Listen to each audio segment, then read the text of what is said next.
Zuera, one of the fastest circuits in Europe, and an amazing location to kick off an epic season of X30 karting.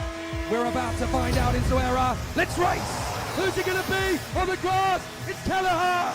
What a race! Macaulay Bishop is going to win in Zuera! He's going to go side by side. Oh! And it's going to be Zuera! Oh my goodness!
I don't know what it is. He's going to be suffering a little bit up there on top of that gantry with the wind that I'm sure will crowd us throughout the day. It's a very open circuit here at Zuera. We're just about 1,000 feet up, so it's not the highest circuit in the world, but it certainly is on top of a hill. And you can see for miles as far as the eye can see from the commentary box here.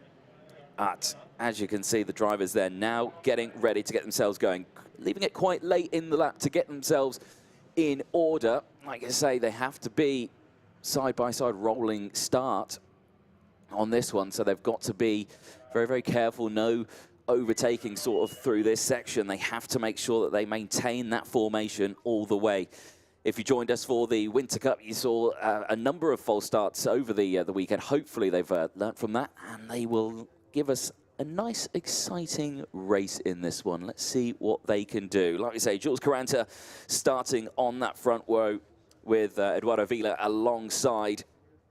Who is going to get the better breakaway then as they head down this very long straight? It is a long run down this start-finish straight and through turn one. It's flat out. It's a good start into the tram lines, and green flag goes out, and off we go through into turn one. The first race of the championship, or the first race of the day in Saturday, as they go down in towards turn number 2, and a spin in the mid-pack, and several cuts off, and the 208 goes off. Who was that in the mid-pack? I'm not quite sure who the 208 was on my screen. Luca Griggs, he started 8th on this one. 4th row, several more cuts off on the grass, and that's going to be a disaster. The mechanics won't like that one. It'll be destroying the bottom of those chassis. They've got to be so, so careful. Got to get that back onto the track. Now as they go through the infield section, Jules Caranta still leads though. Crucially, this is where he struggled because he got overtaken by Ruben Moore straight away as down the inside, chopping and changing as Malo Ballet goes through, gets up into P2, demotes the driver now behind. And as you can see, that's allowing Caranta now to break away. You can see the gap now starting to open up, and Caranta can now focus maintaining those tyres, because that was the issue that we saw yesterday, that he just dropped back in the pack. But this time, it's a much, much better start. As you can see, the rest of the field sliding through. Across the line they go then, and Caranta leads from Malo Ballet, Sam Balota, Evan Gilter, good start as well. He's up 3 places from Paul Charles. Teresa Babichkova, great start, 6 places gained. Fred Green as well, 9 places gained. He's up into P7 now from Alessandro Tedesca. Changing here as again now Caranta down into P3. That's allowing Ballet to lead this race. That's allowing Sam Balota as well to get into P2 once again. Well, he stayed in P2 really. Now he's back into P2. So changing conditions here as the race progresses. Jake, you're back in the commentary box. So far, so good. A better start this time than what we saw yesterday for Caranta. Certainly much stronger off the line from Gilles Caranta, so hopefully they're going to have done enough work on the tyre pressures to keep that flowing all the way throughout. But Malo Bollier is your leader for the moment. Sam Balota right in behind, looking for the opportunity, but Bollier keeping that kart very heavily planted to the inside radius to make sure that Balota can't just pop the Kart Republic up the inside and take position. But it is 1, 2, 3, and 4 as they come through. Bollier, Balota, Caranta, Gilter, and they are going to continue flying through turn 1. Gilter on the comeback charge after a difficult qualifying, and of course the winner of the final last year here at Zuera, and he wants to bow out of karting for the time being, at least at the top of his game. He's going to be switching to cars in a few weeks' time, but he really wanted to. And up the inside, that is Balota making his bid. Caranta going with him. So Balota and Caranta both getting past Malo Bollier. Gilter actually gesturing to Bollier, no, don't worry, I'm not going to go for you on the inside. I'm going to work with you. We both need to get past those 2 men up front. So let's join forces. Yeah, Gilter now kind of in a prime position here. Well, is it prime, or it might be a difficult one as he looks to the inside here, gets it done, no problem whatsoever, manages to squeeze past.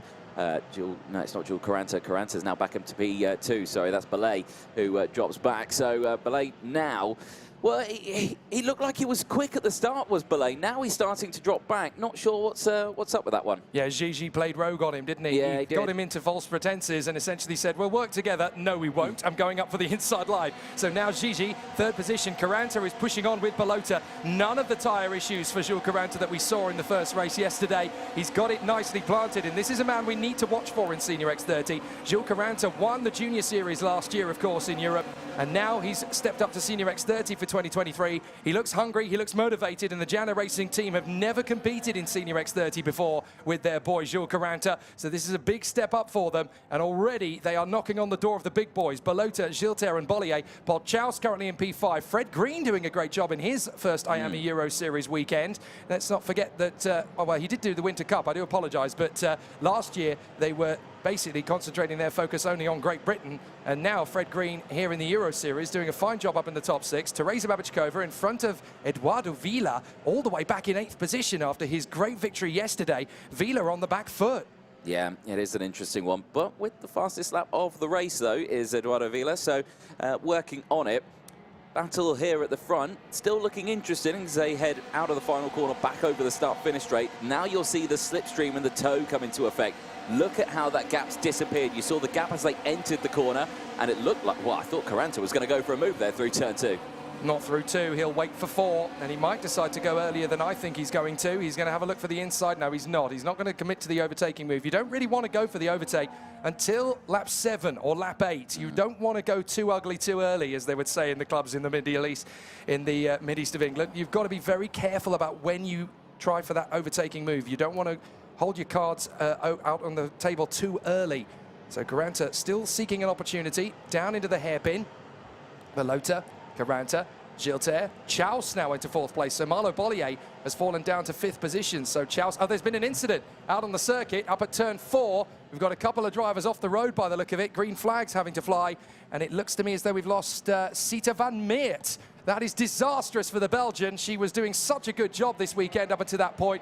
She has got going again, I can point out, but she is now down at the back. That is so disappointing. No, she hasn't. She has pulled it off. And so too has the 208. That is the disastrous end to the race for Luca Griggs after his lap 1 excursion. Yeah, he went off quite early on. There was a lot of karts that went off early on in the race. I'm not sure what happened, but like you say, yeah, I think a lot of them involved, and now it's just the damage that they've occurred because they all went wide, I think, through the exit of turn 4, and that, of course, will have just knackered the underneath of the kart. So, like you say, the course runoff areas is not ideal for the karts, is it? Yeah, Sita van Meert has pulled off on the exit of turn 4. Very unfortunate for her. I had a tip for her for the podium this weekend because she's been so strong all the way through, but unfortunately the Eichmann's GP driver not able to get to the end of this second heat. She was top 5 yesterday, so hopefully this is just a blip rather than a sign of things to come. Now, up the inside, Gilter looking, hunting for the move on Balota now that Caranta's got into the lead, and Gilles Caranta's going to want to stay there as long as is humanly possible. So this is going to be an interesting challenge for all of the contenders. But we're definitely getting into a very exciting situation now, aren't we? Because all of the contenders are really giving us an interesting charge forward. And Gilter on the inside of Sam Balota up into 2nd position now. If anybody's going to take on Gilles Caranta up front, it's going to be Gigi. Evan Gilter is working hard to get himself up into the lead, and up to P2 he goes. Yes, indeed, yeah, tucking in straight away. You can see that really working hard there to close that gap. And crucially, he's done it, I think, that at the right time, because now he's got a couple of laps to really close that gap, work on getting close to Jules Caranta, but at the moment, not managing to do that just yet. Keep an eye on Balota, though, because if Balota can latch onto the back of Gilter, you can bring everyone close into a good scrap. And keep an eye on Fred Green. Fred Green is on a move here, up into P5 now, 11 positions gained. Yeah, passing Bollier, and that's no lean achievement because Bollier is not an easy man to overtake. So Balota all over the back of Evan Gilter. They come into the final turn once again, and they'll have 2 laps to go this time by. Flying past the grandstands, Caranta, Gilter, Balota, Chaus, Fred Green doing a great job up to P5. Bollier, Babichkova, Vila, Tudiska, Carmen, Platten, Lucio, Besson, Mirschout, and Alex Caralto. So they come through, and up the inside, that's Babichkova getting her move on Bollier, and I think Vila managed to get through as well. But we are into crunch time now for Gilter and Balota. They are both trying to come out the young pretender, Jules Caranta, who is the reigning Euro Series champion in junior. This is his first Euro Series meeting in senior, and he is taking on the big guns in this category. Yeah, they did close in on that last lap. Only a small amount, though, just under 1/10 of a second they close that gap. But visually, on your screens there, you can see that there is not a lot of real estate between the two of them. So I suspect this battle could get interesting very, very soon. We're nearing the end of this race as well. So if it's going to happen, it's going to happen very, very soon. Well, Balota might make the move on Gilter before Gilter gets the chance to make the move on Caranta. So they've got to be very careful about when they time this. Does Balota decide to latch in behind Gilter and go for a short-term loss, long-term gain? Or is he just deciding, do you know what, we're not close enough to Caranta, let's go rogue and go for second. He threw the first corner, into the last lap we go, and Gilter is starting to cover his bases here. He's starting to feel threatened from Balota as Pirovano picks up a warning flag, but up to the hairpin. Is this going to be Balota's chance to get into second? Gilter's defending. He's not close enough to go for Caranta. This is interesting now because there's not many opportunities to get it done. They've gone through turn 4 now. This is turn 5, 6, and 7 as they negotiate their way round. And this is one of the trickiest corners on the circuit, I think, because, you know, it's so long, it's never ending, and you've got to make sure you can maintain that momentum all the way through the corner. And Evan Gilter constantly looking behind. He's not going for Caranta. He's not going to catch him, is he? This is a tough situation. Gilles Caranta, though, is looking perfect out in front. Gilter having to cover Sam Balota to keep him at bay. So Evan Gilter really struggling for the PB Kart team against the team that he used to be with, of course. He was in VDK last year. He's switched over to PB for these last couple of kart races. But here we go, across the line. Gilles Caranta is going to take his first win in Senior X30 in the Euro Series, backing up what he did in Junior last year. A great step up for Gianna Racing, for the Frenchman and for Gilles Caranta, and a brilliant run. And the checkered flag out on course for the first of these qualifying heats of the day. 4 races done so far this weekend. Only another 23 to go. Long old day, isn't it? It's the only sport I can think of where qualifying lasts more than 24 hours. Yeah, it's it is one of those, isn't it? But like you say, much better start to the day, I think, for Gilles Caranta this time around. It was a shame to see what happened to him yesterday. Obviously, that wasn't live, but during the circuit comms, unfortunately, he did drop back in the race. But this time around, much better start. I think he's going to be happy with that one. Team's going to be happy with that one. And, yeah, I'm sure a good start to the weekend. Yeah, it's just homework yesterday, essentially, learning what you can and can't do with tyre pressures. And yesterday, it was hotter than it was in qualifying for those last 3 races. So they would have maybe just got a slight differentiation in terms of the setup. And when we talk about a slight difference, we're talking maybe 1 PSI. You know, it really is quite difficult to time it right on a circuit that's always fluctuating, always changing. But here is the provisional result. Gilles Caranta in front of Evan Gilter, Sam Balota and Paul Chaus. And then Fred Green and Teresa Babachkova from Eduardo Vila, race 1 winner yesterday. Alessandro Tedesca in 8th from Marlo Bollier and Harry Platten. Marcus Lizio in front of Julian Carmen. And then Mathis Meerschout ahead of Hugo Besson and Alex Caralto for the Kids to Win squad in 15th position. Behind him, it was Andrea Pirovano in front of Jona Klopp and Hugo Brunn. And then we have Oliver Martinez in front of Louis Juin. Louis Speck, the German teenager, in front of Victor Kulmala. And then we have Floris Costa ahead of Matteo Giaccardi, Matthias van der Kirchhofer, who missed qualifying yesterday, Alex de Schepper, and the Swiss Jan Rothen. Just 3 retirements in the end, Zita van Meert and Luca Griggs, although technically it's only 2 retirements because, of course, Liska Babachkova no longer competing in the race meeting. She was originally entered and is no longer competing. But Zita van Meert and Luca Griggs being out of the race, that's a big hammer blow to EGP and Pantano, 2 teams that would have expected those 2 drivers to be in the top 5 for the majority of the weekend. Definitely so. There's Gilter in there, and a little bit of confusion there between the himself and the on the weighbridge. No, he comes off all good. Interesting one there. What do you reckon that was? Well, it's an interesting one because you've got to make sure that you weigh yourself and your kart in the end of each session, but it's different procedure for the qualifying, because in qualifying, when you come off the weighbridge, you have to weigh firstly yourself plus kart, then you have to roll the kart off the weighbridge, and then you weigh yourself separately from it. So you have to take 2 different readings. And it can be quite confusing when you've got to change your weighing procedure through the course of the weekend, because you're obviously used to doing it one way for one session, and then you've got to change it slightly for another. So it's just about getting a decent reading. And of course, if somebody accidentally steps on the weighbridge at any point, it changes the readout. So you just got to make sure it's all done and dusted. The technical side of this sport is just as complex, just as intriguing, and just as technical as it is in Grand Prix racing. Definitely so. Lots can happen in these races, and I think that's why we like karting. It is so technical. While they're out there, it's going to be an interesting one. We spoke up with Gilles Caranta, though, yesterday. Here's what he had to say.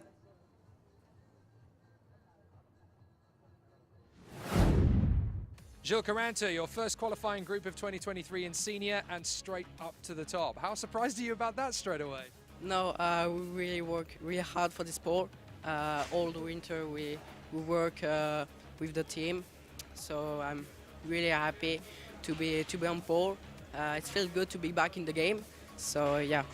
I feel really confident for the weekend, and now I have to head down.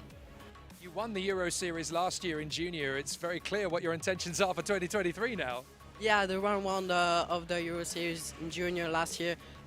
In the final, didn't finish as I expected, but it was a good weekend, so I have to make the same. And in the final, I will try to do my best to be on the top of the podium. Hopefully you'll stay towards the front throughout. Bonne chance. Merci. So good to hear from Jules Caranta, really stepping up to the plate in Senior X30 in 2023. It is not easy to come out of the junior category into senior, and a lot of people, I think, underrate it because it's just a natural progression. You're still on that 125cc engine, but obviously you get a little bit more power out of it. You've got to remember that in the junior, the engines go up to 21 brake horsepower.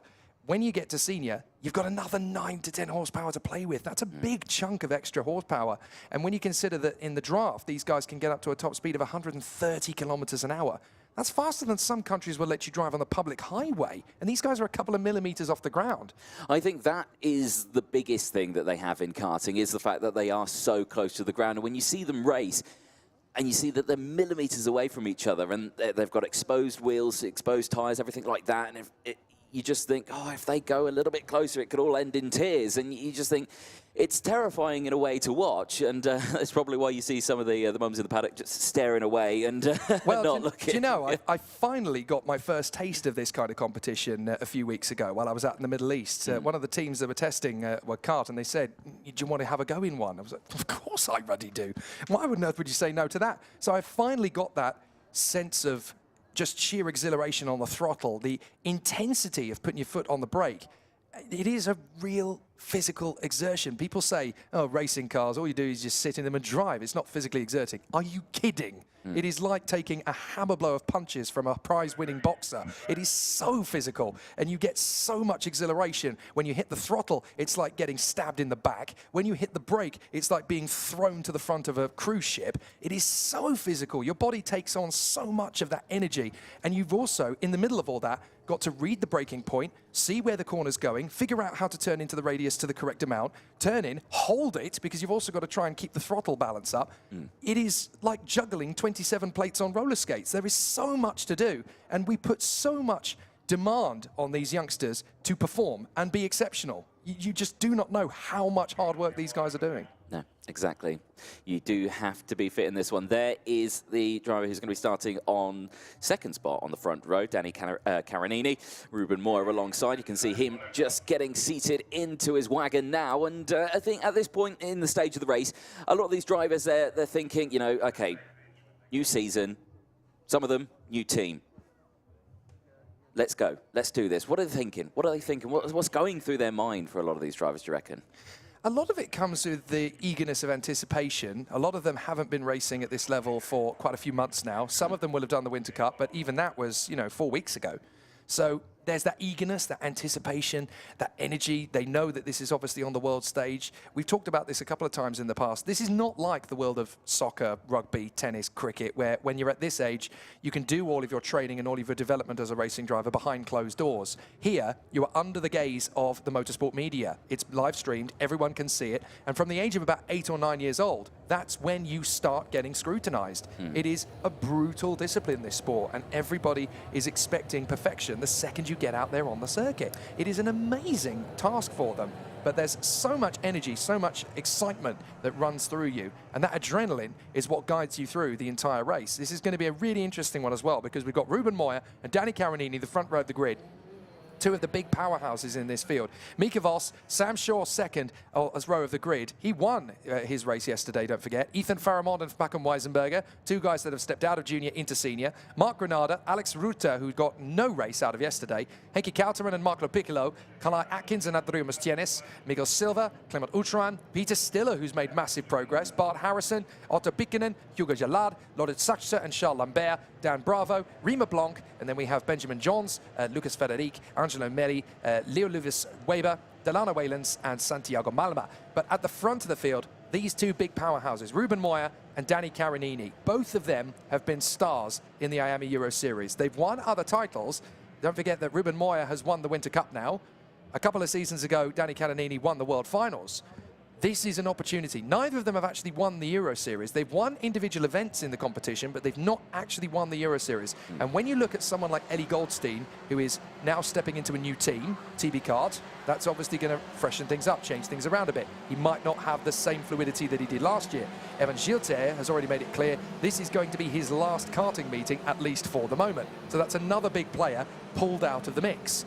For those two, both of them will be thinking exactly the same thing. This is my year. This is my chance. Yeah, definitely. I mean, it certainly makes it interesting, doesn't it? And I think it makes it interesting for the viewers at home. You know, they think, oh, it could be, like you say, it could be their year. What's going to happen? So I think everyone is excited for this one, but we'll have to see what happens. Ruben Moya, again, is a driver who knows how to start a race. I saw it at the IGames at Campos. You know, the textbook starts all the way throughout. The start here, though, is a little difficult because turn one is so fast. They can just go round it. There's not really a difficulty to it in a way, as long as you don't go 4 wide and have what happened in the last heat that we saw yesterday. And this is quite a key year for Ruben Moya and the Pantano squad as well. Last year was their rookie campaign, so they did a lot of homework. They had a lot of data to go over to try and get themselves up to the fast end of the grid. But once they started winning, they knew they had unlocked all of that expertise. They did a lot of testing over this winter. They really wanted not just one driver to be up near the front, but all of them. They really wanted to work with the whole unit of drivers that they've got. And you look at people like Ruben Moya, Andrea Pirovano, Peter Stiller, they are really starting now to consistently run at the front. And that's how teams win championships. It's not just relying on one man. It's not just relying on one competitor to be your star player. You have to work as a unit. The only way you're going to break through all of these incredible drivers is if the whole team comes together and is at the same sort of pace. Green light, away we go racing. Up to the first corner comes Ruben Moya. Danny Carinini's going to slot in down to about 5th position because you've got Voss, Faramond and Granada all trying to slot their way further forward. Moya, you can see how rapid it was under brakes. He had a little bit of pressure there from Mika Voss trying to break through nice and early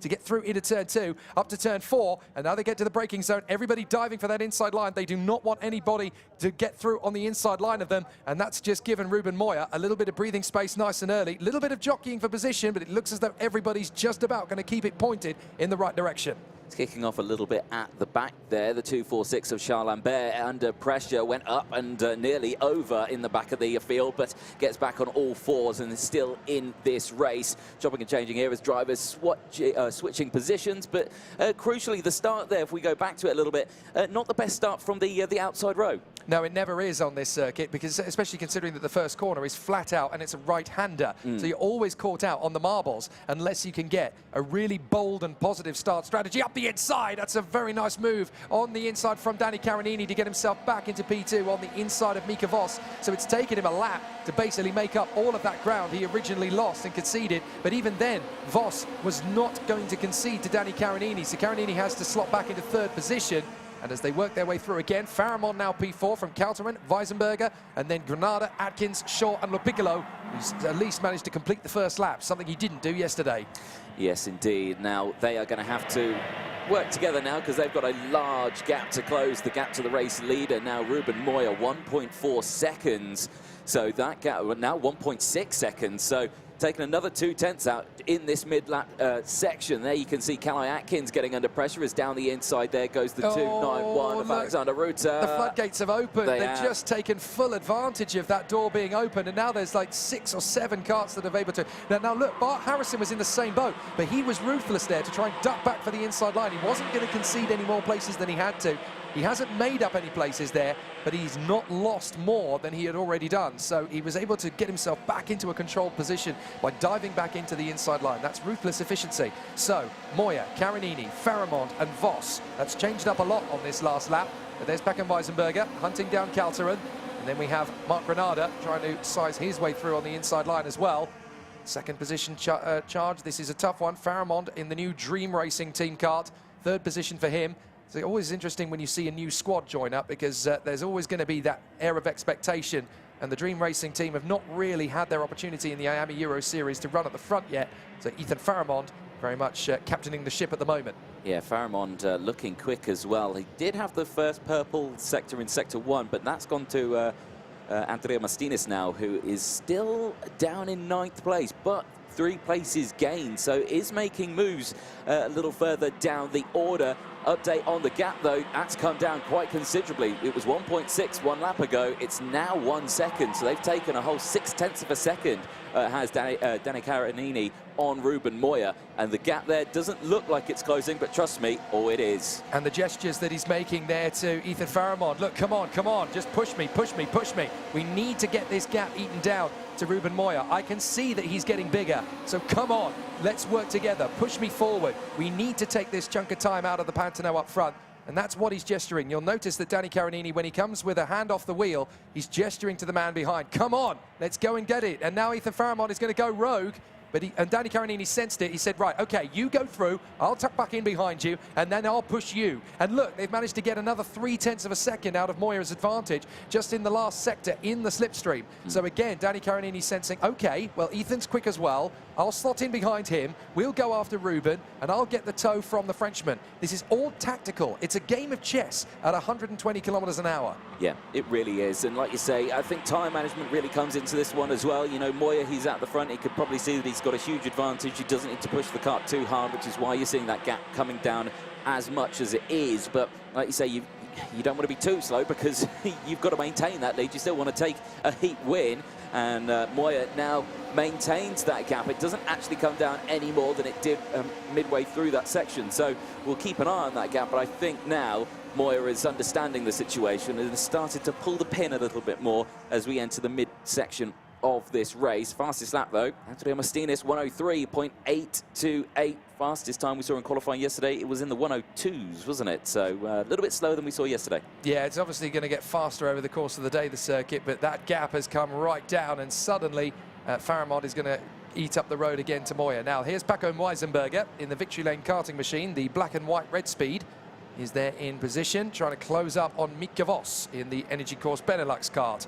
So they are together, running in 4th position. And of course, the Energy Course car just in behind his teammate Danny Carinini, the Italian, working their way through to the Airseas, up through the final section of the course. And Paco Weisenberger, another of the drivers that has stepped out of junior last year. Look at how physical the car is to correct as he comes off the penultimate corner, got on the curb. It's so dusty on the off section of the circuit. Once you get on those curbs, we saw a monstrous accident in the European Championships last year as Faramond gets up on the inside of Ruben Moya. I was going to say, when you run wide, it's very easy to have the incident, and Ruben Moya takes him straight back again. This is absolutely perfect for Danny Carinini because that deficit is now gone, and he's right up behind both of them. Moya determined to lead this race by example in front of Faramond, but Faramond and Carinini are all over the back of him now. I think it's also good news for the drivers behind as well. Paco Weisenberger and Mika Vos as well, all in that gap, and they're seeing this battle happening in front of them, and they just think, oh yes, let's just close that in. Still chopping and changing as back through goes Faramond, and here comes Ruben Moya again, looking, chopping and changing. Keep an eye on Carinini though as well. He was looking to the inside there as they were heading through turns 10, 11 and 12. This is round turn 13, out now into the tight 14 corner as they now wind the engine up again as they go flat out now, back down the start-finish straight. We're going on to lap 6 now. The race is nearly over. Pulling out of the slipstream. Here comes Carinini down the inside of turn 1, and whoa, that's as close as you want to get. And I don't think it could get any closer than that. That was a big, big risk at this point of the season to try and make that kind of move, and it's backfired big time. Carinini is now being swamped as Moya gets his move on the inside of Faramond once again. Carinini losing out now to the Frenchman Paco Weisenberger, who suddenly senses, do you know what? This is getting interesting. I can put my fairing into this one. So Paco Weisenberger, 3rd position, trying to work his way through as they come off of turn 7, down the straight, up towards 8. And there we're going to get a big lunge up the inside. That's from a long way back. A lovely charge through there from Sam Shaw, who dives in, takes the place, and actually takes Mika Vos for the ride with him, I do believe. And that's a big lunge again from Faramond. Dives in on Moya. Weisenberger comes through as well. Carinini trying to repeat the move. And Carinini has to slot into 4th position. This is not in the Pantano Racing Team script. No, I don't think it is at all. No. Oh, Carinini's run wide, look. Oh, he has, yeah, he's dropped way back in the order. That's more in line with what we see from the cadets. You get swamped by the pack, and then the whole train comes through, drops way down the order. Here's Weisenberger now, who's up into P2. Vos on shore, and he's swapping across on Mustienes. Goodness me. What is going on in this race? It's looking more like a final than it is a heat. And Weisenberger diving on the inside of Faramond. They're going to drift wide. Moya's going to have them both. Oh, dear me. Now, Moya will have liked that one. This is now in the Pantano script. This is what we want. Absolutely. So Ruben Moya read the situation between the two Frenchmen there absolutely perfectly. Knew that they were going to drag each other wide. Weisenberger getting the move on Faramond, but unfortunately can't seal it because he's drifted the kart out wide in order to complete the move. And Moya said, right, that's perfect, thanks very much. And here comes Sam Shaw back for more in 4th position. He was an absolute lightning bolt yesterday. He's absolutely on it again today. This is no fluke for Sam Shaw. It's great to see him up there. Yeah, it really is. He's enjoying it at the front here, and like you say, it probably in the prime position here now, because if they all start scrapping again, he could probably sneak through, just as we saw Moya do on that previous lap. So let's see what happens this time around as I go back down the start-finish straight. The slipstream effect kicks in, and look at Weisenberger now lashed onto the back of Moya once again, and Moya instantly goes defensive. Watch Sam Shaw in 4th position. He is going to be sitting in a prime position to take advantage. Moya knows that Weisenberger's there. Shaw's going to go the long way round. He'll try and tuck back in for the undercut to get alongside Ethan Faramond to move up into 3rd position. I think he's done it. He's done 2nd. He's actually got to 2nd. What a move from Sam Shaw. Read that perfectly and manages to leapfrog past both the Frenchmen. The perfect exit out of turn 4, 2 for 1. Thank you very much. But look at the gap now they've opened up to Moya. He's not going to be able to close it as Weisenberger looks to the inside of Shaw, and he's lost that one as Faramond now goes around the outside. Is that Butter Harrison? Butter Harrison now coming through. Harrison out of nowhere, now also getting 2 for 1. He's up into P3 now. They go down now into that one, and who's that who's come through? Is that Mastinis? Is that the 273 who's come through? It is. He's come out of nowhere now. This is interesting. What on earth has happened all the way throughout this race? Well, down the checker flag goes out. Shake of the head for Moya, but he wins the heat. But I don't think he's 100% happy with it. Did he have to use those tyres a little too much? Was that is that why he's shaking his head? Well, Sam Shaw crosses the line. He takes 2nd from Andrea Mastinis. Weisenberger at the end of that one finishes at P4. But Harrison, a brilliant race. P5, 11 positions gained in that one from Danny Carinini. But Ethan Faramond as well at the end of that one dropped down into P7, so was fighting for the lead. And yeah, you can see Moya not happy there with the field. And I think that could just be down to the fact that he had to use them tyres just that little bit too much. Well, let's see then as they make their way into the pit lane. Next Hansen will be down there to have a chat with our drivers. Let's see who he picks, but it would be nice to know why Moya there shaking the head. Well, as the drivers make their way in the 2nd race of the day, and like you say, looked more like a final than it did a qualifying heat. So all of these races that you see today will be determining where they start for the super heats tomorrow. There's a look then at the provisional classifications. Ruben Moya from Sam Shaw, Andrea Mastinis from Packham Weisenberger, Bart Harrison, Danny Carinini from Ethan Faramond, Matt Granada, Mika Voss, Calais Atkins, Larrett Sash, Clement Woodtron, Eki Kalteren, Otto Pukkanen, and Peter Stiller rounding out the top 15 in that one.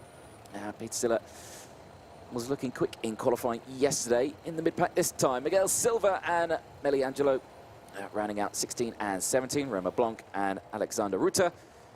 Hugo Jallet and Charles Lambert finishing that one in P21 from Leo Weber. Lucas Rodriguez and Daniel Wellness. Daniel Bravo and Benjamin Johns.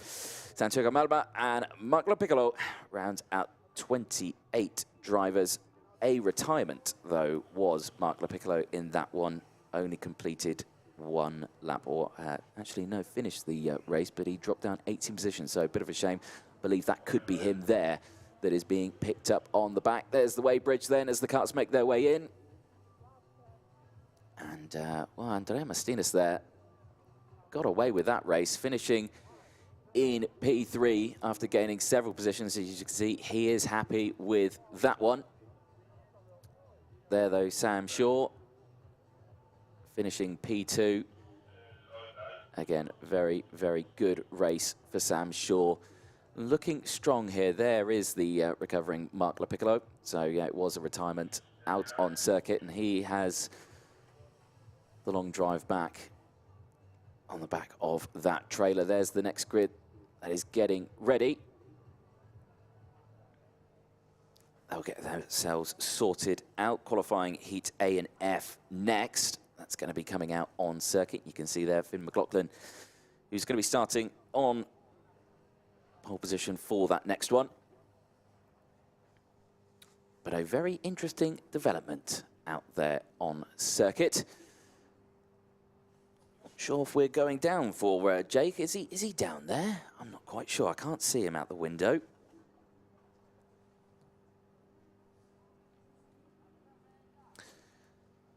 So, next race about to get underway. So Finn McLaughlin then, he lines up on that front row with Andy Rattel. Now these two very quick drivers. This should be a nice, interesting race on this next one. Eduardo Dominguez, or Eduardo Espinosa, I should say, starting just behind Finn McLaughlin. He is also not seated. But we'll take a quick break. We'll head over to an interview. We'll be back in just a moment. Finn McLaughlin, first qualifying session in Senior X30 of the year here in Zuera, and you've polled it not just in group, but overall. How does that one feel? It feels great to start off the year with pole, and we just hope to bring that on all year. Well, coming into this season, you've changed over to the VDK Racing team. Just how has this really changed your focus ahead of the new season? Yeah, sometimes it's good to have a change, and the team's great, so my mindset stays the same all year. Just try to get that #1 spot in the Euro Series. And in terms of the conditions out there on the circuit, it's really cold. Those crosswinds are getting to be a bit choppy. How are you finding it? Finding it's quite hard with the headwind and stuff, but finding the great track position to get pole position. Fantastic. Well, hopefully you stay towards the front throughout. Good luck with it. Thank you. Yes, indeed. So as you can see there, speaking to Finn McLaughlin, hoping he can stay at that front, understandably. You want to be at the front of the grid, and you want to stay there throughout these weekends. God, I sound like Will Buxton stating the obvious there. Right, here we go then, the next race. Like you say, lots of drivers in this one. 29 drivers. Actually, I believe it could only be 28. We'll have to see what happens at the back of the grid on this one, because it could be interesting. I don't believe we've got Riccardo Sorelli out there. We'll have to wait and see. I can't see him on the screen, but we'll have to see what happens. Aaron Garcia in this one again, another junior driver who has moved up into the senior category and has shown great potential and shown great skill as the whistle blows and session about to get underway in a minute's time. Lots can happen in this one. You can see there as well, Natalia Granada had an interesting weekend at Valencia a few weeks ago for the Winter Cup, but has looked strong so far this weekend here at Zuera. So keep an eye on that one. You can see Natalia in the bright pink livery there in the 263 in that mid-pack.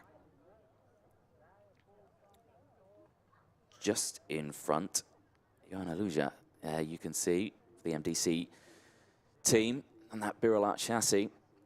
Very distinctive livery. You can see a Birol coming from miles away. And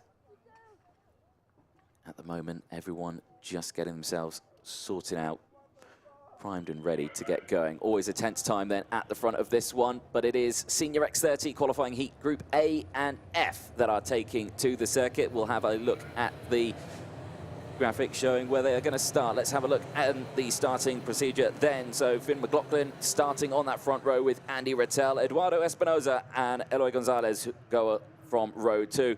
Petra Babachkova and Aaron Garcia round out the top 6 on row number 3 from Ana Malaysia and Johanna Luja on row 4. Kevin Latinga and Natalia Granada round out the top 10 on row 5 from Adam Rahali and Daniel Macia rounding out the top 12 on row 6. Rafael and Arthur Vassort round out row 7 from Ellie Goldstein and Jill Renmans on row 8. Yuta Suzuki and Louis Johnson-Cool round out the top 18 on row 9 with Jamie Sands and Cody Yoshida on row 10 rounding out the top 20. Hugo Trittard and Hugo Heron round out row 11 from Aaron Ferrazino and Olivia Fert on row 12. Dylan Baker and Celine Knoll Ran out row 13, Sasha Baccarin and Eduardo Decourt. Ran out row 14, Riccardo Sorelli. Not sure if he's out there. Don't think he is. He would have been starting 29th, but I don't think he has taken to the circuit, which is a shame. Drivers in with the 2 warm-up laps to get everything up to temperature, and it will take a while to get everything up to temperature because, like I say, the air temp today is still very, very cold, despite the fact that the sun is shining and it is clear blue sky over the circuit. It is still very, very chilly. I think luckily today the wind has died down tremendously, so that's massively going to help the drivers out in terms of getting around the circuit. Yesterday it was a tailwind down the main straight, meaning everyone got a nice push, but it meant that the toe wasn't that effective. Today, though, the toe will be effective. Slipstream effect that they'll have as they negotiate their way around the circuit here today. 9 laps of racing, 15 corners in total around the 1,700-meter circuit. Just short of a mile long. It is a very long circuit and considered one of the fastest in the karting world. And there again, you just see Finn McLaughlin and Andy Rattel. Who's going to take it on this one? Again, we saw drivers coming up through that mid-pack in the previous senior race. Both these drivers have won races in their own right previously, but who's going to take it this time around? Really bunching the pack up there as they get going. Good start then from everyone into the tram lines, and away we go then down in towards turn 1. Great start from Eloy Gonzalez, who sweeps to the inside early but then gets kicked back out to the outside line. He has to try and find his spot in the pack. Rest of the field goes through and it looks clean as they enter through turn 2, and it's a good exit for everyone. Nice breakaway though from Finn McLaughlin. He gets away well. Rattel has dropped down into about 3rd place now, so Gonzalez up into P2. One of the cars going off wide and handsome there. It's the 245 that goes wide. That's Renmans who goes wide, the Belgian driver. He's going to have to get that one sorted out. There's Petra Babachkova now looking over the shoulder, checking to see if it's clear. It's not clear because I believe that's Aaron Garcia just behind who's trying to go for the move. Here then as they go back through, looking over the shoulder, Finn McLaughlin just thinking what is happening behind, and can see there is a change because it's Gonzalez who's there. 248 as well going through. It's the 311. No, sorry, that's Dominguez who is there.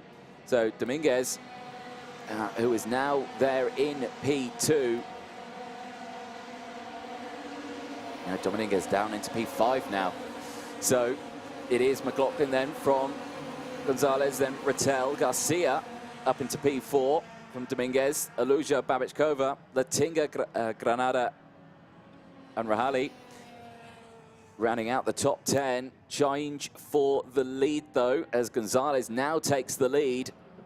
Andy Rattel there in P3, wanting to close back on this one.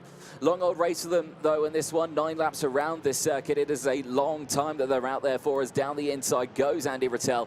Gets back 2nd place and is looking to potentially close that gap for the race lead as well. We'll have to keep an eye on the times. Purple sector 1 was actually Aaron Garcia. Purple sector 2 was Dominguez in P5 as well. So 4th and 5th place, you can see them just behind. They are closing in on this lead battle. McLaughlin now down into P3, who won't be liking this one. So across the line they go. Gonzalez leads from Rattel as Rattel looks down the inside at turn 1, gets it done. McLaughlin goes through as well. So that slipstream really had a good effect on them this time around down the start-finish straight. As you can see, they got the move done before they even got to turn 2. So down the inside again, back goes Finn McLaughlin, retakes the lead in this one. McLaughlin will like that one, of course, changing to the VDK team for this year. Now back down into P3. Again, this is early stages of this race. They're pushing hard very early on, and Garcia now looking for the inside line here on McLaughlin, gets it done as they negotiate turn number 8.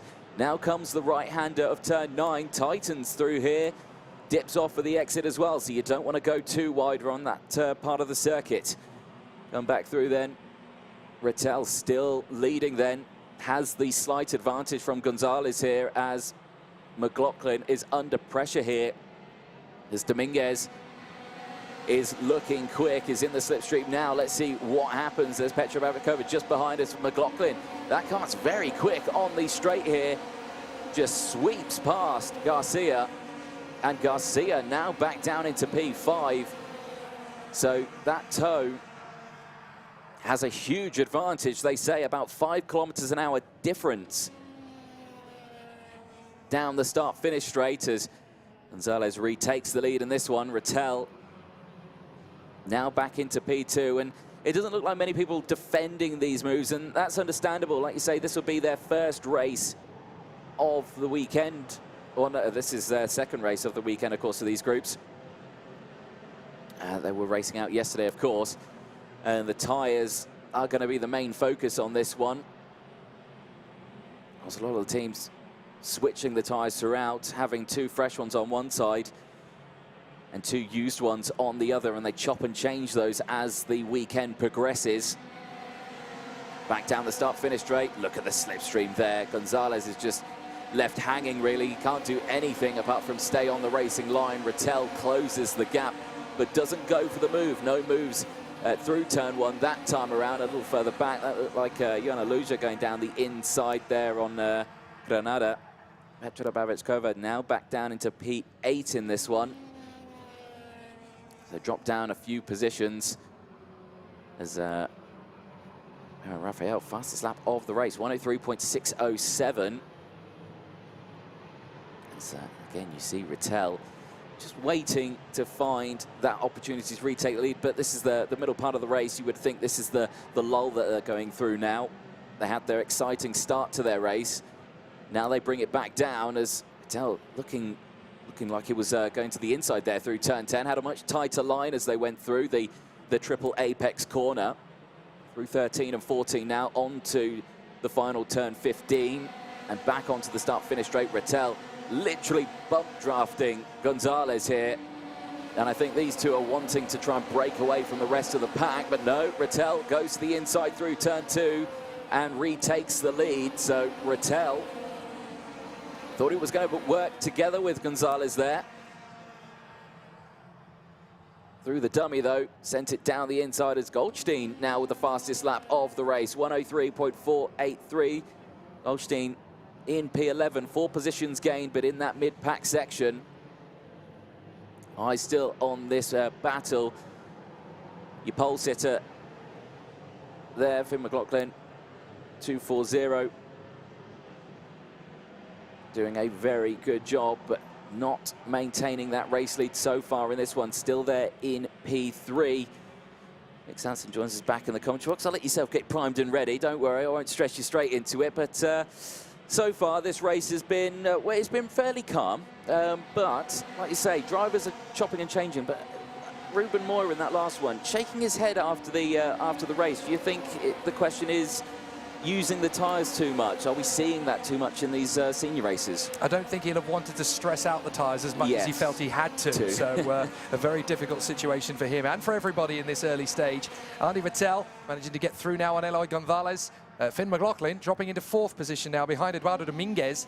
So it is a big shuffle. And these qualifying heats really do give us a bit of an indication as to who's hungry, who's playing the long game, who's playing the tactics, who's trying to make the tyres last the longest. Here's Juan Aluja now trying to get his bid on the inside of Finn McLaughlin. And then right in behind, it's the Iron Dame herself, Natalia Granada. She's trying to work her way forward. Up the inside comes Aluja, but he drifts wide on the exit. Finn McLaughlin will try and get back. Aluja trying to squeeze, and there's Granada getting her chance up the inside line. They rub wheels and rub side pods, and that's not going to be enough for Granada to finish the move. But Natalia Granada, having stepped up to Senior X30 for the first time, now really starting to make her impression in the top 6 in Senior X30. Excellent. Yeah, really good showing here. As Aluja pulls out of the slipstream here on Finn McLaughlin, and you saw the body language there of Finn McLaughlin on the start-finish straight. Just shrugged the shoulders and thought, there's nothing I can do. So Ferrazano with a warning flag out there, the 2.86, getting that 5-second time penalty. Won't enjoy that one. Is back down the inside, 2 for 1 once again.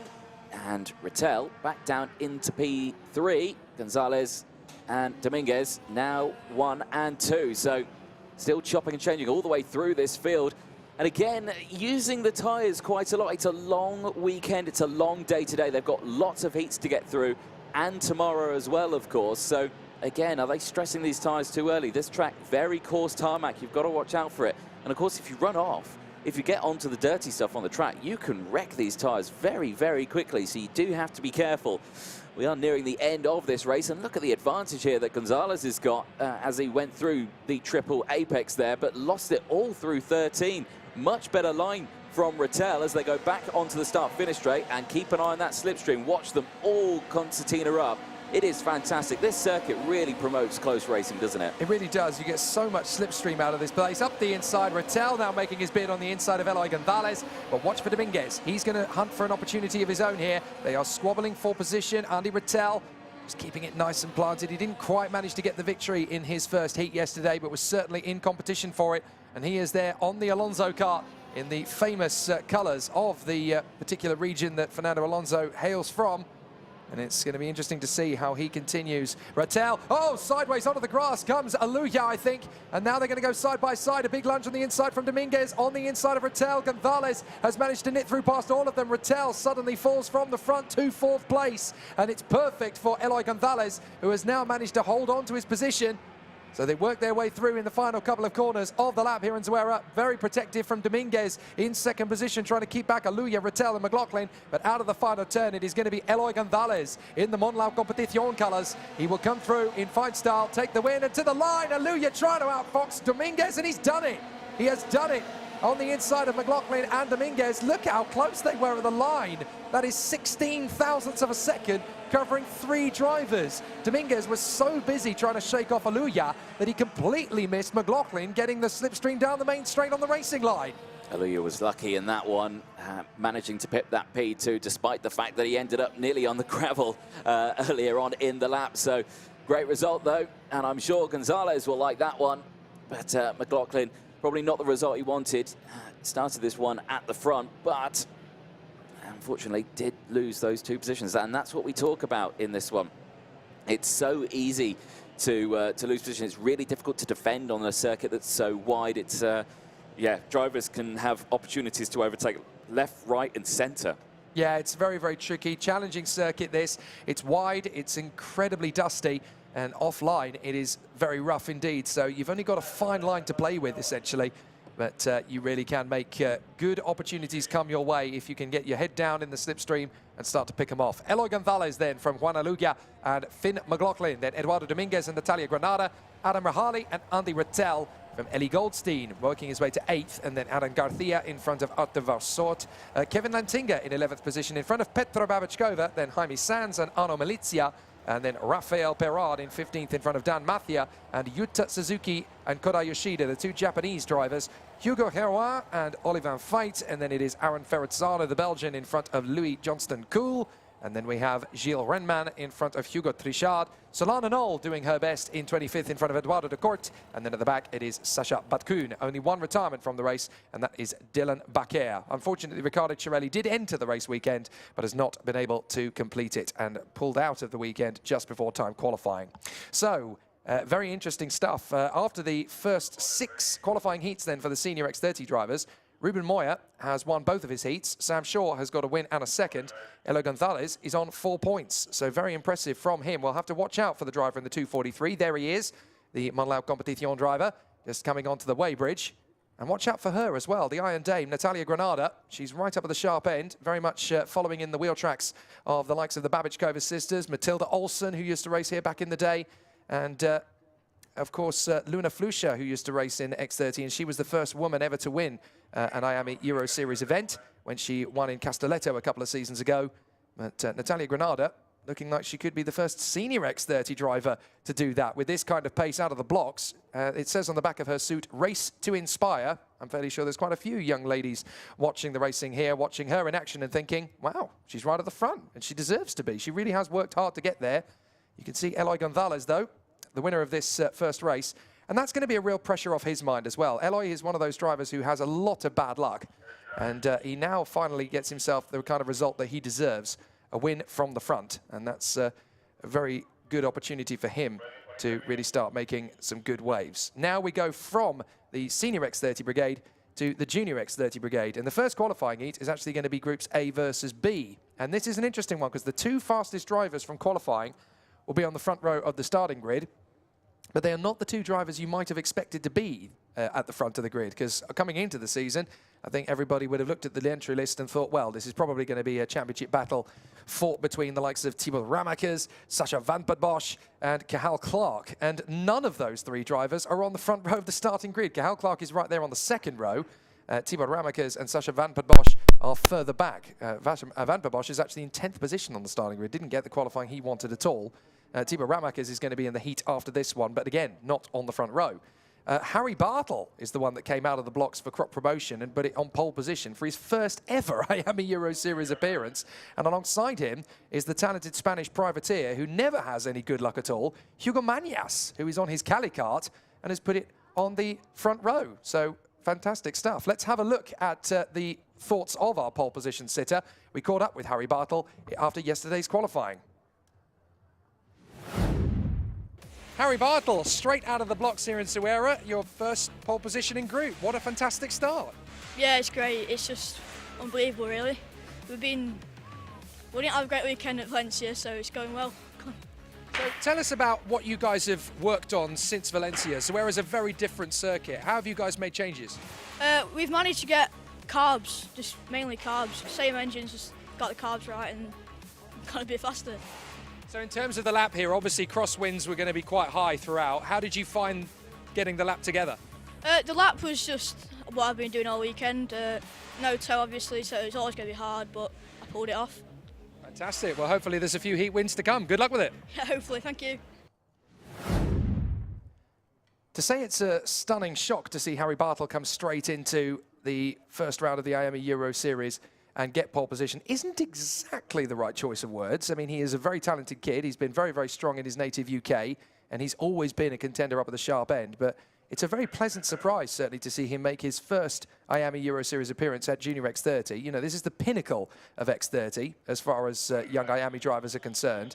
And he's come straight out of the blocks and put it in pole position. This is very impressive for the crop promotion talent. It is indeed. There he is on your screen. Now, unfortunately, sporting a Racetrack's race suit at an IAME event. That's not how you do it. That's a bit like walking into Burger King with a Big Mac, isn't it? There he goes. He's just covered his arm up. Well, at least he knows he's at least he knows he's committing a faux pas. Get some duct tape. Cover all the logos up. I'm sure there's going to be a Mercadona somewhere that can get you, you know, coloured tape of the right variety. But no, Harry Bartle doing a fantastic job in qualifying. This man was, for me, the most impressive yesterday. He's had so much bad luck over the years as Hugo Mañas, carrying the Racing for Spain sticker on the helmet there. But this is a privateer entry. You know, he's not with a big team. He has literally got himself here with a Cali kart, rocked up, and he knows the circuit very well. He's not had any decent fortunes, really, in his mini or junior X30 days. So for him to come straight here to Zuera in qualifying and bang it on fastest time of his qualifying group, that really shows you he's gone away this winter, dug deep, and he's rebooted. Indeed. What can he do from that front row? We'll have to find out. Like you say, this is qualifying heat group A and B. So this is, like you say, some of the fastest drivers that we have in the category from qualifying yesterday, the two fastest groups. So this should be quite a challenging race, I suspect. Everyone eager to get this one going as well. Another driver who's out there, qualified a little further down than I'd expect. Sacha Van Bosch starting in 10th place on this one on the 5th row. We'll see what they can do. It's a new team for him as well, for Sacha Van Bosch. I mean, he's been, again, you know, he's only just recently cut the umbilical cord with Fusion Motorsport and moved across to the Red Speed chassis with Victory Lane Karting, which, of course, is Victor Martin's entity. And good luck to Victor Martins out in Bahrain, by the way, who's racing for Formula 2. Harry Bartle and Hugo Mañas, Cathal Clark and Thomas Kinsey, then Rocco Coronel and Angelina Proenza, Aiden Spanswick and Dan Delakian, then Arthur de Donker and Sacha Van Bosch, Joe Smith and Bertram Saxe from Clovis Nogerade and Louis Comines. And then it is Javier Broasca, and alongside him is Jensen Graham, Raul Martinez and Kilian Josseron, Matteo Dauvergne and Temo Koopmans from Alexis Constant and Raul van Tharen, Senna Munier and Giovanni Tarazona. And then at the back of the grid, it is Michael Malma alongside Hugo Marti, who really didn't get a decent qualifying lap in at all. And hopefully he'll be able to charge his way forward. There's a strong Spanish contingent in X30 Junior, but yet again, I've been looking at the times from qualifying, and it's astonishing. We've looked at it across all three classes. I can remember a day in the IAME Euro Series when you would have 25 to 26 drivers in Junior X30, and in qualifying they would be covered by about 5 to 6 seconds. Now there's 50 drivers in Junior X30, and they're covered by a whisker over a second. That is astonishing. It is incredible, isn't it? So yes, you may say that these are the two fastest groups. That does not mean that the other groups that later are not fast at all. Absolutely not. They are just as fast. We're talking tenths here.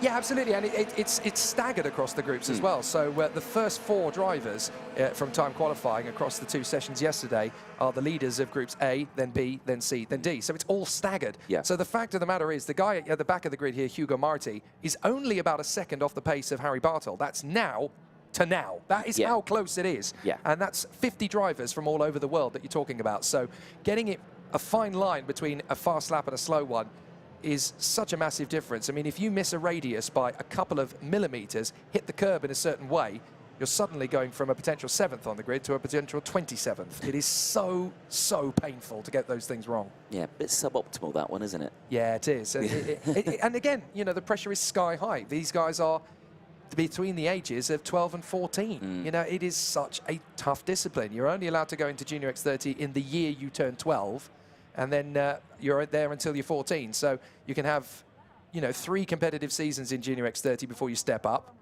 and it's a very, very tough competition in Junior X30. Timing is everything. Discipline is something that is scrutinized way more even than it would have been in Mini X30. So this is a very tough ask for all of the competitors. Bartel on the inside, Manias on the outside, then Clark, Kinsey, Coronel, Proenza, Spanswick and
well, we return to the fray once again here at the Circuito Internacional de Zuera. Slight technical difficulty there, apologies for that. But we are getting ourselves ready for the start of the X30 Junior qualifying heats, and it's Harry Bartel and Hugo Manias on the front row of the starting grid. We talked a little bit about Bartel and Manias having as strong a performance as they did in qualifying yesterday. Let's talk about some of the contenders behind them who are going to try and overhaul them over the course of these 7 laps. Cathal Clark, 3rd position on the starting grid. He really has become the sort of the linchpin of the junior squad in the Victory Lane karting team, elevating everybody to try to work their way forward. I think having Sacha van der Bosch come into the team alongside him is really going to pull the weight of the team forward. I think they're really going to bank each other's resources and help everybody move forward in close proximity. And that's really going to be useful come the championship prospect of the season. Once we really start to get into, you know, the nuts and bolts of the title fight, you're going to need people like Clark and Van der Bosch motivating the whole team to move forward. You are, and it's a strategy, isn't it? And a lot happens over a race weekend, and you just think, you know, it's a long season. Well, I say it's a long season. It's only 4 rounds, but their long 4 rounds, and they're quite spread out, aren't they? And there's a lot that happens in between as well. So, you know, lots can happen as the season progresses, but we'll just have to see how it goes. As you can see, the drivers now underway once again. This will be, again, another just warm-up formation lap. Not sure if they're giving them 2 laps like they would usually get, or 1 lap and getting straight into it. Of course, that was a fair delay that we just had there due to technical issues. But Junior X30, qualifying heat A and B, about to get underway once again. Like you say, the first time we're going to see the juniors race this weekend. Only the seniors race yesterday, today being the first day for the rest of the field. So, as you can see, everyone get themselves sorted out. I think, is that them lining up straight away? I think they are, yep. So they're only going to get the 1 lap. Yeah, they've already had the 2 formation laps previously, so they certainly don't need too many another more. Tour, another 2, do they? Yeah, absolutely. You only need 1 more formation lap. So Manyas is going to slot himself into his slot there on the tram lines, and now we're racing. Here we go. So a good start from Clark. He's going to go straight to the lead. My goodness. How Clark launches forward, gets his move on the inside of Harry Bartle and straight to the front. And that is a big lunge from his teammate coming forward. That is a big lunge and a spin. That has already gone absolutely pear-shaped for Rocco Coronel. He made a good start initially. Thought he could make the move to the inside line for the lead, and unfortunately it's all unraveled in the second corner. He spins it, rejoins at the back of the field, but now everybody else has gone through, and now we've got the 2 teammates, Arthur Dodonka and Clovis Nojerade, who have managed to work their way forward to 3rd and 4th from a long way back on the grid. I was going to say, yeah, they started mid-pack in this one, so very interesting as back down the inside there goes the 33 of Hugo Manas, gaining more positions there, dropped well down the order. So big shame for Manas, but is on the fight back. You can see him there in P4. Barta, though, has latched on to the back of Campbell Clark, and we'll just see what they can do. Of course, this is only the first lap of the race, so plenty of time remaining as looking down the inside there. Sasha Van Bad Bosch is coming through. Van Bosch up several positions from starting in P10. And now he finds himself under some pressure from Thomas Kinsey as well. So Clark and Bartle doing their thing up front. It's an all-British 1-2. 3rd place for Dodonka as he came through. Well, it was, but now Manyas has got back through. So Hugo Manyas works his way back through. There's yellow flags up at turn 2 as well. We had a spinner off at turn 2. Couldn't quite make out who that was, but we're about to see somebody dropping a long way down the pack, as now we've got Sasha Van Bad Bosch moving forward. It's Proenza. Proenza has spun, unfortunately. So Angelina Proenza, the French lady, has dropped right the way down the order and finds herself now down in about 24th, 25th, around the sort of Spanswick-Coronel mark. Change for the lead as Bartle's got past Clark, and Clark was looking down at the engine when they were coming down in towards turn number 5. Not sure if it was an issue, and Bartle just thought, I'm going to take full advantage of you not paying attention going into this corner. I'll just send it down the inside, and has done that now. And Clark is not under pressure from the battle behind because they are still battling away. This is the battle for 3rd that you can see on your screen. Manyas, Van Bosch, and Kinsey. So Kinsey still there in P5, not managing to get any moves done. But like I say, long way to go in this race as the train's starting to form now. There's a nice move down the inside there. That looked like Zanzarin getting that move done. So now we've got the 2 leaders stretching away. Manyas is going to have Van Bad Bosch on the inside line into 6, and that's nicely done. So he holds that one perfectly on the inside line, shuts it down on the radius quite correctly. So 3rd position then for Sasha Van Bad Bosch. Watch for Thomas Kinsey, who is just behind now. Kinsey is going to go for the inside line, and there's not really a lot that Hugo Manyas can do about that one. He has to let him go. Yeah, I think that was kind of well timed on that one. Just, you know, down the inside, no drama there. Not really losing any time, and I can stay in that pack and try and hopefully now work together to close that gap, because look at the gap that's formed now. If they don't start working together, they'll never close it. A good overtaking move is a bit like good comedy. Ask me what the key to good comedy is. What is the key? Timing. Okay. There you go. Right, on the final turn, down the main straight, Harry Bartle, Clark is there in 2nd position. Diving through, Manyas comes straight back in on Thomas Kinsey. That's nicely done. 4th position then, making his bid on the inside. Now he's got to try and take on Sasha Van Bad Bosch once again. Looked to me as though there might have been a bit of a move from Bertram Sasha on the inside of Jensen Graham there as well. He did manage to get through past the Brit. Now the fastest lap of the race then for Sasha Van Bad Bosch. Again, 105.513, moving up the order in P3 and is latching onto the back of Clark and Bartle. The gap's still about just over a second now. As check this gesturing between these two. Kansai and Manyas can't agree on a strategy here. They can't agree on a tactic. They've got to sort something out, though. Well, they have, because they're going to be made mincemeat of by Clovis Nujarade if they're not careful. Nujarade is already trying to split them up the middle, has done so on Hugo Manyas, so he gets through. But Kansai was gesturing to Manyas, look, work with me, stop trying to overtake me. We are losing ground to the three guys in front of us, and we are going to lose this race before we've even had a chance to fight for it. Dodonka's at the back of that group as well now, and he's thinking, well, you know, get it done, sort it out, because you're causing me to now fall back now. So hopefully they do get that sorted out. Across the line they go, and it's still just less than 2/10 between the two race leaders. Bosch is closing in, Clark's though. going for the lead. Yeah, there we go. That's now going to give Sacha Van der Bosch the advantage that he needs to try and close that gap. Yeah, because Clark will essentially want to try and box Harry Bartle in to a certain extent, give Sacha Van der Bosch a little bit of a hurry up in terms of motivation, and then they can work together in the last couple of laps. If it works out, that they can sort of stretch away. But to be fair, Sacha Van der Bosch still needs to make up about a second before that pincer movement can really come into play. It's a long time that they've got in between each other, but it can be done. There's plenty of time remaining in this race. Of course, these races a little bit less than the seniors, only 7 laps compared to the 9 that the seniors have to do.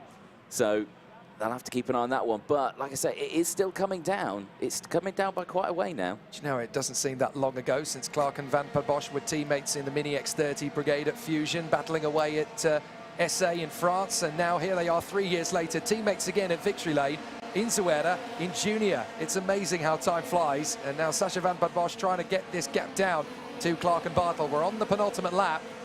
And here's the opportunity for Bartle. He thinks better of it, just to wait, deciding to wait for the opportunity. Second position is a very prosperous position to be in. You don't want to throw it away. Second might have to do, but a little bit twitchy from Clark.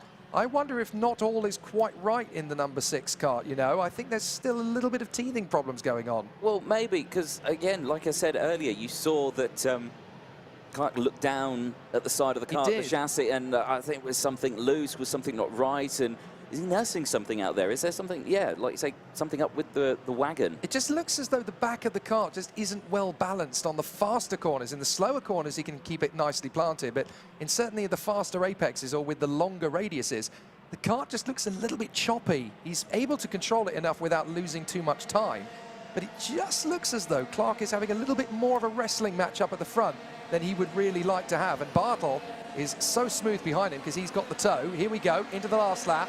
Bartle won't make the move into 2. He'll think about it into 4. As up the inside, that's Kansai trying to defend from Nujarade and Manyas. Bartle is not quite close enough to get the run on Clark because Cathal Clark has been able to put his kart into exactly the right positions on the circuit to really counteract it. Meanwhile, Nujarade is getting a little bit squirrely with Manyas. We've had a big off on the exit of 3 by the look of it. Yellow flags are out. So somebody has come off the road there at sector 3. At turn 3, I should say. Looks to me as though we've had Rocco Coronel and Senna Munier. I think it's Senna Munier having a big off and rejoining at the back. So already a very feisty race. You can see all of the dust that's been kicked up. But certainly Clark hanging on in front of Bartle right the way to the end. Bartle trying his best to get back through on Cathal Clark. He might just get one final lunge into the final couple of corners. If he can get a good slipstream and a good toe, he might just beat him to the line, but he's not quite going to be close enough. He will run out of time, unfortunately. Clark is going to get the win just in front of Harry Bartle. If only that straight had been just a little bit longer for Harry Bartle, he might have just managed it. But a good start. I mean, it's already a long run to the start-finish line, isn't it, out of the final corner? But, yeah, like I say, just not close enough. 4 hundredths of a second off there from Cathal Clark. So 7 laps of racing. There is your provisional race winner, of course. Cathal Clark, who, after 7 laps of racing, takes the win for Victory Lane Karting. Like you say, his teammate, Sacha Van der Bosch, still there. P3 at the end of that one, just behind Bartle. Thomas Kinsey finishing in P4 from Manas. A pretty close race out on that one. Further back, the top 3 kind of did sort of break away from the main pack there at the end of that one. And it's an interesting one that we see from juniors, because juniors generally tend to have way more hectic races, don't they? They really do. You know, these guys have a little bit more... Hang on a minute. Why has Clark gone round again? Did he not see the check? Why has Clark gone round again? That's baffling. Well, Clark has taken the victory, but he's gone round another time. Bartel in second place, Van Bosch in third from Kinsey, Manias, Nujerade and Dodonka. Then Delakian, Komen and Thuntharen, Baraska, Sasha, Hugo Marti, Alexis Constant and Temo Koopmans. And then we have Matteo Dauvergne, Jensen Graham, Joe Smith and Michael Malma. And then we have Kilian Josseren in front of Giovanni Taradona, Raul Martinez and Angelina Proenza. And then Rocco Coronel, the last driver home after his spin on the first lap. Senna Munier and Eden Spanswick colliding on the final lap and not taking the finish. But yeah, baffling situation as we see Cathal Clark not actually coming into the pits at the end of the slowing down lap. I don't think he knew the checkered flag was out. It's a victory lap. Well, it's 2 victory laps. It's a very baffling situation. So, well, Cathal Clark will be the last man in, although he was the first one home.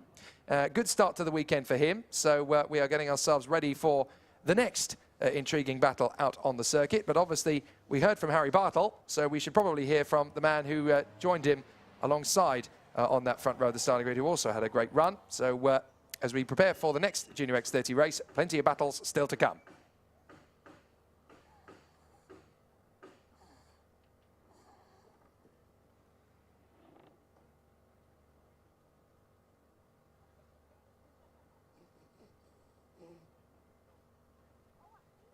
So the battles are gearing up ready. We'll speak to our competitors a little bit later on. We do apologise for that. Thibaut Ramakers is now going to line up on the front row of the starting grid for the next race alongside Aston Sharp. So Aston Sharp is another driver who's come straight out of the blocks here this weekend and has already given us a lot to start talking about. It's not been that long since Henry Jocelyn came out of the Mick Barrett Racing fold in junior. He was, of course, the vice champion last year. It looks as though Aston Sharp is ready to take up the mantle. Yeah, starting on pole position on this one. And like you say, what do you reckon you could do from this front? Because like you say, it's always a challenge to start on this one. But we'll see what can happen in this one because it is Junior X30. It's qualifying heat group C and D. His other line up then, Aston Sharp and Thibaut Ramakers, they go from that front row. That's an interesting front row, isn't it? It really is. And you've got, you know, the sort of the excitement and energy of Aston Sharp and the experience and the expectation of Thibaut Ramakers. That is going to be a competitive front row start. Romeo Roussel and Austin Gale are next up, then Harrison Mackie and Sandro Perez, Tiziano Cugnini and Zach Green, then Freddie Lloyd and Tyrone Kinnard, Toby Gale and Sam Woolley from Sebastian Mins and Connor Clancy, then Isaac Phelps and Elvis Kosauskas, Wouter Bugno and Jorn Helder, and then we have Alex Martinez and Vilma Svan from George Nassar, Henry Carter, Matt Corby and Enzo Pedraza taking up this position at the tail of the field. But now that Cathal Clark has taken a victory, Aston Sharp is definitely want to get his own run in there. But there are a couple of drivers to watch out for in this junior field just outside the front row. Particularly look at Harrison Mackie, who is obviously being engineered this weekend by his older brother Lewis, who is there working his craft. And we know how feisty Lewis Mackie can be, and Harrison Mackie is definitely just as quick as his brother at the same sort of stage of their careers. Sandro Perez, 6th position, knows the kart very well, knows the circuit very well. So Sandro Perez definitely one to watch, try and charge his way back through. And then you've also got Tizi Cugnini, who is very strong here at Zuera. He actually won several of his races in the past in Mini and Junior X. Oh, whoa, we've got a spin on the main straight. Oh my goodness, that is a weird situation for George Nassar. George Nassar on the formation lap, losing the kart while trying to warm up the tyres. I wonder if he just got the kart slightly off the line and caught the outside grass, and that just pitched him around. It's so cold offline here. And don't forget that it's still only 6 degrees Celsius air temperature. You catch that grass, even with slightly one wheel, and that's going to chuck you off. A very strange situation there for George Nassar, but fortunately, it looks to me as though the Lebanese driver is okay. Yeah, and unfortunately as well, returning onto the circuit, dragged a load of debris onto the inside line of turn 1, which will be interesting for the race start. We'll have... Hopefully they will get through that one okay. Yeah, very interesting situation. It's not something you see happen that often in racing, but it can happen. But luckily he's got that kart back underway. I don't think it will have done the tyres or the underneath of the chassis any good, that one going off onto the rough stuff on the outside line. Like we say on this one though, Aston Sharp and Thibaut Ramakers starting on the front row of this one. It's going to be very interesting. You can see there Aston Sharp, who will be on the inside line for this one, the optimal line that you want, but probably not this time. Well, yeah. you probably want the outside line this time. It's tricky. As long as Ramakers can get relatively alongside the side pod of Aston Sharp, he may get into the lead going through turn 1. So they're going to see how it goes. We are going green.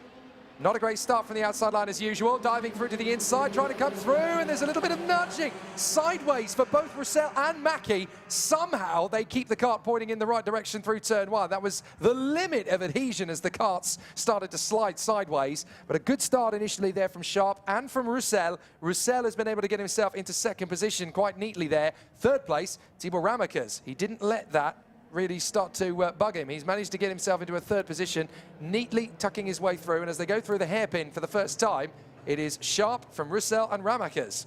That's probably the best start we've seen so far this weekend from the outside line, as someone getting a little bit wide out of turn 7 as they go into turn 8. And, oh, someone straight off there. Who's that? The 15 that goes off. That's Vilmos Van, who has gone off the track and head straight down in the steering wheel saying, oh, that was my mistake there. Well, yeah, Vilmos Van, it's a difficult part of the circuit to go off on because that's probably the roughest of the rough areas offline.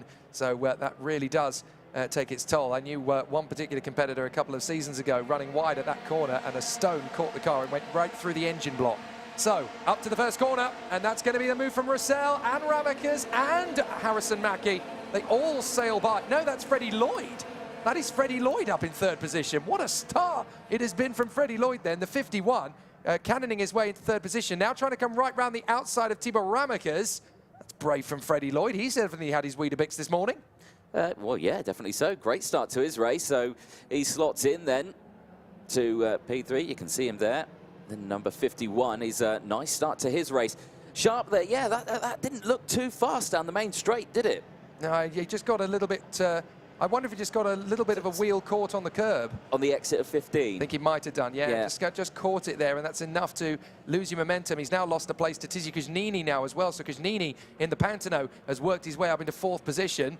Freddie Lloyd getting quite aggressive in the lines there to try and move his way past on the inside of Tibor Ramakers. A nice little bit of defending going through on the inside. That's a nice move from Gale. So Gale gets side by side with Sebastian Mins. Mins takes him back again in the GGM kart. And as they come down the straight, it is Roussel, Ramakers, Lloyd, Kuznini, Sharp, Mackie, Mins, the Gales, and then Zach Green in front of Conor Clancy. But there is a bit of a chop from Freddie Lloyd. He has to think about it, but he's going to have to wait till turn 4. However, Ramakers might seize his chance up on the inside, which he takes, and Lloyd is going to find the gap on the inside as well. Yeah, again, just nice switcheroo there. No time wasted.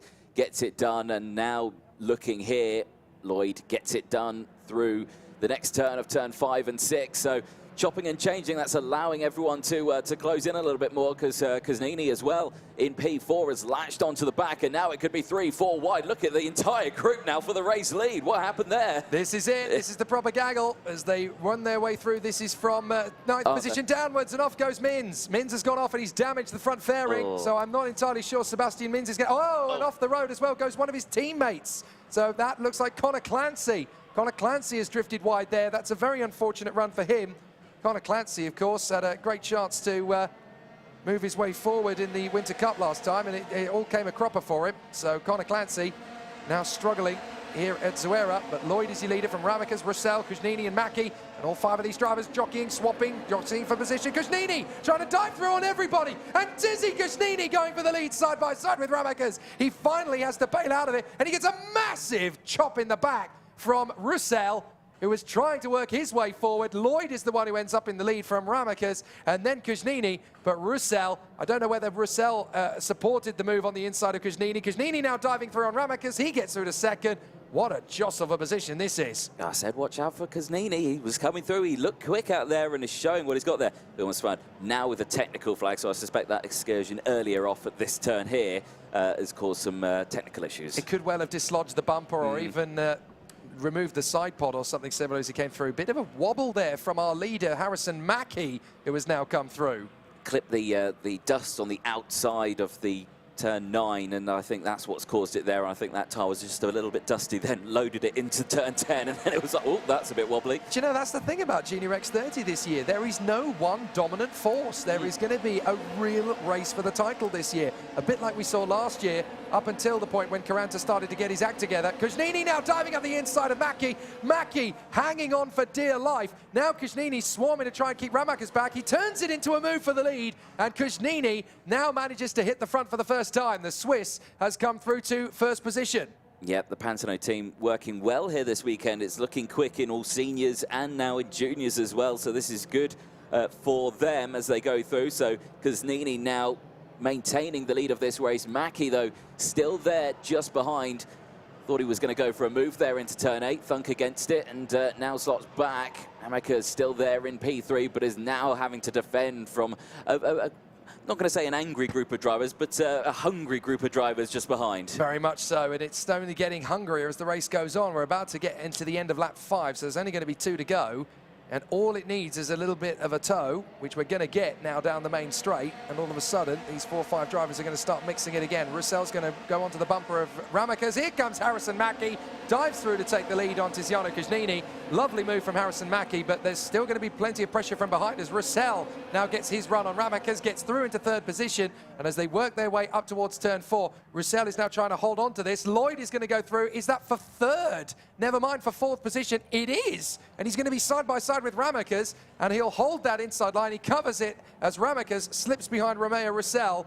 So both the Fusion drivers, Mackie and Lloyd, very much on the charge. That's a big lunge from Sandro Perez on Ramakers, who drifts onto the curb. And that's Aston Sharp and Toby Gale trying to get through on the inside line as well. Toby Gale runs out of road, but here comes Zach Green. He's going to get alongside Ramakers, who holds him off for the time being. Yeah, this is great stuff a little further down the order, isn't it? This is brilliant as they go through.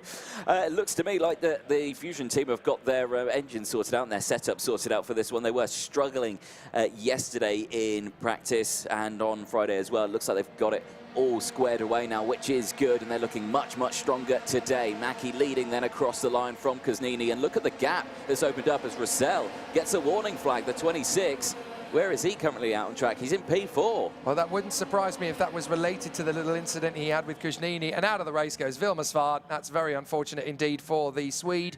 So problems with that. Oh, and a run wide for the leader, Mackie. Kuznini's going to try and get alongside. There's not going to be a lot of room to play with. Kuznini has to bail out of the throttle to try and coax it. So now he's going to have another run at him. He goes very deep in the radius for turn 6 and now tries to tuck it in for 7. Mackie will know he's there, and Lloyd is going to be close in behind them as well. So Kuznini just trying to shape up an opportunity. No point going for an overtaking move that isn't there. Try and read the situation. Try and close back up on Mackie through the right-handers, through the first, then through the second, then through the third, and there'll be an opportunity potentially to get him to the line.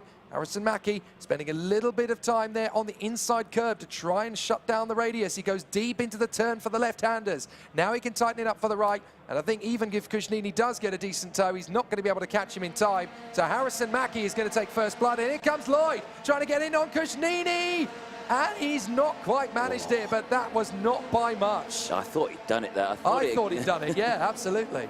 It was a long run to the start-finish line, so you have got that advantage for it. But Mackie takes the win on that one then from Kuznini. Kuznini, though, brilliant race. Started this one P7, came through, was leading for the majority as well. So had a good chance in that race lead. But Mackie then did take it for Fusion Motorsport, so the Brit will be happy with that one. I've got to say, it's because he's got no hair now. He's saving the weight there. Absolutely. It's helping out. Well, do you know what? I had a bit of a feeling about Tizi Kuznini coming into this season. He did his graft with the Mini X30 category over the last couple of seasons with the Spirit Racing team. Now he's ready to step up to the big time, and he's joined the Pantano Racing team. It's a great team for him to really start to learn. He's got some amazing people to pick knowledge from. He's really going to step up in stature. I can actually see Tizi Kuznini really pushing for the Euro Series title in junior this year. He's not quite been able to go for the front end of the field all the time, but certainly in Mini he was a very capable competitor, and the Swiss driver has a great shot at it. Harrison Mackie from Tizi Kuznini and Freddie Lloyd. Sandro Perez fighting his way to 4th place for the MDC squad. Romeo Roussel in front of the Jamie Green Racing drivers, Zach Green and Isaac Phelps. Aston Sharp and Toby Gale. George Nassar comes back to 10th position after all of that. An amazing comeback. Thibaut Ramakers 11th in the end from Sam Woolley and Austin Gale. Then Taron Kinard and the Swiss driver Matt Corby moving to VDK Racing these days. 16th position behind him. Well, that was a good run from Alex Martinez, then Elvis Carrascaus, And then Connor Clancy from Wuterbogagno, Jorn Helder, Sebastian Mins, Enzo Pedraza, and Henry Carter. Just the one retirement from the race in the end, and that was Vilma Svan. So a fabulous situation, a tough race battle for all concerned, but we certainly got our money's worth in that one, didn't we? Some great driving from all of the contenders in X30 Junior that time round. Yes, we certainly did, and we're looking forward to seeing them out a little bit later. Next race, of course, we move on now to the Minis, Mini X30 qualifying heat Group A and B. There is Lewis Mackie and his brother, who has still got his haircut because he won the bet from the Winter Cup. So there you can see not the biggest smile on his face. Well, it's early days. You don't really let your emotions really show and come out until the latter stages of the weekend. You're trying to crack a smile from a driver when they're in the qualifying heats. It's the difference between Culloden and Bannockburn, isn't it? You know, you don't really celebrate too much for the heats. You celebrate for the final. So it's obviously going to be about the draw of the competitors. Here's the rest of the schedule for the morning session. We've got 2 mini qualifying heats to come. And then we have the 3 next races for the seniors. And then obviously that will take us through to our junior category drivers. And they will come out for 2 more races. And then that will be the point of our lunch break. And then we will go into the second half of the day. So obviously the minis coming out next. This is going to be one of the most hotly contended of the 3 categories for the drivers aged between 8 and 12. Then the seniors, then the juniors. And then you can see we've got a nice gap there for everybody from the marshals to the officials to grab some lunch. Mini will come out next once again in the qualifying heats for those 2 corresponding races. The seniors will then come out for their 4th rotation. And then we will have juniors, minis and seniors to finish off the day with the last race set to go out at 6 p.m. local time. So a very busy schedule, as it always is in the IAME Euro Series. Racing never sleeps and it never stops either. No, we never sleep either.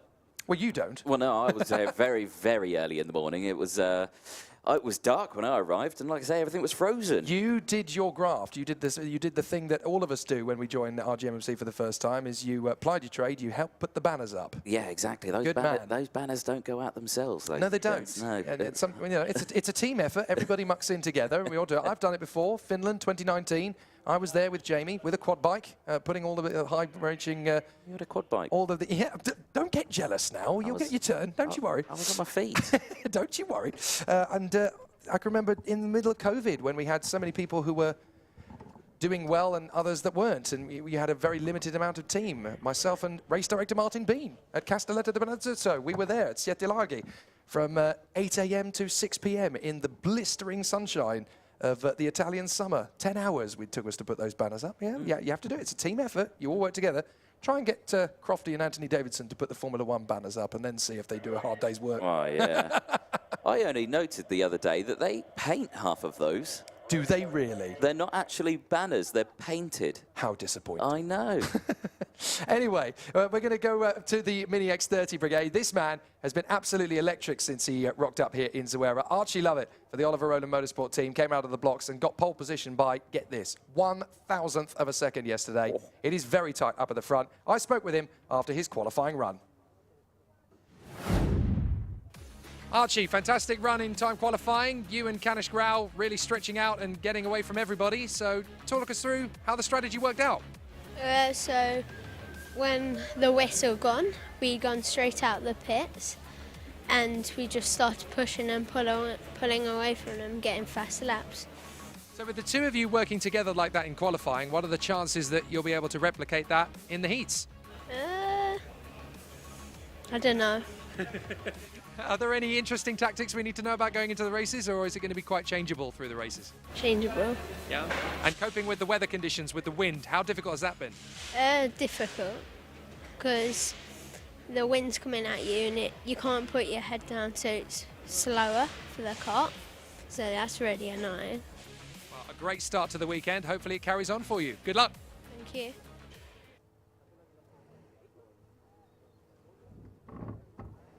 That's ultimate teamwork at the Oliver Rowland Motorsport team yesterday. They were absolutely glued together for the entirety of the qualifying session, and they were separated by 1,000th of a second, him and Kanish Grau.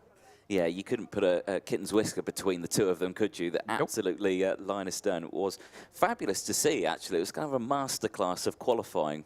Yeah, and it is a fine line between getting it right and getting it wrong, and you can have all of these strategies and all of these tactics and how you want it to work, but that really was the perfect demonstration of how to make it happen and how to bring it all together. So it'll be interesting, though, because it's not quite clear-cut in Mini X30 this year. You've got so many drivers at different stages of their development. This man, though, is an absolute favourite for this title, isn't it? Jesse Phillips, fresh off the back of his IAME Winter Cup victory last month in Valencia. This man is looking so ice cool at the moment. Yeah, it really is. You know, rapid in a kart. And you just got to think, can anyone stop him? I mean, maybe that person there, Archie Lovett, could have a chance. Well, it's quite nice to see Archie Lovett at the front in these circumstances, but Jesse is one of those drivers, you know, he's good wherever you put him. You can send him to Las Vegas, you can send him to Dubai, you can send him to the European Series, get him back home in Britain. He's fast everywhere. This man, though, is definitely one to keep an eye on. Max Endicott, having moved up to the George Gibbons Motorsport team here in the European Series, he is coming fast out of the blocks. And the motivation and that excitement factor that's coming out of the GGM awning this year, these guys don't want to settle for a decent top 5, top 10 result anymore. They want to go win races. And there is that thirst, that desire to really push their way forward. This man is worth a bit of a punt as well. Théo Polissant, who is the next Jules Caranta as far as Jana Racing are concerned. This is their next prodigy. They've already tamed Jules Caranta into a champion. And this is what teams are like. You know, once they've got one great ingredient, once they've got one great driver developed and everybody knows about them, they go, right, well, who's the next talent on the horizon? Théo Polissant, keep an eye. He's absolutely come from essentially the last 3 or 4 rows of the grid last year, straight up to P4. Hard work, discipline, determination, and the Jana Racing fold, and he's right up the fast end. This is going to be fascinating for him. It will be indeed. Let's see what he could do from that second row. Like I say, it is a long old race, and it's a long old track for the Minis, isn't it? It's the still very quick karts, but they do have some of the longest laps on the circuit, and it is a long old lap, and for them, we were talking about it earlier, they could go 6-5 karts wide on the start-finish straight. Defending's going to be a challenge. Yeah, they really can. I mean, these karts being narrower and having a shorter wheelbase, you do have more racetrack to play with. What that also means, though, of course, is that drivers will go for the bold banzai maneuver where you probably wouldn't in junior and senior. You've got a little bit more runoff area, a little bit more track if you run wide to play with, so it's not quite so silly a maneuver to try in Mini X30 as it would be in junior and senior. Plus, the high speed is not quite as high, so again, it's not quite so big a risk if everything goes wrong.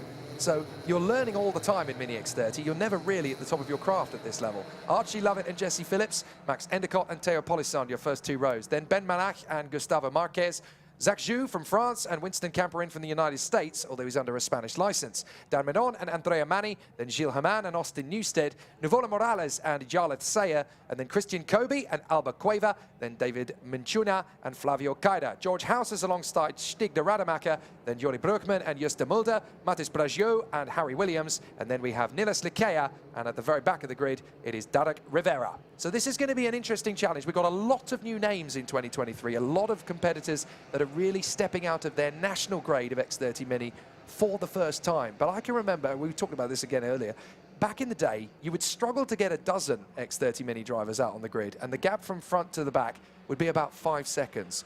Now, we've got, I'm trying to do the math here very, very quickly. We've got, I think we've got 50 drivers in Mini X30 this weekend. If it's not, it's only 51. 51, there you go. And the gap between them is 2 seconds.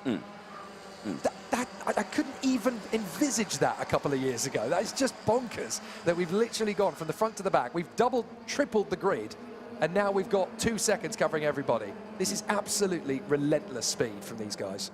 It really is, and it is brilliant to see, isn't it? And with the Minis comes not different strategies, tactics on the circuit.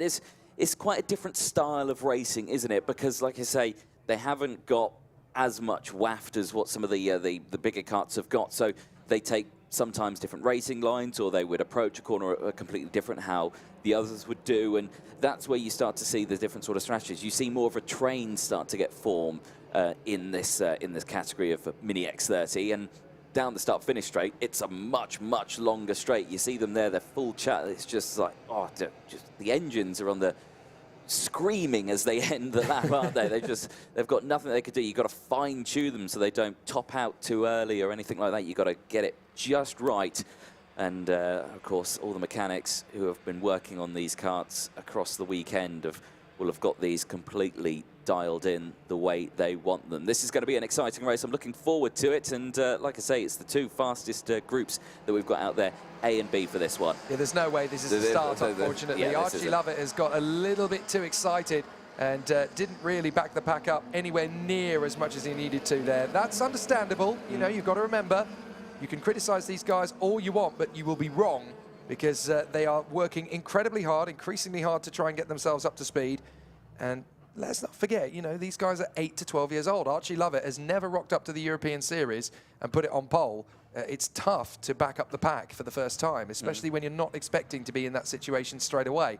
So you've just got to go through the motions. You've got to regulate it. And there's always going to be a little bit more grace given to the mini drivers than there would be for the junior and the senior. Coming back to what you were saying about, you know, how there's a little bit of a different strategy in Mini, you're absolutely right in the sense that you can be a little bit more versatile with what you do with these karts at this level. What will work for a junior and senior will be very different for a Mini, because A, you're working on different tyres, you're working with a different engine, you're working with a different frame. Everything is a little bit more versatile. You can be a little bit more fluid. So drivers in Mini have a little bit more of an attitude from their mechanics of, why don't you just try it, see if it works, if you can find a move and go for it and make it happen. It's a completely different form of racing, as you say.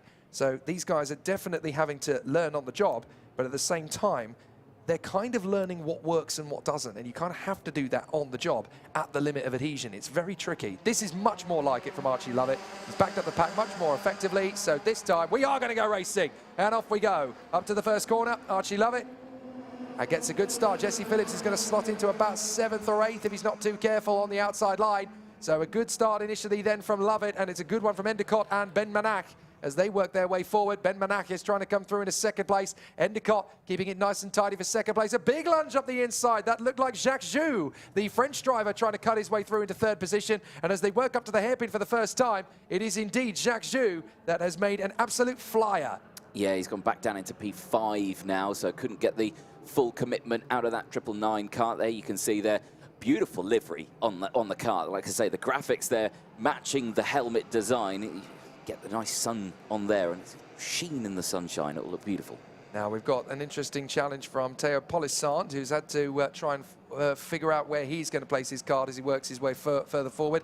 But Jacques Joux now finds himself in 3rd position, trying to chase after Archie Lovett and Max Endicott. Here is Jacques Joux, running a very solid race, 9.85, running up at the sharp end of the dais there as well. That is Dan Midon, who is actually being managed by Brad Beavers this weekend. Yeah. Dan Miron really starting to knock on the high side here as he pushes his weight further forward. 3rd position for him in front of Manac and Joux, and then Polissant, Morales, Jesse Phillips, 8th position. That's about where we thought he'd slot himself in. It's very difficult getting a good start on that outside line. As now running wide, that's Endicott.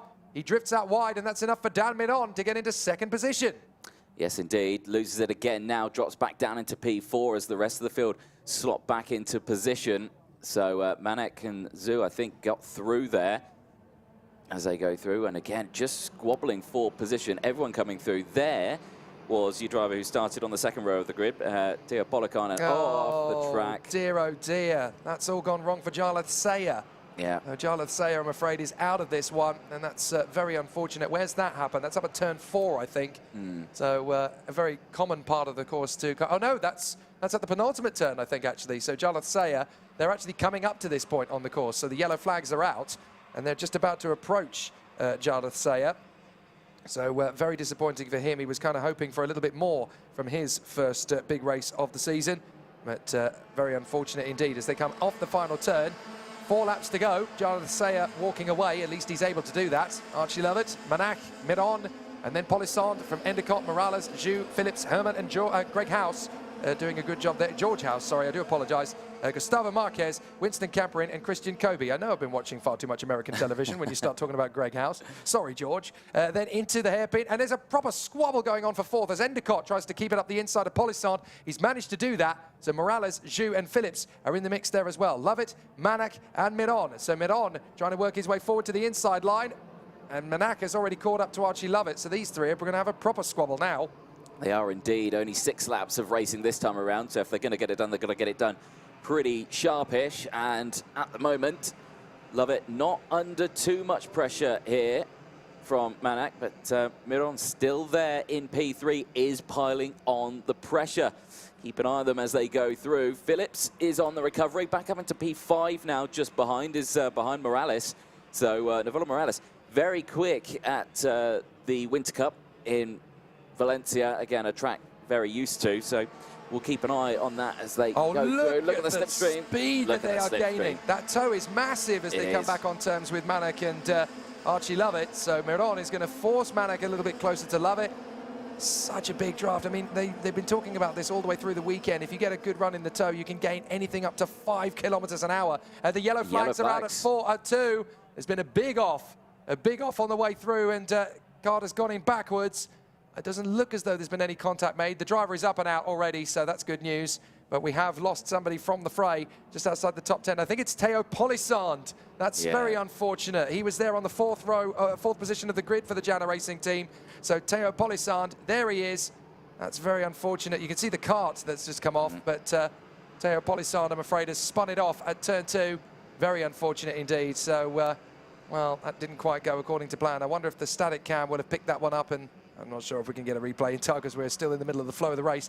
Lovett, Minon and Manak, and then we have Phillips, Morales and Endicott. So Zhu in 7th from Herman, House and Camperin. There we go. So you can see Miron now with that advantage of P2. Look at the slipstream again. Here comes Miron on Lovett. Lovett's not going to do anything here to defend it. Now line astern, look at them absolutely glued to each other. Is anyone going to go for the move through turn 2? No, they're all going to stay line astern.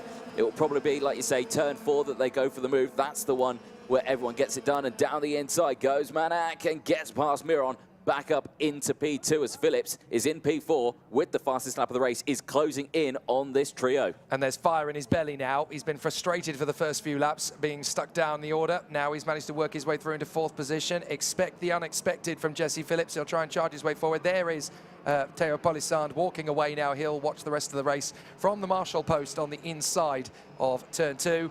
So very unfortunate indeed for Théo Polissand. Now Jesse Phillips just eating up the road in front of him as much as he quickly can. He's got a lap and a half to catch up to these guys. He's got to hope that these three essentially have a mother of all squabble, and then he's going to have his opportunity. But it already looks as though it could go that way, as Miron is trying every trick in the book to get Manak to hurry up.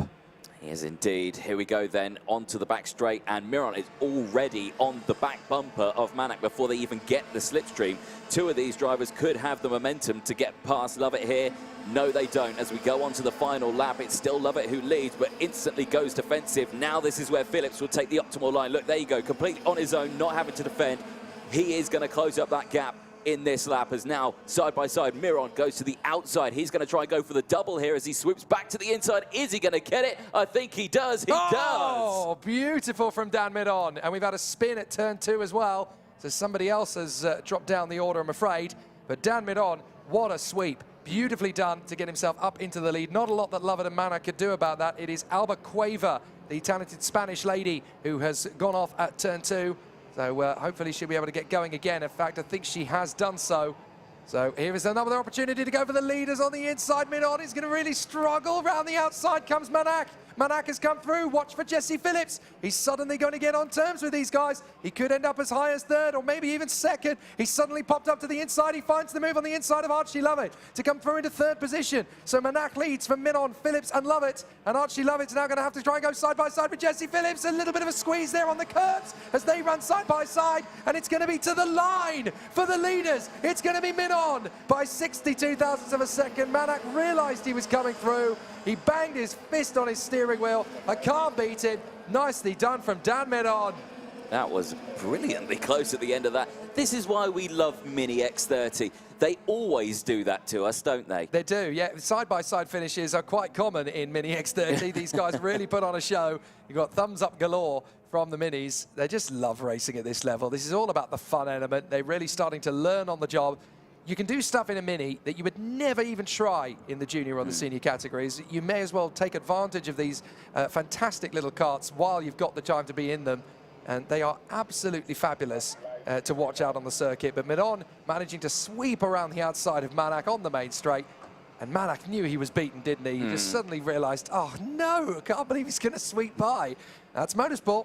And that's Mini X30 as well, isn't it? Always goes that way. And I think the circuit like Zuera as well really promotes Mini X30. It really pushes them to their maximum efforts, doesn't it? Really does. Dan Minon and Benjamin Manac at the front end of the field. Jesse Phillips fighting back to third and sealing the fastest lap of the race at the very death. Archie Lovett having to settle for fourth. Then Nuvola Morales and Gilles Herman from Gustavo Marquez, Max Endicott, George House and Jacques Zhu in the top 10. Well, rest of the field then go through Winston Camperin and David Minchuno as well. Flavio Carrot and Christian Kobe. Woody Broekman. The rest of the field as they go through. There were big chops and changes in that one as well. Lots of the field moved up as we did have 2 retirements on that one, of course. Jarlis Sayer and Polican, who did retire from that one. Andrea Mani finished in 23rd place after dropping 13 positions. Austin Newstead as well, not the best start to the weekend. Finished that in 22nd place after dropping 10. Albuquerque as well, finishing in 24th place. Darak Rivera finishing in 21st place, 5 places gained as well from Nilas Malak in 20th. That was the first of 2 Mini X30 races.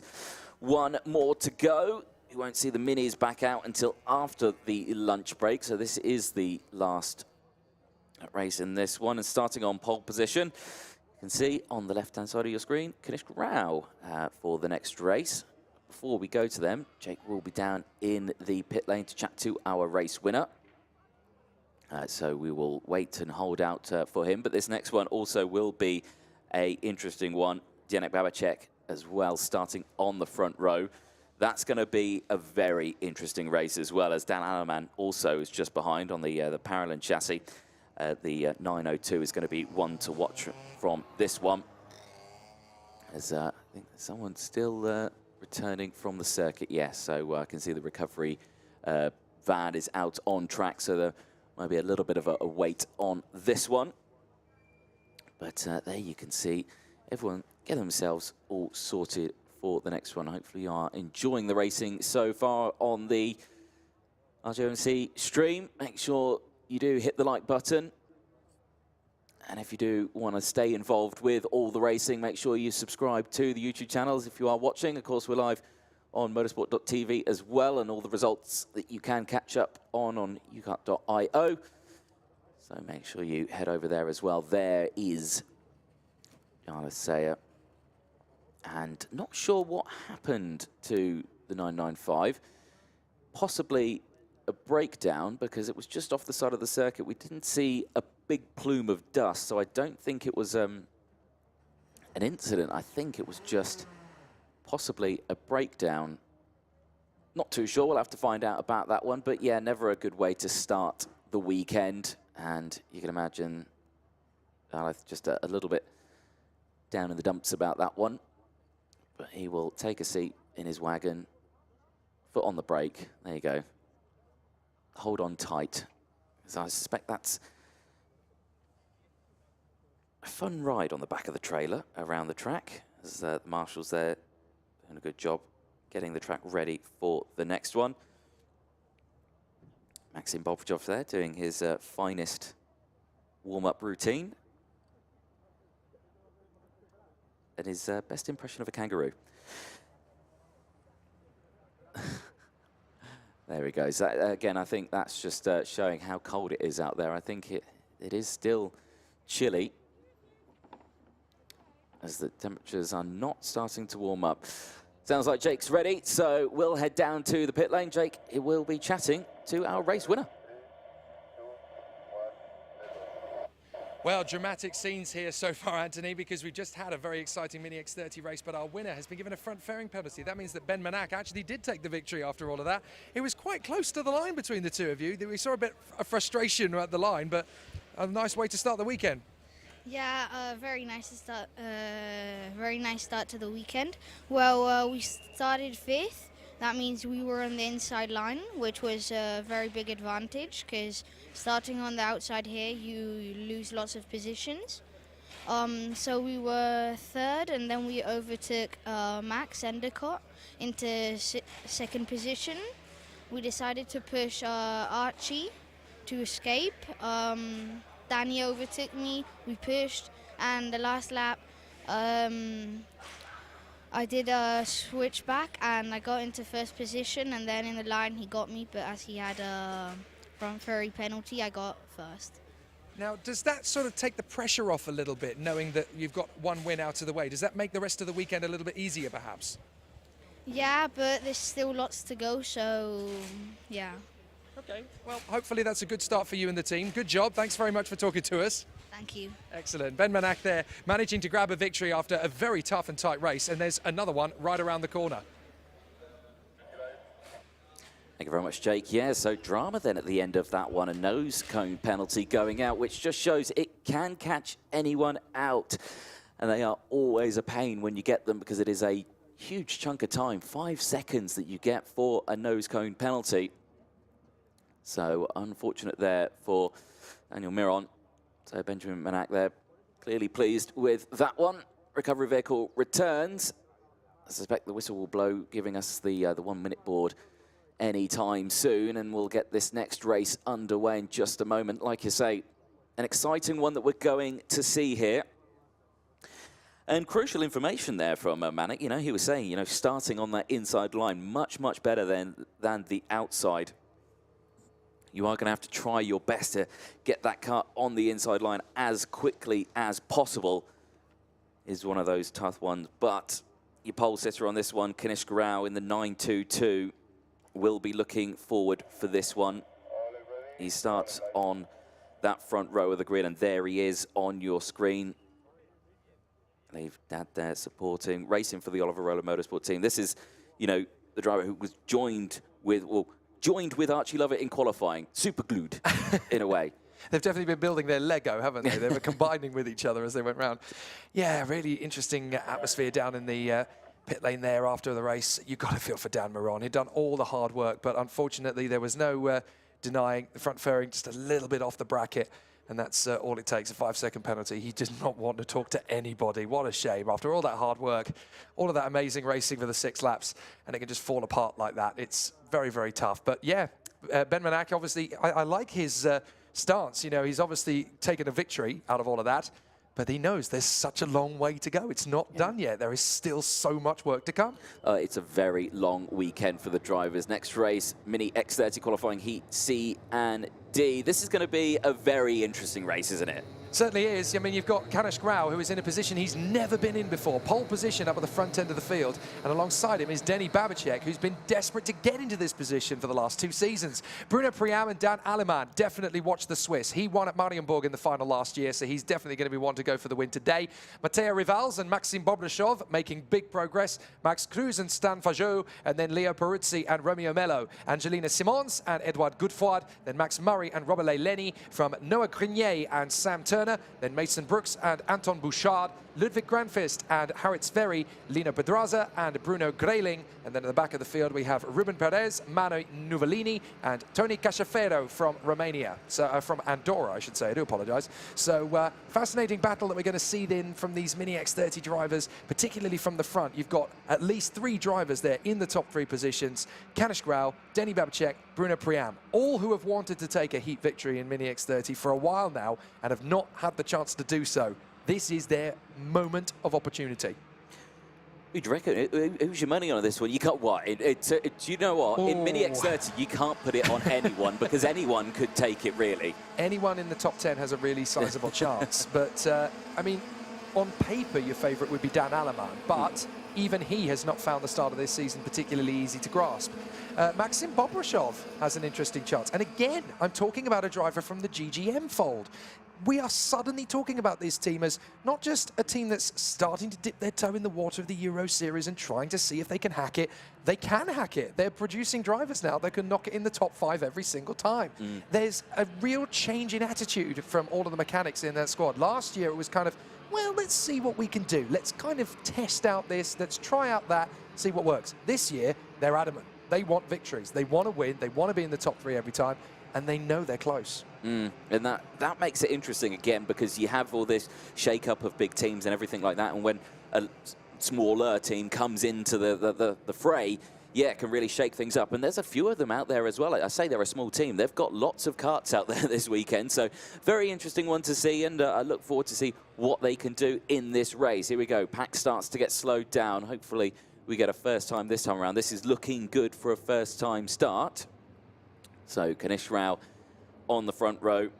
Zdeněk Babicek as well alongside. Who is going to get the better start away? Let's see where Zdeněk Babicek is going to end up at the start of this race as they go through. It's a false start. That looked good to me, but they can see a lot more than what I can.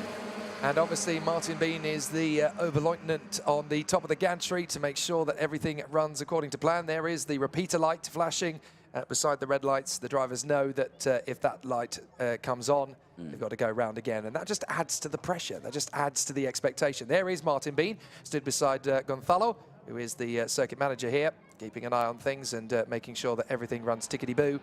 But yeah, that just adds to the expectation. It adds to the pressure for Kanish Rao, Zdeněk Babicek and Bruno Priam. It's not a massive shock that the first time these two drivers end up on the front row of the starting grid, it's a false start, because the nerves are just going to get a little bit too much. The adrenaline is going to bubble over. It is like when you dial yourself in, you get ready, and then, yeah, so, oh, no, we've got to go around again. Right, okay, now let's keep it in the zone, keep it in the zone, keep everything up to temperature and everything like that. Don't let everything cool down. So backing them up nice and early once again. I'm not sure what the cause was that last time. Maybe someone out of position, maybe in the pack. Not too sure, but it did look good to me. This time around, looking a lot better actually in the sort of back of the pack. So here we go then, into the tram lines. This is going to be a clean start this time. It is. Yep. Up to the first corner. Good run from Kanish Rao. He's taken Priam and Rivals with him. Just a little bit sluggish from Babicek, but he's not going to lose a massive amount of places as they come around the outside of turn 2. Rao is just able to hold on to it for the time being. Looks like we've all got through turn 2 without incident. Up towards turn 4, that's when the real test is going to come in. Rivals and Priam are going to try and get one over. And there's a little bit of jostling. One or two drivers back in the pack, but nobody going off. So now it's just a case of trying to slice it up the inside. It was a bit of a move there from Leo Peruzzi to try and get up into the top 4. He's made a terrific start, the Greek driver, who is now up in P5. So Leo Peruzzi, who is based out in the United Arab Emirates these days, up to 4th position he goes. Dives through, so Peruzzi is just carving his way through the field. Yeah, this is a nice start for Leo. He'll be happy with this one. Can he maintain it, though? That will be the question. Kanish Rao, though, looking strong at the front here. So that effort of probably going for a first race win is looking okay for the time being. Well, Rao's got Rivals and Peruzzi all over the back of him. Well, Peruzzi's not quite there yet, 4th position for the time being, but he's got one of the Alonso kart drivers behind him there as they come through onto the main straight. Rao's got pressure from Rivals and then Priam. Peruzzi, Max Cruz is the one who's in 5th position. There was investigation flag into the start from the Andorran Tony Cachaferro.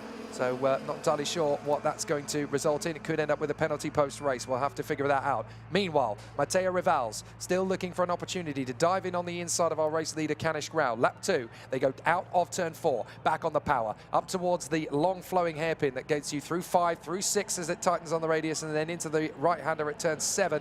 And this is a very long corner indeed in the Mini X30 Brigade. You can see a little bit of frustration from Matteo Rivals trying to get his move on Kanish Rao. But Leo Peruzzi, now that he's into 3rd position, is looking towards them. And here comes the move from Rivals. He dives in. Peruzzi's going to eat up that deficit. And now it's going to be a 3-man tussle for the lead. Yeah, that was a nice little overtake there. And again, Kanish Rao, smart driving there, didn't fight that too much. He said, right, okay, yeah, you go down the inside, I'll latch onto you now. Maybe we can work together, open up this gap again. But Peruzzi's looking quite tempting there, isn't it? It's just really is. Oh, I'm just going to chill here for the time being, but I suspect maybe this lap or next lap I'm going to have a little taster. I've nearly got them. I've nearly got them. I'm eating up the road, and now they're going to come down the main straight up towards turn 1, flat on the throttle again. Rivals, Rao, Peruzzi. Angelina Simons is doing a great job. She's up to 4th position, so Angelina Simons now finds herself in 4th for the George Gibbons Motorsport team. She's working her craft further forward as well. Hang on a minute.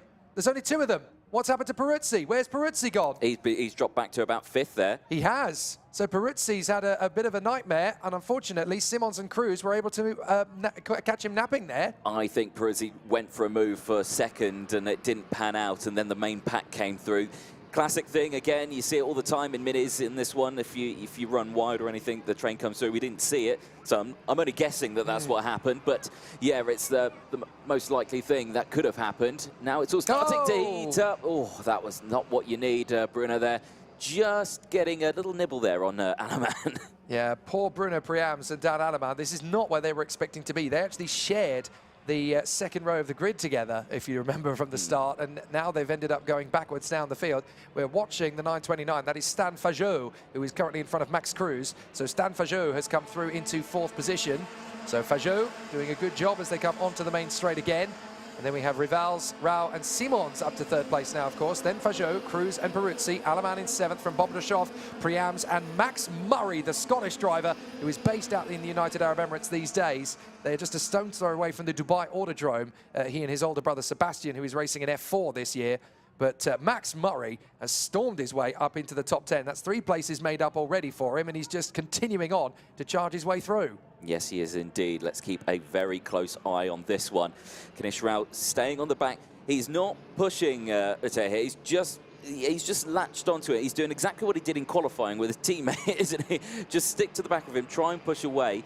Not really doing much, but like I say, it's in that lull of the race. We're mid-race. You're going to have to wait to the last couple of laps to see action really happen in Mini X30. And at the moment, looking like it's possibly going to go that way, but they haven't got a nice battle buffer, as I think they would like. That gap's still quite small. Yeah, Kanish Rao is playing the long-term strategy here, just sitting in behind Mateo Rivals in the Spirit, just letting him do all the hard work. Yeah, let him do the hard work. I'll just follow you along, and I'll use your slipstream. Thank you very much. So down the main straight again, 2 to go. Watch for Simons in 3rd position. She is going to be eating up the draft of these two. And her kart is going to get a little bit of support from Stan Fajot. Fajot's going to try and go for the move on Simons, and Fajot gets into 3rd position. Nice move there from the Frenchman. So Stan Fajot comes up into 3rd place past Angelina Simons. Now up to the hairpin, and Stan Fajot is actually the fastest driver on track as well. 3rd place for the Frenchman, but these two up front, Mateo Rivals and Kanish Rao, still trying to stretch away. They're not battling with each other just yet because they don't want to cost themselves too much time.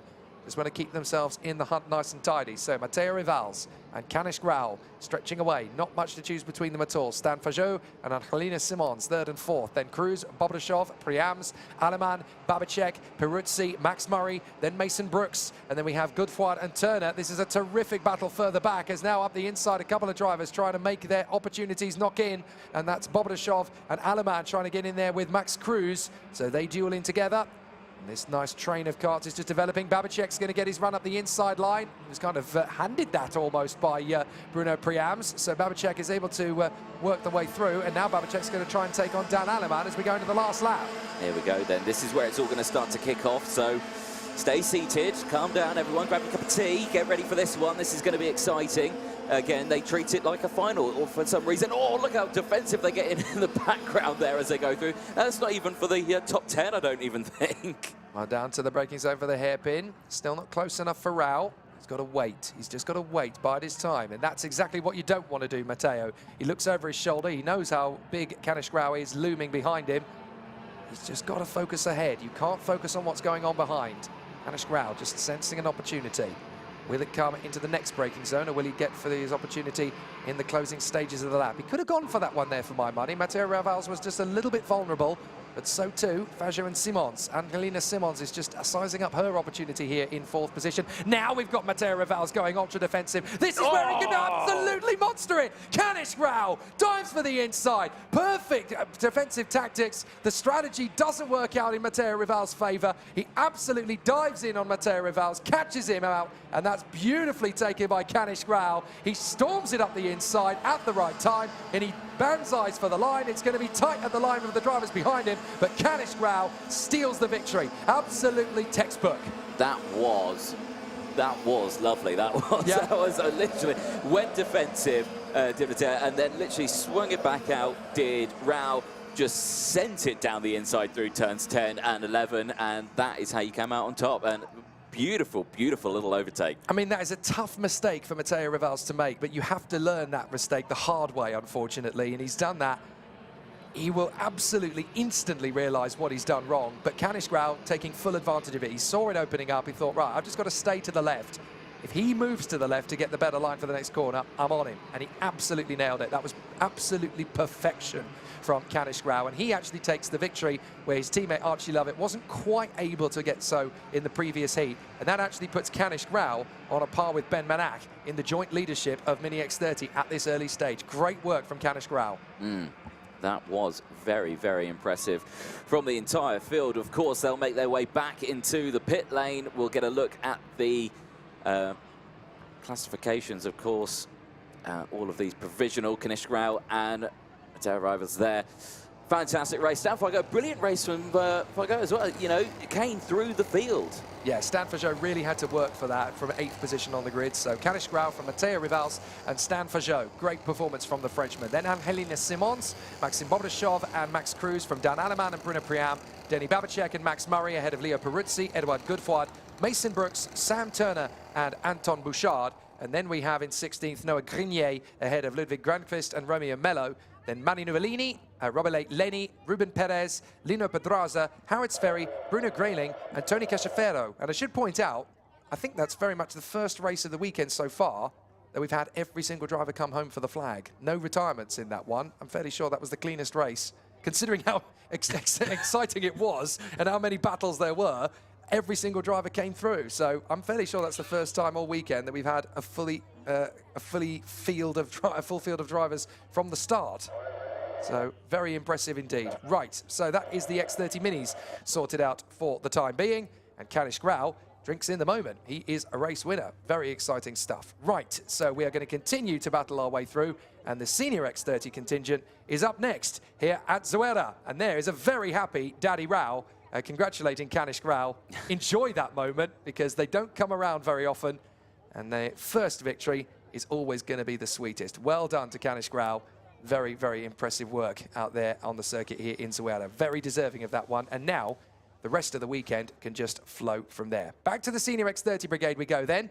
And it's going to be a fascinating challenge for our drivers on the front row of the starting grid. Danny Carinini lining up alongside the Italian Edoardo Villa.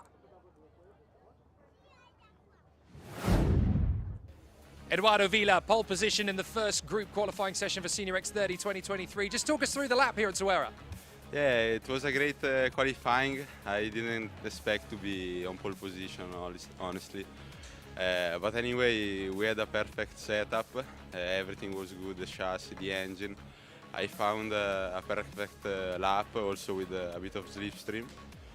And now we'll see the heats and everything. The race is long, but we will continue like this to do the maximum. It looks like you and TB Card have done a lot of homework over the winter to really increase the pace. Just how likely are we going to see you guys at the front throughout the year? Yeah, I hope every race we worked a lot in the winter to be in this position. And so we will try to do the best all the season. Great job, fantastic run. Thank you. So Edoardo Villa coming into this weekend with plenty of opportunities to storm the Crows. In yesterday's heats, of course, we had some terrific challenges from our 3 senior heats. Sam Shaw was the winner of his, as was Ruben Moya and Edoardo Villa. So they obviously gave us plenty of entertainment yesterday. For those who didn't join us early enough to catch the action, you're looking at Edoardo Villa, who's going to start this race from pole position. Jules Caranta actually picked up his first Senior X30 win earlier on in the day today, ahead of Evan Gilter and Sam Balota. Then in the second of the qualifying heats, D versus E, we saw the victory be contested by several all-comers once again, and after a thrilling encounter, it was Ruben Moya who came through for his second win in front of Sam Shaw and Adria Mustienis. So good battles there with Packham Weisenberger and Bart Harrison coming through in the top 5. But the win in the last race was not what we saw coming across the line, because of course we managed to pick up Eloy Gonzalez and Andy Rattel come through to pick up a 1-2 finish. But both drivers were eventually given front fairing penalties. So Juan Aluja is actually the man who took the earlier race victory in front of Finn McLaughlin and Eduardo Dominguez. Then Natalia Granada in 4th ahead of Adam Rahali and Ellie Goldstein. But there is Danny Carinini, who 2 years ago won the biggest event in IAME, which of course is the World Finals, when it was run on his home circuit of Adria in Italy. Sadly, no longer with us, the Adria circuit, which is a real shame. But he won the last major international competition on that circuit. So that's going to go down in history forever as his finest hour in IAME. But ever since then, he's been fighting to get back on top in the Euro Series, and it's not been particularly easy to maintain that position. There's Paul Chaus there in the 2.60, starting this one on the inside row. And again, that's the one that drivers want, isn't it? You have that inside row. You can maintain the speed, you can maintain your momentum around turn one, but you've just got to watch out for the outside line just coming across your front of your car, haven't you? Absolutely. It can be very tricky off the start here, and especially considering that you're going through that corner faster than most. You're still accelerating when you go through turn one. You're flat on the throttle throughout, so it can get pretty messy. This man has been so impressive so far this weekend, hasn't he? Sam Shaw, who's had so much bad luck in the past, but a win and a second so far this weekend. There's a sense of authority, a sense of confidence with him behind the wheel this weekend so far. He's not really been in this strong a position as a senior for quite some time in the IAME Euro Series, and it's nice to see him where he deserves to be, not just where he wants to be. So it's been a good position for him to continue to make progress, and a win in a second really puts him into a good position for the course of this weekend. Now, I have a feeling that 2023 could be the breakout year for this fine lady. Sita van Meert, she now captains the Eichmanns Grand Prix team, essentially. She was instrumental in assisting Ellie Goldstein at Genk last year to get the positions that were required to get him into a championship winning position. She's been a monstrous team player and absolutely is the heart and lifeblood of the Eichmanns Grand Prix team this year.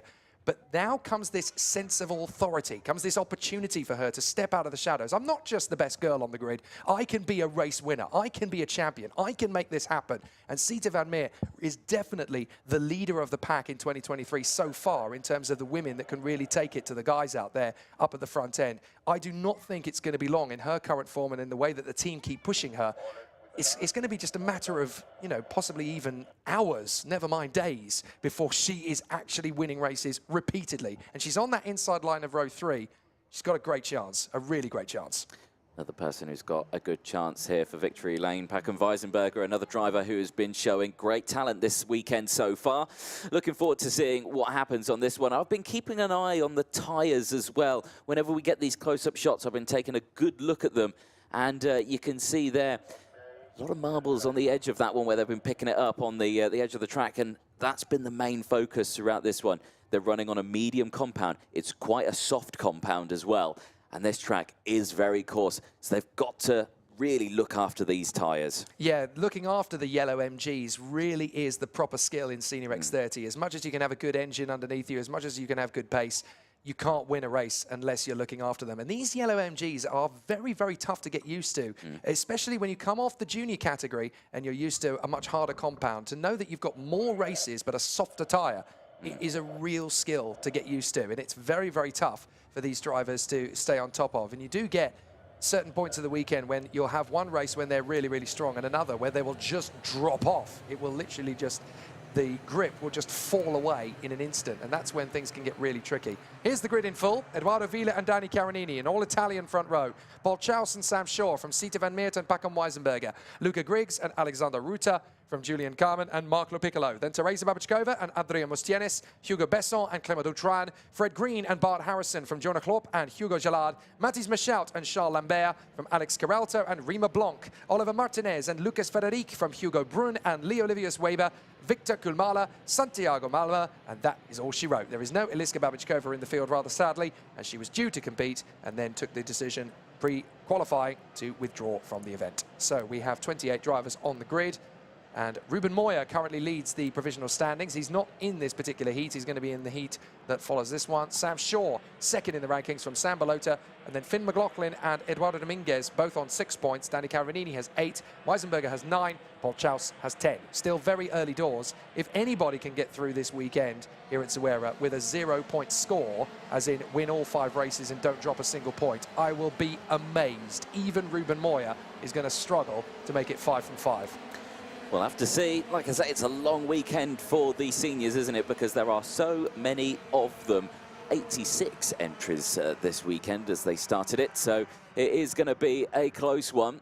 But this is qualifying Group C and E. So this is some of the, I don't want to say slower, because they're not slower. They're at the same pace. It was, like I say, we're talking 10th. So they had to go in some group, didn't they? And they ended up in Group C and E. And this is them racing now. But what are we going to see from Eduardo Villa in this one? Because he won yesterday but then he struggled earlier on.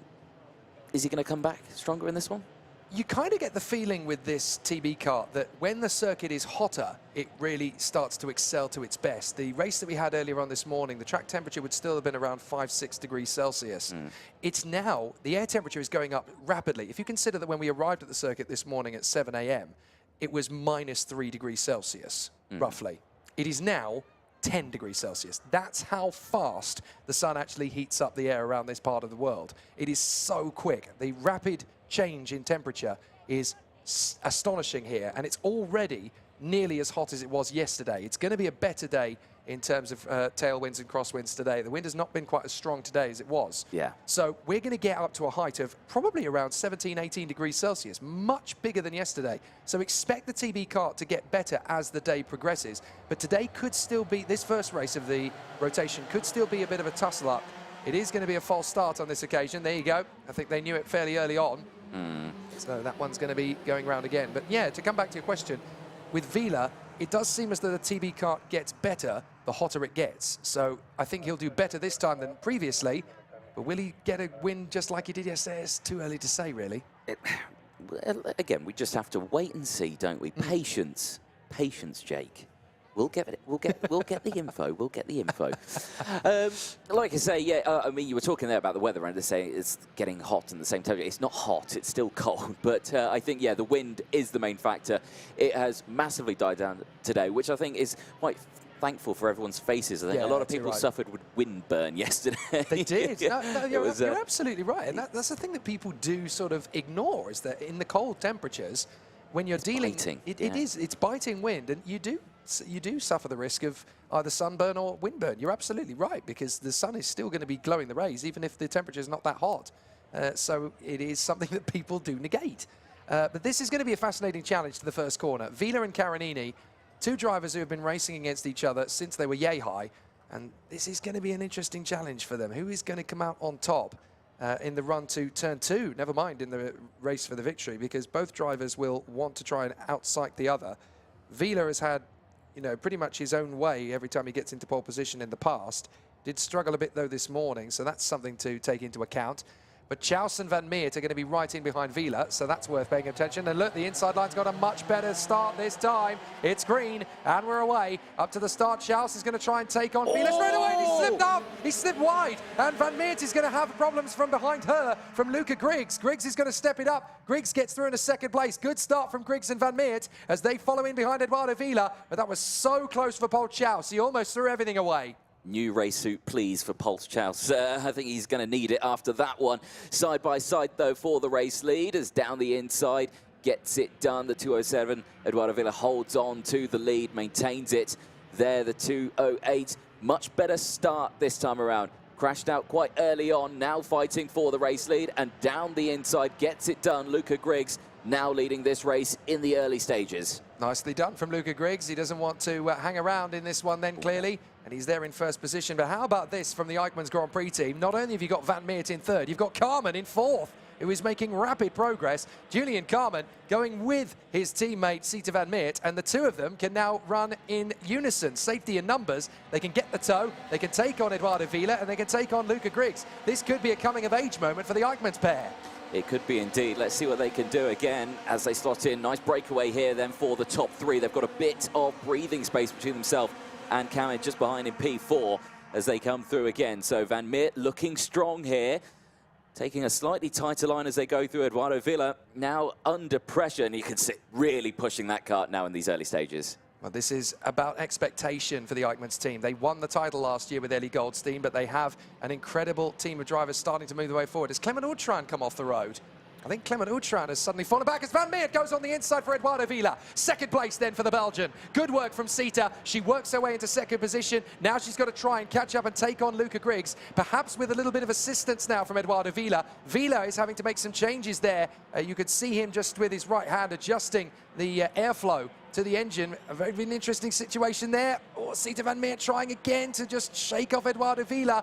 Can't afford to make too many mistakes in these slow apexes. You need to get in the toe of the draft. Sita Van Meer trying to duck down in the car, trying to close up on Luca Griggs. She has yet to lead an IAME Euro Series Senior X30 heat outright. Eduardo Vila is going to try and make it harder for her. Diving up the inside, Vila gets through again. Yeah, nice move there, well timed. And in not a place that we've seen a lot of overtakes happen. Everyone seems to wait for turn 4, but the moves are coming in thick and fast through turn 2 this time around, and instantly, Villa is already catching up onto the back of Griggs. So maybe that car just a little bit faster in some sections. Potentially, but this is not panic stations yet by any means for the Eichmanns pair. They can tag in together. They've still got a lot of work to do, but they've still got a lot of time to do it in. And Griggs and Vila can essentially take away a lot of the hard work for them. Now, Van Meer just a little bit wide at places. Oh, we've got 2 karts coming in. That is Utran and Ruta. So Alex Ruta and Clement Utran both coming in together. That's the Pole and the Frenchman, and their race is over. Pantano and VDK losing 2 of their stars already. That's why. Missing front fairing. Is that a nose cone penalty? Well, by virtue of the fact that we can't find one, absolutely. Well, you can argue that one. There's no nose cone there. How can you give it a penalty? That's true. It's not loose. It's completely gone. Sita Van Meert tied up behind Eduardo Vila. Now trying to come up to the hairpin. Breaking in. And Griggs in front of Vila, Van Meert and Carmen. Then Weisenberger finds himself in 5th position from Lo Piccolo. Now, that's interesting. You've got the Eichmanns pair in 3rd and 4th, but now you've got the Victory Lane pair in 5th and 6th, Weisenberger and Lo Piccolo. They're going to try and do exactly the same thing. They're going to try and close up to the top 4, work in unison and go, right, well, we can work together here. We can take on all 4 of them. Yeah, and in these early stages, you know, again, because this isn't a one-off event, like we saw with the Winter Cup, like we saw with the iGames. Yes, you've got your teammates that might work together, but it's all down to yourselves. This is a championship. It's points. Everything can fall at the end of the season. So at the beginning, work together. Get yourselves through the season. Well, there is no teams championship, of course, in the IAME Euro Series. So essentially, the rule is, well, work together, have some fun out there, but don't take each other out. That's the only rule. That's the only rule you've got within a team. Don't take your teammate out. So Sita Van Meert using the draft again, as is Vila to close up on Luca Griggs. This is going to get tight between the top 4. Bart Harrison is leading the cavalry ahead of Teresa Babachkova, Adria Mustienis and Danny Karanini to try and get the time down. This is great work from Vila. Excellent work from Van Meert and Carmen as well, just tightening in behind. Don't go too fast too soon. You've got to look after these tyres. You've got to watch the engine temps, you've got to watch the water temps, you've got to watch the brakes. You've got so much still to do. On lap 5 out of 9, the real nuts and bolts of this race isn't going to really wake up yet. Weisenberger, though, he's in a bit of a difficult situation here in 5th position. He's got to start eating into those Eichmanns cards. He's got to start making progress so that he can be in the box seat once Griggs and Vila start battling. Definitely. We'll keep an eye on this battle as it goes through. A little further back as well, some of the big movers. Hugo Brunn, a fantastic start to the race. P14 is having a good scrap with Paul Chaus, who has not had a good start to the race, has dropped down into P13, but they are battling quite fiercely for 13th and 14th place. Lucas Frederick as well, 8 positions gained up into P16, has got Hugo Delay just behind as well. But again, this is interesting that what we're seeing here right now, tactics coming into play now. Someone, Kamen, more like being a rear gunner there, maybe to Van Meert? To a certain extent, yes, he's kind of had to play that role, and unfortunately, Weisenberger's got him now, so Weisenberger is into 4th position. So there he is, Packham Weisenberger, having worked his way into P4. He's a real talent, is Packham Weisenberger. Last year, he kind of came out of nowhere and started to knock on the door of the likes of his teammates, Cahal Clark and Noah Montero. So Packham Weisenberger really now stepping up to the attack in the senior category. Certainly seems to have enough legs on the drivers in front to stay with them. Sita Van Meert, just a quick check over the right shoulder. Knows that Packham Weisenberger is there now. But this is where the real battle is going to start, and it could shape the entirety of this race. Griggs versus Vila. Vila's trying to keep Luca Griggs guessing here. That's the only way you can really outfox the driver in front. And this is going to be a battle we could see all the way through this season. Pantano versus TB, and Griggs versus Vila. Sita Van Meert is just trying to stay with them. Just stay hungry. Don't panic. Don't worry about them getting a little bit further away. Here comes Vila on the inside line. There's the move. A little bit of a squirrel out from Griggs, but Van Meert may get a chance to move into 2nd place before Griggs even knows what's hit him. So Van Meert trying to have a look up towards the next opportunity. Villa likes to go for the move through turn 2, and I think he knows that a lot of people don't overtake there. So if you can do the overtake there, people won't expect it, which is why you weren't seeing defensive dives down the inside or anything like that, because I don't think that Griggs was expecting the overtake there. It's also why Griggs can't then react to it quickly Yes. enough and get him back into turn 4, because he's already on the back foot, coming off the throttle and getting onto the marbles on the exit of turn 2. So it's a masterclass move from Vila, because he not only makes the move, he ensures that Griggs can't retaliate. So it's a very tactical decision from Vila to go for the move in 2 rather than in 4. So it's worked out nicely. Van Meert has now got a really difficult situation here, because she's got to go on the offensive and the defensive in the same maneuver, because she's got to attack Griggs while also keeping Weisenberger back. And that's a retirement. That is Matthijs Michout. So Matthijs Michout, unfortunately, out of the race there. See, the nose cone on that one is dragging Yeah, the floor it as is well, indeed. so that will be another 5-second time penalty being added on. This is still close, though. I gotta say, Griggs hasn't fallen off. Yes, okay, maybe was causing a train, but he's not dropped off there. He was just maintaining the pace. So now that he's back, I reckon just twist the, you know, engine up a little bit more. Can I get a bit more waft out of this? And it's now or never, really, for the guys behind the top 3, isn't it? Weisenberger, Lupiccolo and Carmen are really going to struggle to stay with this 3 now. So Sita Van Meert is in the box seat here, really, in 3rd position. She's got to be close enough to the back bumper of Griggs, but far enough away that if something does kick off, she can react with good time and good pace. But this is certainly the best drive we've seen from Sita Van Meert so far in IAME Euro Series. Great to see her up at the sharp end. She deserves to be there. She's going to knock on the door of Vila and Griggs. 1 lap to go.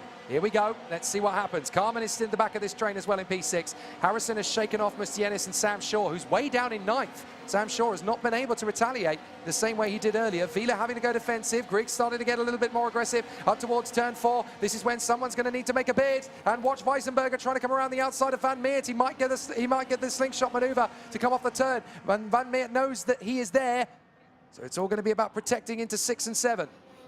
Here we go then. The main opportunity to get the overtake done was turn 4, but there are plenty more to get it done through this section of the track as well. Closing, closing, closing. Vila looks to go for the switchback here at turn number 8 and gets alongside, but can't quite it. Van Meert dives to the inside as well, but stays in P3, can't get alongside. Now Van Meert goes defensive on Weisenberger. Weisenberger looks to the inside again. No one can try and find the gap that they need. Yes, this is a wide circuit, but they can't find the place. This is stalemate, but it's going to have to be all the way to the flag here, as Eduardo Vila has defended beautifully. So too has Griggs, but then so too has Van Meert. It's going to be to the line for Griggs, but he hasn't made it by 17 thousandths of a second. Vila gets it from Griggs and Van Meert, and I'm not kidding. All 3 of them put in a masterclass effort to keep that together. We are going to see finishes like that all the way through this weekend, aren't we? I think so. The finish line's so far away from the final corner that they just can get that run. It's just on that. It's actually quite well designed, isn't it? It certainly is. It makes it exciting all the way to the end. And that is the first time that Sita Van Meert has finished top 3 in the IAME Euro Series in any category. How about that? And not only does she do it in the Eichmanns Grand Prix kart, she does it in senior X30, where it really counts amongst the drivers. It's great to get performances in mini, great to get the performances in junior, but she's worked her craft from the mini all the way up to senior, and now she's top 3 in Europe. That is not bad going, Sita. Great job. Exactly that. You can be thrilled with that one as the race weekend progresses. That'll be a nice boost, I think, and maybe something that we could see later on in the weekend. If that gives a good confidence boost, maybe we could see a win at some point this weekend. Dare we suggest that she has finished higher than her former teammate Ellie Goldstein so far this weekend? Your words, not mine. Yeah, slightly on the nose. Eduardo Vila and Luca Griggs ahead of Sita Van Meert, Paco Weisenberger and Mark Lupiccolo. Then Julian Carmen, his best ever result in the IAME Euro Series as well. Bart Harrison in P7 in front of Adrian Mustienis and Sam Shaw. Danny Carinini in the top 10, but only P10. Teresa Babachkova in front of Hugo Besson. Hugo Brun in front of Paul Chaus, who will be very disappointed with 14th. Jonah Klopp in front of Hugo Jalard, and then Fred Green ahead of Lucas Federic, and then Rima Blanc, Charles Lambert, Oliver Martinez, and Alex Caralto from Victor Kulmala, Leolivius Weber, and then Santiago Malma, and the retirements, Matthijs Michout, Alex Ruta, and Clement Outram. What a thrilling battle this is turning into in Senior X30, and yet again, for my money, there's half a dozen drivers who could win the final here. Even Vila is not safe at the top of this ranking at the moment, but interestingly, Sam Shaw came away from that race with a P9, and that drops him right off the back of Ruben Moya competitively. That gives him a 9-point swing to add to the 2 he'd already got. So he drops out of the top 5. And that is a bit of a headache for Sam Shaw. He really didn't want that. So starting on that outside line, very costly indeed for Sam Shaw. But for Eduardo Vila and Luca Griggs, and for Sita van Meert in 3rd, that was a pretty textbook race. That was, wasn't it? That was nice to see all the way throughout that, you know, teammates working together to try and get the best results. But it came the way of this man here. 2 wins, though. What did you spot there? Well, I was just thinking about these 3. You know, as much as we love the banzai, the banter, and the sort of the banging wheels and side pods, it's nice occasionally to get what is a pure race. Yes, there isn't a million overtakes in it. Yes, there isn't, you know, banging of wheels and trying to avoid people running wide and whatever. But a pure motor race is not to be sneered at. These guys really did give as good as they got. There were not many mistakes from any of them, although they all made them at some point during the race. It was a fantastic situation for all of the competitors, and they are learning as they go through. You know, they're all making these gains, they're all making these inroads, whilst also trying to balance, you know, learning the kart, learning the circuit. And you've got to remember that these guys are at prime GCSE and A-level age as well. They're also focusing on their education as they go through all of this as well. The mind management side of it is ruthless. Speaking of the education side of it, of course, we come into the 2023 season with the IAME Euro Series partners, Minerva's Virtual Academy, who are focusing on making sure that the drivers work not just on their racecraft, but also on their education through the course of racing. And it's been fascinating to see how Minerva has really integrated itself into the paddock to support these young drivers coming through. MVA is a multi-award-winning online school for pupils aged 10 to 18. We offer a flexible, personalised schedule, allowing students to learn on their own terms from anywhere in the world. A dynamic weekly timetable includes assemblies, e-learning, live lessons, one-to-one mentoring, and after-school clubs. Our high-performance club is specifically designed to support elite athletes.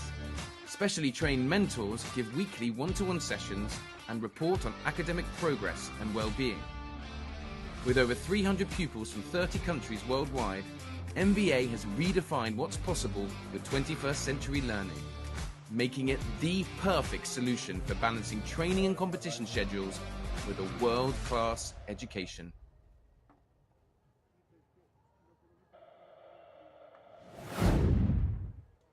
So important that that is a focus for these drivers at this level. It has never been more important to focus on education when you're in the midst of an athletic discipline, and to have the Minerva guys in the paddock helping these guys to achieve their potential on and off the track, it is so essential. So it's great to have them with us.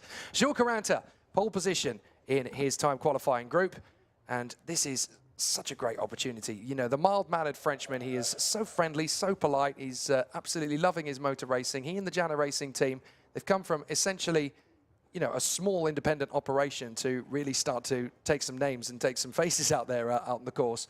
And he just keeps on learning. He's one of those drivers that just keeps finding more. Meanwhile, across the other side, Andy Rattel, who's front-fairing, has suddenly got no decals on it. Clearly a remnant of the previous front-fairing penalty that he had. Maybe there was too much damage to it. Yeah, I think they said it would be like, no, you damaged the last one. We're not putting stickers on it. You might ruin them again. Exactly. You get stickers once you've done your good boy work. Yes, yeah. Anyway, Sam Balota and Elio Gonzalez are going to be out there on the second row of the grid with them. So that'll be an interesting size up of the situation as well. 2 drivers that need to charge their way forward as well. So here we go again. Jules Caranta and Andy Rattel, an all-French front row. Sam Balota and Eloy Gonzalez from Malo Bollier and Aaron Garcia. Then Evan Gilter and Juan Aluya and Alessandro Tedesca alongside Natalia Granada. Then Andrea Pedavano and Daniel Mathia from Marcus Luzio and Arthur Vassort. Jan Rothen and Gilles Renman from Harry Platten and Louis Johnston-Cool. Louis Speck and Koda Yoshida. Louis Juin and Hugo Heroin. And then Matteo Gicardi and Olivan Veit from Floris Costa and Solana Knoll. Alex De Schepper, Eduardo de Kort, and at the back of the field it is Matthias van der Kerkhofer. Packed grid in this one. This is going to be a good one as well. This is Group B and F that are taking to the circuit. So again, are we going to see a carbon copy of what we saw in the previous race? Maybe teammates working together? Or are we going to see Jules Caranta maybe just, again, stick to the front of this one?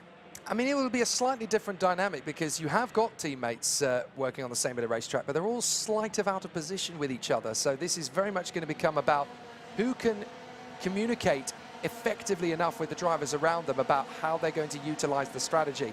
a lot of these early races in qualifying becomes about who's wise, you know, who's smart, who can read the long game, and who can see the situation. Hang on, is that Andy Rattel dropping back? Andy Rattel has fallen off the front. He's in the middle of the gaggle, and it looks to me as though Andy Rattel is not actually going to be taking up his position from the front of the grid very easily, because he's dropped right in there towards the last 5 to 6 drivers in the queue. I'm just looking out the commentary box window to see if he's looking down at the car. There he is. Look, there he is as he works his way through the hairpin. He's way out of position. He should be on the front row with Gilles Caranta.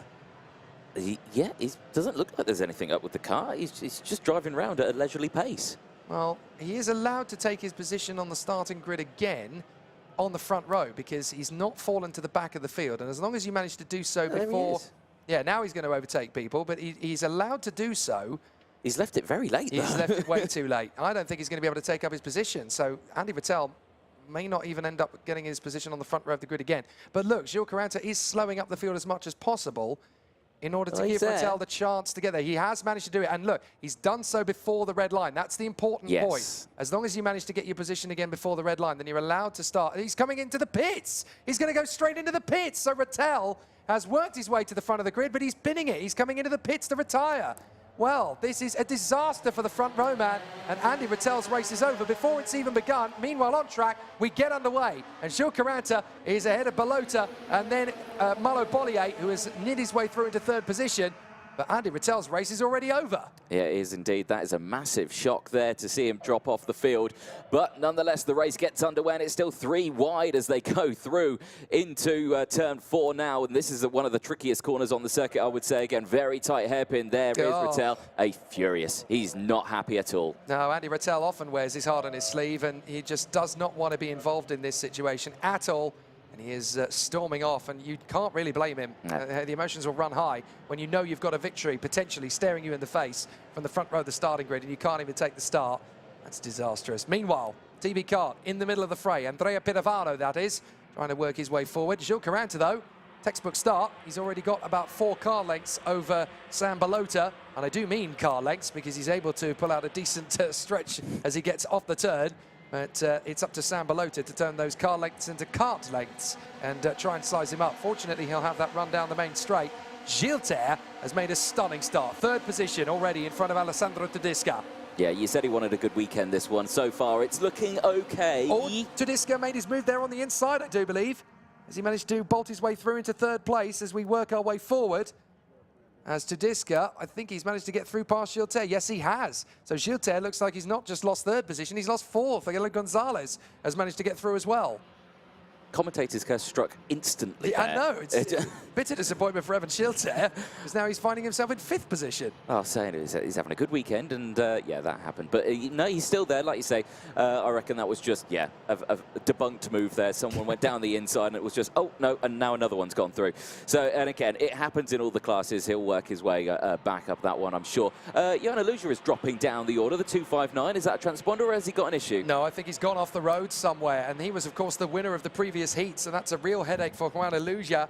He has rejoined by the look of it, but he's had to, he ran off the road, unfortunately, and has dropped a long way back. So I think he went off the road up at turn 9 and has had to rejoin in the middle of the gaggle. So yeah, he's 17th. So he's dropped in behind Arthur Valsort, and that has not gone well at all. He would have run wide there up at turn 9 and missed the transponder line and then recovered it. Up the inside, though. Big lunge from Gonzalez, and he makes his bid on Tedesca to get himself up into 3rd position. Gilter has now fallen behind Bollier. So Bollier in 5th position. It's not an easy race for Evan Gilter, is it? He would have liked a little bit more. I'll tell you who is on the march, though, and that is Marcus Luzio, 9th position. He's made up 5 places, as has Dan Mathia. So Mathia and Luzio definitely charging their way forward. Indeed, yeah, keeping a close eye on them. Caranta, though, doing well at the front, maintaining that gap, now 0.6 of a second from Balota. Gonzalez, who has just moved up into P3. Tedesca, originally there, now P4. That's how racing works. He's catching up, but not at a significant race. It's early doors. Again, 9 laps with these races, so we're only on lap 3 now as they cross the line. There you go, some quick maths there as well. There they are on your screen as they go through. Looking quick, though, working together, maybe, trying to close that gap. Indeed. We've got 6 laps to go. We're 1/3 of the way through, 3 laps completed, and we've got 6 to go. And this is lap 4. Jules Caranta just trying to stretch away from Balota. Half a second is the gap, and if he's comfortable with the way the kart is currently handling, he might be able to maintain that for the entirety of. That would be very impressive. Tudiska tucked up behind Marlo Bollier, and then Evan Gilter sat in 6th position, getting frustrated, looking for the chance to come back. He is now sizing up the opportunity. He's not going to wait around. Lovely job from Gigi, up in a 5th place. Yeah, nice one there through turn 8. Surprisingly tricky though, because like I say, it's still a long run, but it's a shorter run into that hairpin, and you've got to have the momentum through 5, 6, and 7, haven't you? If you get that right, then yes, you can definitely go down the inside. But just that little bit of a mistake, and it can all go a little bit wrong. But that's worked out quite well for Gilter there. He's opened up that gap, and he's closing up to Belay just ahead. And a lot of that move in that particular hairpin is also about trying to let the driver alongside you know, not only am I on the inside, but if you try and fight this, you're going off, not me. So it's a psychological upper hand to try and outfox and outmaneuver your rival to place the kart prominently enough alongside to basically make them bail out of the move so you can get a faster trajectory out of the turn. It's all about psychological gamesmanship. And in the middle of the race, the driver is always going to concede and go, do you know what, mate, you have the corner for now, I'll get you back later, because you just don't want to run that big a risk that early on. Caranta, still 0.4 a second now in front of Sam Balota. Bollier is there. That's a very late bit from Granada. Oh, that was never quite going to tidy up, but on the exit, she's been able to find the line on Luzio. Pirovano's in there. A little bit of a nudge from Juin as Platten ends up dropping to the back of the queue and then getting back onto the inside of Louis Juin again. So that was aggressive from Granada, but you know what? She turned a move that was never, ever going to work into a move that has not only worked, but she's dropping off the back of them. This is amazing. You saw the body language as she went for the initial move through turn 8, and it looked like it was, oh, that didn't work, and then saw the gap appear and perked up again and went, oh, actually, that was a good idea. It did work. I mean, it's not quite the move she was trying. Oh. Pirovano going into full Juha Kankkunen mode there, into the hairpin at turn 2. And the back end sliding out. That was a proper bit of commitment from Pirovano. I think that's going to be enough to put him in front of Luzio. So Granada is still there in 9th. And no, Pirovano, he's not just lost out to Luzio, but also to Platten and Juin at the same time. So that did not work out in Pirovano's favour in the end. I don't think his tyres thanked him after that one. No. No, I think they were screaming in pain. Warning flag to Natalia Granada, though, after that one. And, well, it may not have been for that one. We're not too sure, but a warning flag goes out, which is a huge shame because she was looking so quick. Yeah, I'd say that's a reasonable expectation for that. Oh, we've got yellow flags out on the course. We've had one of the TBs has come off. Is that Pirovano? I think that is. That's Andrea Pirovano. So he's literally come from tank slapping the kart sideways through 2. He knows he's got it all wrong. And Andrea Pirovano, I'm afraid, ducks out of sight and out of the race. That's very unfortunate for the Italian. It is indeed, yeah, tumbles down the order. Another car also tumbling down the order was Louis Johnson Cool on that one as well. He dropped down 8 positions at the same time, and they were next to each other. Well, you do kind of wonder, were they just a little bit too near to each other? Because Pirovano was already losing places and losing momentum. That power slide, it cost him about 3 or 4 places. And obviously, it was kind of a bit like we saw from Jules Caranta in the race yesterday. Once you let that door open and 1 or 2 karts get in, then it's just the floodgates open and you just lose position after position after position. And there's not really a lot you can do about it. Fastest man on track, though, is his teammate, the German talent Louis Speck. Now, Louis Speck has actually come back to the world of IAME, having originally been in the KZ category. He was in the European and World Championships for the last couple of seasons in TB, and he was consistently the youngest driver in the KZ category.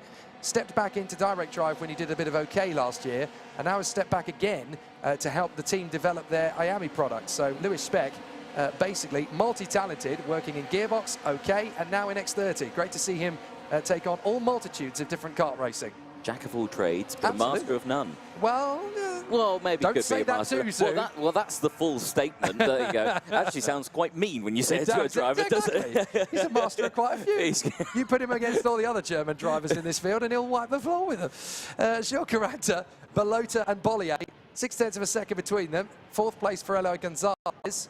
But Gilter really wants a piece of Dan Mathia now. And this is the interesting challenge. You've got 2 teams that are punching well above their established weight, AC Motorsport versus PB Kart. But now they're really starting to make a big impression in 2023 and go a little bit further forward than we have expected to see them consistently. So that's really good news. But through all of this, Jules Caranta has just been keeping it nice and tidy, nice and planted. Belota is going to get an opportunity on the slipstream this time, but as long as Caranta keeps his head, he should keep the win. He should do indeed, yeah, closing that gap. The gap, though, has consistently come down. It's less than 0.3 of a second now, and crucially, Caranta is looking over the shoulder quite a lot. Yeah. You usually don't see that in seniors. The more experienced seniors, like I say, this is Caranta's first year in them now. It's the step up, and I feel like he's feeling the pressure just that little bit. And it's the last lap as well, and Belota is less than 1/4 of a second back, so all it's going to take is one choice manoeuvre from Sam Belota, who, let's be honest, does need to take a risk or two now. He's got 7 points compared to Caranta on 12, so Belota can actually afford to sit behind him and drop a couple of points. But from Sam Belota's point of view, you know, he's only got 3 drivers in front of him in terms of the aggregate performances. He could really do with a win to stop adding points to his tally, but it looks as though Caranta's doing more than enough to keep the Belgian at bay. There isn't really a lot of time for Belota to make an impression. He's actually having to fend off from Marlo Bollier instead. So Jules Caranta, yesterday may have been a blip, but ever since he got up this morning, he has been on fine form, and he has made it yet another victory. 2 out of 3 so far this weekend then for last year's Junior Euro Series champion, coming straight into Senior X30 and very much following in the footsteps of the likes of Marty Boyer, who did a fantastic job in his X30 Euro Series youth.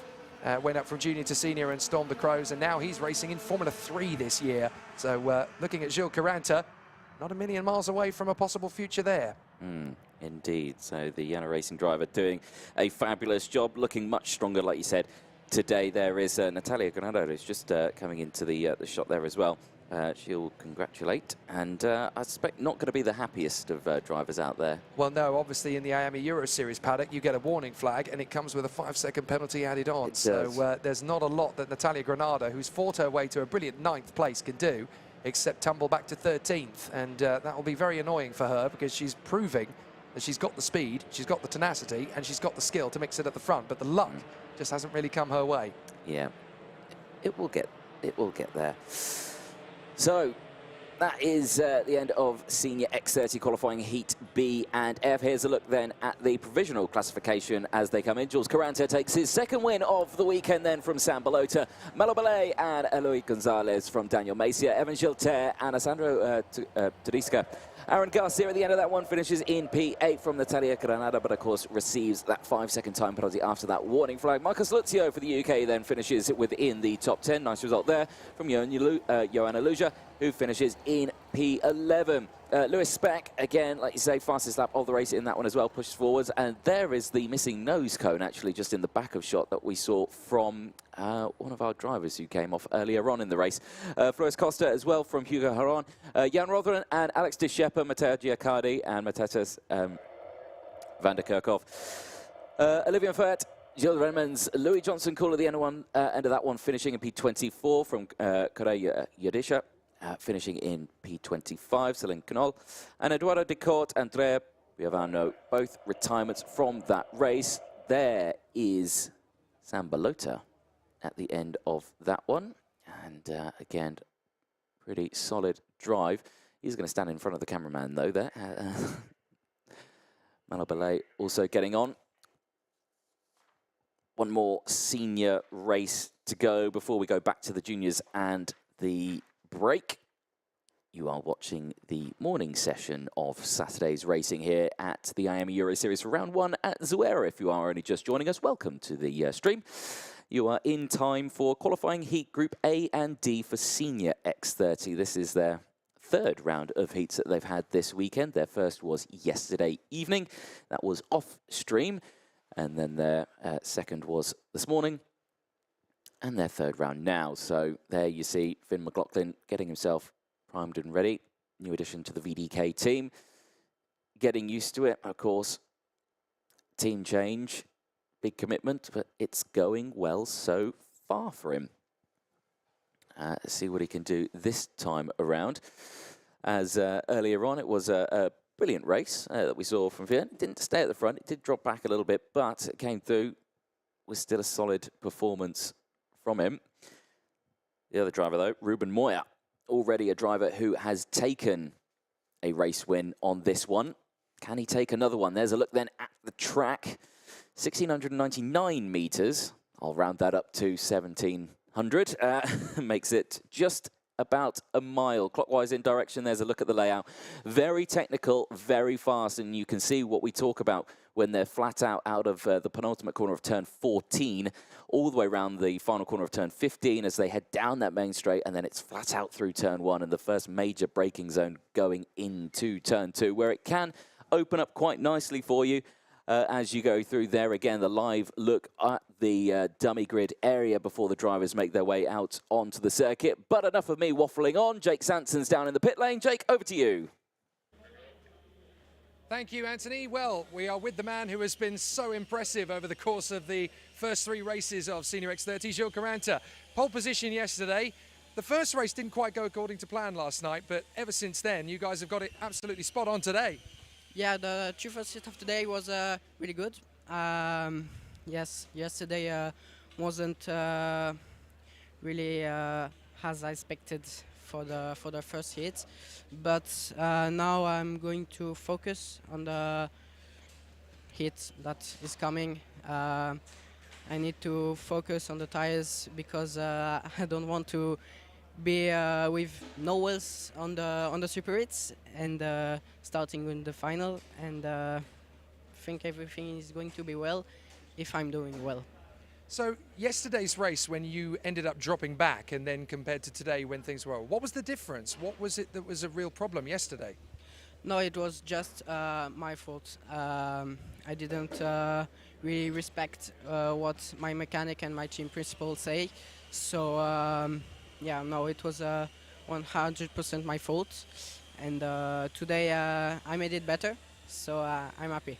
So how big a difference has it been jumping from the junior category with 21 brake horsepower up to 30 brake horsepower in Senior X30? How big a difference has that actually made in terms of what you have to work with? Yeah, senior is there's more power than the junior, but the tires really change because we have really need to manage this because the degradation is so high than the MG Red. So no, I like this category, and it's these tires are difficult, but they are fun. Fantastic. Well, we hope it's a really strong weekend for you and continue to see you towards the front. Good job. Thank you. There you go. Gilles Caranta, double race winner over the course of today, and there's 2 more chances for him to do it again. Thank you, Jake. Yes, down there with Gilles Caranta. Yeah, fabulous result today. 2 race wins in that one, and yeah, showing about yesterday, but just shows that it is tough out there. But at least admitting that he had a bit of an error out there. But nonetheless, the talk is tyres, isn't it? So Jules said it there as well. The tyres, wanting to maintain them. Drivers only get 2 sets of slick tyres that they use over the weekend, and they have to maintain that. And like you say, it's a lot of heats that they've got to get through, and these tyres are very soft, and the track is very coarse. They can run out really, really quickly. So drivers do have to watch out for that one and maintain them as much as possible, which is why you maybe see drivers who you expect to see at the front maybe holding it back a little bit. They're maintaining the tyres so they can use them in the superheats, and a lot of drivers would use 1 set of tyres throughout the entirety of their heats and superheats and then go to brand new slicks for the final. We've seen that. Some like to go a new set of, or they like to half and half it really. They like to put a new set on one side and then use old ones on the other side and then wear them in or anything like that. Next race is upon us though, qualifying Heat A and D. Jake, back in the commentary box, welcome back. Oh, I'm getting my steps in you today. Get your steps in, yeah. Do you know what? I'm going to be on the X30 Master Grid in the IWF at Portimao before you can say, who the heck is that bloke? Anyway, Finn McLaughlin and Ruben Moyer on the front row of the grid from Eduardo Dominguez and Mika Voss. Petra Babichkova and Ethan Faramon from Arnold Milizia and Mark Granada. Kevin Lantinga and Henki Kalteren. Adam Rahali and Kalai Atkins from Rafael Perard and Miguel Silva. Ellie Goldstein and Peter Stiller. Yuta Suzuki and Otto Pikkanen. Jaime Sanz and Lotte Sachter from Hugo Trichard and Dan Bravo. Alan Ferrazzano and Ben Johns from Dylan Bakir and Angelo Melli. And then we have Sasha Batkoon, Delano Waylands, and no Riccardo Cirelli, who pulled out prior to the start of qualifying. Mind you, I tell you what, having that conversation with Gilles Caranta, when was the last time you heard a racing driver say, oh, that was my fault? Never. No, exactly. That is so humble from Jules Coranto. I mean, just when you think you've learned all the good positive aspects of a racing driver, for him to turn around and say, yeah, last night that was my fault. I didn't quite listen to my mechanic, my engineer correctly. I just did something my way and it didn't work, and that's my fault. I'll put my hand up and admit it. And ever since I listened to him, I was brilliant. That is such an amazing technique and an amazing thing for a driver to be able to say, do you know what? I was in the wrong. I got it. I messed up. Yeah. That's amazing. I have to say, I was going through my driver book of excuses to think, what page is he going to land on for this answer? And then he didn't. And I'll be like, oh, fair play, fair play. I don't think he's even read the book of excuses. Fair play. Oh, that was my fault. But no, it just tells you about the sort of the mentality of a driver like Jules Coranto. He is still in the middle of learning. He still knows that stepping up from, you know, the junior to the senior is such a big jump. It is 9 more horsepower. It is another 10 kilometers per hour of top speed. And you know, the point that he made there about switching from the MG red to the MG yellow, it's such a big difference in tyre compound. And considering that you have to be on the track for twice the amount of length on a much softer compound of tyre, you know, it's such a completely different method of driving. And I think people take into account that, yes, obviously it's the same engine and it's the same frame, but it's so much harder to jump in when you've got that much more power and that much less grip to go through over the course of the weekend. And he made the point, you know, I just want to make sure I've got some tyres ready for the final, because you've got 2 sets and you've got to work them all the way through. But they're all trying, every single driver out there is trying their best to utilise the same tyre compound that they used, the same set of tyres from qualifying, keep them going all the way through the qualifying heats, and then they can have a fresh set for the final. But it's not as easy as that. There's going to be quite a few of them that will have to utilise it in the second chance to try and get themselves into the final in the first place. Yeah, back of the grid, just about to get themselves into grid order. Is there someone missing in the middle of there, or is he just not closing that gap up? Into the tram lines we go then. Is it going to be green flag? First time of asking. It is green flag, and away they go. Down into turn 1. Great start then from McLaughlin, who sweeps to the outside to get the most out of the corner. Maintains the lead. Down into the braking zone of turn 2 and holds on to it. Moyer on the outside sweeps back to the inside, so he drops down into P3. But other than that, it's a good start through the first few corners. Moyer now into second. He's into second, but he's obviously got a little bit of time to make up on Finn McLaughlin, and this is, oh, we got a spin at the back. We got a spinner at the back there. Didn't quite see who that was that's dropped out. I think it was Hugo Trichard. So Hugo Trichard unfortunately dropping back, and we also had Sacha Batkoun having a problem there towards the back. So Sacha Batkoun has also got it going again. But yeah, 2 drivers already on the back foot as they work their way through. I was just going to say that, yeah, this is the first real test for Ruben Moyer, isn't it? He's led by example in his first 2 races, but now he's down in second position behind Finn McLaughlin. But look how quickly he's already got onto the back of the Irishman. This is going to be a monstrous task for Finn McLaughlin to keep a motivated and fired up Ruben Moyer at bay. Expect the overtaking move into turn 2. Remember, Moyer was shaking his head after his win after the first one, after thinking he had to battle a little bit too hard. He's going to do it in turn 1. He's going to do it in turn 1. He had the momentum, and I was expecting that, to be honest. I think he just had enough speed and he would go for it. A little further back as well. They're all now diving to the inside. Everyone looking for that move, aren't they? Well, they're just trying to protect as well as consolidate. You know, you've got to go for the overtaking move, yes, but you've also got to try and protect the position in order to then swing into the line of the kart in front. You've got to try and make as much out of the slipstream as you possibly can. Bit of an issue there as Voss and Faramond have managed to move forward, as has Mark Granada. Dominguez is the one who's dropped back. So Kauterman now P7 from Atkins, Babichkova, Lantinger, Malizia and Goldstein, 12th position. This is not the weekend that Ellie Goldstein wanted in the slightest. No, it's not gone well at all. Dominguez didn't have a good run on that first one. I think he was one of the drivers who may have been overtaken. He did start this one in 3rd. Now he's down into P6, so he lost 3 positions in the earlier stages of this lap that we're watching. Yeah, again, it's Goldstein. I don't know. It's so bizarre because he came into this season with the TB squad thinking, this is the right direction for me, this is the right choice.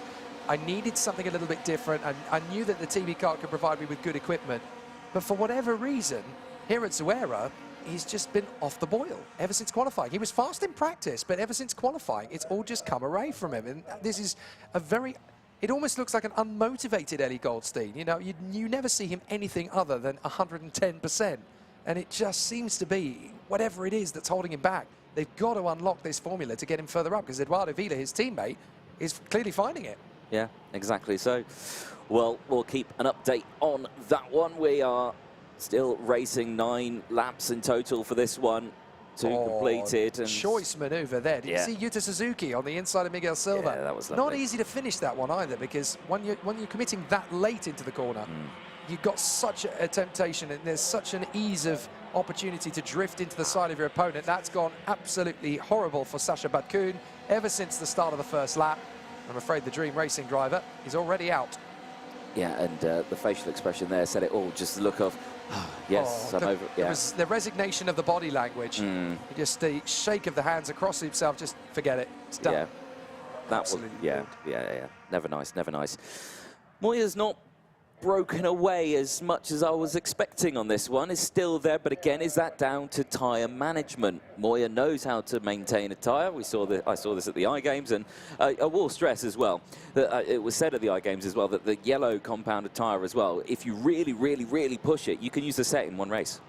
Yeah, you really can. It's a very good point. I mean, you could see drivers really pushing the 102s in terms of lap time if you really wanted in these tyres, but you just cannot afford to go there. You basically, for these qualifying heats, the drivers have to be pushing about 65% of what they can cope with in a normal race situation. Diving up the inside, that's Babic-Kova, I do believe, getting the run on the inside there. Oh no, my apologies. That looks like it's Marc Granada. So Marc Granada's managed to get the run there on the inside line to move up further forward. And so Marc Granada moves the way past on the inside of Mika Voss. And that puts him into 4th position, having another great run, very similar to his sister Natalia Granada earlier on. Natalia, of course, is carrying the Iron Dames livery on her kart, but it's the standard livery of the squad for Marc Granada. But now it's fascinating. The Mole Racing team really starting to make good appearance. And it's fascinating, we got the Mole Racing team, which has almost exactly the same livery as the Dream Racing team from France. So it's going to be quite interesting to notify them, spot them from a distance. And what's also embarrassing is that both liveries accidentally look a little bit like the VDK Racing team. So you've got 3 karts that look exactly identical to each other. It's common in any paddock. Teams putting the same colours on their karts does not make it easy for anyone watching the race. Just paint them all bright green or bright blue. Just or whatever. one solid colour. One solid colour. Makes it much easier for us to spot, makes it much easier for the mechanics to spot each other either. If you go with multiple colours, it's the same with helmet designs. Yeah. Everybody gets all lavish with helmet designs, but they all look alike now. All chromy. And some of the mechanics at the side of the circuit, the hand gestures. What's the waving the arms up in the air one? Well, never mind that. What's the up and down gesture of the side hands? I haven't got a clue. I think that one, personally, is just a bit smoother with the wheel. Is that the Pinocchio move, is it? Yeah, there's a little... Got no strings to hold me down. I don't know. Little movements with the wheel. Callum Atkins, fastest driver out on circuit at the moment, 103.426 as down the inside. Nice little move there by Goldstein.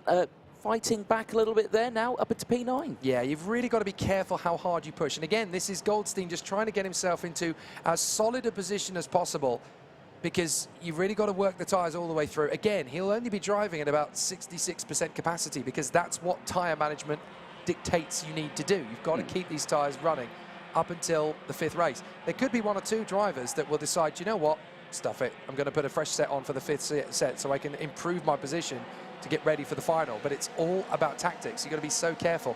And there'll be a plan A, there'll be a plan B, there'll also be a plan C by the time we get to this afternoon, because there's going to be so many objective tactics that you need to try and bring into the fray. But now, look, Goldstein, he's got the confidence to first take on Dominguez, then he takes on Kalteran. It's not going to be too long before he has the chance to go for Kevin Lantinga. He's finally on the comeback trail, because you've got to try and read what the tyres are doing as you make those overtakes. Back here with the race lead, you're still seeing Ruben Moya in that lead. McLaughlin has stayed there, though, has not dropped back and has latched on to the back of Ruben Moya. This is good performance from Finn McLaughlin, who's doing a fabulous job so far. Through turn 8 they go, and I suspect, are we going to see a move from Finn, or is he just going to stay for P2? Is he going to push it? I can sense a move coming on the final lap, absolutely, because if you look at the points difference, Ruben Moya has a complete 0 score. Finn McLaughlin has 8 points. So he doesn't want to lose any more, because then you start getting into the Shaw Caranto-Bollier territory, and he wants to stay towards the sharp end as much as possible. What he does know, though, of course, is that Moya has not lost any points yet. If he can beat him and be the only person to do so, not only does he gain an upper hand as Atkins gets the move on the inside of Marc Granada, not only does he manage to beat the man who's been dominating the whole weekend so far, he also gets the psychological upper hand on Ruben Moya. That's going to be the key factor for Finn McLaughlin. It's a big enough risk to take. He's in the top 3. If he drops to 2nd position, then it's not that many points lost. but it might just be a gamble worth taking if he can outfox Ruben Moya and just get under his armour a little bit. Indeed, and McLaughlin's going to be a protagonist in, well, everything that you see this year. IAME, Champions of the Future, and running in the FIA as well. So he's always going to be a thorn in the side of everyone, I suspect, is McLaughlin, which I'm very much looking forward to see. Yeah, I think he could well be Ireland's best chance of a decent set of titles on the European and world scene for many a year. And he's definitely one to watch out for. But even Ruben Moya is just a little bit cautious about Finn McLaughlin. The thing is, he's an unknown factor as far as Ruben Moya is concerned. As a new boy in the Senior X30, it's his second year, I suppose, in Senior X30, but Finn has always been the kind of driver, a bit like Tommy Byrne. He'll go in and he'll go hard. You know, he really will commit to it. And if there's an opportunity to go for the move, he's going to take it, whether Ruben Moya is ready for it or not, even with whether Finn's ready for it or not. So he will go for it on this last lap if there's even the whisker of opportunity. And that's, look, Ruben Moya looking over his shoulder. He's just a little bit cautious about where's he going to place this car? Where's he going to go for it? And that's perfect for Finn, because that leaves Ruben Moya very vulnerable. I can see him move into the coming hairpin, you know. Gets it right out of here. No, I don't think he's close enough. Not close enough. Yeah, no, not close enough. Looked like he eased it back. Now, Finn's just checked over his shoulder as well. Faramond is there. He's closed in as well. I reckon this could be a 3-horse battle. Actually, no, I reckon this could be a 4-horse battle, because Atkins has closed in as well. He really has. Yeah, now look, Moya is having to work very hard just to keep the radius of the kart favourable. McLaughlin's going to try and out-sprint him to the line. That's going to be the tactic, but it's not going to be enough. He's going to be too far back. Ruben Moya will hang on to the victory. Finn McLaughlin having to settle for second place there, but he's done a great job to put him under pressure. Ethan Faramond third and Kalai Atkins fourth. You know what? Maturity is the discretion there for Finn McLaughlin. He's now going to be on an 8-point score. He's only going to drop to third behind Sam Balota in the aggregate. That's a good position for Finn McLaughlin to be. That's calculated. But crucially as well, they maintained the tyres. Yeah, they really did. They didn't push them, they didn't battle, they didn't scrap, they didn't use more than what they needed to. And this time around, Moya is not shaking his head. It's no, like, well, that's such a good point, because at this middle phase of the Saturday, that can make or break a weekend. Yeah, if you're having to push with another guy who doesn't quite figure out what you're doing and isn't quite on the same page as you, then by the time you get to heat 4, the time you get to heat 5, you've got no rubber left. You've really got to try and figure out, well, do I put a new set of tyres on? Have I got enough to keep and maintain this? We see it time and time again. The first 3 races, 4 races of a weekend, the driver's on form. The 5th one, it all disappears. So you've got to be thinking about that. Yeah, exactly. And these tyres as well, when they go off, they drop off a cliff. Yeah, they really do. So there's a look then at the intermediate classifications, or the classifications after that race. Of course, provisional, of course. Ruben Moya and Finn McLaughlin taking then 1-2 from Ethan Faramond. Kalai Atkins and Mark Granada, Kevin Latinga and Mika Voss. Eddie Goldstein at the end of that one, finishing P8. Good recovery from Heikki Kaltonen and Eduardo Dominguez, rounding out the top 10. It's hard to make progress when you're looking after tyres as well. So to make up 7 places for Goldstein, very impressive. The hard charger, though, is Kalai Atkins from 12th on the grid to P4. Very good work there. Behind the top 10, you've got Petra Babachkova in front of Rafael Parad, Arno Milizia, Otto Pikkanen, Peter Stiller, Miguel Silva, then Jaime Sanz and Yuta Suzuki, Lorit Sachse, Dylan Bakker and Angela Melli, then Aaron Ferrazzano, Hugo Trichard, Delano Valens, Dan Bravo, Benjamin Johns and Adam Rahali. Just one retirement in the end, and that was Sasha Batkun, and he pulled off having completed the first lap more in sorrow than in anger, unfortunately, for there. So big disappointment for Sasha Batkun, but at the front, Ruben Moya has kept it perfect throughout. He goes into the lunch break with a 0 score, which is exactly what you want. For those who are watching this sport really for the first time, that's how it works in the qualifying heats. You score the same amount of points as your finishing position, with the exception of the win, where you get a 0 score. So you get 2 points for second, 3 for third, 4 for fourth, 5 for fifth, and so on. And then it's just like the world of golf. Whoever has the lowest scorecard at the end is the one that is in the lead. Don't bring golf into karting. I only do it in that context. I never do it any other time. Good. Ever. Good. Ever, ever, ever. Good. I mean, the racing drivers have more style, for one thing. Sorry, we're just completely ripping off a sport to pieces. I'm sure there are people who like that sort of thing. Every time I go to the Middle East, they always try and get me out to the golf track. Not going to happen. Not going to happen. There we go. X30 Juniors up next then. Qualifying heat B versus C. The young contenders to the crown. And it's going to be a fascinating situation for all of the contenders. The man who lines up in pole position for this one, fabulous young contender, the Cali Kart privateer, Hugo Mañas on home soil. How excited is he from that position? What can he do here this weekend. I caught up with him after his run to pole position in his qualifying group. Hugo Mañas, straight here into Zuera for qualifying in junior and straight up to the top of your group. How does that one feel? No, the feeling was great. Yesterday the pace was good, and today in the 2 warm-ups we do P8 and P5, and we think we can do the pole position. We are here, the pole. Obviously, it's a very different circuit to what we saw last month in Valencia. How have you guys been adapting the kart and your driving style to suit Zuera? No, the circuit is very difficult. The second sector is very difficult for the chassis, but we making the chassis with good pace, and we do the pole. Fantastic. Hopefully it's a good race weekend for you. Good luck. Thank you so much.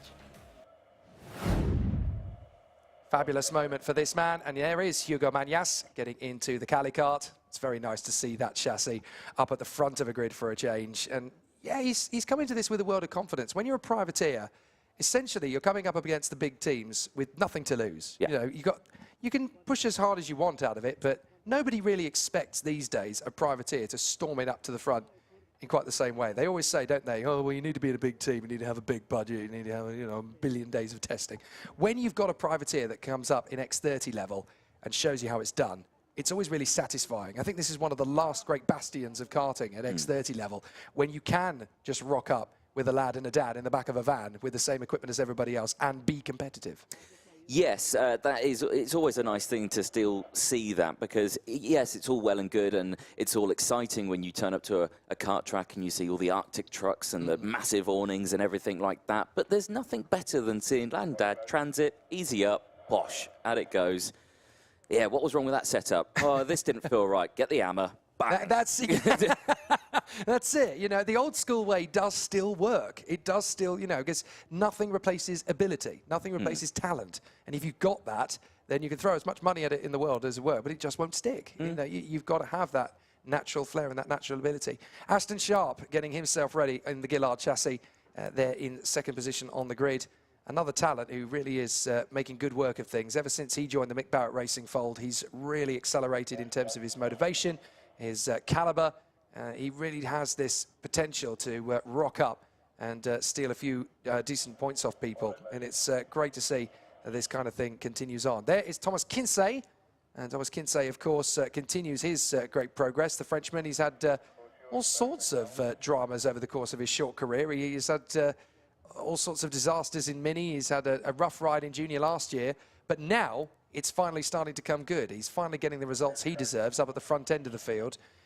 He was very, very motivated when he had his first proper crack at the Euro Series when he was in SA a couple of seasons ago. And now he finally has what it takes in terms of results as well. This man with a great chance this weekend. Romeo Rossell, one of the new faces in the Victory Lane karting team. Oh, nice handshake. That's a good one, isn't it? Yeah, that's a proper... That was powerful. Well, this kid does seem to have a decent amount of power under his right foot. You know, he's been coming straight into this. This is his first season with the Victory Lane team. And he looks as if he's been there for a couple of years already. He seems to have really got the hang of this team, this squad, this Red Speed chassis. He seems relaxed, he seems chilled, and he's in a very profitable position now from the front end of the field. He can really start to dictate how some of these races play out to him. But the guys behind him on the grid, worth keeping an eye on, the two Fusion boys, Harrison Mackie and Freddie Lloyd. They had a difficult qualifying, but they can charge through. Well, they did charge through earlier today, didn't they? They came to the front. So are we going to see that again? The Fusion team did say that the kart was great in the midsection through the corners, but they struggled on the straights. They've sorted that out now, and they said that this could look good. It's Junior X30, it's qualifying heat B and C, and they make their way out in circuit. And of course, the temperatures come up again a little bit. It's up to 10 degrees Celsius now, the air spicy temperature. So now we're going to get a track temperature of about 18, 19 degrees Celsius, I would say. So obviously, the teams have to make the adaptations to the tyre pressures to accord for that. Hugo Mañas and Aston Sharp on the front row of the grid, then Thomas Kinsey and Romeo Rossell, Angelina Proenza and Harrison Mackie, then Dan Dalakian and Tizi Kuznini, Sacha Van Bosch and Freddie Lloyd, both from Sacha and Toby Gale, Louis Comyn and Sebastian Mins, then Jansen Graham and Isaac Phelps, Kilian Josselin and Wouter Bogigno, then Timo Koopmans and Alex Martinez, Raoul van Thalen and George Nassar, from Giovanni Tarazona, Matt Corby and Hugo Marti. Nice little grid out there. And, of course, 25 of them take a bite of this one. Not one of the biggest grids that we've got out there, but still a fine grid. Getting those tyres well up to temperature in the background there. Is that George Nassar going sideways again? I think it was, yes, very, very sideways.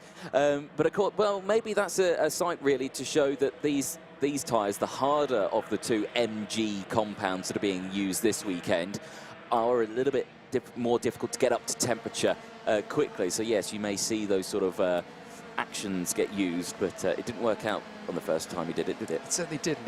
He went grass tracking and then he went stone tracking, unfortunately. But yeah, I mean, it is a tough skill. It is a tough skill to get these tyres and brakes to the temperature you want them, and you have to be very careful with it. You have to be pacing yourself a little bit on the formation lap. You do need to slide around a lot, because obviously that's what generates the heat, that's what generates the temperature. But the fine line between weaving from side to side and getting the temperature in and flying off the road is quite marginal, actually. And people, you know, you mock drivers for going off on the formation lap, but you've really got to work hard to get those tyre temperatures and brake temperatures to rise. Very easily done. And when you do that, you do heat up your tyres, all four of them, in fact, in one very specific spot on the tyre. You superheat those tyres. Yeah, just one patch, yeah, unfortunately. But no, you need the whole tyre to do it. So it's a tough skill. It is a very tricky part of the race prep, and you know, the drivers do have to work a lot to get it right. And again, you know, the difference between nailing the tyre warm-up sequence and getting it very badly wrong indeed, or overheating tyres, if you like, you know, is quite marginal. And it can be the difference between gaining places and losing several on the first lap. So you really do have to be quite considerate to that as you come through. Now, Magnas and Sharp getting themselves up to speed. This is going to be a tight start, but it is a good one. Magnas to the first corner. Oh! No problem. Straight off the road goes one of the... that's Sacha Van Bosch. That is Van Bosch going straight off the road in the victory lane karting car. So that's gone terribly wrong for the Red Speed driver. And there's more problems. More problems. One of the Fusions have gone flying off the road. That is the 22 going sideways. That's Jensen Graham. Straight up a Mini, up into Junior, and he shakes his hand in the air. What on earth were you lot playing at? That looked like he went off on the inside of the corner and then came back. So I'm not sure how that happened. But a very interesting start to this race, and two drivers straight off the track at fast parts of the circuit as well. I don't want to look underneath Sacha Van Bosch's car after that one off at turn 1. Rest of the field still goes through. There is the number 27 of Daniel Dalacan, and he's fallen way down the order. Yeah, it really has. It's not been the easiest of situations, has it? Out in front, though, Thomas Kinsey has come through to take the lead. So Kinsey finally leading a Junior X30 race in the Euro Series. Up the inside, big lunge on the inside of Proença. And that is going to be a change for position. And look, Angelina Proença is going to go right down to the back of that queue. But Sebastian Mins was hungry to get it, but unfortunately he's now dropped back as well. So it's actually Phelps, Mackie, Mins, Proença and Gale that are having that magnificent battle. And George Nassar is up to 10th position, trying to work his way forward. So considering that Nassar came up from essentially the tail end of the field, he is now working his craft beautifully. Yeah, this is working well all the way through the field, really. As they go through, like you say, can say leading for half a second of this, the advantage that they've got so far. Sebastian Mins, though, trying to find his way through, but not managing it so far. It's just staying behind. You can see there his driving style that he has as he looks down the inside here in towards turn 8. Nicely done, Russell, down into P8 now. So good battles there as Mins moves his way up past Romain Roussel. Kinsey is the leader. There's Hugo Magnas in the Cali kart, and then Sharp from Mackie and Phelps. And then we have Sebastian Mins ahead of Romain Roussel. Warning flag for Freddie Lloyd. Now, I don't know whether that's to do with the incident that took out Jensen Graham, but if that's the case, then one Fusion has been penalised for taking out another. And what's the main rule in racing? Don't take out your teammate, isn't it? Yeah, I think so. That would be the rule. But we don't know that that's what happened. Like we only saw. Yeah, we're literally speculating. That is speculation. Before he comes to find us. Well, indeed. Yeah. Up on the inside, though, Freddie Lloyd was making the move there on Angelina Proença. So Proença having to deal with the situation there. She made a great start, Angelina Proença, moving up into 4th position initially. And now, look, we've got these two still dueling, and that's commitment from Lloyd on the inside of Nassar. And as a result, Nassar and Lloyd are not letting each other go, and George Nassar will be bitterly disappointed with Freddie Lloyd's driving there, as now sliding up the inside, Proença is trying to shave his way through, Proença trying to shave up the middle there of the two opponents. Toby Gale trying to knit his way through on the inside there as well, and that's Tiziukush Nini in the middle of the mix. That was very bravely done down the inside. Oh, you've got to be careful. Toby Gale, there you go, getting it done down the inside, not afraid to get that front of the car a little bit dirty, but like I say, gets that move done. Now he's under pressure though from the drivers behind. It's all starting to kick off a little bit because Nini is still there, and Kuznini was very quick in his previous race as well. Certainly was. Kuznini and Dalakian are going to team up here and dive through on the inside line past George Nassar as Toby Gale got past as well, and now that's going to be 2 moves in 1 for Tizi Kuznini. So Kuznini storms his way up there. Oh, and a problem further back. No, that's further up. We've got 2-3 carts off the road. Well, there was a spin just out of the corner. Oh, there's more going on.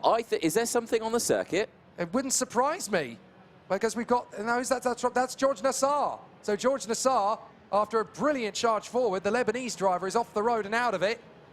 So I wonder if that was just a little bit too close for comfort in the battles further back, but everybody else has had to take avoiding action. We had Kilian Josselin going off the road, Sacha Van Bad Bosch went off the road again, and then Bertram Saxter and Hugo Marti had to take avoiding action. Very quick move there. Zindanin going down the inside of Sebastian Mins. Number 18 looking like he's on a move. Poor George. I mean, he's had so much bad luck last year. He's now finally knocking on the door of the top 10. He hasn't had a chance to really prove it yet. Yeah, it is a shame. Never nice, but hey, more races to go. The weekend's not over. It's only really just started for Junior X30. I've got to say, Hugo Manas seems to be catching up to the back of Thomas Kinsey. That gap is coming down a little bit as it's all chopping it. Actually, he's done it already. Yeah, Sacha Van Bad Bosch is out of the race, by the way, as up the inside, Kinsey has another crack at Magnas, and they're about to pass the scene of Sacha Van Bad Bosch's absent kart. So Sacha Van Bad Bosch actually coming off the road there. There is his kart, you just saw it. So that's race over for the Dutchman. But third place, Aston Sharp, is suddenly now a factor in this race. Magnas and Kinsey are first and second, but Aston Sharp has a feeling he could go for the win. I wondered what happened there, because Kinsey was leading when they crossed the line on this lap by 0.6 of a second, and then at turn 2 loses the lead. I mean, Manas really closed up. Or was it maybe a mistake? Did he run wide, did Kinsey at turn 2? I'm not too sure, because the gap was huge and then it suddenly disappeared and it wasn't there. Oh, that's never nice as well. Well, that's Alex Martinez. He's out of the race now as well.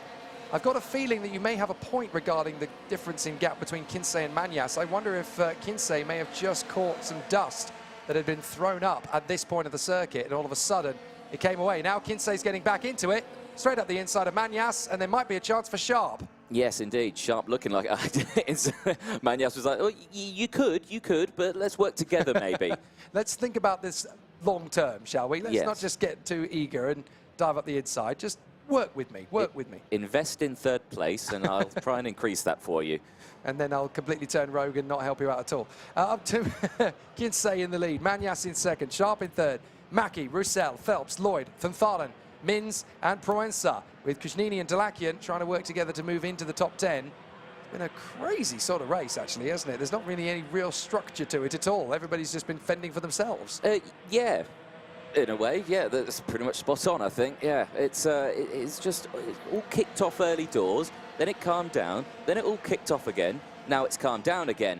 Now we've got to see what happens on this final lap. Hopefully it's not going to all kick off again. Well, Sharp is closing up on Magnas. Magnas closing up on Kinsey. That is, again, just how much time you can gain in the draft. Watch for Magnas. Kinsey defending the inside line. Wait for the switcheroo, but Sharp is going alongside Magnas, so he doesn't get the chance to enact it. So now they come up to the hairpin, in through the radius for 5, which tightens up to 6. Magnas tries again on the inside of Kinsey. He hasn't quite got enough of a front fairing alongside, tries again into 7. Not going to happen. Little bit of a charge down to the hairpin, but Sharp has a little bit of a look on the inside of Magnas. That isn't going to happen. So Magnas goes deep on the curbs, and I think that might be all she wrote. Kinsey holding the lead nicely. Yes, indeed, which really bodes what happened earlier on with that 6/10 gap that disappeared. So, yeah, definitely. Well, final lap and only a few more corners to go. Like you say, I think Kinsey's done enough on this one to maintain that one. A good race from him. Like I say, started on the second row in P3, maintained it all the way throughout. No dramas whatsoever. So the Frenchman will cross the line. He'll see the checkered flag, and he'll take a race win at the end of the Junior X30 qualifying heat B and C from Manas. Sharp crosses in P3 from Harrison Mackie. Great result again, up into P4.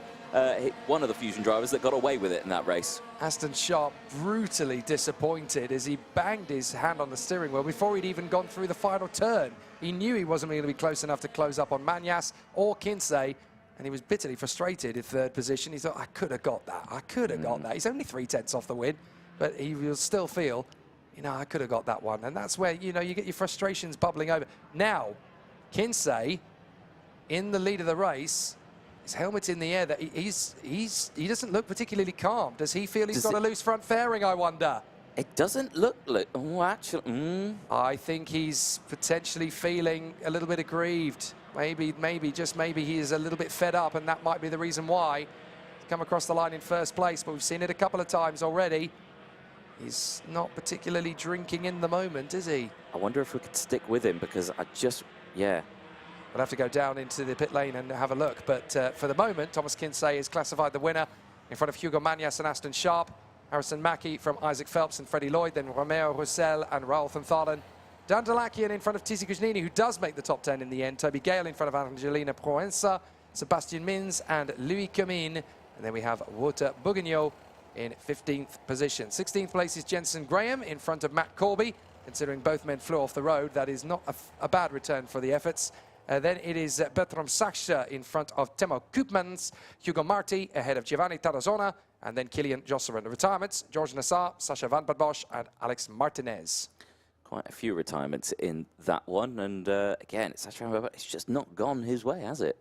He's just been on the back foot. No luck at all for the Dutchman, considering how strong he was last year.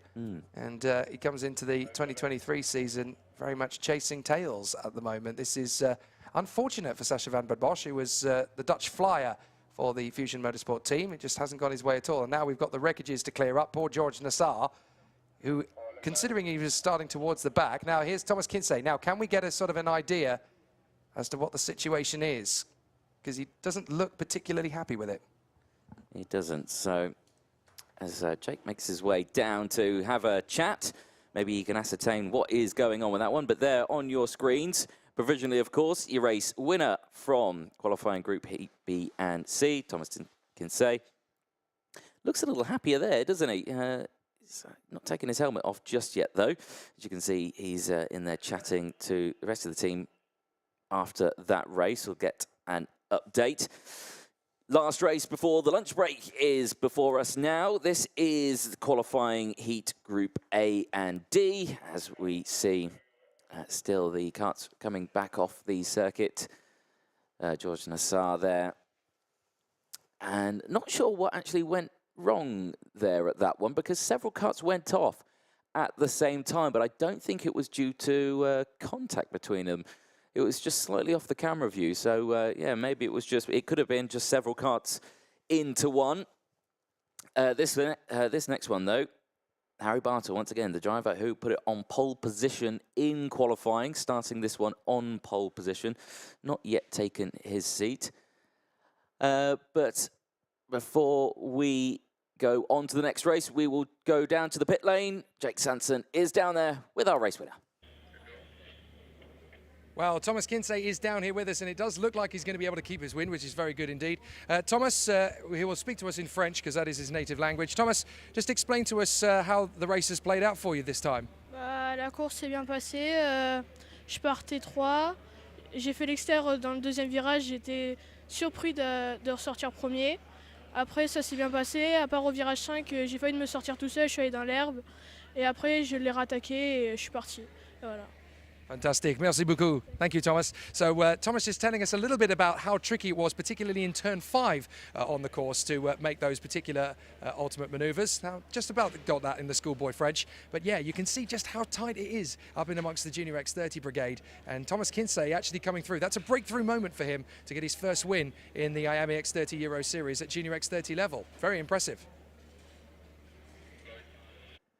Thank you, Jake. Yes, I'm glad you got some words out of it, because I don't know French at all, unfortunately. I just know how to say yes. That's quite an easy one to remember. There you can see a couple more karts getting returned off the circuit. That is the other two retirements, George Nassar and Sascha Van Bad Bosch, that are being brought off the circuit. And again, Sargent really struggled in that race. Again, it was straight off at turn 1, and that looked like an uncomfortable drive across that infield section through turn 1 at the start of that race that just happened. So, yeah, that's not the nice one. You can see some of the rental carts out on the rental circuit on the other side of the complex here. 2 circuits here at Zuera. We have the main international circuit that we're racing on today, which is nearly a mile long, and of course the corporate circuit that's just the other side. This driver here, though, Harry Bartle, starting on pole position. Timo Rabaka's again alongside. Going to give us a nice show in this one. It was a good race earlier on. Are we going to see the same this time? Quite possibly with Harry Bartle. I was just getting a little bit of a chinwag there with Thomas Kinsey. He doesn't speak a lot of English, of course, which is why it was in French. But I think his frustration was that he thought there was a bit of an issue with the front fairing. Turned out when he came in, there wasn't. So he's okay. He was all right. He was able to keep the victory. I thought it looked okay, so... Yeah, I thought it did, but he just looked like he was frustrated there at the end and kind of like, I can't believe I've let that race get away, having fought my way forward. But no, he was fine. The front fairing was not loose. So...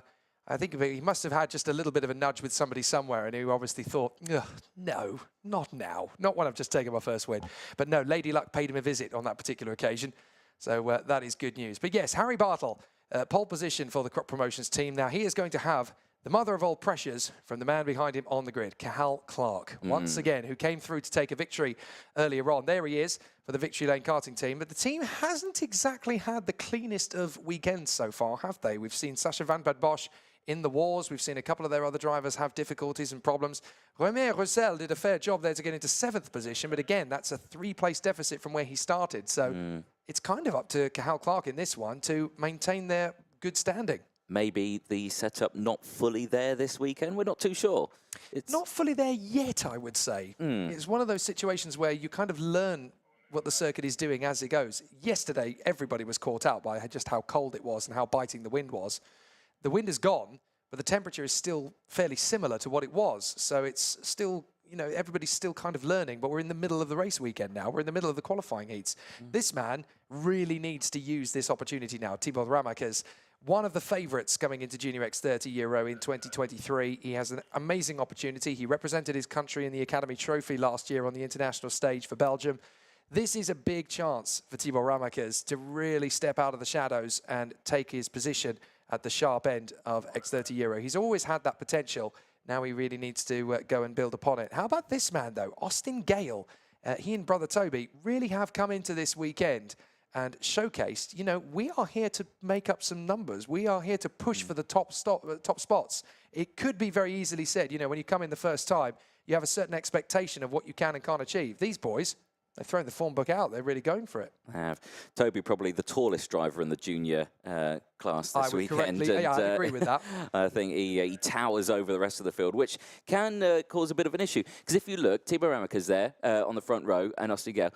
If you think the slipstream down the start-finish straight, he's got to fold his spine in half to get in the slipstream on that one. We always used to talk about Robert De Haan, one of our favourite young drivers a few years ago, and we always said, if you don't stop growing, you'll never fit into a single-seater. Well, he just recently took his first Porsche Sprint Challenge Carrera Cup title, so that just proves it. There is Rocco Coronel, the Dutchman, who is very much keeping the family tradition of motorsport alive after Tom and Tim have been the kings of tin tops for so many years. And now Rocco Coronel coming in and establishing that the next legacy, the next generation, the next chapter of this racing family is going to continue to be ultra strong. Yes, indeed. This race about to get underway. So, again, at this stage, the nerves. Well, I wouldn't say, I say nerves. I don't say nerves because I don't think any of these drivers are nervous, because as soon as they get out on track, they all say they're fine. Some drivers do say that they get slightly nervous before the start of a race, and then as soon as they get out on track, they all go because they've started. But, you know, it's just this. So it feels like an eternity that they're waiting on that dummy grid, doesn't it? It's good to be nervous. It keeps you on your toes, I think. It gives you better chances to react to things. And, you know, drivers will always, you know, give this sort of vibe of, I'm cool, I'm fine. Yeah, I'm not under pressure. I'm just taking it in my stride. But there's always that little wave of, you know, everybody I know is watching this. Everybody I know who supports me is keeping an eye on this as I go through. I can't afford to make a single mistake. The scrutiny is so intense at karting level compared to any other form of motorsport, never mind any other form of sport. Harry Bartle and Tibor Ramakers, Cathal Clark and Austin Gale, Rocco Coronel and Sandro Perez from Eden Spanswick and Zach Green, then Arta Dodonka and Tyrone Kennard from Joe Smith and Sam Woolley, Clovis Nujarade and Connor Clancy, then Javier Broasca and Elvis Karaskauskas, Raul Martinez and Jorn Helder, Matteo Dauvergne and Vilma Svan, Alexis Constant and Henry Carter, Senna Munier, Enzo Pedraza and Milka Malma at the end of the grid. So 25 more drivers, that's a grand total of 50 competing in the weekend, or 51 I think it is actually, in the junior category. But yes, very, very tight from the front. And this is Bartle, Ramakers, Clark and Gale really set to put on a bit of a show here. Watch for Rocco Coronel. He had a tricky opening race. I have a feeling he'll want to put that to bed a little bit more in the second one. Let's have a look then. Again, this is going to be the last race before the lunch break, before we get the second half of the day underway. The Saturday is a long old day of racing, isn't it? All the way from the start. There's only a handful of warm-ups to kickstart the day, and then it's into the racing action. So, yeah, unlike it was for Friday, where you had practice all day and qualifyings and everything, and then 3 race heats at the end of the day, the Saturday is a very long day. Welcome to my world. Yes, yes. This is what I've been doing for the last 5 seasons, and I'm going to season 6. Still loving it. You always have very little vocal cords left at the end of a Saturday. Somehow you sleep well on Saturday night. You find the strength and the resolve to go on into the finals on Sunday, and then you sleep for Monday and Tuesday and a little bit of Wednesday, and then you get it all back again. Yes, again, and it's a tight turnaround that we've got for this one as well, because we're back in Spain next weekend, Champions of the Future, Valencia. Yes, indeed. The RGMMC group continues on as we head to the southern part of Spain, or I suppose the middle part of Spain, I should say, for the beautiful Chiva circuit at the Cartodromo Lucas Guerrero for Champions of the Future next week for the OK and OK Junior drivers. And that's going to be a really exciting weekend in the city of Valencia. However, here in Zuera, I almost called it Chiva then. Here in Zuera, just a few miles away from the gorgeous city of Zaragoza, we are continuing on. And the cold temperatures have now risen to 11 degrees Celsius. So it's, just getting a little bit more and more as we continue on. Green light goes, though. And so Tibor Ramakers trying to get straight across to the middle. Tucks in behind Cathal Clark. Textbook start from the Belgian. Not going to lose that many places as Gale tries to tuck in alongside Rocco Coronel as well. And right round the outside, that is a great charge forward from the MDC Birolart. That is a perfect start from Sandro Perez, who now moves his way into second position ahead of Cathal Clark. Oh, and that showed there that outside line did actually work there. So all the drivers trying to avoid it, but that one thinking, I'm going to use it. Now sweeping round this forever long turn, everyone just trying to get their spot on the track. And now they go defensive and back down the inside there, gets it done as they go through turn 8. Nice move there from Tibor Ramakers, who's on the recovery now after not making that outside line work. I think we've got one kart slowing at the back of the field to go into retirement, unfortunately, and that is going to be Senna Munier, the Belgian. So Senna Munier out of the race. There he is. So very unfortunate indeed for Munier as his race comes to a spluttering halt at the end of the first lap, and he is quite understandably furious about it. Bartle leads the way as they come through. Then Perez, then Clark, Ramakers, Gale, Coronel, Spanswick, Smith and Nujarade. Here we go then. On that first lap, it's a good start then for the entirety of the field then. Chopping and changing in that mid-pack sort of area, but eyes on this top group because Bartle still leads. Perezzo, brilliant start from him. I've got to say, he could take this one because he's looking very, very quick out there, and he was very quick at the Winter Cup as well. He was one of the drivers always at that sharp end. Yeah, and this is the kind of consistency that you need to keep throughout the entirety of the season. Yeah. But Sandro Perez definitely utilising his knowledge of the circuit here, and the MDC team have plenty of data around Zuera, but this is the kind of thing that he'll want to maintain into the second, the third, the fourth rounds of the championship as well. It's all well and good to do it here on home soil, but you've got to maintain that kind of speed and ability once we go to Belgium and then to Italy as well. So off the turn again comes Sandro Perez, still hunting down Harry Bartle. Cathal Clark has seen the writing on the wall. He can see that Perez is going to be ultra quick all the way around the course every single lap. So he's going to try and tag in behind, and look how much time the MDC driver is gaining as they go through to the first corner. Is this going to be enough for Perez? He hasn't made the move yet on Harry Bartle. But Bartle is just trying to hold this together as they come through. And Perez, is he going to wait around? He needs to a little bit because it's still a bit early doors really for that kind of manoeuvre. The third lap of the race only. But Cahal Clark is tucking in behind in third position. Ramacus and Coronel still very close to each other as well. Spanswick, Gale, Nujaraid, Zach Green and Joe Smith. That's your top 10 for the moment. So far, so good. Eyes on the top 3. Nice breakaway that they've got as well, cleared by about just under a second that they've got in terms of an advantage. There's a look at another driver a little further down, the number 17, Zach Green.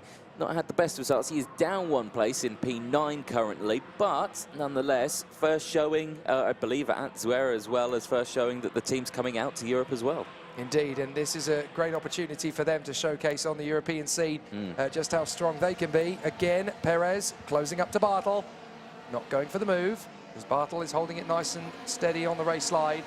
Sandro Perez waiting, waiting, waiting. No chance to go through in turn 2 yet. Through 3 at the left. Is this going to be the slingshot maneuver in the hairpin? No, he's going to keep it together, still holding it in second position. Clark is going with him in third. Sandro Perez, fastest man on track. But it's all about timing. You've got to be disciplined, you've got to be patient, you've got to be calm. What is he going to do here? I think I'm trying to think back to the Winter Cup, and I think, oh dear me. Now that is the GGM, that is Connor Clancy. That's a disaster. It's a real shame for Connor because he's been making such big progress over the course of the weekend as well, and he clearly feels aggrieved as if somebody else has put him there rather than that's a mistake of his own. Wow. So Connor Clancy walking and trudging his way to the marshal post, very much a race cut short and potentially a race meeting cut short if you lose that kind of points tally this early in the weekend with only 6 qualifying heats total from the X30 juniors. It can be very difficult to get yourself back into the final 36 carts with only 1 race to go after this one for him. Now, I was, before we saw Toby Gale, the 44 go off the track, we're talking about Sandro Perez here and his style as down the inside goes, they really don't want me to say this story, do they? Get it out anyway. Yeah, go on, get it out anyway. Exactly. I'm thinking back to the Winter Cup, and he never really, when the races were on, he was always right there and he would just work and push and wait and just wait for the last lap to go for the move. Very consistent driver, really maintained the tyres, that was sort of the thing. Yes, okay, they're on the harder compound and they could probably just run this set all the way throughout the things and it's absolutely fine, but I still felt like he brought it back just that little bit more. A very calm driver who's going to wait patiently for a position to happen. But if he needs to go for a move, he can go for one. Yeah, I would agree with that about Sandro Perez. He's definitely one of the wiser drivers in the junior brigade. He just has this very analytical view of everything. He's quite calm, quite resolved. Quite reserved as well, actually. So he takes his time when he needs to. Clark, however, he's seeing the opportunity with Bartel, and there you go. Perez exactly proving the point there. When the opportunity opens up and he needs to go with the driver in front and makes the overtaking opportunity come to him, he's ready to make it happen. Yeah. And he's going for the lead now, diving in on the inside of Clark. Well, that was perfect opportunism. He knows he's on the penultimate lap, and Clark, having already managed to get the move on the inside of Bartel, well, that was perfectly timed to get up the inside of Cahal Clark. Yeah, calm and collected as well. Didn't seem stressed or rushed or anything like that. It just worked out quite nicely there as Zach Green goes for the fastest lap of the race. And now Bartel probably thinking, what do I do here? As at the moment, P3, and... Oh, he needs to be careful on that curve, though. He does. You put too much of the kart on that particular curb, it bounces you off and it loses momentum. It costs you about a kart length, but he's going to try to squeeze up the inside of Clark. That is a mighty move. That was through turn 13. That was a fantastic little overtake out of the triple apex corner. On the start-finish straight they go now. And looking over the shoulder does Perez, now goes in towards turn 1. Did he look a bit squirrely there as he went into turn 1? He's under pressure now. He did, but I tell you what, Bartel made that gap appear from absolutely nowhere, and now Clark is going to get him through turn 2, so he gets back into position, and you can see that Sandro Perez is in defensive mode, trying to keep back Clark and Bartel, who are now side by side. Watch for Coronel and Ramacus. Coronel is there in 4th position. Tibor Ramacus trying to get into the mix as well, and there the door is open for Coronel to get through on Bartel, but there's a little bit of nudging. Got to be careful, guys. There is not a lot of racetrack to play with on the outside there. Rocco Coronel is not quite able to hold on in front of Harry Bartel, but watch for Ramacus. Ramacus is going to try and cut across and get the switcheroo move. Coronel is not even thinking about Thibaut Ramacus. He is holding fast behind Harry Bartel. So Sandro Perez is going to be allowed to run away and hide as a result of all of this. These guys are still just chopping away, having their own little duel. But Sandro Perez, that is so smart. He timed his moves to perfection. He never overdrove the car. He got it into exactly the position he needed to be. And now he is the winner of this qualifying heat. Great work from Sandro Perez. A home win is still very much on the cards. Yes, indeed. Great start to the weekend then, and great performance. Possibly, could we see that later on today? The rest of the field comes across the start-finish line now, and beautiful blue sky that we've got here. The weather, very nice. And after 4 races in the Junior X30, every single driver has taken 1 defeat. Yeah. So we do not no have one on 0 points. Yeah, we do not have a perfect 0-point score anymore. So we've had 4 different winners from the first 4 races. That's how competitive it is in Junior X30. That makes you look forward to the finals. It really does. I mean, when you get to that stage when there's one person who's just been able to keep it perfect throughout and just keep it out in front, it's never done in the IAME X30 senior finals, even when that happens. But you've got this added sense of the unfamiliarity of who's at the front, you know, the unpredictability. I like it when you've got, you know, it doesn't happen often, but you do get 6 different winners across the 6 qualifying heats in X30 Junior, and it just makes it such an open playing field. You have no idea who's going to get it right for the final. Perez taking the victory from Cathal Clark and Harry Bartle, Rocco Coronel and Tibor Ramakers from Eden Spanswick and Austin Gale, then Zach Green and Clovis Nujeraid. Javier Proaska fights back to get into the top 10 ahead of Joe Smith. Then Arthur de Donker, Elvis Karasauskas and Vilma Svan. Matteo Dauvergne ending up in 15th position in front of Alexis Constant. Then Raul Martinez, Sam Woolley, Tyron Kinnard and Jorn Helder. Henry Carter in front of Mikael Malma and Enzo Petraza. Just the 2 retirements from the race in the end. Connor Clancy, who we saw off the road at turn 2. And on the very first lap, Senna Munier, the Belgian, parked his kart out on the sidelines. Well, an exciting first half of the day. The lunch break is upon us now. We'll be back racing a little bit later on today. We'll be kick-starting with the Minis for their, well, it will be the 16th race. It will be their 3rd and 4th heat at around 20 past 2. So in about half an hour or so. Yeah, so it's, I think, round out first half. What do we think? Still unpredictable, still plenty of things to come. It's certainly looking as though Ruben Moya is the force to beat in Senior X30. It's still open season in Junior X30. 4 different winners from the first 4 races. This man in particular, Sandro Perez, with a good chance to use local knowledge to good effect. It'll all come down to what he can do in the 3rd race, because he's got a win and a 4th place now. So that will give him bags of confidence.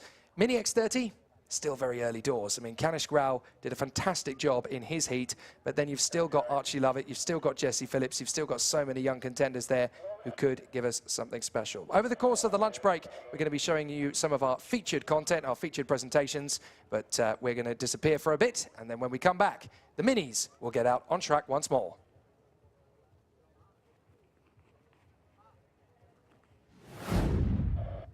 Hello everyone and welcome to Zuera. It's a brand new season here for the IAME Euro Series and the sun is shining but it is very cold. I'm Anthony Jordan, Jake Sanson joining me here and whoa, a beautiful paddock, a beautiful day, isn't it? Yeah, it's a great place to start the season. Zuera always gives us great activity. This is the Monza of European karting. Yes. So many slipstreaming opportunities, great overtaking chances, and the competitors in the Mini, Junior and Senior X30 are ready for a great season. They really are. They're all primed, ready to go. You can see that morning practice has really already started, so lots happening. The paddock is a hive of activity, and throughout today we've got loads of races, loads of heats. It's a long Saturday. Tomorrow's going to be a long day as well. What do you reckon we're going to see throughout these days and races?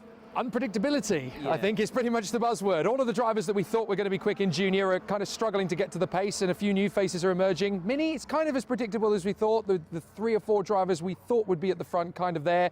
But in Senior, it's just as competitive as it always was. We've got about 18 drivers who could win races over the course of the next 2 days. And I reckon there's at least half a dozen who could win the final. Yeah, definitely. So it has really chopped and changed, hasn't it? I mean, regulations as well. There have been a new factor that's come into this one. You've got chassis, you've got engines, you've got tyres. They're a main one.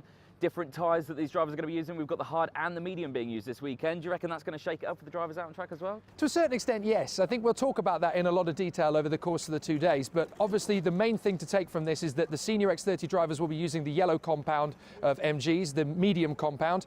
The junior drivers have the hard compound, which will last a bit longer, obviously, but they've got fewer races to do. So every junior driver will have 3 qualifying heats, whereas the senior drivers will have 5. So they've got to work the tyres even longer. With the minis, of course, they've got the Comet tyres, so it's a completely different formula. And of course, their karts are also narrower and a shorter wheelbase, so they've even got more racetrack to play with than the junior and seniors. More racetrack indeed. Like you say, the track is about 10 metres wide, I think. You look at it and it looks like a car circuit more than anything. And you think, yeah, the minis are so narrow, they could go about 6, 7 wide. When it comes to defending, it's impossible, really, isn't it? Yeah, it's going to be a really intriguing series this year, particularly considering we've shaken up the calendar a little bit. We used to go to Castelletto, now we're going to Franciacorta, so there is a new circuit on the calendar for a lot of the drivers.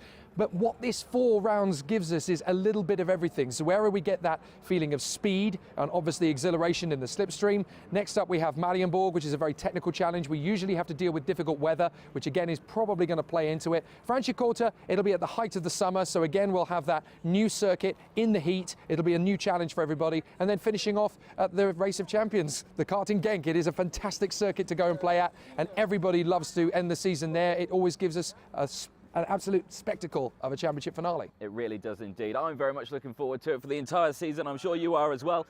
We'll go for a quick ponder, shall we, round the paddock? Let's see who we can find chat to as well. But, you know, it's an interesting one. Despite the fact it's so cold, everyone's still, you know, just cracking on really, aren't they? It's changed a lot, actually, even over the winter. Obviously, here in Zuera, we're going to get the Spanish teams that will be really strong. So you'll have the AC Motorsport. They'll be wanting to try and push through.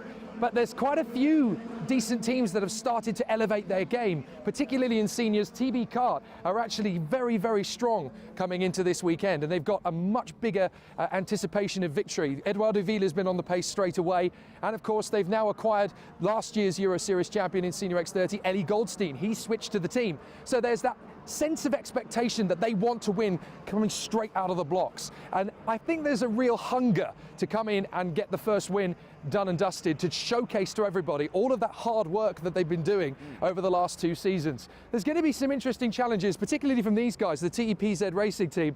We've got Teresa and Petra, the 2 sisters here, and in the Mini X30 we could have the overall winner as well in Denny Babacek. So they've obviously got quite a lot of excitement coming into this weekend as well. But obviously, a lot of people have been talking about these guys. Pantano Racing. Last year was their maiden season, and already there's been some great performances from the likes of Ruben Moya. But this year, now they have already done that first year of hard work, and they've got so much data to take into this season. I genuinely think we could see 1, maybe even 2 champions of the Euro Series coming out of the Pantano team. Their junior squad is getting better all the time, and obviously they've got established talents in the senior squad.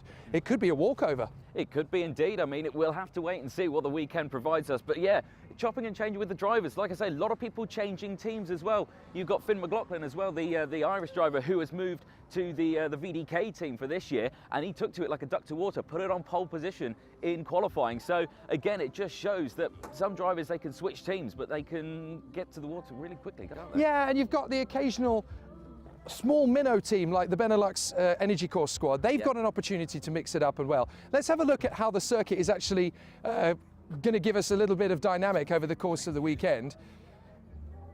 So it's going to be an interesting one to see how they combat this first corner. It's flat on the throttle as you go through turn 1, and they've got this throttle all the way out of the penultimate corner.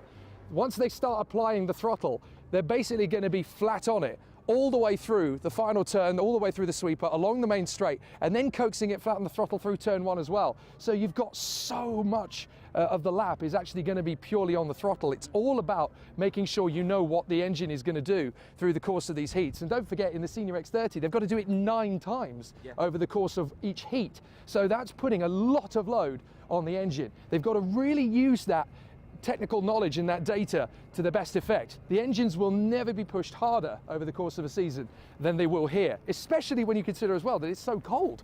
So that's also going to feed into the problem. Yeah, really. Do you reckon it was a good idea to maybe come to the fastest track for the first round? You know, let's wear all these engines out before the season's even started. It's a bit of a balancing act. If you came here in sort of May, June, you'd have the opposing problem. It would be incredibly hot. So then you'd be putting even more strain on the engines. So it swings and roundabouts. But the thing is, the drivers do love it here because it is a bit of an old school circuit. It does have that vibrant technical challenge of trying to set the kart up for the high speed challenges. But it is always difficult to blend it, you know. Can you manage to work in the conditions where it is so cold at the same time as keeping those engines up to their best? It's a real minefield for the drivers. Well, I like it. I mean, it's my first time. Good morning. It's my first time here at Zuera, and I've got to say, I love it. The paddock's massive, the track's huge, and like you say, incredibly fast. Where are we going in this one? It's a bit of a maze in here, isn't it? It is a bit of a maze. I tell you where we should go. Let's have a chat about these guys, George Gibbons Motorsport. They're one of the newest faces within the Mini and Junior X30 fold. Yeah. This team has suddenly exploded with talent. I mean, last year they had 3 or 4 different contenders within their team. All of a sudden, they have got some amazing drivers within their squad. You've got Max Endicott in there, you've got Angelina Simons who's moved to the team, you've got Max Murray in the squad as well. These guys have got some amazing opportunities to really try and steal some amazing results off of the established teams within Mini X30. For years, we've been talking about Fusion, Oliver Rowland Motorsport, Spirit Racing. These guys are creeping up. I think there could be quite a few tasty results from them this year. The dark horse in the paddock, really, isn't it? They could sneak up. Should we chat to some drivers? Have we got time? Well, they're still in the middle of their prep, so it's about whether or not they've got some time, but hopefully. Now, Mick Barrett Racing, they've got a real star power in their team in Bart Harrison. Now, Bart Harrison has won the Winter Cup in Junior a couple of times. He's now stepped up to the Senior X30, and he's really trying to establish himself as one of the main contenders. But you also have a few talents within the squad as well who are just starting to build up in the 2023 season. We'll try and see who's going to have a chat with us this early morning, because we've got Aston Sharp in the squad as well. We've got Smithy. Bart is over in the corner. Well, let's try and grab Bart. In fact, oh, hang on. Premium Karting have invaded. They're trying to steal data. The world's worst boy band has arrived.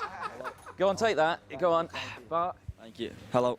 How are you this morning? I'm very good, thank you. Very good. What's going on here? Is he having a lovely morning meeting? Trying to just look at setup because he only won the first heat, so he's trying to catch up a little bit. You're going for setup. I'm sure that was it more luck or anything? Yeah, I mean, he just podded me out the way so I couldn't get there. Oh! There's no way, maybe Sam, but Well, now, I want to ask you guys a little bit about this, because we're here in Zuera, and obviously everything has been about the tailwind and the crosswind, but you are managing to get an amazing amount of slipstream following in the toe of another driver. I can't because I can't drive the last corner. Oh, really? But everyone else seems to be, yeah. I will do it in the next heat, though. I will get the slipstream. Okay, well, we should ask Sam about this as well, because Sam, obviously, in yesterday's first heat, you actually came through to take the win in the third race, and you actually had to do the hard work in terms of slipstream. You had to try and work your way forward. Yeah, I think the guy in front was on a high sprocket, so it made it easier to pass on the straight, but obviously it was quite difficult on the infield with the sprocket we were on, so... And I'm seeing some drivers who are gaining up to and including 4 to 5 kilometres an hour just in the toe. Yeah, the toe, especially today with no wind, the toe is quite big. That's insane. Absolutely insane. 5 foot as well. Yeah, so it does help that you're only 5 foot tall. Yeah, that does help. When you're a giraffe like Bart, you don't go down the straight. Right, we know what his mascot is from now on. Thank you very much, Sam. Thanks, boys. You're in the middle of your meeting. We'll let you carry on. Yeah. Louis went up 5 places in Heat 1, actually. You did make up 5 places. Give us some words. How was the overtaking out there? How was the prowess? It was quite good. A few moves made every move happen possible. You made every move happen, so it went by accident then? No, obviously not. Good. Full sense. Full sense? Yeah. Got a lot of people to overtake, so got straight to it. What are your targets over the course of the day then? Just getting a top 10. Top 10? Top 10 consistently, then get a good start and place to Super Heat and then make the final. Then that'd be a decent result and then see what we can do from there. It's the fact that we've got 82 drivers in qualifying covered by 1.2 seconds basically. How difficult does that make, trying to come up with the best possible setup to try and combat people? It's really hard because you've got people on bigger sprockets who are better in the infield section, and then we're on a little bit lower, so we're faster in a straight line, but it makes it somewhat hard to come through, considering that like everyone is like so close together on the times that it's like one mistake and you get punished, and you can like easily drop back. And also with the toe, it makes like groups, and once you get stuck in a group, it's so hard to come out of it and push forward again. You need to like be really good in your own air to make it forward. Fair play. So Senior X30 is going to be very, very tricky to combat. Okay. Well, we now have a better idea of, you know, just how tough it is out there. Thank you very much, boys. Thank you. Good to catch up with you all. Hopefully there are some strong results today. Sam, more than one win. All right. Just letting you know, no pressure. If we struggle with finding out which way the wind direction is going, can we plonk you in the middle of the track? We'll see which way you're heading. Absolutely, yeah, that'll do. Well, that'll do quite nice. I think that would work quite well. Thank you very much, boys. Thank you very much. Good luck today, everyone. Lovely. Mick Barrett Racing, full of good tactics and strategy. A nice bit of banter in the morning as well. It's what we need. Oh, absolutely. You know, these guys, that's what I like about it. You get drivers coming from all over the world to come and play in the Euro Series, and they just take it in their stride, you know, and it's quite difficult this first part of the weekend. Interestingly, the premium car boys have actually been hanging out at Fusion. Now, these guys, they've not been as dominant as I thought they were going to be coming into the 2023 season, especially in Mini. Jesse Phillips has been at the front because we expected him to be after the Winter Cup, but the teammates, it doesn't quite have that strength in numbers dynamic that we're used to seeing within the Fusion fold. So it's been interesting, but there's still quite a few talents still trying to find the pace at the moment, I think. Yeah, definitely so. Well, we're pretty much out of time on this one. So, We are? yeah, I've got to scoot off and do some commentary now. But yeah, I think we'll round it out there. Do stick with us for the entirety of the season, but we'll see you on the next one. So today I flew into Zaragoza, jumped into a taxi, got down to the RGMMC tent to check out round one of the IAME Series in Zuera, Spain. We've got a driver here competing today. His name's Peter Stiller. So I caught up with him. He was explaining to me earlier how well the school's been. It's flexible. He's doing his A-levels and he's currently balancing his motorsports and education perfectly, it seems, which is amazing. Peter, are you busy? What's up, man? How you doing? Yeah. You? I'm good, man. I'm good. I'm just out here with the RGMMC. Came to check on you, man. How's today been? It's good? It's been an interesting day. Definitely the track has been, you know, challenging. Yep. The speed is looking good, so not much to worry about. Just learning a few things with the tire temperatures here, so. And it's quite windy, isn't it? Like, what's that like? Yeah. Is that like a huge difference, or? So yeah, you do feel it when you drive, of course, but the main difference is sometimes it can upset the balance of the go-kart because the type of winds that we've been having have been quite strong, and so the few little bursts that come out really do upset the balance. So how's MVA been so far? They've been super helpful. I do weekly meetings with my mentor. Yep. We talk and we've set goals for this once again for this term, and then all my teachers have been super helpful.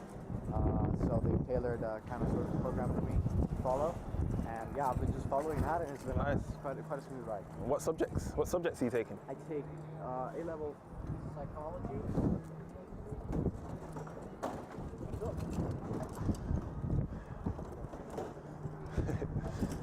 You forgot to ask for his ID, man. Bouncer. She's been like, sorry, you can't get in the club. I need your ID. But yeah, what are you taking? What are you taking, So man? I take A-level psychology, A-level history, and business. Okay, cool. And like, how does it fit around your race schedule? Do you just do a bit here and there? Or? Yeah, it's mostly whenever I have time. So sometimes if I really have to get something done in the mornings here at the track, I can work a bit. But usually it's after I get home from the track at night. I have usually an hour of sort of, let's say, break, but it's more like time to work. So usually I dedicate that time to completing work. Cool. If there is. Cool. And would you recommend it for any other like racers or any athletes or anyone that's doing music? For sure, because of course it's a sport that requires a lot of time, and it also requires a lot of focus. And so when you're doing you're at such high performance and such high stress, it's a really good advantage to have a school that can that can nurture you and help you and work with you, because a lot of the time when you're not in institutes like MBA, you kind of feel lost as an athlete because they're moving on without you, and you kind of feel, let back. So I think one of the main advantages. And that's why we're the best. Yeah. So yeah, a bit about me. My role as the athlete mentor is to look after drivers like Peter, make sure that they're balancing their education with their motorsport schedule, liaising with coaches, parents, and also the teachers at our school, so they're aware of what's going on the race weekends and what lessons they might miss, what ones they can attend, what they can't attend. And also the well-being of the athlete, I think, is important, making sure they're not stressed because of exams or lessons. And yeah, just being the bridge between all teams, the school, the parent, and the driver.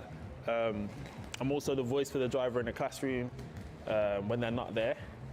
And also a voice to let the parents know what they're struggling on, whether that's maths, English, science. We do all the subjects.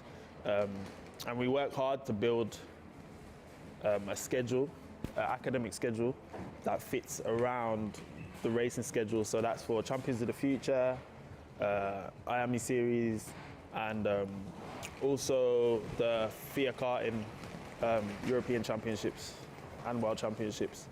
We've also had a few drivers join our F4. They're racing in the British Championships, Formula 4 Championships this year. And I caught up with Dion Gowda a couple of weeks ago. He was in the UAE F4 Championships. So it was great to go to Dubai, feel some sun on my skin. It's here now, it's freezing. So windy this weekend.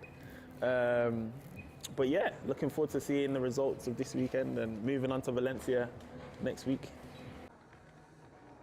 One of the most exciting things about the RGMMC paddock is it's always innovating, and in 2023, Mission Control has got bigger and better than ever. James Geidel is with me. James, it's about revolution as well as evolution in this paddock, and this year, everything's just got bigger and better. Yeah, that's it, Jake. We're a company that always forced to try to be better and better and bigger, and particularly with technology, we just thrive to innovate. Well, speaking of technology, I want to take you guys behind the scenes. This is a really special exclusive access that you guys are getting. Now, this has been nicknamed Mission Control. It's very, very exciting. It's a real step forward for not just karting, but motorsport broadcast operations and race operations in general. I mean, an amazing amount of hard work has gone into this over the winter. I mean, we spent about 2 years with the designs and coming up with it, and about 1 year in construction. So I'm really pleased that now we're finally rolling it out after all the work we did to get there. Okay, well, let's go and have a look. This is proper exciting stuff, folks. First time. Absolutely, the first time anybody's ever really got to see behind the scenes, and this is absolutely exceptional. You can see, obviously, we're right in the middle of a busy race day operation. So the kind of stuff that goes on behind the scenes here, very, very technical. We're going to have a look. It's not just the broadcasting side that we're going to look at here either. Yeah, we spent the time with the broadcast and the race control. Okay. So perhaps we'll put a little bit of our eyes first in the broadcast room. Just the guys are busy now, naturally. Okay. Let's just take a little sneak peek of what they're going on in here. This is our new broadcast room we made. And this is an amazing new approach to it, essentially, because we've stepped it up a gear. It's getting closer and closer to Formula 1 level. Well, I mean, this is definitely a TV broadcast unit now. It's no longer aimed for the streaming of the future. It's aimed about broadcasting, what I think is the next step for karting. And without this material, it's impossible to do. And it's not just on the television side that we've upgraded. We're going to take a look in here as well at race control, which has actually stepped up as well. So just talk us through this. This is our new race control system here that we've built. It's made to be more comfortable and easier for people to work. So what we have here now is a full new system where you can easily operate with 4 people, over 40 cameras, inputs, connection systems, everything upgrade, everything of the highest level. And I would honestly say, I think of all grassroots motorsport, I think there's nobody doing this at the moment. And in terms of what this really gives the drivers and the teams is it elevates what you're doing from a hobby into a professional form of sport. Exactly. I mean, at the end of the day, this is a serious sport. So we need to have serious equipment. And the most important thing is fairness of play. And this is the room where that's going to take place and going to shape. Well, thank you very much, James, for giving us a bit of a sneak peek. I mean, the guys now have a very privileged access to Mission Control. Well, I look forward to show you more when it's even more complete. Yeah, this is just the tip of the iceberg as well, guys. Thanks very much. Thank you so much, Jake.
We're here at the Circuit International Zuera, one of the fastest circuits in Europe, and an amazing location to kick off an epic season of X30 karting. We're about to find out in Zuera. Let's race! Who's it going to be on the grass? It's Kelleher! What a race! Macaulay Bishop is going to win in Zuera! He's going to go side by side. Oh! And it's going to be Gilles. Oh my goodness!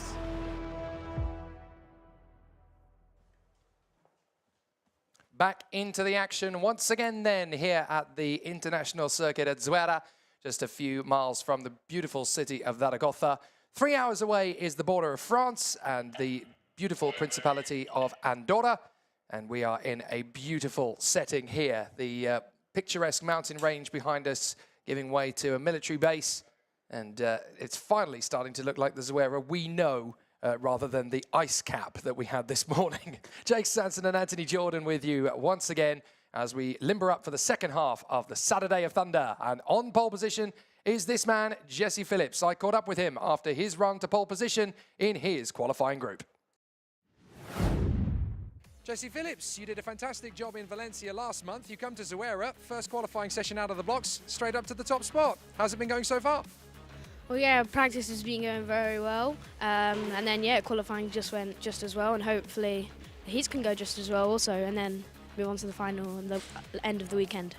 Now in qualifying, you and Denny Babicek basically ran out on the circuit together. What are the likelihood, do you think, that that's the way it's going to go in the heats as well? Well, obviously if he's in my heats, that would be ideal to push away with him, but if not, we're just going to have to try and get away by ourselves and see how that goes. Just how competitive do you think the 2023 championship is going to be compared to last year? Well, it's obviously going to be very difficult because last week, a few weeks ago at Valencia, Alaman was not here, and now he's going to be here for this Euro Series, which is going to make it extra hard compared to Valencia and Campos. Oh, fantastic to start the weekend this way. Hopefully it carries on. Good luck. Thank you. Well, welcome back, ladies and gents. Great to chat there to Jesse Phillips. Like you say, yeah, very, very quick out there. And we'll have to see what he can do in this one. Of course, starting this one on pole position there, though, on the other side of the front row, Kanish Grau, who took a race win earlier. And as you can see, he looks quite hyped up for this one, doesn't he? He certainly does. And, you know, the pressure is kind of off him now. I think once you have that first breakthrough victory, everything else can flow from there. You know, he's been trying to prove that he can run at the front and he can capture a victory. He's got great style and great flair. He's reminding me of a young Enam Ahmed, actually. He's got that same sort of vitality and exuberance behind the wheel. So Kanish Grau definitely starting to give a lot of people food for thought.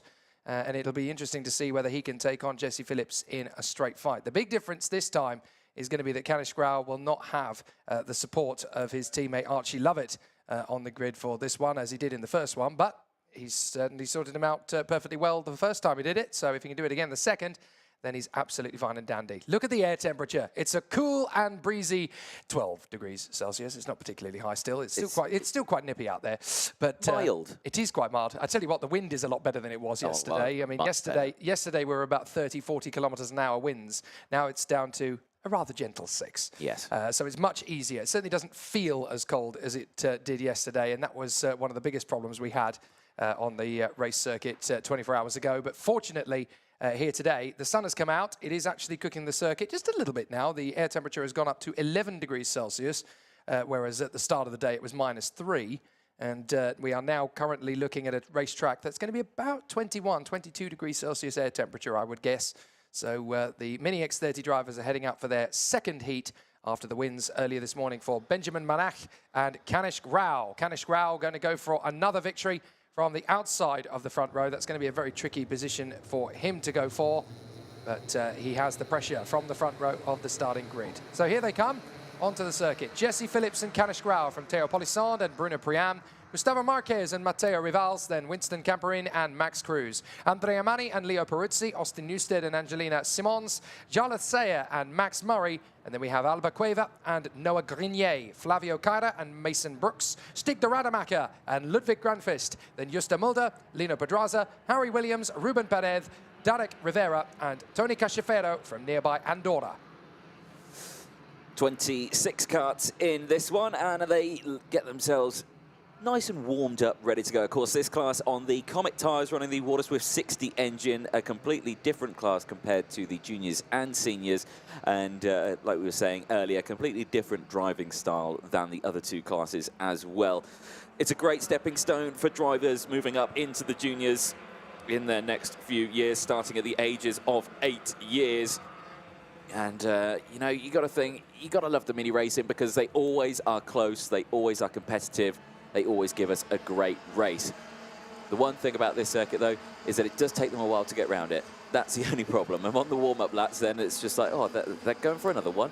But I think they definitely only needed the one lap on this one. That's it's a long old time for them. It's 2 miles. 2 miles they've got to go before they're ready to go racing. I mean, they can do it with their right foot rather than both feet. Well, yeah. Long, you know. It does take a long time to get around this circuit, though. I did the track walk yesterday morning in the bitter cold weather, and it does take a good 20 minutes to get around this place. So, yeah, it is a tricky one. It is a tricky situation, and the competitors do have a lot to play with on this particular race circuit. It can be a lot of fun, and it can be very challenging around this particular circuit. So it'll all be very dependent on what happens in these next 2 races as to who the momentum is with in Mini X30, because we've still got a little bit of an open season situation out here, because we've got Kanish Grau and Benjamin Manach who took the first heat victories.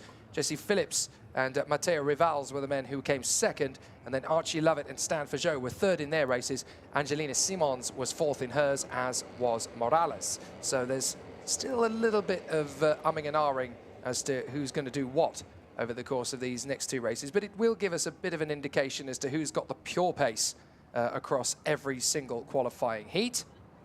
So Jesse Phillips on the inside for Fusion Motorsport, Kanish Grau on the outside for Oliver Rowland Motorsport. It's this duel between the 2 British teams at Mini X30 level in Europe that has been warring with each other pretty much since the 2019 season, but now we have got some of the European teams that are starting to knock on the door and give them a headache. So, as they come through, Jesse Phillips pulling clear. That's going to be a false start, almost certainly, and it is indeed.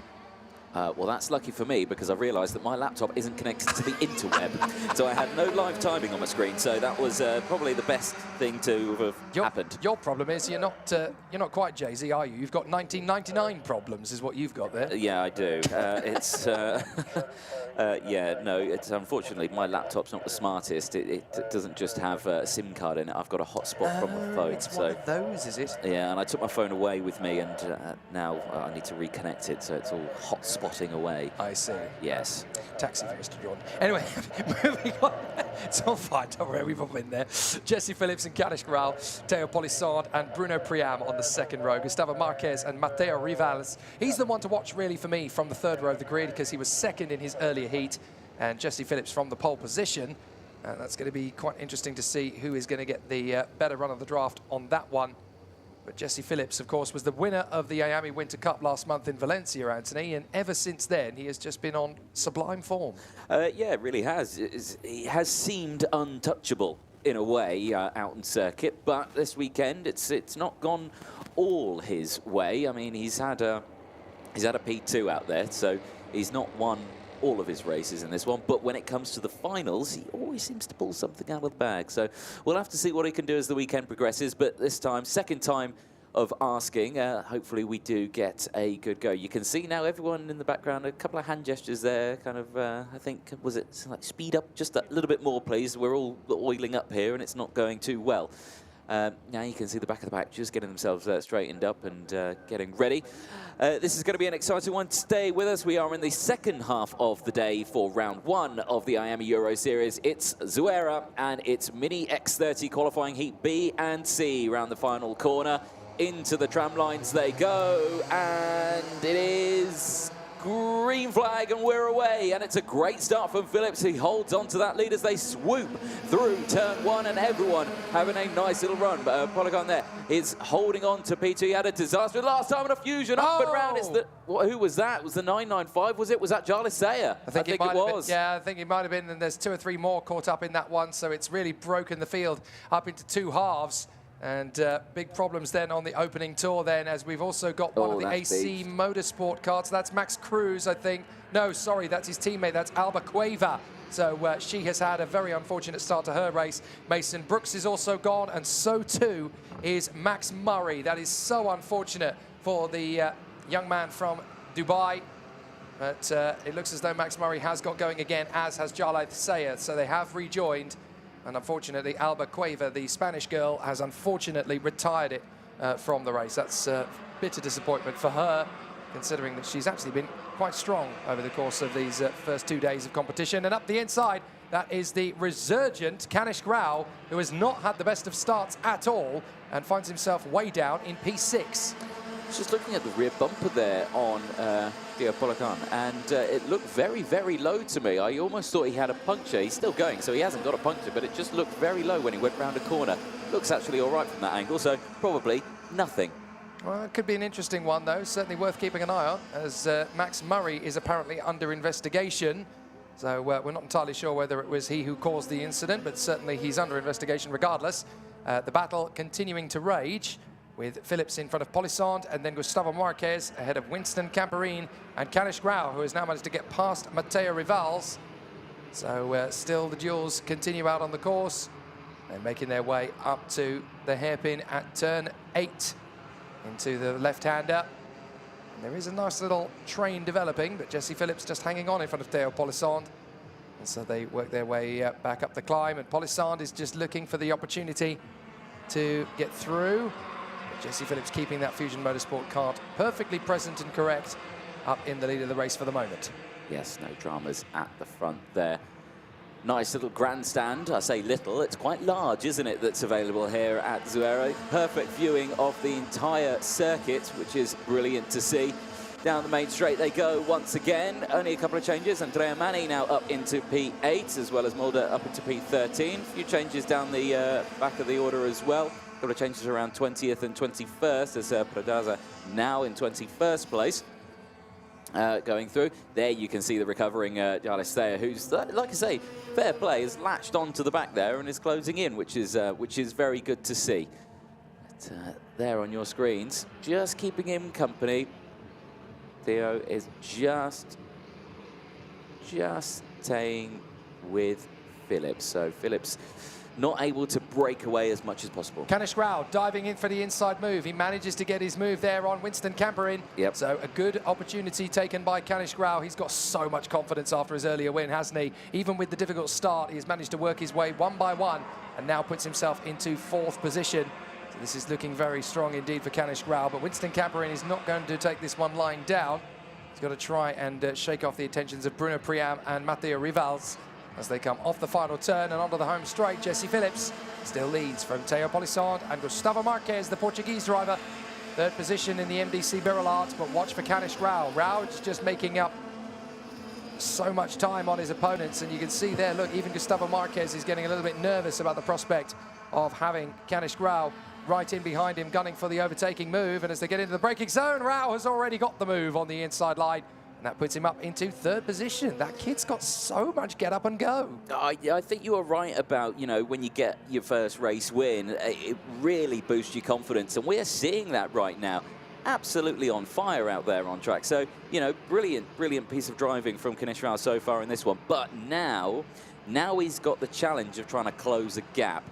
There's quite a bit of real estate between himself and 2nd place there. What's he going to do? Is he going to drive away, or is he going to try and work together with the driver behind him? So Priam manages to get his overtaking move. Matteo Rivals unfortunately does not. It falls in behind Angelina Simons and Flavio Caira. So that's a big issue from them. And a big sliding challenge this time, as up the inside, Andrea Mani gets the move on Winston Camperin. So Winston Camperin is going to have to watch as Andrea Mani sails past the Frenchman. So in through they come. 2 to go, and Jesse Phillips still keeping it nice and tidy in front of Theo Polisson. Now, don't forget, Theo Polisson is the Jana Racing team's new young prodigy, having watched Jules Caranta come up the ranks. Now they are focusing on their attentions on this young man as well, Theo Polisson in the Mini X30 Brigade. It's no major shock that he's there in 2nd position. They've clearly given him plenty of tools to get the job done, and they've got a lot of faith in him as well. Otherwise, he wouldn't be able to get the job done. But Kanish Grau, 3rd position on a 1:11.755, the new fastest lap of the race here at Zuera in this 2nd qualifying heat for each group, 3rd qualifying heat for Mini X30 as a whole. But there is a bit of daylight, isn't there, between Rao and Marquez. That certainly gives Kanish Grau plenty of comfort going into the final lap. Yes, indeed. And we're talking about Polygon there. You know, it didn't go all his way in the first race. It was a shame with that incident. But now, looking much stronger. So, again, team's done a great job with talking to him and just saying, hey, you know, don't worry about it. It happened. Crack on. Get out there. Do your very best. And he's doing a fabulous job right there in P2. Like I say, he's super glued onto the back of Phillips, and we'll just have to see what they do. Phillips now goes defensive as we go on to the final lap, though. This is going to give Teo the opportunity here to go for the move. Goes to the outside now. He'll have the optimal line. He's side by side with Phillips as they swoop round. Who's going to come out in front, though? Did the switch around work? Yes, it did. And now here comes Kanish Grau. Kanish Grau up into P2, so it didn't work out for Polygon there. He's down into P3 now, and watch out for Rao. Well, Kanish Grau is all over the back, and there's Teo Polisan getting back into second position. He's not going to let this slide in the final lap. He's making good moves out there on the course. Can he get one on terms with Jesse Phillips before the end of this lap? And a big diving move around the outside from Kanish Grau. He'll run out of racetrack. He's got to be very careful. Gustavo Marquez trying to get back in on him around the outside. And that's Kanish Grau getting his third position back once more. No, that's Bruno Priam in fourth position, in fact, actually. So Bruno Priam trying to work his way up into the top three, looking for a bid on the inside of Kanish Grau. This isn't done yet. A very late bid from Bruno Priam. He gets into third on Kanish Grau, but Teo Polisan has got to run to the line here with Jesse Phillips. It looks as though Phillips is going to have plenty of speed, but if they work together, they might just out-drag Jesse Phillips to the line. Oh, look at that, 0.04 of a second. Jesse Phillips still hangs on to it, but there's less than 1/10 of a second between Phillips, Polisan and Bruno Priam. Polisan there celebrating across the line. I think he had a whisker in front of Phillips when he crossed the line, but timing there confirms Jesse Phillips 0.04 of a second just ahead of Polisan on the end of that one. So Polisan not able to get that position done, but a very, very close P2. Bruno as well, brilliant race, came up from P4 in that one. Kanish Grau just at the end, not able to get in the top three, but still a brilliant result. He goes into the next round of heats, currently 5th in the points standing, so still very, very respectable, joint on points with Morales as well. There, though, your race leader on screen, the 905, Jesse Phillips for Fusion Motorsports, and there is the recovering 968 of Alba Cueva, who is stuck at the side of the circuit. Unfortunately, the bottom of the car looked like it got beached on the exit of one of the corners, and couldn't go any further. There's a look then at the provisional classifications at the end of qualifying Heat B and C for Mini X30. Jesse Phillips from Mateo Polican, Bruno Pernot from Kanish Grau, Gustavo Marquez from Mateo Rivas, Andrea Mane from Winston Camperin, Angelina Torres, and Simmons, I should say, just behind as well. Flavio Carrera, Leo Peruzzi. And Noah Rigay rounding out the top 12 on that one. 4 positions gained. Big movers out that one as well. Tony Cachefero, 9 places gained at the end of that. Finished the race P17, so a good result. I'm sure he'll be happy with that one. Just Mulder as well. 3 places gained up into P18. Ludwig Granquist as well. 7 places gained in that one, finishing P13. So a solid result from the entire grid. Jake will be down in the Parc Fermé area to chat to our race winner on that one. And there he is on your screen, Jesse Phillips. It's mechanic coming over to help get it sorted out. Don't lift up the cart just yet. Let him get out the cart first. There we go. Good stuff. Their brilliant result. Next race coming up will be the second half of the Mini X30 qualifying heat Group A and D. They'll be starting, they'll be lined up on the dummy grid, ready to get themselves going. There they are on your screen. This time, Archie Lovett there, you see on pole position. Did a fabulous drive in qualifying. Latched on to his teammate, Kanish Grau, and they went for the drive and no dramas came from it. And they separated by 1/1000th of a second in qualifying. Incredibly close qualifying session. Maxim Bobshov once again doing his best impression of a kangaroo, warming himself up, again showing that it is cold out there. Jake Sanson is down in the pit lane. He's got our race winner from the previous race. Well, the king of Valencia is with me. He's threatening to become the king of Zuera after a drive like that. Jesse, really good run. That was a tough one out there because there was all sorts of drivers trying to take it off you. Just talk us through the race. Well, yeah, it was a good start. Obviously, I got a gap, and then, yeah, we just pushed away for a few laps, and then when it came to the last lap, you have to defend. And then, yeah, I thought I defended quite well. And then on the home straight, he was very close, 400ths off, which is very close. It looks as though it's so much harder to keep control of the lead in a situation here in Zuera compared to what you had in Valencia, because you've got so much slipstream, so much tow, and that can count against you even if you're not trying. Well, yeah, even Valencia is hard to pull away because of the long straights, but here's just twice as hard because of double the amount of long straights, so you can get so much of a tow and then you can pull up and then go straight in. And heading into the third heat, we're obviously trying to look after the Comet tyres to keep a fresh set ready for the final. How's that going so far?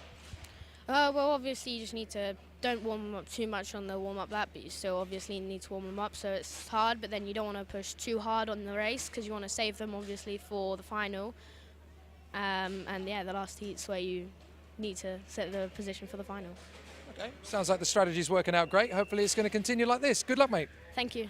There you go, Jesse Phillips having a fantastic run, and hopefully there's more to come from him.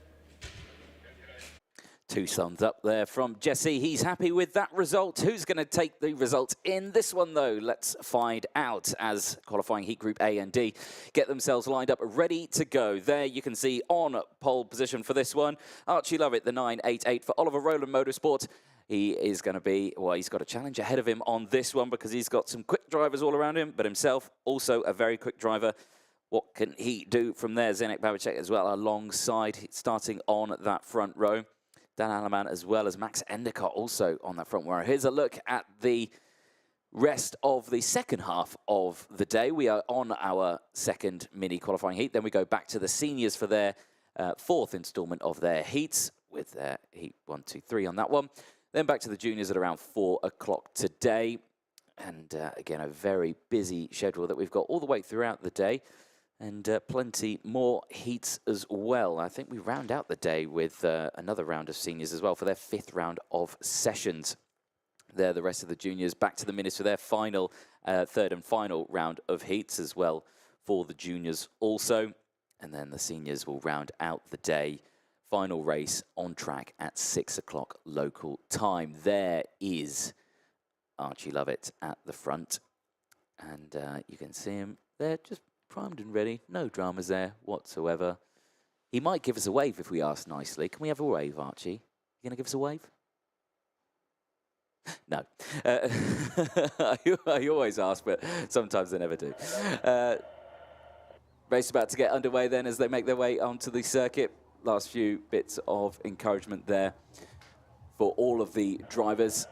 This is going to be an interesting one. Oh, now there for the TAPS racing team. Zdeněk Babicek on that front row. Again, we didn't see much earlier on, which was a shame. Very quick driver. Are we going to see what we're going to see from this time?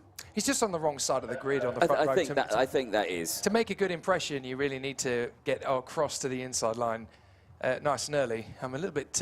Go on. I'm a little bit adrenaline rushed because I've just been told off by the headmaster and his deputy up on the starting gantry, Martin Bean and Gonzalo. They just came over to me and they said, how dare you suggest that it's a lovely, bright, sunny day and it's really nice and pleasant. You should do it from the top of the gantry where we're shivering our, off. And that's exactly where I didn't want to be. So they're just ripping me for complimenting the day. And it really isn't as good a day as they wanted it to be. I said it at Valencia and I'll say it here at Zuera. Martin Bean is the happiest man in karting, ladies and gentlemen.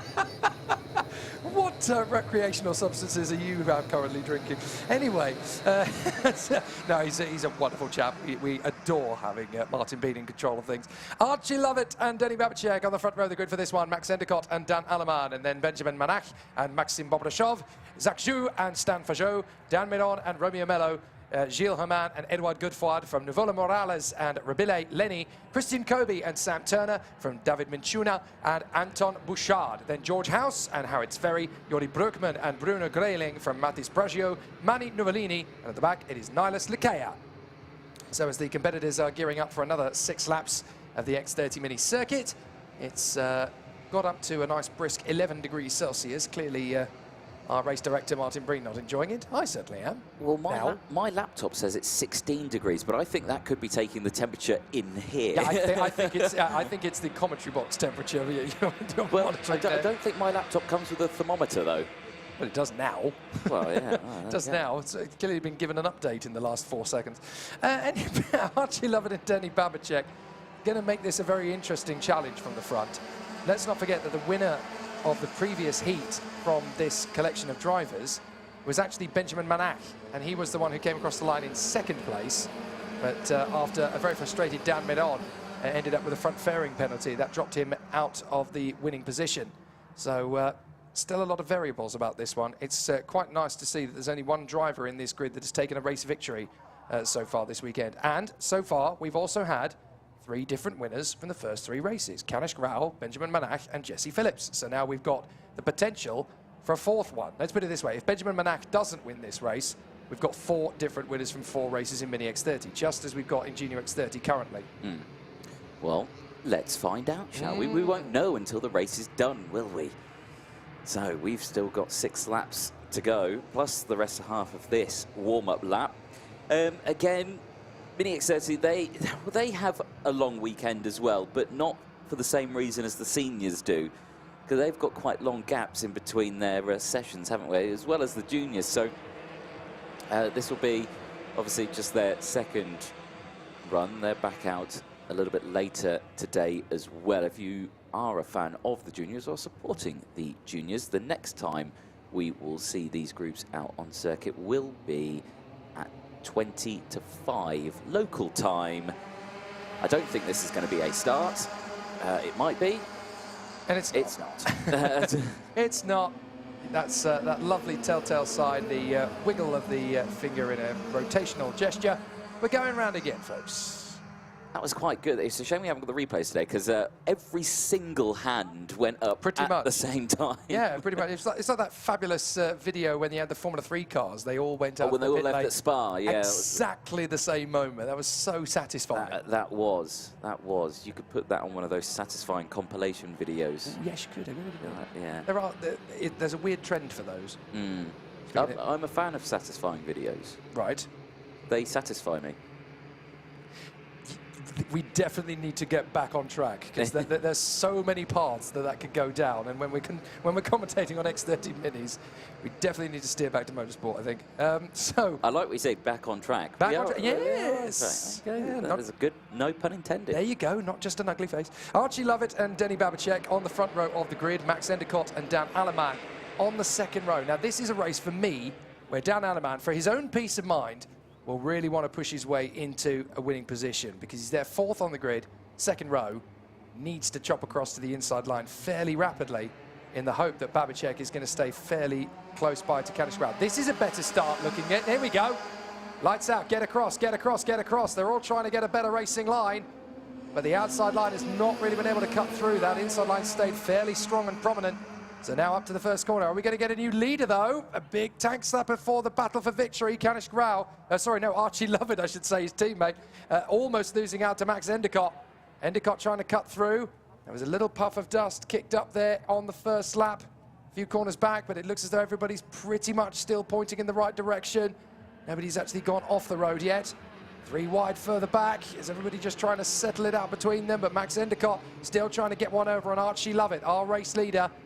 And down to the braking zone. Now, what happened to Babicek? Well, he's in P6, but it's about to become P5 as he dives in on the inside of the Frenchman, Jacques Joux. So Jacques Joux has to let him go. And so up to P5 now comes Denny Babicek, but it's all going to be about what happens in the top 4 between this little quartet of racing drivers battling to defend. Benjamin Manach and who else is in that little mix there with them? I think that is Dan Miron. Another fast start from Dan Miron. So clearly his qualifying position, you know, not really indicative of where he belongs, because he's right up there in the sharp end. And can we point out as well Not only is he mechanicked by Brad Beavers, but Brad is only 16 years of age. He's moved to Spain full-time to look after this young lad. They have struck up an amazing little relationship, those two, as Manach gets his move on the inside of Endicott. I thought for a moment there Dan Medon was going to go with him. So amazing opportunity. Endicott getting back in on the inside. Watch for Dan Medon. Medon is going to get them both into second position. Lovely moves from Dan Medon. Yeah, nice one. Nicely timed on that one as well. So could see it happening in front. Just positioned the car perfectly. I reckon Bradley Beavers told him that. I reckon he just said, you know, just wait for it and now do it. There you go. He was talking from the side of the track. So. Good things come to those who wait, don't they? Do. Right, here's Babacek. Much better start for Babacek this time around. I think he dropped down to like 12th place at the start of the other one and then got kind of stuck in a lull. This time around, it all seems to be going quite well for him. So I think he's got this one dialed in, not too bad. And Zach Zhu is not too far away from that. Oh, that's a retirement. I'm afraid that is game over. Now, is that the 997? No, it's the 987. That's Jordi Broekman. So Jordi Broekman, unfortunately, out of the race, and it is a full course yellow.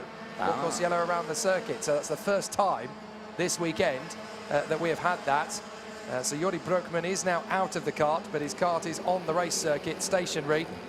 Now, there's another kart off as well. Oh, yeah, that's it, just at the exit of turn 6. Yeah, that's Bruno Gehling. So Bruno Gehling, unfortunately, Bruno Grayling, I should say, the Spanish driver. So we've had Jordi Broekman come off the road, but we've also had Bruno Grayling, and they are 2 corners apart from each other. So Jordi Broekman is now walking from the scene, so is Bruno Grayling, but it's going to be quite quick to move these karts, I think, actually. So we may only end up being under yellow flag situation for 1 lap, which doesn't happen very often. But both karts have been moved off the circuit relatively quickly. So I don't think it's going to be too long, unless, of course, there's some debris or a barrier out of position, but I don't think that's the case. No, it looks all okay to me. I think it's just a precaution to make sure everyone is all up and okay, and it looks like everyone is, so that is good. Like we say, yeah, these slowdowns, if you're new to karting and you don't know what's happening right now, effectively, this is a safety car. Really, the whole pack slows down to a certain speed. They have to stay, and they're not allowed to overtake in a single file, and as soon as we're ready, green flag will go out and we will restart under single file as well. When that happens, though, is the question. It might happen now. No, not this time. No, not this time. They've clearly decided to just give Archie Lovett in the lead of the race just a little bit more breathing space, because obviously he will be used to doing this sort of procedure with more than 1 lap. So I think this second lap is probably going to be the last one under yellows. So it means that will give us a 2-lap sprint. And that's going to be a very exciting charge forward from Archie Lovett, and also from Dan Medon, who took a little bit of time to get into second position, but now that he's there, that's a lot of the hard work already undone for him, isn't it? Because he had to try and make up a little bit of the deficit to Archie Lovett.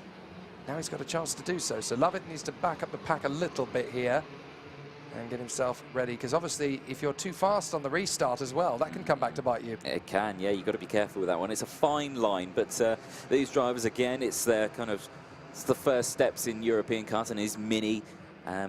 Obviously, some of these drivers will have raced in Bambinos, I'm sure, at some stage, but on the main stage here, Minis are the youngest of the drivers of the categories. I can tell you the green flag is being prepared on the starting gantry on the main straight. There we go. We are going to go racing this time by.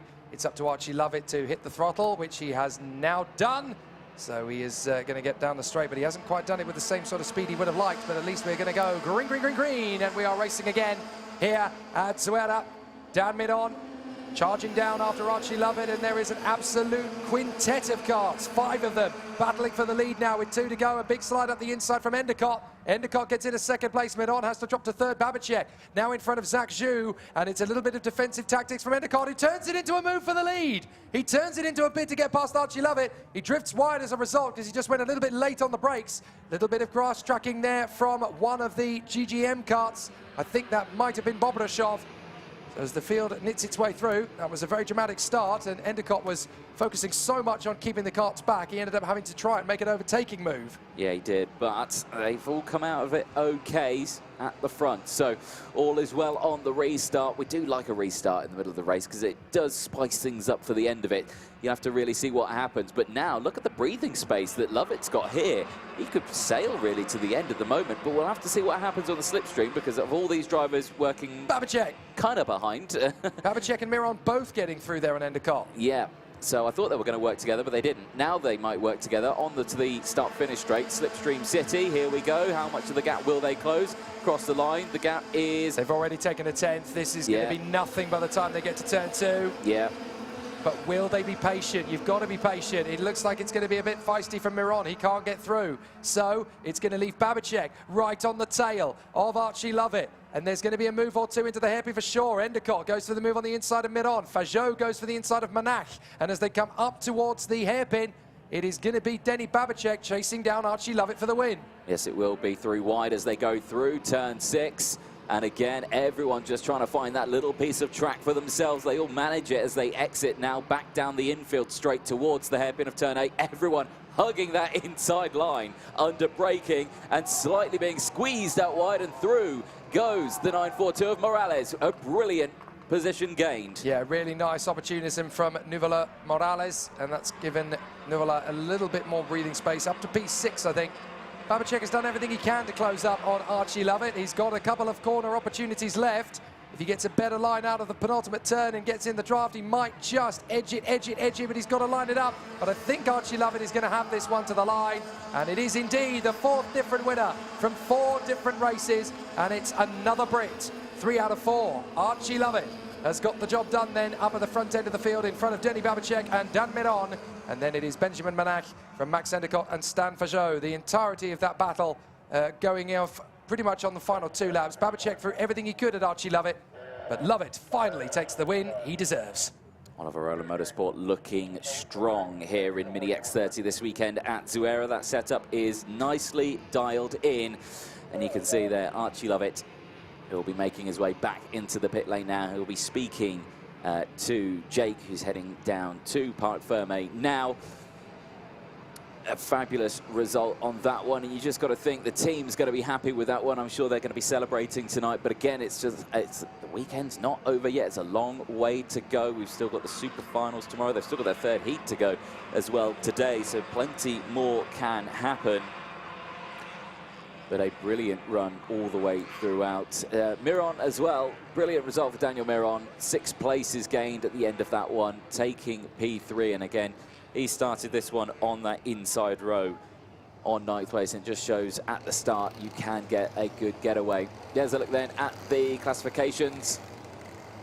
Archie Lovett, Denny Babicek, Daniel Miron, Benjamin Manach, Max Endicott, Stan Fajot, Nuvola Morales from Dan Alaman, Manny Nuvolini and Maxim Bovachov from Eduardo Godfroyd. And George House rounding out the top 10. Gilles Herman, Dilas Melek and Zach Zhu running out the top 15. Devin Mintuna, Rebella Lenny, Christian Kobe, Sam Turner and Bouchard Anton round out the top 20 from Matis Brago, Romeo Mello and Harrods Ferry, Bruno Grelling and Jordi Broekman. 2 retirements from that race. So, Jake will be down in the pit lane. I think he is nearly ready to go. So the next group there is your race winner, Archie Lovett. I suspect smiles all round as he'll be happy with that one. Goes in, everything will be checked as per scrutineering, so he'll go into the bay and gets the congratulations there from Zdeněk Babicek. And yeah, there you see the smiles coming in. Always nice to come away with a race win on a championship weekend. Really does boost the confidence of the driver. There you can see the next group getting ready. Back with the seniors, Senior X30 qualifying Heat B and E. They're getting themselves ready to go. A few moments time for them. Their race due to start at 3 o'clock on the dot. That might be wrong on my screen, but there we go. Actually, yeah, no, 3 o'clock. So, yes, which is in an hour. It's the time on my laptop is wrong. Jake's ready down in the pit lane. We'll head down to him with our race winner. No, where you were. Well, we've got our fourth different winner in Mini X30 from the 4 races. Archie Lovett is with me. Come and step to the middle, Archie. A very interesting race, that one. It had a few twists and turns in it. What was it like under the yellow flags? I don't know really. It was just because I made a little gap on Daniel. I was quite annoyed because that slowed me down. Because I thought on the last lap, because this is the first time that I've been to this track, so I'm not used to defending. So because Daniel lives in Spain, so I thought he would be better than me at defending. So I was just really annoyed, really. So considering this is your first time in the Euro Series, I mean, you're learning tracks while you're racing. How are you finding that challenge? It must be quite difficult to get to know the track as you're racing. I don't know, really. You just do it, basically? Yeah, just do it. Fair play. So what's the atmosphere like in the Oliver Ona Motorsport team? You and Kanish Grau seem to have a really good working relationship. I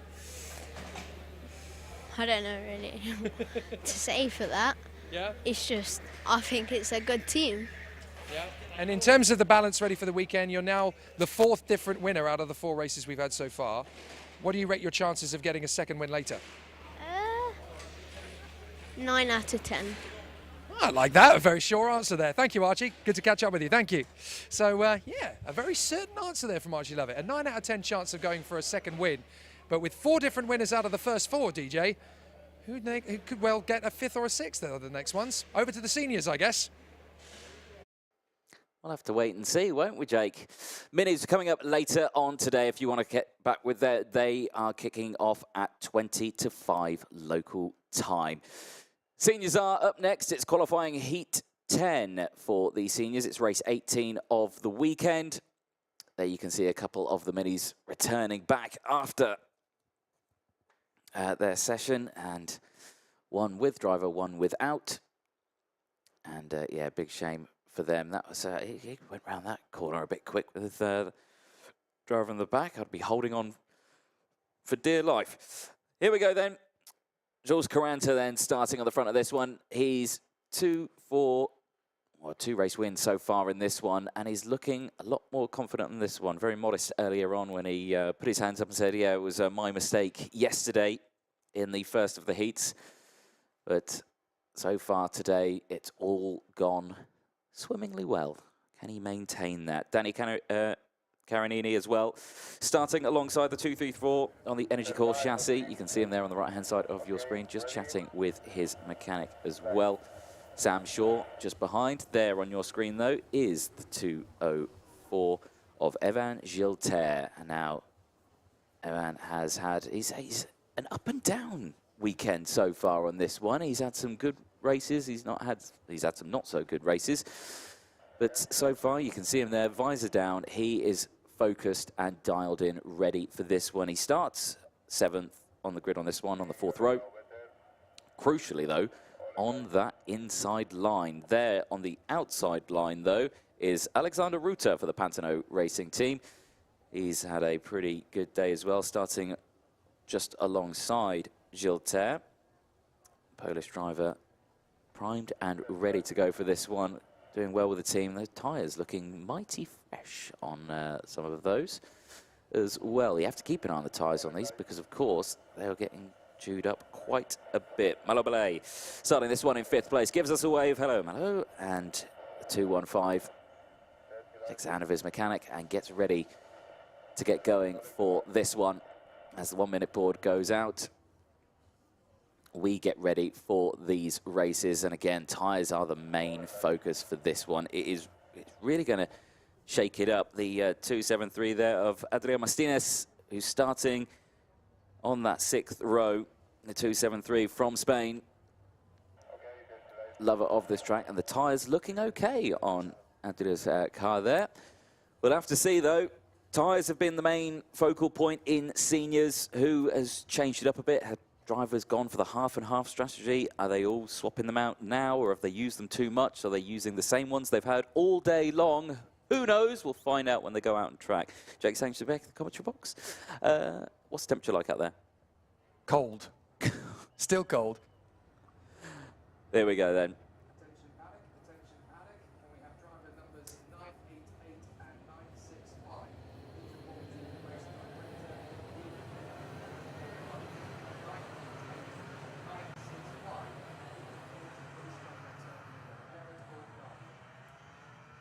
X30 Senior Qualifying Heat B versus E getting underway. Gilles Caranta and Danny Carinini on the front row of the grid. Sam Balota and Sam Shaw on the second. Marlo Bollier and Bakken Weisenberger on the third, from Evan Gilter and Alex Ruta. Alessandro Tedesca and Mark Lopiccolo. Then Andrea Pirovano and Adria Mustienes. Marcus Luzio and Clement Utran from Jan Rothen and Bart Harrison. Harry Platten and Hugo Gillard from Louis Speck and Charles Lambert. Then Louis Juin and Rima Blanc. Matteo Giaccari and Lucas Federic. Floris Costa and Leo Weber. Alex de Schepper, Santiago Malma, and at the back it is Matthias van der Kirchhofer. Busy grid of drivers in this one, 29 in total. This is going to be an exciting one so far in terms of the points. Only one driver going 3 for 3 in these sessions. Ruben Moya, who's got the double ones on that one. Sam Balota as well, who's second in the points. But eyes are going to be on Jules Caranta, who's had a lovely day today, hasn't he? Certainly has. Yesterday was not quite perfect. I mean, certainly qualifying it was. Oh, yeah. But in the first race, kind of fell away, but certainly he's been getting things back to rights here on his Saturday. And 2 wins out of 3 over the course of the heat so far, but he does have a 12th position finish to his name as well. So obviously those 12 points are really going to hamper him. But there's only 4 drivers ahead of him in terms of the rankings. Ruben Moya has a 0 score. Sam Balota has a 7. Finn McLaughlin has 8 and Sam Shaw has 11. So there's still every chance that Gilles Caranta can get himself a very competitive starting grid position for the final tomorrow. And that's the race that really counts. It's a bit like the difference between Culloden and Bannockburn, isn't it? It's not the heats that count, it's the final. So, yeah. Sorry, my Scottish history clearly trumping you on that one. But Gilles Caranta and Danny Carinini having a great run on the first row of the grid. Sam Balota and Sam Shaw, 2 drivers that are battling for the win overall. They need a good result here.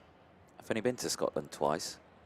It was Lark Hall on both occasions, wasn't it? It was Lark Hall on both there occasions. There you go, you see. You haven't really lived Scotland yet. I'm at Knockhill in July, though. Slightly further up. Yeah. Slightly. It's not bad. It's not bad. Gilles Caranta and Danny Carinini from Sam Balota and Sam Shaw, and then Marlo Bollier and Bakken Weisenberger. Evan Gilter and Alex Ruta, Alessandro Tedesca, and Mark Lopiccolo, who in the race we saw, was that yesterday or this morning? I think it was yesterday when his front fairing came off in the first corner incident, and he basically drove round with it. Yeah, that was coming yesterday. Back into the pits. We're going round again, folks. There it is. You can see that as the false start is called. Hold your horses, everyone. Everyone's getting hyped up, ready to go there. No, you've got to give you one more lap. Yeah, Mark Lopiccolo, yesterday, that was the nose came off, yes. And he at turn 1, pulled up alongside it, picked it up and carried on driving around the track with it in his hands. Didn't he? Yeah. Do you reckon he got a nose cone pedal for that as well? It's just like, no, I've still got it. Look, here it is. Just to add insult to injury, yeah. Well, technically, it's not on the kart anymore. So, yeah, if it's loose, it is technically classified as being a loose front fairing, even if it's come completely off the kart. Yeah. So, sure they sorted that out in the regulations. Well, quite possibly. Yeah, but it is an interesting one. So, the drivers make their way around. And as my dear esteemed colleague Anthony Jordan said, hold your horses. Indeed, all 870 of them. That's if you take... Did you maths on your phone? I did maths on my phone, yeah. You did 29 times 30, didn't you? I did, yeah. Yeah. I did. There's nothing wrong with that. It's all about the maths. It's all about the maths. 29 times 30. Why did I do that particular equation? There are 29 drivers. They all have 30 brake horsepower. It's all fine. 870 brake horsepower. There's enough on that grid to get you around in a Formula 1 circuit. If you combine it all together, obviously. Yeah, smush it all together. I don't think that'll fit in one chassis, though. Not quite. Not quite.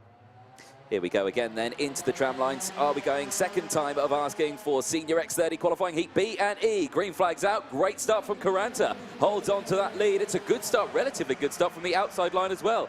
Carinini getting away fairly decently as he goes through, and I think he's down. Is that back into about P3 there? So gets a relatively decent start despite being on the outside line. Yeah, Carinini managing to get away from some of the deficit. Third position is his. There's a little jockey for position down in the middle of the field there, as we've got the likes of Louis Speck battling away there with Andrea Pirovano. Looks like Pirovano's made a difficult start. Oh, and there's contact in the middle of the court. There's 2 karts, 3 karts coming together. 1 or 2 of them actually going airborne as they try and knit their way through. Somehow they're all facing in the right direction, but that got very messy on the first lap. Didn't quite see all of it unfold. I could see it out of my commentary box window, though, and going wide. That is one of the TB carts, I'm afraid, going off the road there. That looks to me like Andrea Piravano having yet another difficult race. I actually caught up with him in the lunch break. I said, looks like it's been quite a difficult race day for you so far. He said, it's not racing, it's war. That's literally what he said, word for word. So, yeah, very intriguing battles out there. Danny Carinini, Bollier, Gilter, Shaw, Luzio, Weisenberger and Platten, and all of them trying to catch after Caranta and Balota up front. They are indeed, and Caranta's got quite a good advantage now over Balota. So Balota's still there in P2, and they still look like they were side by side a little further back as well as they are. Ballet still there now, who's up into P. Well, I thought he was up into P3. He's not. He's jumped back down into P4 now. Who's that that's come up? It's the 204. It's Gigi. It is. Evan Gilter now up into P3. Well, this is the kind of drive he wanted in his final karting weekend, at least for the moment. Sam Shaw is back in town, up on the inside of Danny Carinini, getting up into 5th position. So clearly that last race was just a blip for Sam Shaw, getting himself back into a competitive position once again. But he really could do with making up even more progress than that. He doesn't really want to be as low as P5. Wants to get himself back into the top 3 if he can. If he does, then he's going to be able to overtake Dominguez, Gonzalez and Faramond, who are all tied currently for 16 points apiece. So Sam Shaw really wanting to get his skates on as Caranta hustles the kart through the first corner, flat on the throttle, a 104.258 for that kart so far. So the lap times are dropping consistently over the course of the day, aren't they? Because they were in the high to medium 103s earlier in the day, and now they're kind of pushing 104s. And again, that's just trying to measure that tyre distance. They're trying to make it go as far into the weekend as possible. Yeah, I think most people have gone with the, I'm just going to stick with these tyres for the majority of the day, because I think that's what everyone's done. That's damage. That's Bart Harrison. Yeah. He was one of the drivers that essentially went for a little bucking bronco ride on the first lap. Yeah. And that's really come to hurt him. He's not the only one off the road either, because Matteo Giaccardi has come out of the race as well. I'm not entirely sure where Matteo Giaccardi has parked it, but he's certainly not made it round on this particular lap. He's off at turn 4, I think, Matteo Giaccardi, so they're just going to the scene of the incident. But Matteo Giaccardi currently stranded up at turn 4 and trying to get some help from the officials there. So through they come once again. Gilles Caranta, Sam Balota and Evan Gilter. That's the top 3 at the moment. Gilter trying to break away from Marlo Bollier, but Bollier is not really giving him any opportunity to do so. Up to the hairpin again. Bollier actually going for 3rd there on the inside of Gilter. And he's made it. And he's not the only one going through. Sam Shaw is trying to cut through on the inside line there as well. So Gilter very much backs to the wall at the moment for the Frenchman. Sam Shaw and now Danny Carinini all over the back of him. Yes, indeed. Again, really, it's been an up and down weekend for Gilter. I'm not sure what's up at the moment. Sometimes he does fantastic overtakes and it all goes well, and then all of a sudden it just starts to just come back just that little bit. It's very strange. There, though, your race leader, Caranta, it all seemed like it was going wrong yesterday, and then today, completely different story. Leading the way comfortably, 0.8 of a second from Balota, and that gap is increasing because he's just gone purple in sector 2 has Caranta, and the gap opens up just that fraction more as they go over the start-finish line. Ballet still 1.4 seconds further down the road, but has got the close company of Gilter. Gilter under pressure, though, massively from Shaw, as Shaw dives down the inside, and Carinini follows as well. So Gilter now down into P6, not able to respond through this section here. Marcus Luzio is catching up as well, who set the fastest lap on the last lap, but it's Andrea Martinez now with the fastest lap. Win to the 103s, 103.773, as again, it's all starting to get a little bit tense here now, as here comes Luzio down the inside of Gilter, but can't quite make it as they exit out of turn 9.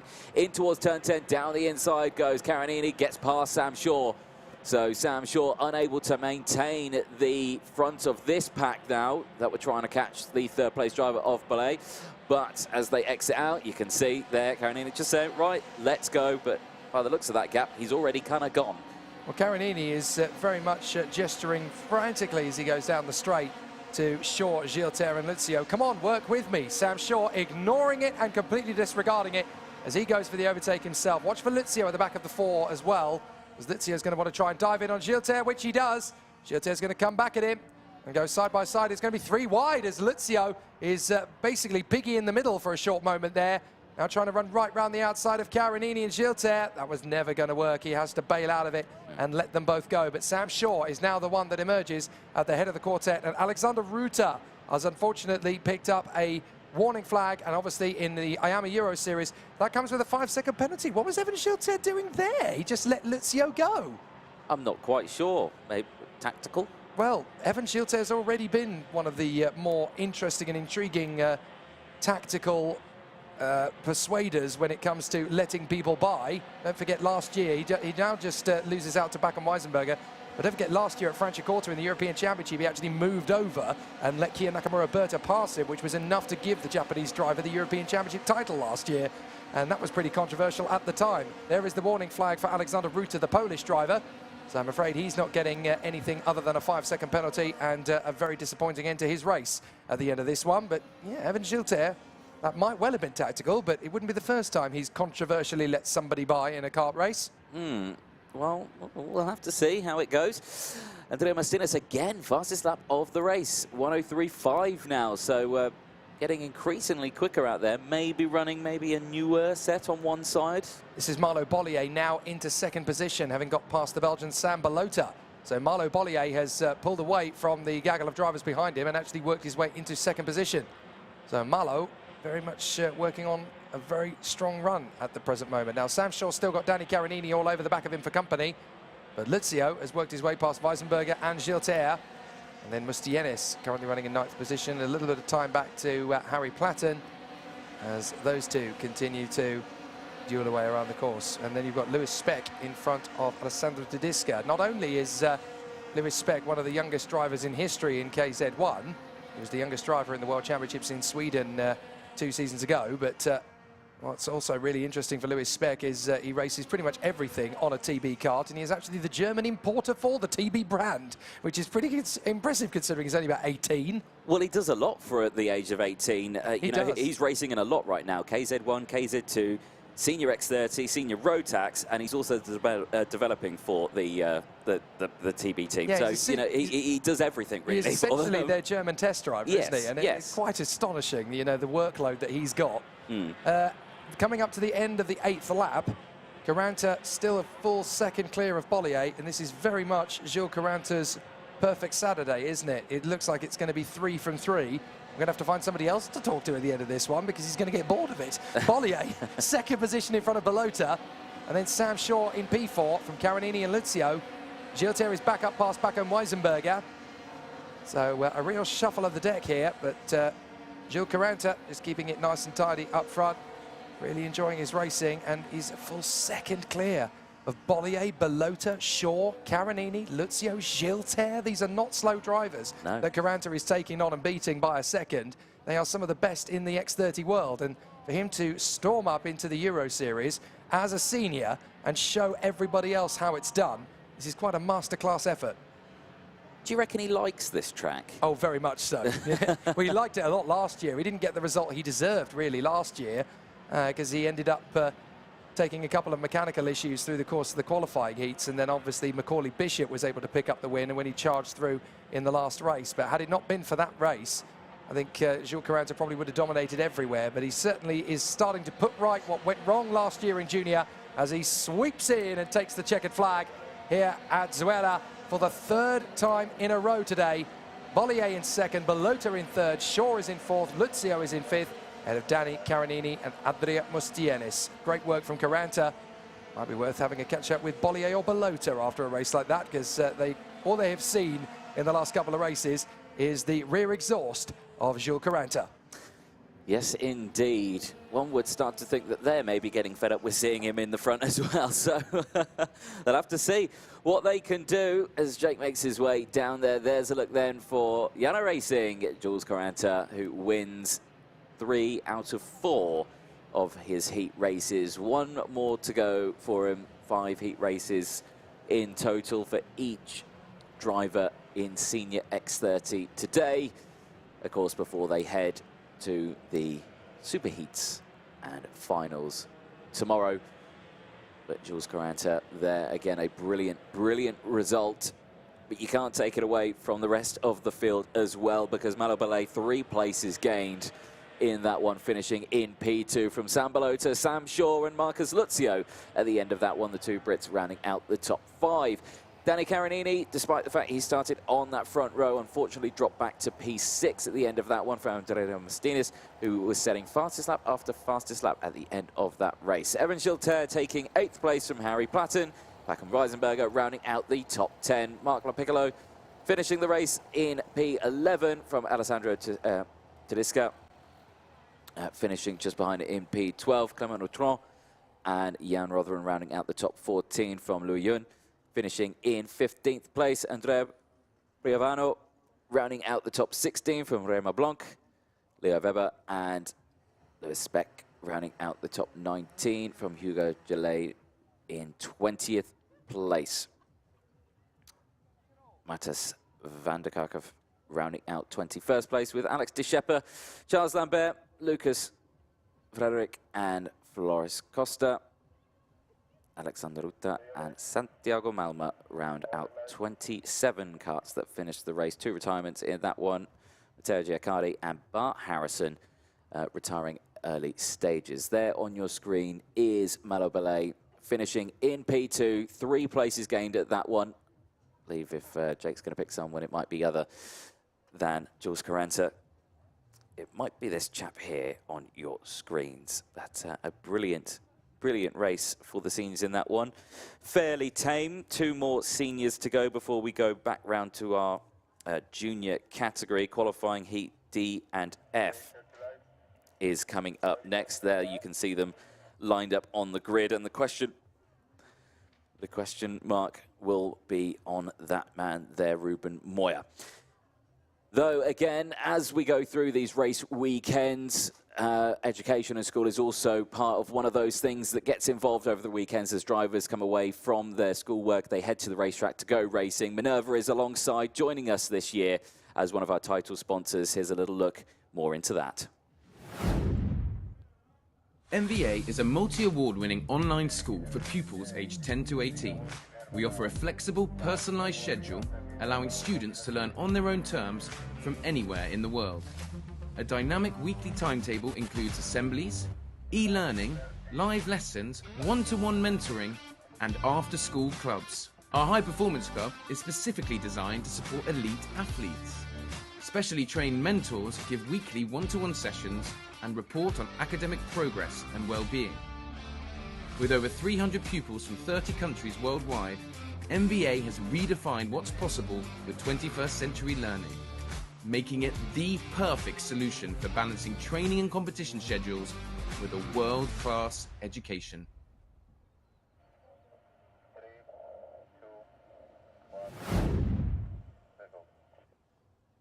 Ranta may have taken another victory, but he's not the only fast Frenchman in Senior X30. Marlo Bollier from 2N Racing is with me. Marlo, it has been a very difficult weekend for everybody up at the front end of Senior X30. Just what is it like battling for the win out there? You know, it's very difficult because here there are a lot of swim, and so you have to don't make mistake in your lap, and if you don't make mistake, you can go, but it's very difficult. And there are so many drivers that can compete for the race victory, you obviously being one of them now. So when you're trying to find the best overtaking moves and you're trying not to let the other driver get back past you, you have to be really, really quick to respond to every overtaking move that's happening out there. Yeah, we have to be very concentrated because if you do a mistake, you lose so much because the straights are very long, and yeah, you lose a lot of time. Now tell me about the tyres. These yellow MGs are obviously very hard to look after for 5 races. We've just finished the 4th one. Is this about the time when the tyres are really starting to fall away?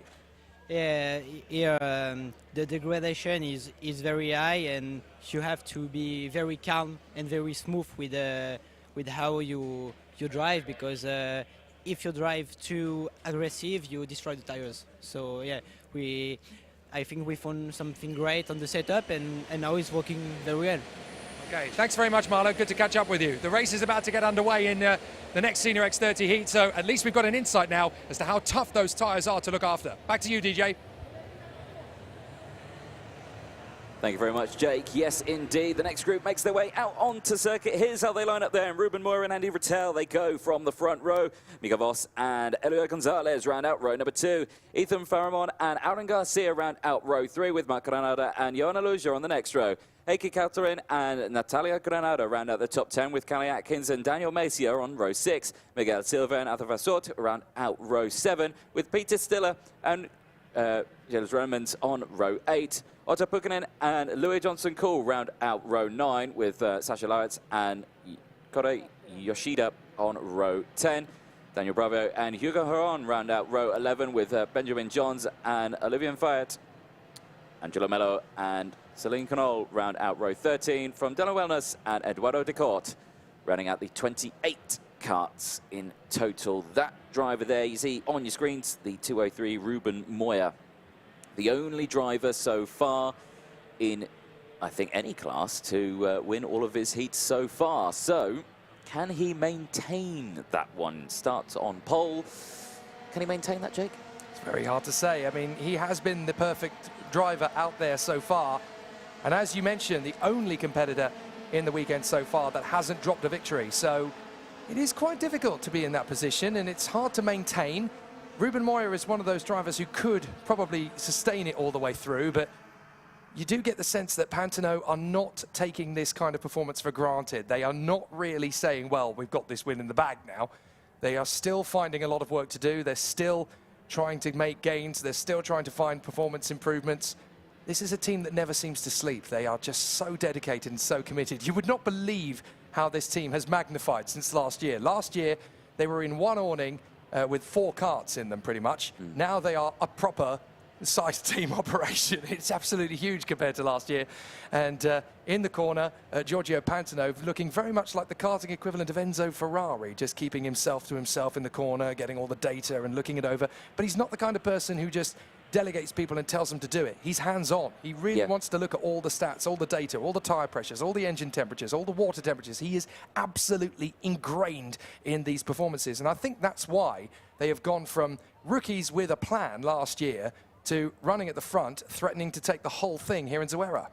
Yes, indeed. It's definitely been one of those stories where it comes through. Now, thank goodness Andy Rattel has actually made it to the grid this time. Yeah, I say he's actually at the front of it this time. He didn't come into the pit lane, into the tram lines, keeping them nice and packed up, waiting for the acceleration line. There it is. Green flag goes out and away we go. Down in towards turn 1 and Moyer with a good one. Rattel holds that outside line, drops back to around 4th place. May lose it and drop down into 5th, but we'll see as they break in towards turn number 2. Sideways as they go 3-4 wide into the braking zone. But crucially, Moyer comes out on top and with an advantage. And Rattel is going to fight his way to 2nd position, but did you see him and Eloy Gonzalez trying to signal for a false start at the run up to the first corner? They were absolutely determined to call that one a false start, but it wasn't going to be the way. Perfect start, and despite all of that, Andy Rattel has got through into 2nd place. But look at the gap that Ruben Moyer has got already. You're going to see it when they come out of this next corner. Look at Ruben Moyer up front. He's gone. He's absolutely disappeared already.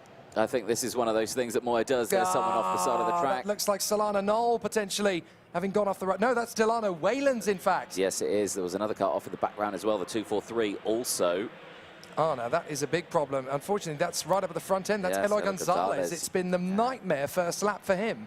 It has. And so, you know, we were talking there. Look, Ruben Moyer, well off just gone. End of 1 lap clear by 1.8 seconds. I reckon he does use his tyres, but he uses them for 1 lap at the start, and then he doesn't use them again. That's it. Do you know what? You never see that kind of gap after 1 lap at X30 unless it's been an absolutely catastrophic start for everybody else. So that shows you how tough that first lap was for Rattel, Aluya, Faramon, Voss. They're all just jockeying for position now, and they're so determined to be the one that catches after Moyer. The gap is already 2 seconds. He's already gone. Too late. You may as well race for 2nd now, which is exactly what Dan Mathia has a look at up the inside. To try and consolidate his current position. But look, Moyer he's halfway to Valencia, isn't he? He is indeed. Oh, and run wide.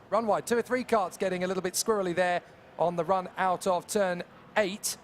So that's not quite gone according to plan, and now they're just trying to maneuver themselves into a better position. Natalia Granada, Granada swept completely off the road as the 2 karts tangle, and Natalia Granada pitched off the road. She had absolutely nowhere to go.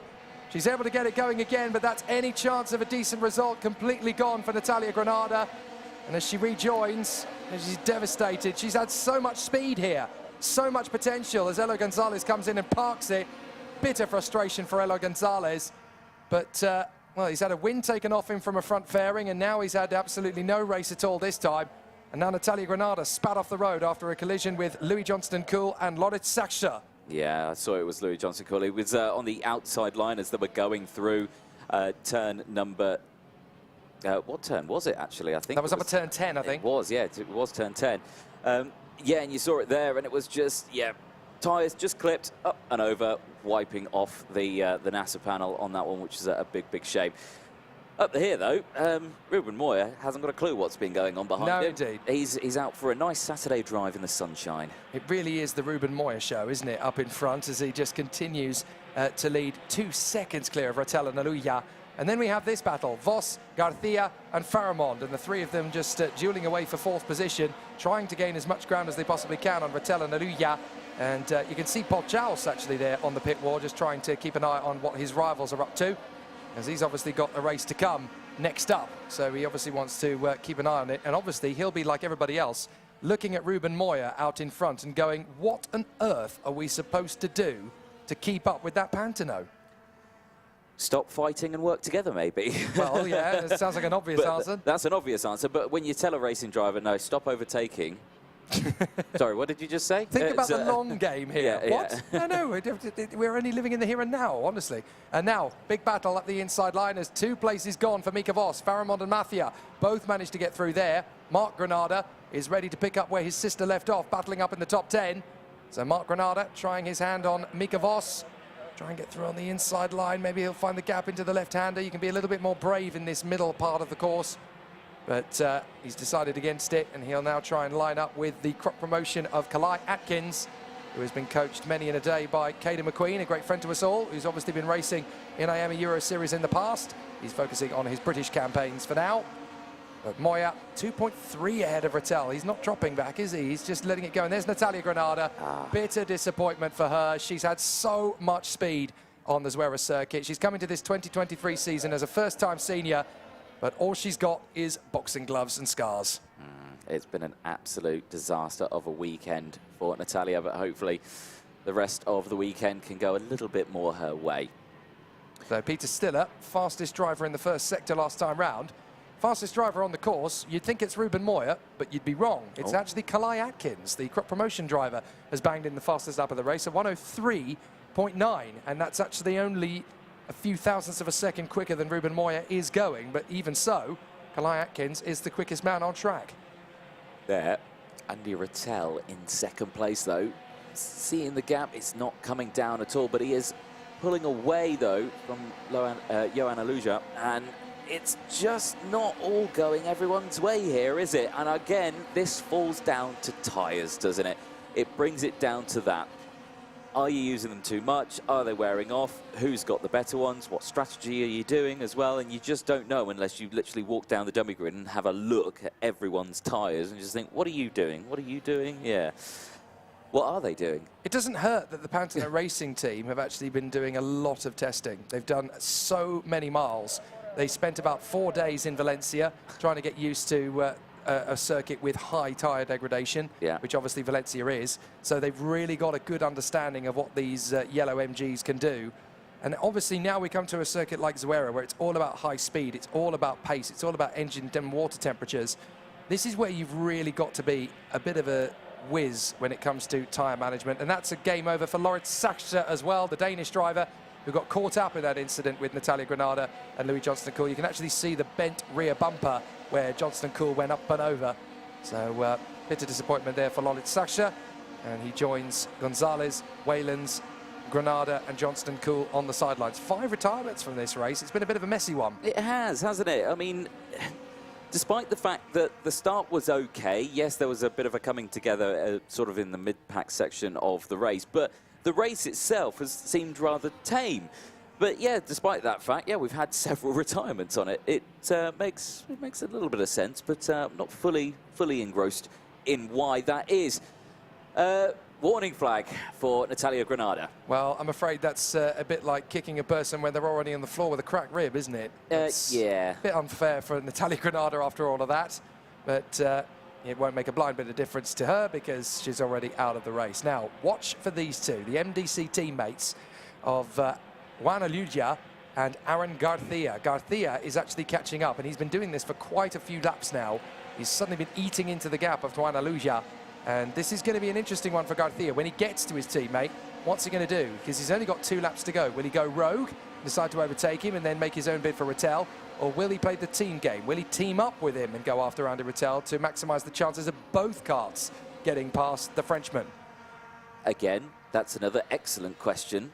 One that we might have to wait for as Calais Atkins again sets the fastest lap of the race, 1:03.641.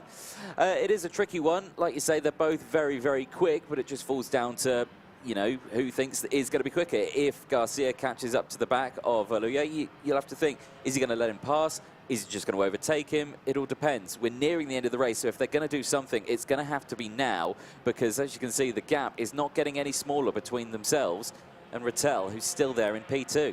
The only person out on that circuit who looks like they're relaxed and chilled and taking it nice and easy is Ruben Moyer up front. He's just cost himself 0.4 of a second in that 1 lap alone, but he doesn't need it. And there's another warning flag after the event. Lawrence Saxter getting involved in that one as up the inside and running out of road. That is Angelo Melli getting on the inside of Korai Yoshida, I do believe. Oh, no, it was Otto Pikkanen. I do apologise, the Finn Otto Pikkanen, but it was Angelo Melli who managed to take advantage of that, as it was Korai Yoshida. The final lap, as Juan Aluja is on the lead lap and on the fastest lap as well, a 1:03.606 for him. But Ruben Moyer has dropped the lap lead down to 1.6 seconds. He can afford to lose this time. No, he's just bailing out. He doesn't need to push, and he's actually preserving the tyres for a little bit longer. Yeah, he can potentially use that same set for the final heat that they've got a little bit later on today as well. He can, because even if he doesn't win it, as long as he finishes in the top 6, he'll be guaranteed pole for tomorrow. Yep. So he's got a pretty calm and cool collected race for this one for Ruben Moyer, as he makes his way out of the penultimate corner and round the long final corner of turn 15.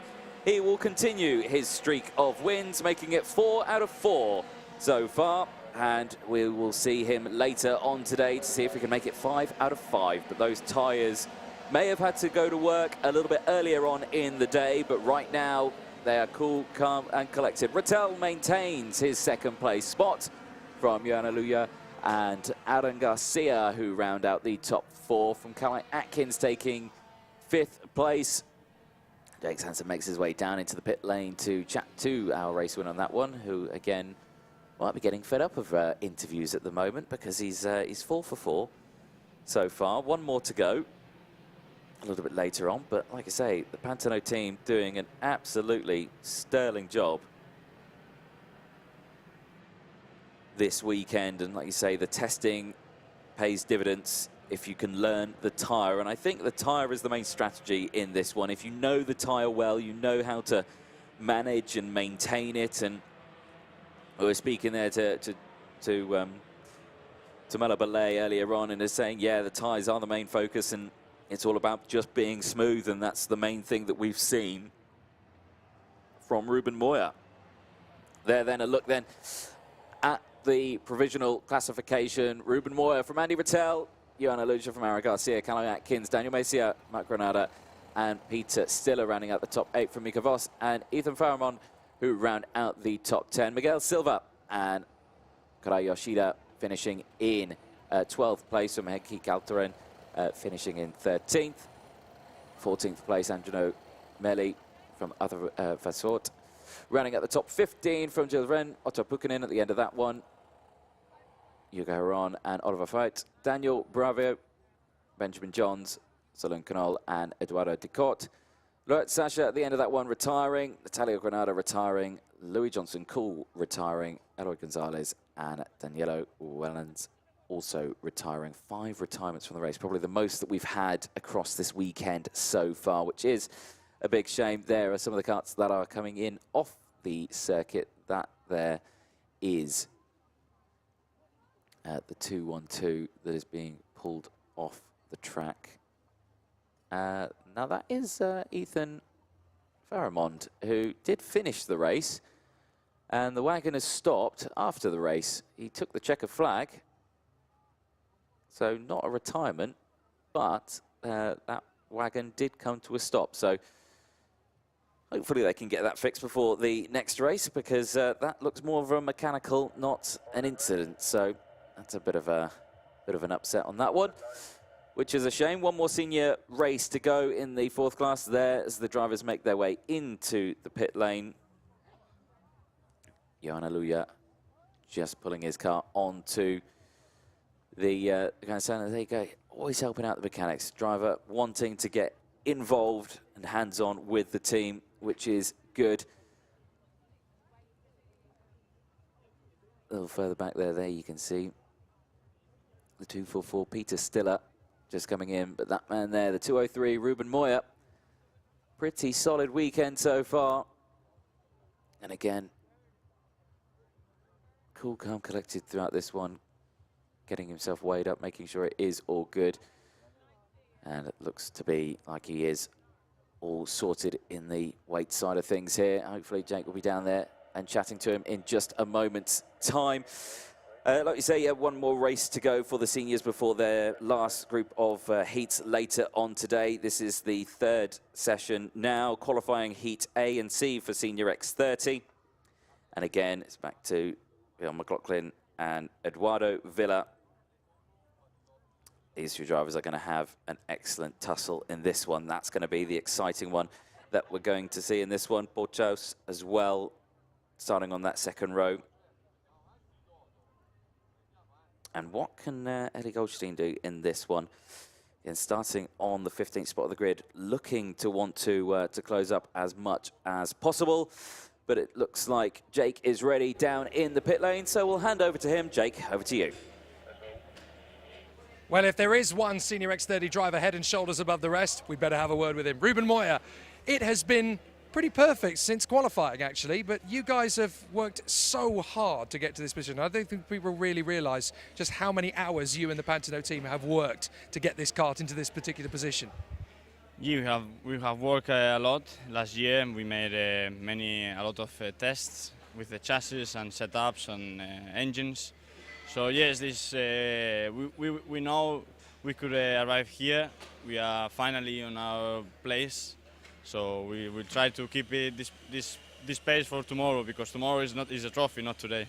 And I've been watching you in the IAME Euro Series now since 2018. You've been coming up steadily. You've always had bad luck, always had things going wrong. For once, this is actually turning into the kind of weekend you've been dreaming of. I've been always in the top, always fast, always one of the fastest since all my career, but always something happened with the chassis, the engines, the tires, always the same. Always dreaming for a perfect weekend because of the pace I have ever had with all the chassis, all the materials, but always bad luck, always problems with everything, everyone, and so now it looks decent. We will see, as I said before, the final and the trophies tomorrow, so today is pointless to win. You need to win tomorrow. Fair enough. Well, you have got one heat to go later today, so we'll see how you get on with that, and we could well be talking to you as a pole position sitter for tomorrow. I hope, we don't know. Good stuff, great job. Thank you. Excellent. Ruben Moya really has been working it to an absolute crescendo, and now with only a handful of races left in the day for Senior X30, looks like he's got it done, but can he sustain it? Can he sustain it? Indeed. It's 4 for 4. Can he make it 5 for 5? We'll find out later on today. Like I say, qualifying heat A and C for Senior X30, the next one to go out on circuit. And again, this is going to be a brilliant race. 30 drivers in total out in this one. Actually, tell a lie, I think it's only going to be 28 in total on this one. Eduardo Villa again starting on that outside on this one. Is struggled with the starts again. It's just that outside row. That is all it is. It's a very, very tough place to start, because you're the first one in to go into that corner, but you don't want to be running out too wide, because the marbles that get collected on the outside of that turn can be very, very slippery. So you definitely want to hug that inside line, which is what we see everyone do. Julian Cameron in this one as well, starting 10th on the outside row, the 211. Also a driver that's going to get involved in this one. He's had fairly good races. It is qualifying heat A and C about to go out on circuit. Here's how they'll line up then for their 4th race of the weekend. Theo McLaughlin and Eduardo Villa then go from row 1, from Eduardo Dominguez and Paul Charles going from row 2. Petra Babičková and Sita van Met go from row 3, from Anna Malaysia and Luca Griggs. Kevin Latinga and Julia Kamen go from row 5, rounding out the top 10 with Adam Raleigh and Teresa Babičková rounding out row 6. Perrin Rafael and Hugo Besson round out row 7, from Ellie Goldstein and Fred Green. Yuta Suzuki and Yona Lup round out row 9, with Jamie Sanz and Matthias Machart rounding out the top 20 on row 10. Hugo Trotard and Alex Guato round out row 11, with Aaron Faranzino and Olivia Martinez rounding out row 12. Dylan Baker and Hugo Brun round out row 13, from Sasha Bacton and Victor Kulma rounding out the top 14 rows. The row 15, I believe, are 2 drivers who are not taking part in the weekend, Ricardo Sorelli and Eliska Babičková. So 14 rows, 28 karts in total. And yeah, this is going to be a nice, well, hopefully this will be another nice calm one for us, Jake. Well, certainly not for Dylan Bakar. He doesn't appear to be out there at the moment. Has he not gone out? Yeah, I don't think Dylan Bakar, the Dutchman, is out there on the course, and I'm not sure they made it to the gate in time, so there might be some kind of an issue for the Dutchman Dylan Bakar. Yeah, nothing in the dummy grid area, so... No, so slight problems there for Dylan, but back to the front of the field. This is going to be quite an important one for Finn McLaughlin. He has to try and take away as few points from this race as possible. No pressure for Finn, but he could really do with a win at this point, because he's got 8 points compared to Sam Balota on 10 and Gilles Carrera on 12. If you start adding more points to your tally at this stage, then second position is looking very, very tenuous indeed for him. Eduardo Villa, this is a good opportunity for him. He's already taken 14 points, not quite where he wanted to be at all. Currently looking at the top 5. So Villa can really put a pressure on Finn McLaughlin and make him make the mistake, rather than have to worry too much about putting off the perfect run. As long as Villa stays relatively in the top 3, they can put all of their resources and all of their energies into the final tomorrow. So he just needs to stay relatively present, relatively focused and hungry, and the job should essentially go his way, but he obviously has a little bit of work to do to sustain his current position before that can go out. It looks like Jonas Klopp is just going to get into his starting position at the back in time. He has to go off the back because he missed getting into position on the red line, so he has to go off the back of the grid. And this is going to be a good start from Villa. Well, we're away. And is Villa actually going to out-drag the pole sitter? I thought for a moment he might have done, but no. Dominguez comes through in the second position regardless. And as the field works its way through turn 1, it's obviously a very fast starting couple of drivers up at the sharp end of the field. Looks like there's a spin, slide in the middle, and it's broken up the field slightly. As up the inside of Villa now, we have got Paul Chaus, who moves into second position, past Eduardo Villa. Yep. Relatively good start. I'm hearing a fairly loud exhaust out there. I reckon someone may have just had theirs knocked slightly, which is a bit of a disaster.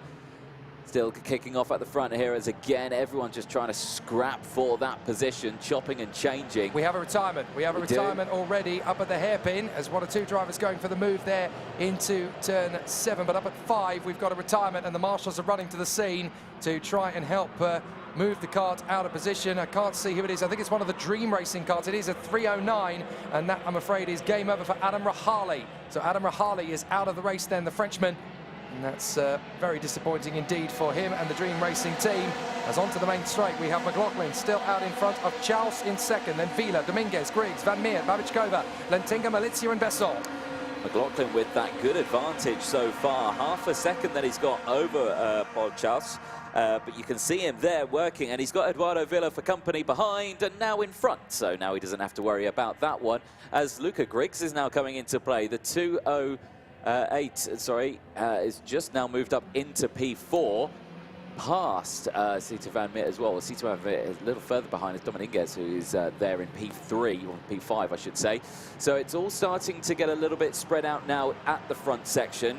Now we're going to start to see who's got the better tyres, who can work them a little bit better, and who can close those gaps. Because at the moment, McLaughlin looking like he's in a comfortable position, but the gap has come down. It's less than 0.4 of a second now. It's a very tricky situation off the start, but Finn McLaughlin trying to stretch away from Villa and Chaus. Griggs up to 4th place, as we mentioned, and then Dominguez from Van Meert And then Babičkova trying to shake off Kevin Lantinga and Anna Malizia. Ellie Goldstein has come up to 11th behind Hugo Besson. And then Mathis Meschalt in front of Julian Carmen and Yuda Suzuki. So Yuda Suzuki is there in 14th position, the Japanese driver, ahead of Alex Caralto and Jaime Sanz and Hugo Trichard, Fred Green and Teresa Babičkova. Unusual to see Petra in front of Teresa, but that seems to have been the form since the start of the weekend between those two sisters. Teresa is a good 4 years the senior of Petra Babičkova, but obviously Petra is the one who is starting to find her feet in the first part of the 2023 IAME Euro Series. Great to see all the hard work that is paying off. But Vila, look, catching right up to Finn McLaughlin. This is what we said. There's not a lot of pressure on Vila. There's all the pressure in the world on Finn McLaughlin. He doesn't want to score any more points than he has to. Exactly that. So far, for the race finish now, he would get those 0 points and he would stay in second place, but any more than that, and he ends up starting to match people, and that is where you don't want to be. You joint on points, then you start falling down the order by 3 positions, and you can end up starting on the outside row on row 3. So yeah, you don't want that, do you? So as he goes across the line now, the gap non-existent, and Vila is possibly going to go for a move this time around in turn 2. He likes it through turn 2, and he goes for it through turn 2. McLaughlin instantly returns, but can't quite get the move back on the switchover, and stays in second place as they negotiate their way through turn 4. Sita van Miert, though, fastest lap of the race, 103.7, currently doing a pretty good job out there on circuit, but so far, not what McLaughlin needs, though, is it? No, indeed. I don't want to talk up Sita van Miert's chances too early, because every time I do, something seems to come a cropper. But it's certainly a very good start. And third position, Luca Griggs, Paul Chaus, and that looks like Van Miert actually getting the move there on Dominguez. So Van Miert, I think, has managed to work her way into P5. So that puts her up, yes, indeed. The Eichmanns driver from Belgium has got her way into P5. Lantinga is ahead of Petra Babičkova now, so Lantinga has worked his way into P7. Malizia has now got Goldstein on his tail. And then Meschalt, Besson and Carmen from Sanz, Suzuki, Green, Brun and Teresa Babičkova ahead of Alex Caralto and Jonah Klopp, who has been making good progress since that rather tricky start. What's happened to Paul Chaus? Chaus is all the way down in P6 now. Yeah, I'm not sure what's happened there. He was looking quick at the start of this, wasn't he? So maybe it was just, again, someone's down the inside and then they all just came tumbling through. So I think so. It could have happened. But Griggs looking very good there in P3 as Goldstein now fastest lap of the race. Where is Goldstein? 5 positions gained, currently P10. Well, Dominguez and Van Miert have swapped positions again, so Eduardo Dominguez has got up into 4th position for the Mol Racing team. And Sita van Miert ahead of Chaus, Lantinga and Babičkova. Goldstein up to P9, but Vila, McLaughlin and Griggs absolutely nose to tail. If Ruben Moya has been dominant, then Vila is doing just what is required to keep in front of McLaughlin and Griggs. He can't really stretch away at the moment, just keeping it nice and honest, but of course you don't want to push too hard around this course, as you've still got to make the tyres last, not just for this race, but for the race after it as well. So it is going to be a tricky situation for all of the competitors. Down the straight, up to turn 1, flying the way forward. Finn McLaughlin trying his best to get into the gaggle for an opportunity, and Sita van Miert gets her move into 4th position. So the Belgian moves up into 4th place, and this is a really good race for her so far. Just keep it together, just like we saw from her getting a 3rd place finish earlier in the weekend. And that is Finn McLaughlin losing ground, getting past, Vila. So Vila did get through initially, but McLaughlin has got back through again, and Luca Griggs is all over the tail. So McLaughlin and Vila have now shared the lead on consecutive laps. But Vila getting rather frustrated, sat behind the Irishman, Finn McLaughlin. They continue to work their way through, a little bit of a charge forward. So you've got 2 or 3 drivers squabbling away. That looked to me like the battle between Hugo Besson and Julian Carmen. In fact, it was Carmen and Sanz, because Besson has been overtaken by both men. So Carmen and Sanz having a really interesting duel for position. Ellie Goldstein is just at the fastest lap of the race, the fastest first sector on this lap, and the 2nd sector of this lap as well. So Ellie Goldstein is absolutely charging his way forward, and to make matters worse for everybody else, he's just done a 103.4 compared to everybody else who is in the high 103s or the low 104s. So Ellie Goldstein suddenly becoming a factor in this one, but it could be too little too late as Griggs makes his bid on the inside of Eduardo Vila. And if these 3 keep battling, then Sita van Miert is suddenly going to become a factor in this battle as well. Yeah, Sita van Miert likes this, seeing them scrapping up ahead. I think just sitting there, I'm just like, you know what? Yeah, excellent. You keep doing that. I'm just going to quickly sneak in here and send one down the inside when I've got the opportunity to do so. But so far, just waiting for that move to come into fruition. But right now, there's not much time left to go. So hopefully, if she's got the momentum here, and look, you can see she is pushing that car. I reckon fourth place, Sita Van Meer has got a shot here. McLaughlin, Griggs, Vila, Van Meert, Dominguez, Lantinga. Chaus is down to 7th now in front of Goldstein, who has worked his way to 8th in front of Babichkova and Malizia. The top 5 all have a shot at the victory here. McLaughlin, Griggs, Vila, Van Meert and Dominguez. 2 to go. McLaughlin trying to hold on to this up front. Fastest lap of the race comes in again from Ellie Goldstein, a 103.3. Still going a good quarter of a second quicker than anybody else out on the track is Ellie Goldstein. They certainly seem to have found something. Griggs on the inside of McLaughlin. Vila on the inside of McLaughlin. McLaughlin's going to go on the curb. He's got to try and hold on to this. Van Meert can see all of a sudden that those 3 are no longer a long way in front. She is directly behind them now. So watch for Vila. Vila's going to try and get his best move on Finn McLaughlin to work forward, but he knows that Sita Van Meert is going to be hunting for the move. She had to think about it, but now she's got to defend from Eduardo Dominguez. Dominguez was a little bit aggressive in the braking zone, didn't do anything silly in the end. So Van Meert able to hold on to 4th position as she now tightens up. Vila's going to make the bid for the inside of Finn McLaughlin. Not a lot that McLaughlin can do. He has to let Vila go. So Eduardo Vila comes up into 2nd position. McLaughlin tries again to retaliate, but going into the last lap, this could be Luca Griggs on his own. Yeah, it could be indeed. Look at the gap that he's opened up now. Absolutely astonishing as they go on to the final lap now. The gap, 0.3 of a second. Oh dear, that's a lot of damage there. That's Alex Caralto. The Nassau panel is basically hanging off the steering wheel like a broken limb, isn't it? Well, hopefully if it's not the nose cone, he could be all right still.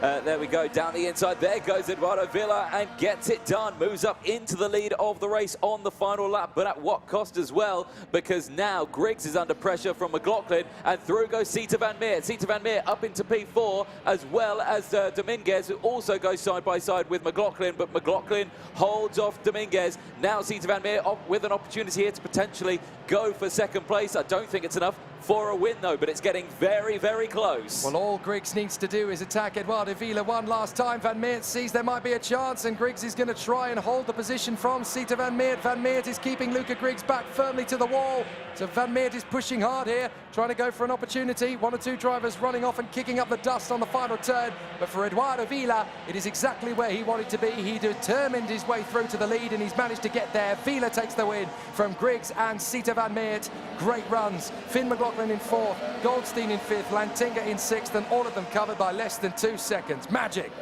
Brilliant, brilliant stuff. At the end of that one, we were talking about McLaughlin. Where would he finish in this one, and could he get a win? As he doesn't want to increase the points. He has dropped down to 3rd in the qualifying heats in point standing so far now, joint 12. But if anything, that's actually probably better than being 2nd, because now that means if it stays like that, he will be starting on the inside row later on in the weekend. But the man here, Eduardo Vila, 9 laps for the TB Kart Racing team, wins. The Italian doing a sterling job in the 2:07, a well-calculated race and going for that overtake on the final lap. Catching Luca Griggs, I believe, off guard a little bit on that final lap, because it's always through turn 2. Eduardo Vila gets the overtake done, and he'll like that one as they make their way back into the pit lane. Eduardo Vila then takes the race win from Luca Griggs. Sita Van Meert at the end finishes in an impressive P3 from Finn McLaughlin. Ellie Goldstein finishes in P5 from Kevin Lantinga. Eduardo Dominguez and Paul Chase round out the top 8 from Ana Malaysia, and Petra Babichkova running out the top 10. Which is Michelle finishing in 11th place from Julian Kamen, Fred Green and Jamie Sands, with Hugo Benson rounding out the top 15 in the top half of the grid. Further down in the order, Yuta Suzuki rounds out the top 16 from Teresa Babichkova, Yona Lopin, Hugo Barum, Aaron Ferenzano and Oliver Martinez round out the top 21. Sasha Bacon and Victor Kumala round out the top 23. Hugo Trichard, Perod Rafael and Alex Guerto round out 26. 1 retirement from that one. And actually 2 retirements from that one, as the 270 also failed to finish that race. Several others also. Well, that's the end of the seniors so far. They'll be back out at the end of the day. They'll be rounding out our final 3 heats. Jake Sanson is heading down to Parc Ferme. He'll be chatting to our race winner on that one. Here they come into the pit lane as they all find their positions. There's Luca Griggs, P2 in this one. Could have looked like a race win. Unfortunately, couldn't come to be.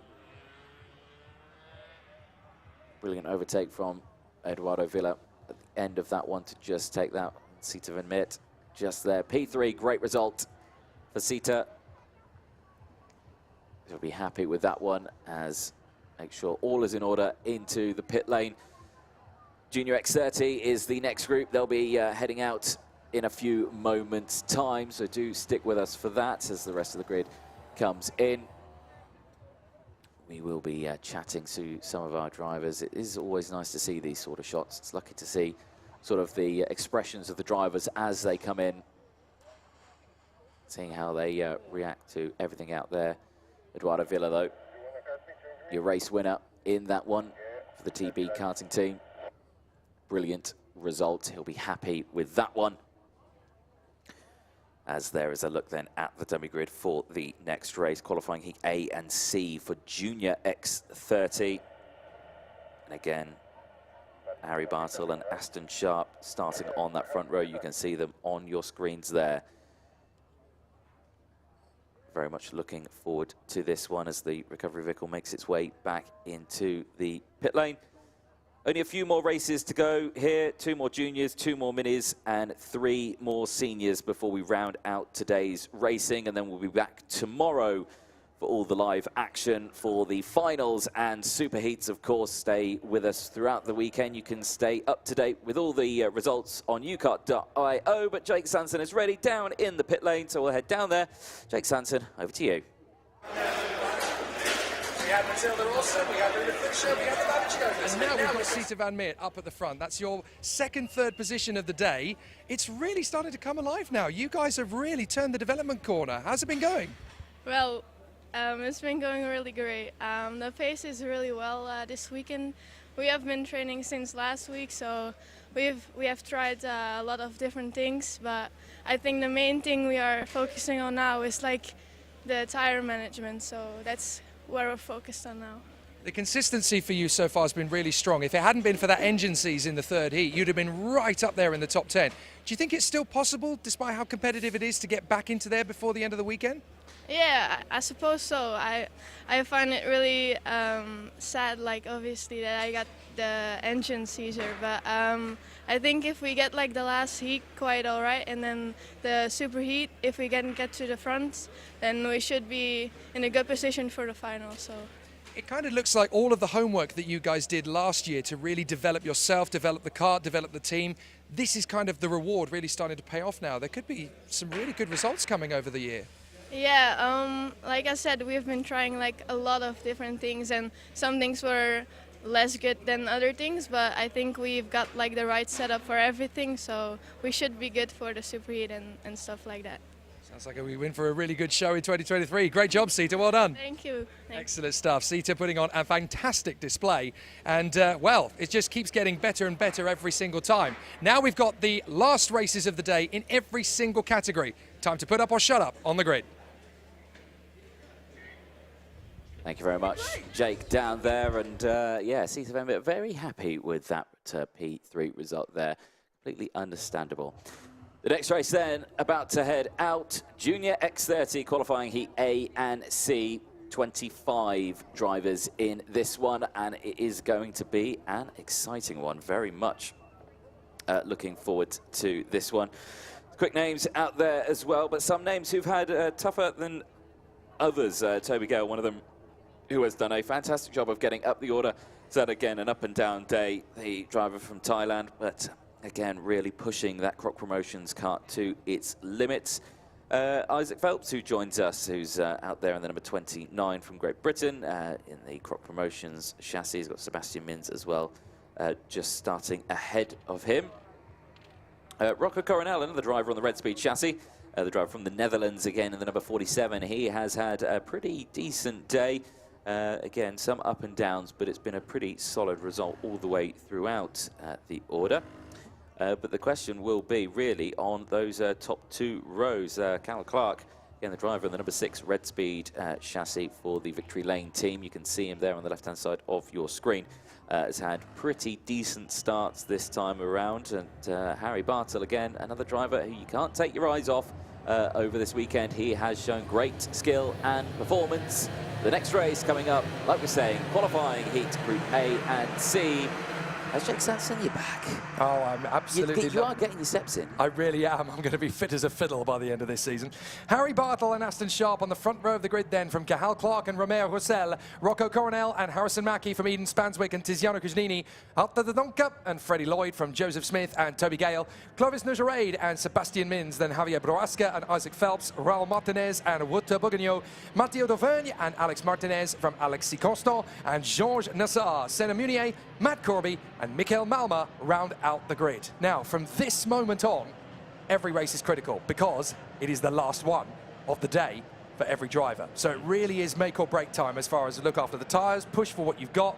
If you feel you've got a competent car underneath you, make use of it, because this is not going to get any easier from here on out. All of the juniors, all of the minis, all of the seniors, this is your last race of the day from now on. You will not get a second chance to make something come of this. Get it done. Yeah, and at the moment, Carol Clark leading in terms of the points, but will that remain the same? 2 points separate, or 1 point separates himself from Thomas Kinsey, with the 3 points out there, so 1 point separating the two of them. It's going to be an interesting one. Obviously, those two are not in the same race this time around, so it's going to be down to what we see in the next race as well, so we can't clarify who is going to start on pole position for the Superheats tomorrow. As of yet, we have to wait for the next race, which will be the very last junior race of the day before we'll next see them out tomorrow. So again, the pressure now starting to come down on the drivers a little bit now. This is where you really need to start to focus. Maths comes into play. Where do you want to position yourself on the grid? Hopefully you want to be on that inside line, so you want to either be 1st, 3rd, 5th, 7th, 9th, 11th, anything like that. You don't want to be 2nd, 4th, 6th, 8th or 10th. So it's really going to come down to maths, really. You want to be starting on that inside row. Do you reckon it's possible to do live maths while racing around Zuera? Well, if you're a racing driver, you probably could, but I suppose they'll have all done their calculations with their mechanics in terms of what you can and can't do and what you can and can't get away with. But it is going to be tricky to know how it's all going to settle out. The juniors are in position. It's sort of there or thereabouts. Are we going to go racing this time? We are. And up to the first corner. Good start from Harry Bartle, swinging through to the inside line. Nicely consolidated by Aston Sharp. Tucks in behind Cathal Clark. So he does not get a poor start at all from the outside line. Tucks it in, gets himself through into 3rd position as they work their way through turn 2. Everybody's kept it on the black stuff. Up towards the braking zone for turn 4. Bartle holds it to the inside line. Chopping across is Clark and Sharp. Everybody kicking up dust a little bit in the tail end, but it looks as though everybody's still on the right part of the race circuit. And Clark having a little bit of a shifty there on Harry Bartle. Had a go for it, but decides better of it. And Aston Sharp just chasing after them in 3rd position. This is going to get pretty tricky from here on out. Drivers hustling away in the middle, one of the victory lanes, getting hung out to dry there, trying to make up some ground. I think that was Clovis Nougeraid, and running wide. 1, 2, 3 carts going off the road there. And I'm afraid that very much is curtains for one of the greens. I think that is 69 going off the road. No, it's Wouter Bouguignon, the Dutchman. So Wouter Bouguignon, unfortunately, goes right off the road, and you saw a huge rock get dissipated under his wheel. He's very lucky that didn't tear through the engine. Yes, because that runoff area is not the nicest to drive over, I have to say. I suspect anyone who has done it has or knackered the chassis just somewhat. End of the first lap then, Bartle leads only just though, as the rest of the grid scrapping just further behind as Roussel gets run off the road a little bit there. Yeah, a bit of a tank slapper, I think, from, now who was that ran wide? I think that was Cugnini actually getting a little bit loose. Oh, well, Cugnini there coming back onto the track. Very close, isn't it? I mean, closer than you'd like. That was the limit of adhesion with Roussel and Coronel, so he's got to be very careful about how he goes about it next. But it was all coming back to when he lost out to Harrison Mackie, who managed to get the move up the inside into 2. Coronel having another look as they dive up to the hairpin, and that's a move forward from Eden Spanswick, who has kind of been under the radar for the first 2 races, but Spanswick really starting to sit up and go for it now as he makes the move first on Lloyd and then on Roussel. Great racing from Eden Spanswick. That's a really responsive move to come out of one move to line up another and just have full commitment, 100%. Yeah, that was very, very nice there. So good to see that it's not dawned off them as the days progressed. This is starting to get interesting, though. Cal Clark is latching onto the back now of Harry Bartle. Crucially, do they work together or do they race? It's one of the questions. You know, you can look after the tyres or you can use your tyres. It's down to you, really.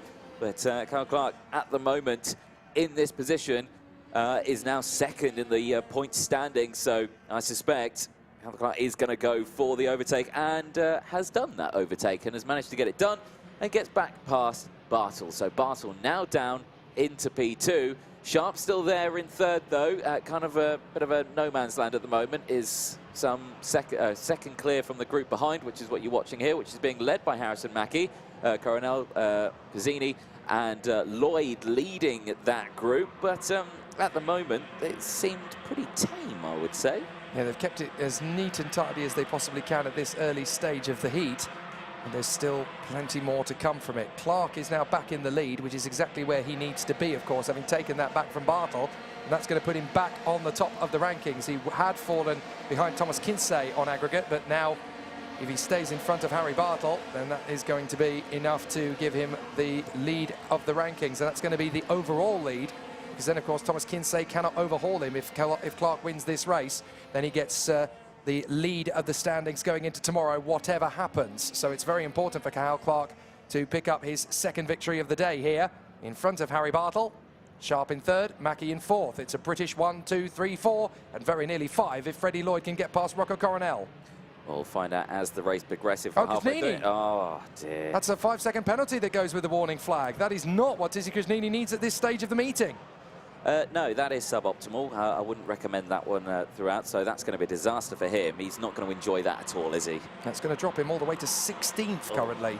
So that really does throw a bit of a spanner into the works for him. That's going to drop him way outside the top 10 in the overall rankings as well. I think that's the only downside to the races now being so close and full of drivers, is that if you get a warning flag, you don't go down 3 positions, you go down to 16 or so. But this is the important reason why we've got the warning flag penalty in IAME Euro Series. It's not something that's done in most championships. It's not something that's done in the World Championship or the European Championship, but it is supposed to promote good driving standards. And I have to say, since the inclusion of the 5-second penalty with the warning flags, the driving standards have gone up. There's no loading quite the same way that they used to be, which has also helped because of the front fairing penalties, of course. Yeah, but it is, in terms of the driving standards, the caliber and the cleanliness and the respect of the racing has definitely gone up since that rule was introduced. So while I don't like the penalty, I like the incentive, and the punishment doesn't necessarily fit the crime, but it does promote good racing.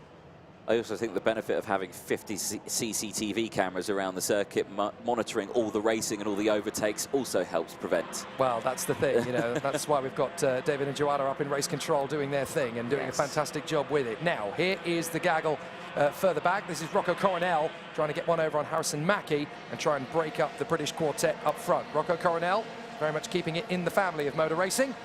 Tom and Tim have been Tin Top and GT Kings for so many years now. I can remember watching Tom Coronel when I was the same age as Rocco. So they're battling away, chucking their way through. This is Harry Bartle trying to get his move on the inside of Cathal Clark. Can't quite dive into the inside of turn 4. It's a bit early in the lap to be thinking about doing that as well, especially with Cathal Clark being quite prominent in the right part of the braking zone. This is what Clark is really good at. Watch his positioning by comparison to Bartle. He doesn't overly come off the line to defend. He just pulls the kart maybe a couple of centimetres over compared to what you would normally expect of the racing line. And that's all it really needs to be. You don't need to keep the kart parked in the middle of the road. You just need to keep it slightly over so that the driver knows if you go for this, there's a good chance you could clip my rear quarter, and then we're both up in smoke. As George Nassar picks up a warning flag and the 5 seconds that comes with it, which is a bit of disappointment for him because he's already down at the back. So George Nassar has had so much potential. He's been top 10 in terms of raw speed. He's just not been able to maximise it. No, exactly. That has been a shame. Still eyes on this battle as we go on to the final lap then. Bartel looks to the inside and takes the lead of this race, but instantly Clark fights back, but Bartel holds on to it. Sharp now going to the outside of turn 4, switches back, looks to see if he can get 2 for 1. Gets 1 for 1 and could go for 2 for 1 if he can get it down to the braking zone here. No, stays on the outside line and gets the long way round the sweeping turns 5 and 6 and gets second place. That was masterfully brave from Aston Sharp. He really had to commit to that because he knew that he was going to be in a pincer movement between the two men. If he didn't, they've gone out a little bit wide and Clark's gone out a little bit wide. Mackie is going to get up to 3rd position. The two leaders were very lucky there. Unfortunately for Cathal Clark, he wasn't quite in the white part of the racetrack to take advantage of Bartel and Sharp drifting loose, and as a result Clark is going to drop down to about 4th position. That's a real problem as now Mackie gets up the inside of Sharp. Brilliant final lap for Harrison Mackie. It'll be 2nd rather than the win, but Harry Bartel takes the victory in the final race of the day. Cathal Clark has to settle for P4. That is not where he needed to be at all, and he now drops to the same points as Manias and Mackie. So Cathal Clark is now looking very unlikely indeed to take the win in the overall rankings unless Kinsey, Perez and Manias have a terrible final race. That's going to have to be the question, and so far in this one, Bartel, brilliant piece of racing, but you got hats off to Mackie in that one, because what a final charge on that last lap. Just came through the field, just out of nowhere, really. We didn't really see him coming. We knew he was there, but then the gap really disappeared when they started scrapping on that last lap, and that is why you need such a significant gap in karting to be able to battle like that. Even if it's just for 1 lap, you can close a 2-second gap in half a lap. It's really one of those things about karting that we love. When it comes to the end of the race, it can get so exciting.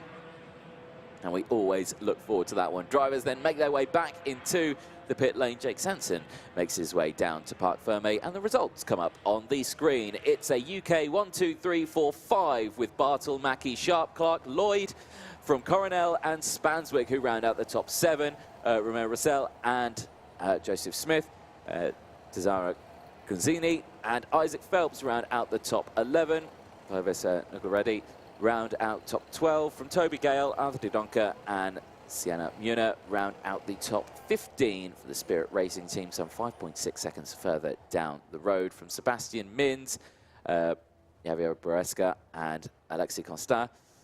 Raul Martinez and Matt Corby, Michael Malma and Matteo Dravgan and Walter Berengen. George Nassar and Alex Martinez round out the 25. A retirement for Martinez, 5 laps down on that one. Big shame. Only 1 retirement from that race. The final Junior X30 race will be coming up next, and that's the one where we are going to see the positions sorted out. There is Alex Martinez is out there, and there is Harry Bartel, who is had a pretty solid weekend there.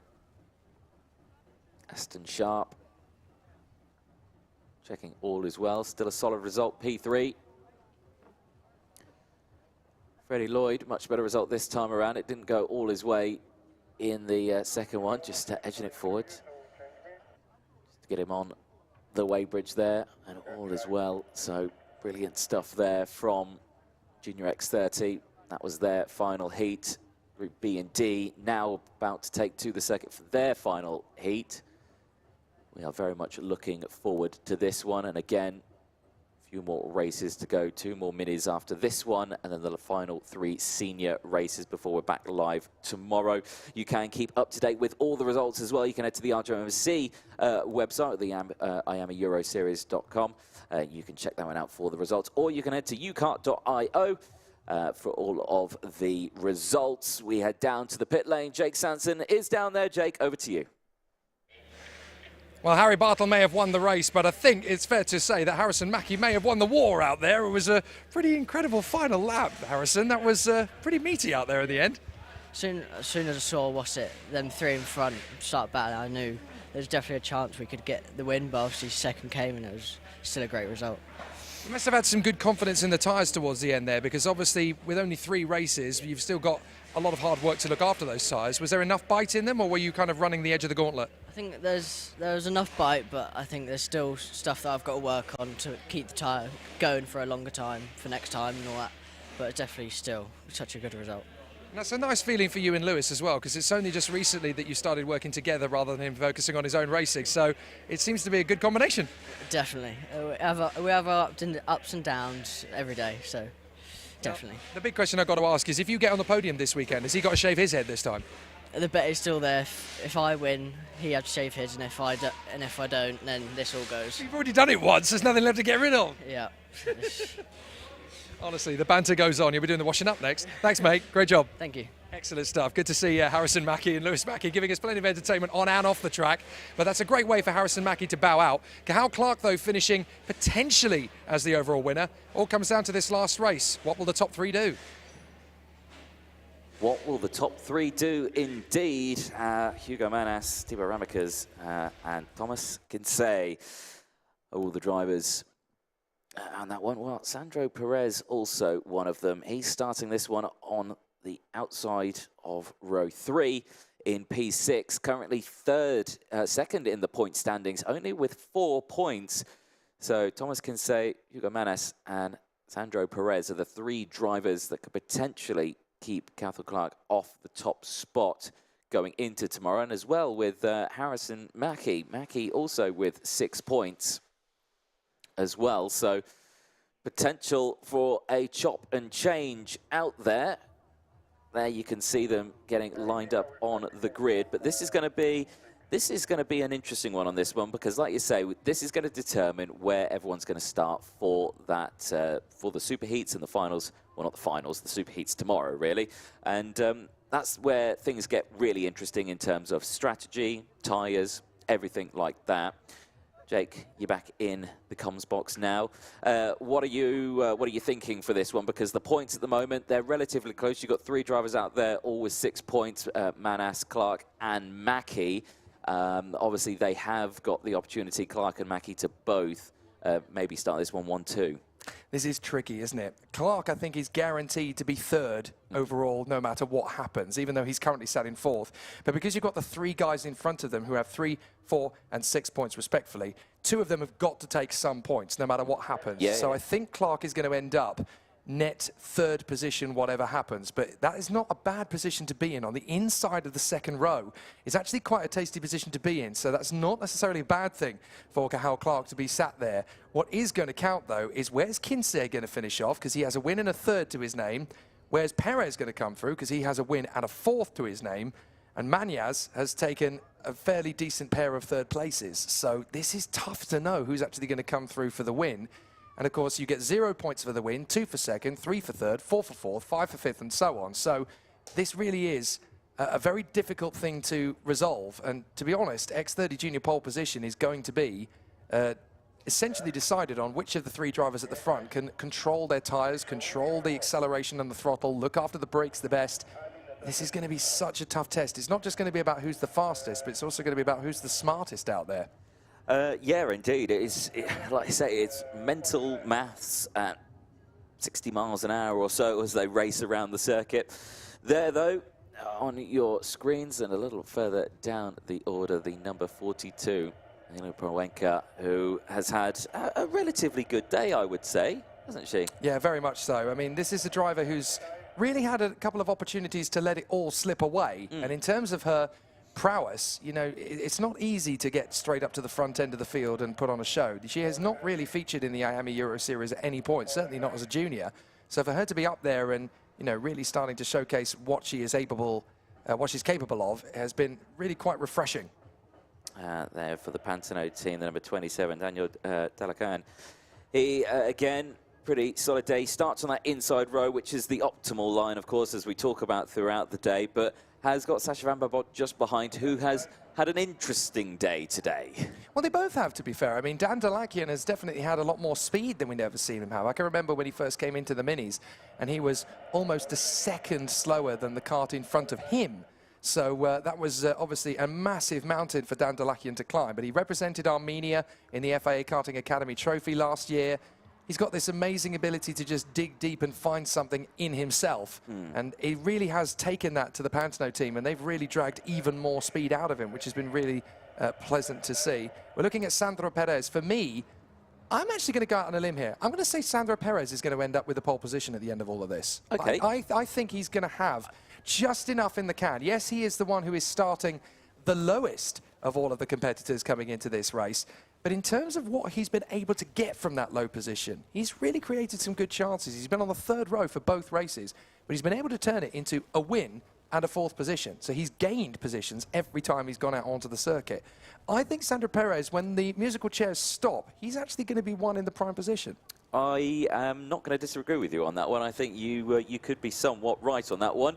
Well, let's find out, though, as the qualifying heat, Group B and D, makes their way out onto the circuit. This is a busy old grid, 25 drivers in total. And like I say, those 3 drivers are starting on the top 3 rows as well. Hugo Manes, Timo Ramakas, Thomas Kinsey, Austin Gale, Angelo Parenka and Sandro Perez, the top 3 rows. They are going to be the main protagonists who are going to change these results, aren't they? Indeed. Dan Dalakian and Zach Green together on the 4th row, then Sasha Van Bosch and Tyrone Kinard, Bertram Sachse and Sam Woolley, Louis Camille and Connor Clancy, then Jensen Graham and Elvis Krasauskas, then Kilian Josselin and Jorn Helder, Timo Koopmans and Vilma Svan, Raoul van Thoren and Henry Carter, then Giovanni Tarazona, Enzo Pedraza and Hugo Marti rounding out the grid. But the big 3 are the ones to watch in this one. Thomas Kinsey, who leads currently, is going off P3. Sandro Perez, who is currently in P2, is going off P6. And then Hugo Mañas, who is 3rd in the rankings, is on pole position. Yeah, this is going to be, well, it's the decider really for the results and where they're going to be starting for tomorrow's races. So stay tuned in. Grab that cup of tea if you've not had one already. I've had 3 cups of tea today. They're going down like a storm. I tell you who might pull off a nice surprise here and suddenly emerge in the top 5. Zach Green. You know what? I was thinking that. He's looked quick all day. Yeah, and he currently finds himself there on the 4th row of the starting grid alongside Dan Dalakian. He started 8th for all of his races. And you know what? He's actually managed to pull out only 13 points from the 2 races. Now, that doesn't sound like a decent score so far, but when you consider that the men in front of him, Clark, Mackie, Bartle and Sharp, have all finished up for the day, and then you've got the likes of Kinsey, Perez and Mañas who could have some difficulties, if Green can get himself into a reasonable position, he could actually remain within those top 4 rows. There's a lot of pressure on him to do that, obviously, but there could be a rather pleasant end to the race day for Zach Green. If he could just get himself up into the top 3, he'll only add another 3 points to his tally. So there is an opportunity here for him to bow out on his own terms. Well, we'll have to wait and see on that one as the warm-up laps get underway and the formation start will commence very, very soon. What's the track temperature up to now? It's getting warmer, 13 degrees now. Yeah, it's 13 degrees air temperature, so in terms of track temperature, you're probably looking at 26, 27 maybe, so it's not a massive distance away from it. So there is still a good opportunity to see what these tyres will give us in the closing ranks. Is this going to be a false start? No. Yes, it is. Well, yes, yeah, it is going to be a false start. So, yeah, well, there you go. We wanted to get the race underway sooner rather than later, but no, never mind, we'll go again. Yeah, the repeater light comes on, and it's up to race director Martin Bean and his circuit assistant, the track manager Gonzalo, to bring everything back together. Who, did you know, is the best race director in Spain? He's only done 4 race weekends, though. Okay, what's he paying you? What's he paying you? No. I'm only stating the facts of what I've been told. Excellent. The check is in the post. Gonzalo. No, we get on very, very well indeed with Gonzalo. He's one of the only people who can cope with Martin Bean for an entire day. Anyway, qualifying heat B versus D, running close proximity, Hugo Mañas and Thibaut Ramakas. Thibaut really has had his back to the wall for the entirety of this weekend. Most of that, of course, has come from the fact that he has started on the front row, but on the wrong side of the grid to maximise it. So he's just been in a very unfortunate position. For me, watch out for Kinsey and Proenza. They're going to want to try and storm through behind Hugo Mañas. Sandro Perez is going to have to work very hard indeed to keep up with those guys on the inside line of the grid. And for Timo Ramakers, he just wants to salvage something from today's racing. Let's see if we go green. We do. Up to the first corner. Ramakers is going to hold it present round the outside. He's actually going to get a beautiful start. Second position. He tucks in right behind Hugo Mañas. Mañas still trying to hold it together. And round the outside to take the lead is Austin Gale. That is a mighty launch from Austin Gale. Now he's going to have to try and hold off the pressure from Sandro Perez. Perez gets onto the grass, though. Goes grass tracking. He will rejoin, tucked up behind Mañas and Ramakers, and that will see them go through. But Austin Gale, what a firecracker he was out of the second row on the far side. Yeah, that was a brilliant start. Well calculated on the outside. We've not seen many people manage to pull that off. So he started on the outside row, and he's now leading going into the end of the first lap. Brilliant result. He kind of looks like a senior out there more than a junior, but doing a fabulous job. He is definitely punching a hole in the air for the rest of the field behind. So Timo Ramakers settles in P3 and just in front of the 41 of Thomas Kinsey. Angelina Proença still seems to be up towards the sharp end of the dais as well. So a very interesting start, but Hugo Mañas is exactly where he needs to be to get himself into a reasonable position. As they come across the line, Cathal Clark is currently leading the standings again. So all of the prime movers are outside their best possible positions. So that's where they really need to make a bit of a charge forward. So Mañas is currently second, Kinsey is currently fourth, Perez is currently fifth. Make that third for Mañas, because now Ramakers has come through into second position, and this is perfect if you are Cathal Clark on the sidelines, because he doesn't have to do any more hard work out there, but he's watching his rivals let it slip through their fingers. He is indeed. Thomas Kinsey under pressure as well, as down the inside goes Sandro Perez. So Perez now pushing up into P4 is looking good for the points. Remember, these get updated every single lap, and at the moment, with everyone in their positions, guess who's on pole for tomorrow? It's Cathal Clark. Yes, indeed. Cathal Clark looking really strong for that at the moment as he continues on his way for the Victory Lane karting squad this weekend. But now that mega start from Austin Gale has suddenly come undone, because Ramakers and Mañas are working together, teaming up and going for it. And as you mentioned, Austin Gale, being one of the taller drivers, is cutting a huge hole in the air. Ramakers and Mañas pop up to the inside. Thanks for the memories, boy. We are through, and Ramakers takes the lead from Mañas. And that is a brilliant way for Timo Ramakers to try and force himself back into the overall top 10. Yes, indeed. So this is good stuff now. Can they work together and pull away?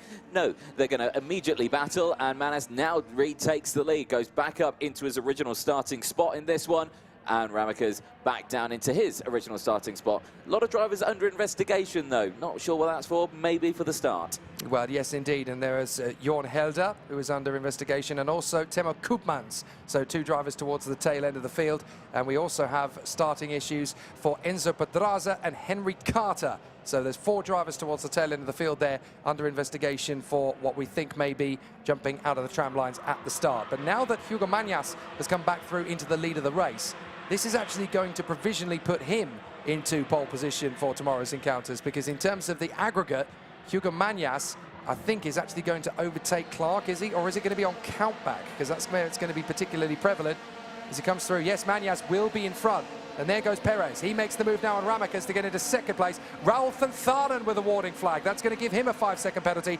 But Sandro Perez has been working his way through systematically from 6th to 5th to 4th to 3rd to 2nd. And now he's going to be challenging for the lead of the race on the inside of Hugo Mañas. And he comes through. Brilliant from Sandro Perez. What did I say about the way he's able to make progress? Here he comes into the lead of the race now. And I think he could be the one to take pole position away from Cathal Clark. Possibly so, and like you say, you were bang on what we were saying earlier on, just saying that he knows how to get through the field if he needs to. As so late under braking there, but back down the inside goes Ramakers, holds on to second place as the race goes through. Toby Gale still in this fight, still there, P4 pushing them along. As a little bit wide there goes Zach Green. Zach Green up to P5. Yeah, Zach Green's really charging forward. I think he's been able to look after his tyres a little bit better than some of the drivers around him through the course of the first two heats, which is why he's now got a better set coming into this final race of the day. So as they come through and sweep in at the end of lap 4 with 3 laps to go in the Junior X30 qualifying heats, Sandro Perez leads the race and the interim standings, but Gale is working with Ramakers to try and take it back again, and Timo Ramakers up the inside. Gale's going to try and go with Sandro Perez, and they both get through. 1 and 2, Ramakers and Gale both managing to get past Sandro Perez. Now here comes Green diving in on the inside, and he gets past Austin Gale and manages to get the overtaking move done. So that's very nicely handled. So Ramekers, Mañas, Perez, Gale, Zach Green. But Mañas gets back into the lead of the race past Timon Ramekers. So Mañas retakes the lead, and there's going to be a battle further up. Sandro Perez going wheel to wheel with Ramekers, and Ramekers is on the grass. And Perez is going to get swamped. First by Gale, then by Green, and the 41 of Kinsey. That's a disaster for Timo Ramekers. He was doing so well, now falling down the order. Manas now with a huge advantage over Toby Gale. Here, though, Sandro Perez has got the company of Zach Green, who's got Thomas Kinsey all over the back of his bumper as Hugo Marti sets the fastest lap of the race, but eyes are going to be on this group. Not many laps to go. This is getting very exciting. Who's going to start on pole for tomorrow? Well, it looks like it's going to be Hugo Mañas. All he has to do is hang on to this in the lead of the race, and he's got 9/10 of a second with 2 to go. So I think he's just been given license to run away and hide. Who would have thought that the privateer could go into tomorrow with pole position very much in control? This is an amazing charge forward. Here comes Sandro Perez up the inside of Gale. Gets in a second position. Now, that's not quite going to be enough for Sandro Perez to make use of that. He's going to tie with all 3 men to be on 6 points. Yellow flags up at turn 4. We seem to have lost Sam Woolley and Tyrone Kinnard, and there is an absolutely furious Sam Woolley getting going again, with Tyrone Kinnard rejoining behind him, I think. No, sorry, that's Jensen Graham, who had an incident earlier on as well. A big shuffle of the deck again. Sacha Van Pat Bosch going wheel to wheel there with the number 27. That is Daniel Dalakian, the Armenian. And they continue to run through on the far side. That is the Jana Racing car, the number 42 there of Angela Proenza. So they continue to make good racing of it, but out in front, Hugo Mañas has not only been able to extend the gap, he's stretching it out even further now that Perez and Gale continue their charge. So Hugo Mañas is just 1 step away now from getting the interim pole position. And get this, if it ends like this, Mañas will have 6 points, Clark will have 6 points, Mackie will have 6 points, Perez will have 6 points. It all comes down to count back. That is astonishing after all the races we've had today. It's been exciting all the way throughout for so many to finish it on joint points. But as they go through, Manas now 2.1 second advantage over this man on your screens right now, Sandro Perez, who has Austin Gale still for company. Austin Gale's been absolutely fantastic in this final race for juniors today. Timon Ramekers has come off the road again, and this time I think it's for good up at turn 2 to 3. So Timon Ramekers has not come through at the end of this lap. But who would have thought it? I've been commentating on IAME Euro Series now for 5 seasons, coming into my 6th, and never have I known the top 4 drivers score the same number of interim qualifying heat points. Perez has 6 points, Mackie has 6 points, Clark has 6 points, but the man who crosses the line first is Hugo Mañas, and he is going to take the win and pole position for tomorrow. That is massive for the privateer on the Cali kart. And I think it's just sinking in. He cannot believe what he's done today. Hugo Mañas, in the 3 races, has only accumulated 6 points, and that is enough for the privateer to do the unthinkable. He has taken on the big cats and stormed ahead. Yeah, it's been a solid drive all day today. Yes, he's not been at the sharp end for all the heats, but it's concluded with him ending the day in Junior X30 on top, and will start tomorrow on pole position for the super heats. You couldn't ask for anything better on the Cali kart there. The Hugo Mañas, the privateer, who's done a fantastic job. Sandro Perez in that one, a very good result though, P2, but that allows Cadillac to finish in P2 overall with the 6 points from Harrison Mack, who will start on the 2nd row on the inside line. That's going to be the key one. That's probably the optimal place to be, because you can see everything that happens in front of you, but crucially, you have that inside line. That's going to be the most important one. Let's have a look then at the results at the end of that one. Hugo Mañas takes it from Sandro Perez, Austin Gale, Zach Green, Thomas Quint, and Sacha Van Pat Bosch, Angelina Poenka, and Daniel Dalakan, Hugo Marti, and Vilma Sven, Bertram Sacha and Louis Cohen, Gillian Jonathan, Connor Patrick Clancy, and Henry Carter. The top 15 out there, a brilliant result for the rest of the field. Only 1 retirement of that race. Right at the end of it, Timo Ramekers, and there is his stricken kart there. Not sure what happened at the end, but he had the excursion on the exit of turn 7. Managed to keep it going, and then the next lap, it came to a stop, so potentially a breakdown there. There's a look at the rest of the results on your screen as well. But yeah, a few drivers there who did struggle. Darren Kennard, Jensen Graham, Sam Woolley also getting into tangles during that race, dropping well down the order from where they were originally racing. But here, the drivers make their way in. There is Sandro Perez. There, Zach Green. Brilliant result for Zach Green in this one. P4. He's had a pretty solid effort all day. He will start tomorrow on the 8th spot on the grid. But this man here, your pole sitter for tomorrow, Hugo Manas. On the Calicut there, the privateer, who, now the race is done, looks very much calm and collected, and I'm sure he knows that he will be on pole for tomorrow, so a brilliant result for him. Alex Sanson down there, who will be chatting to him in just a moment's time, but all these carts, of course, will go into there. There you go. Yeah, there you can see the smiles come out and the realization that tomorrow you'll be starting on pole position for the first round of the IAME Euro Series here at Zuera in Junior X30.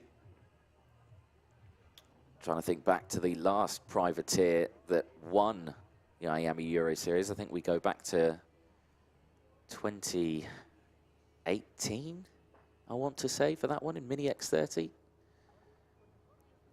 Can't quite remember the driver, but I'm pretty sure it's back there. The last time we had a privateer win the series overall. The next race you can see is getting lined up, ready to go. We go on to the final 2 Mini X30 races of the day. Before we go there, though, we're down in the pit lane with our race winner with that one. Jake Sanson, over to you.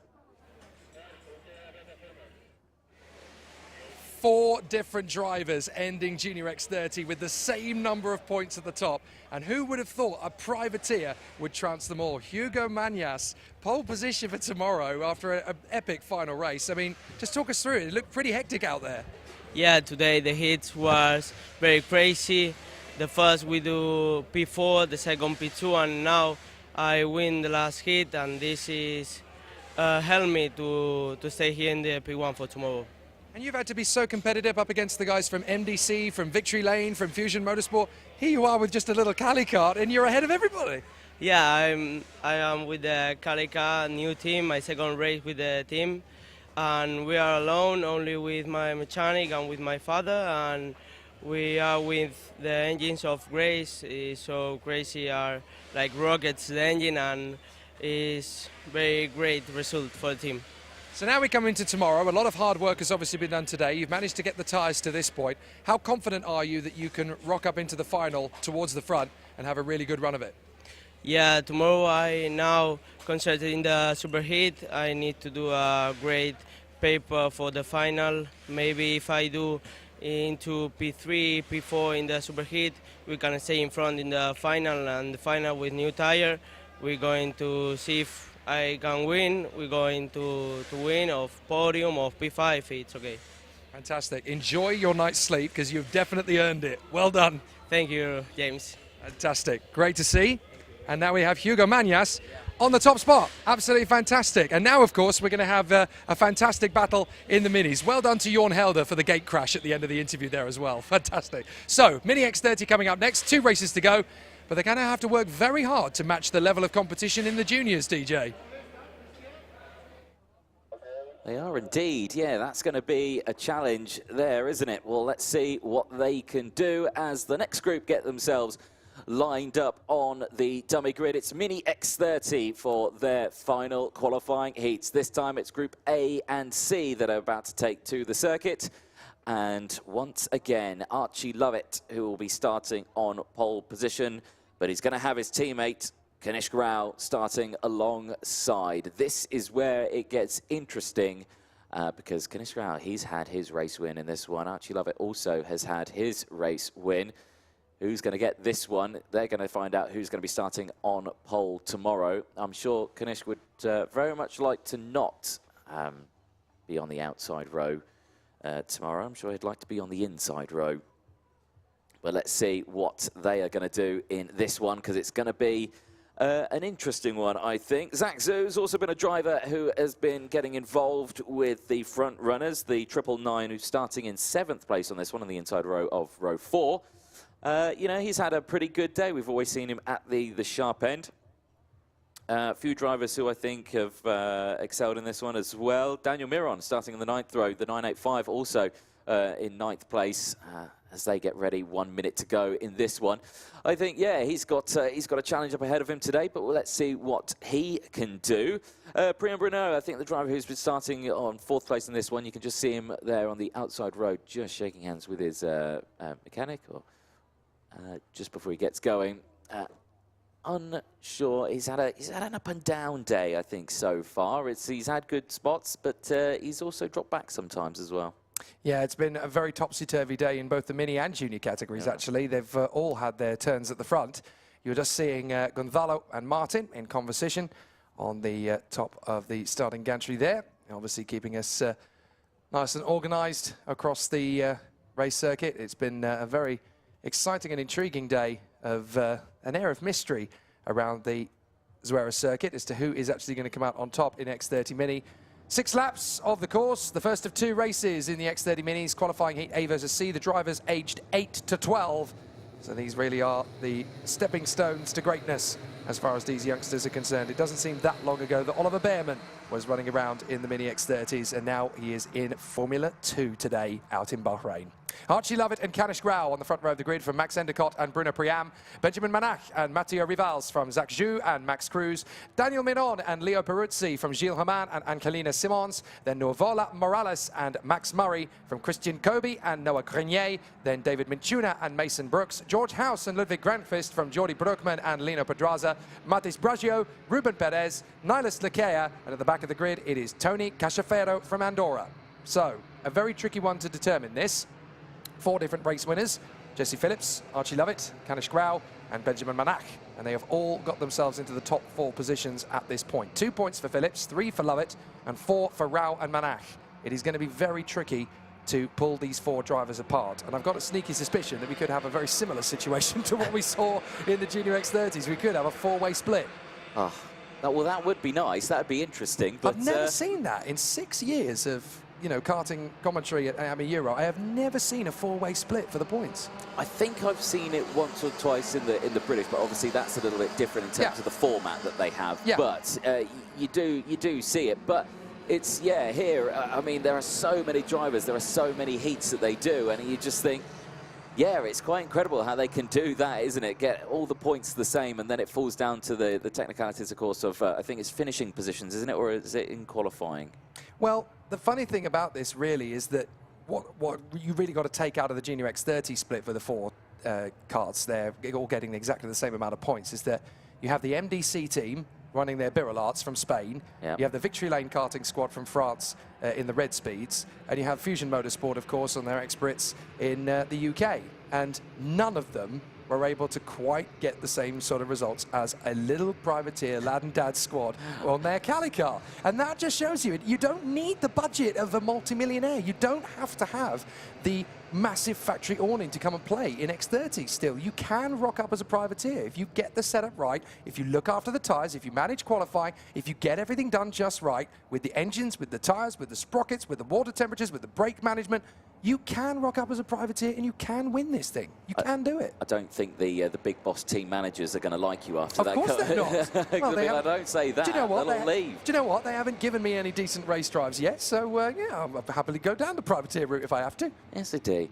Well, they're coming into the final section. Do you want to start this one? Mini X30. It's qualifying heat A and C. We're going to find out who's going to start on pole now for the minis. Indeed. Archie Lovett and Kanish Grau on the front row of the grid. The teammates are now going to have to run side by side. They've both picked up a win, but who's going to win in the race against each other? Green light, and away we go racing. Up to the start. Lovett getting a good one. Kanish Grau is going to try and slot into P4, I think, by the time they get through, as Endicott and Manach make good starts to launch their way forward. Max Endicott trying to go for the move on the inside of Archie Lovett as they go through turn 2. Not quite in a position to make that happen as they come up to the braking point for the hairpin at 4. A big slide in from Manach. He doesn't quite have the inside line to take on the inside of Endicott, but Archie Lovett holds on to the lead of the race up front. and everybody else has mixed it up. Kanish Grau has not had the best of laps, though. He's ended up falling down to about P6 as up the inside. That's one of the VDKs. I think that is going to be Zhak Zhu, I think, trying to work his way further forward.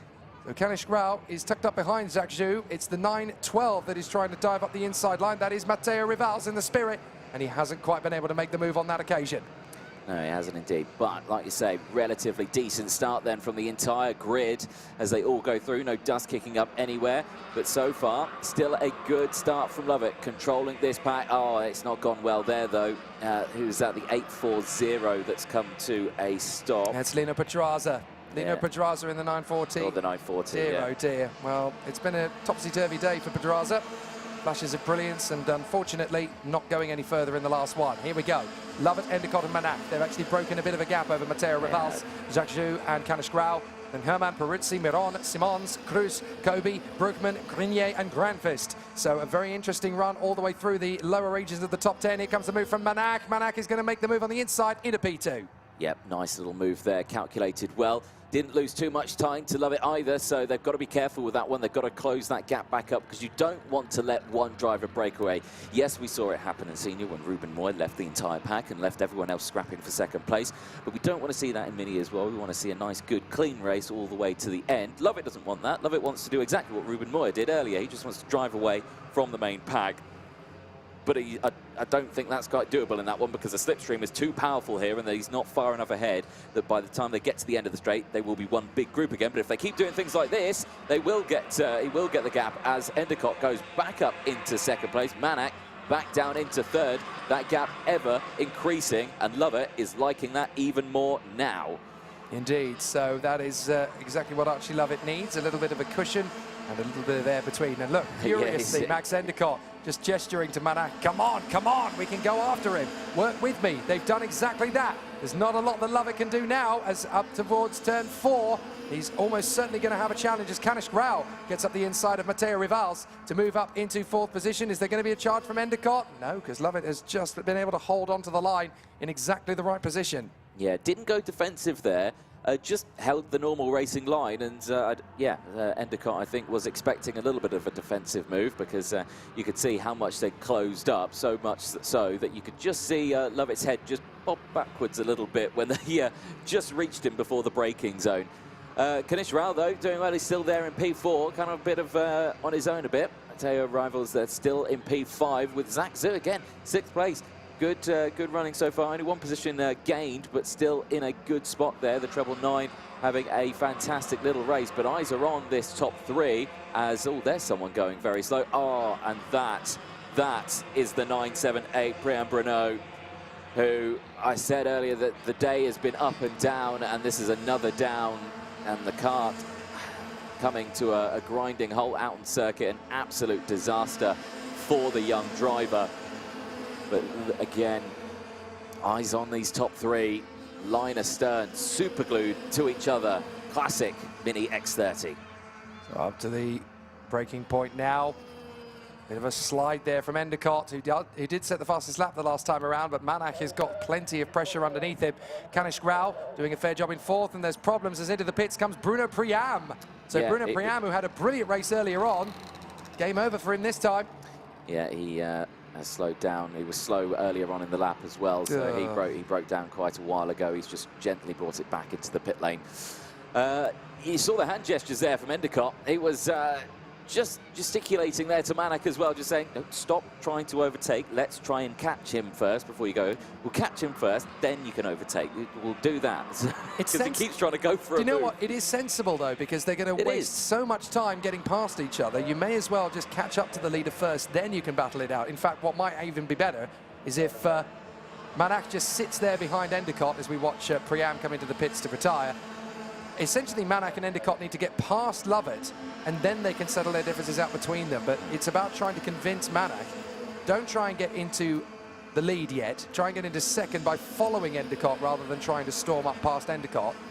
You've got to just do these things in a very close proximity, but every team has a different tactic. Every team has a different tactic. Will Monlau Competition think about this the same way that George Gibbons Motorsport will? Will they think about it in the same way that Oliver Rowland Motorsport will? It's all about the different styles of tactics from these teams. They all have to try and measure it in as conservative a way as possible, but also trying to think about the long game. And you've also got to look after these tyres. Yes, they're not going to be pushed anywhere near as hard as the MGs are, but the Comets have still got to go 2 sets for the entire weekend. They've still got to have the same sort of pressure put on these young shoulders as the senior and junior drivers are.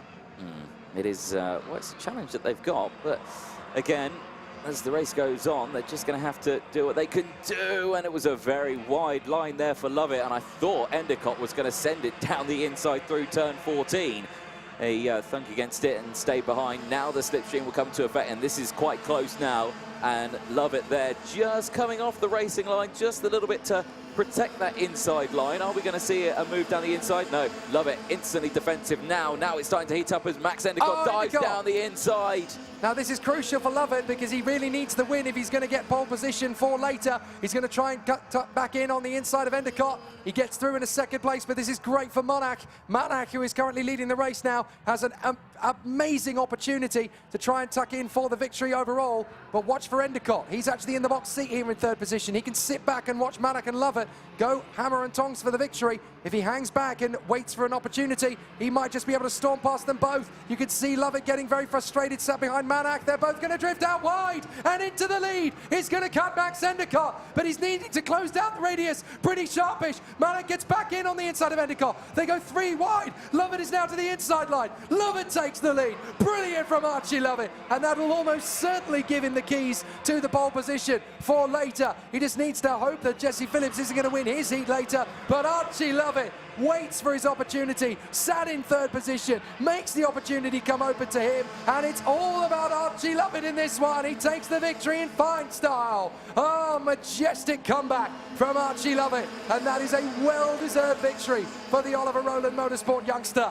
Yeah, brilliantly timed on that one as well. Waited for the opportune moment to really just catch them sleeping and sent it back down the inside. All 3 were scrapping for the lead going into the end of that one, and it looked like it was going to go Endicott's way, but Lovett with the beautiful just slip back move as they went through turn 9 and was able to get alongside and held on to the lead through 11, 10, 11, 12.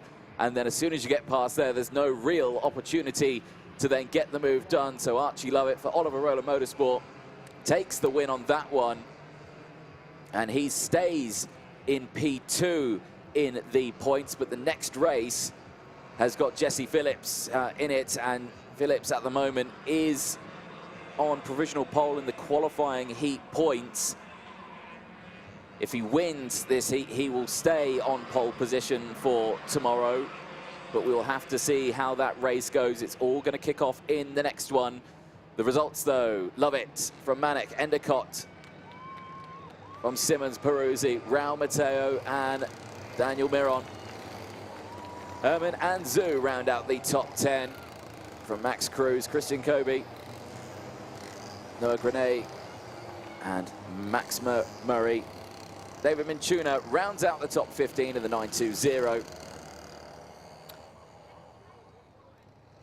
Mason Brooks at the end of that one finishes in P16 from Ludwig Granquist, rounding out the top 17. George House and Tony Cashfero rounding out the top 19 from Nilis Malak, who finishes in the top 20.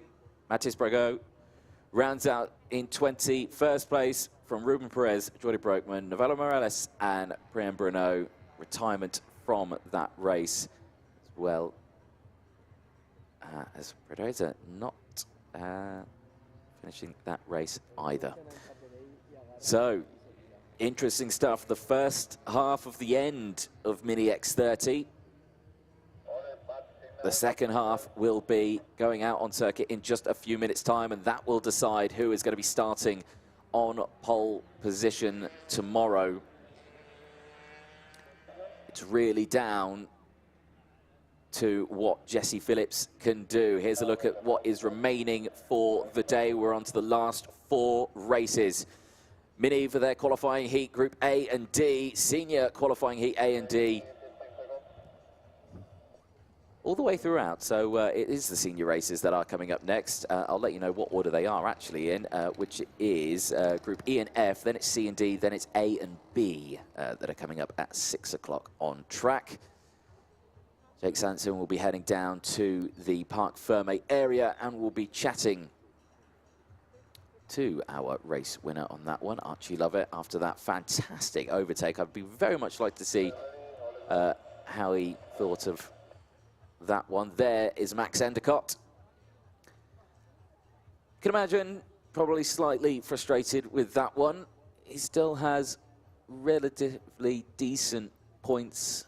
He is 8th at the moment overall, meaning he will start on the outside row on row 8. There on your screen, the 917 coming in. Leo Peruzzi, again, relatively decent day, not within the top 8 in terms of the qualifying heats, but still pretty solid performance all the way out throughout today.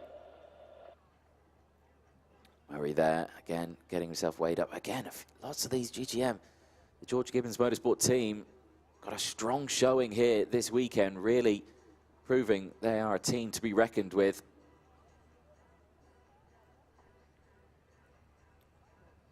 Definitely an interesting one all the way throughout. So an exciting one then. We'll find out who is going to be starting on pole. There's your next race, your final race, and is that man on the left-hand side of your screen at the front row, Jesse Phillips, in that 905. Could he start on pole position tomorrow? We are going to be finding out in the next 4 minutes' time when they head out. Jake Sanson is ready, so we'll head down to the pit lane with our race winner. Well, we've talked to a few of the protagonists up at the front end. We haven't yet had a word with Max Endicott from George Gibbons Motorsport. Max, it's been a really intensive weekend for you, battling for the victory pretty much every time out there. So just tell us how it's been going. It's been going quite good. It's pretty hard battling out there for the first time racing here. And this circuit, obviously very different to what you're used to back home. It's a much longer, much tougher, much wider circuit. So obviously this has been quite a challenge for you to learn new skills as you go. Yeah, it has. Like the tracks at home are tight. This one's really wide, fast, flowy, and all the tracks at home, they stop and it's a different engine as well. Fair play. So you've stepped into the George Gibbons Motorsport team.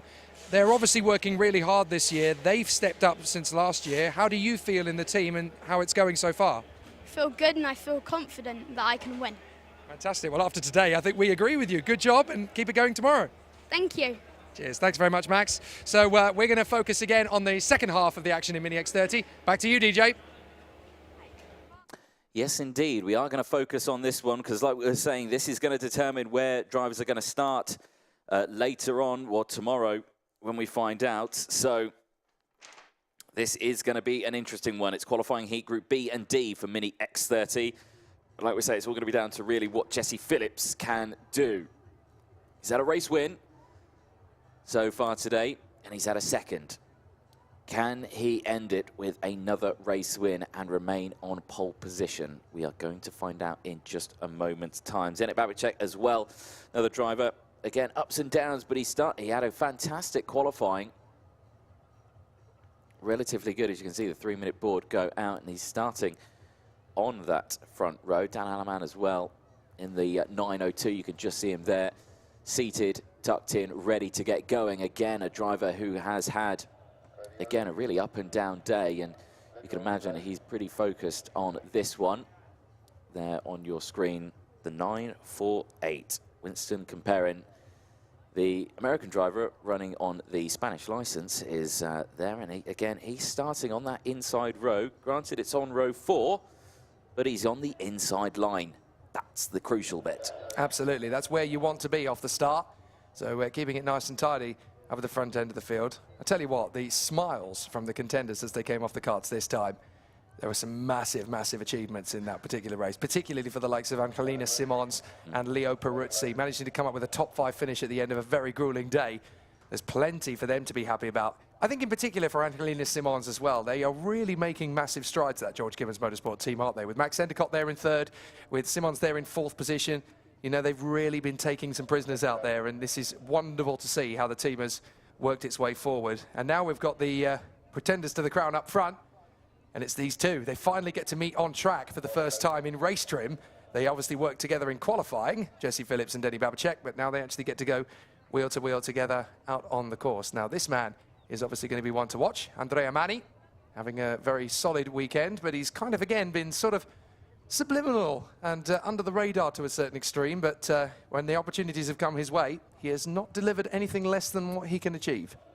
No, exactly that. It's, like you say, some of the names that you think, oh, these are names that have been at the sharp end of a lot of races. And this weekend here, I don't know if it's just the cool temperature, if it's the haze, if it's the sun, if it's the wind, what's causing it. But, yeah, it's definitely been shaking up the field a little bit in this one. And you know what? I kind of like that. It's a bit of a change-up, isn't it, for 2023? Yeah, the first round of the championship usually tends to spring a bit of a surprise, coupled in kind of conjunction with the Winter Cup in Valencia. There's always a few surprises when the drivers come out of the blocks. But certainly in Mini X30, there's a few names up the front that I perhaps wouldn't have given too much credit for going into the weekend. So I'm glad that these guys are able to put on a bit of a show. I think it's worth keeping an eye on Polisson and Aleman on the second row of the grid. They're definitely going to be a thorn in the side for Phillips and Babacek, particularly off the start, I think. If Babacek doesn't quite nail the start from the outside line, then that's where things are definitely going to get a little bit more intuitive from then. If Jesse Phillips wins this race, he gets pole position for tomorrow. If he finishes second, he'll start second. So Archie Lovett has booked himself into a pretty perfect position. He only has 3 points accumulated from all 3 races. So that is pretty exceptional for Archie Lovett. He has 2 wins and a third. So it's almost guaranteed that he can get the job done. I say almost because it all comes down to whether Jesse Phillips can win his last race. If he does, then that's 2 wins and a second, which would obviously be a slightly better improvement for him. So Jesse Phillips and Denny Babacek will be on the front row of the grid. Then Teo Polisson and Dan Aleman, Gustavo Marquez and Maxim Bobadashov, then Winston Camperin and Stan Fajot, Andrea Mani and Romeo Mello from Austin Newstead and Edward Goodford, Jonathan Sayer and Robele Lenny from Alba Cueva and Sam Turner, then Flavio Caira and Anton Bouchard, Stig de Rademacher and Harrit Sverri, Juste Mulder and Bruno Grayling, and then Harry Williams and Mani Nuvolini. And then finally at the back, it is Derek Rivera. Going to be an interesting challenge for the final couple of contenders to mix their way around the course for 6 more laps of X30 Mini. And then we'll have the final 3 races of the senior X30 qualifying heats. It's definitely going to be intriguing to see who gets on top of this one. Very much so. Looking forward to it. What is going to happen? Do you know what? I really wish we had like a hashtag or anything like that where we could see and be like, get your predictions in. Who do you think is going to start on pole position in Mini X30? Innovative for weekend number 2. We've got a few weeks to enact that one in time for Marienburg. I'm sure by the time we get to Karting de Fagnes, I think that will be in place. So, yeah, not a bad issue, not a bad problem at all. So, there you go. You can see. Is that someone screaming at the side of the circuit there that I just heard? That would not surprise me. It's got to that point, isn't it, where everybody's really gearing up for it. But, yeah, the excitement in the paddock is pretty high now. Everyone getting ready. You could hear the cheers when the first group just came in off the track as well, celebrating. There in the grandstand area, you can see full of people ready to watch. The mechanics down on the side, the racetracks on the side, the marshals out on track. It's been a very busy day, and we're about to get the last Mini X30 qualifying heat underway. This will determine who is going to start on pole position tomorrow. Is it going to be Jesse Phillips or is it going to be Archie Lovett? We are about to find out. 6 laps of racing.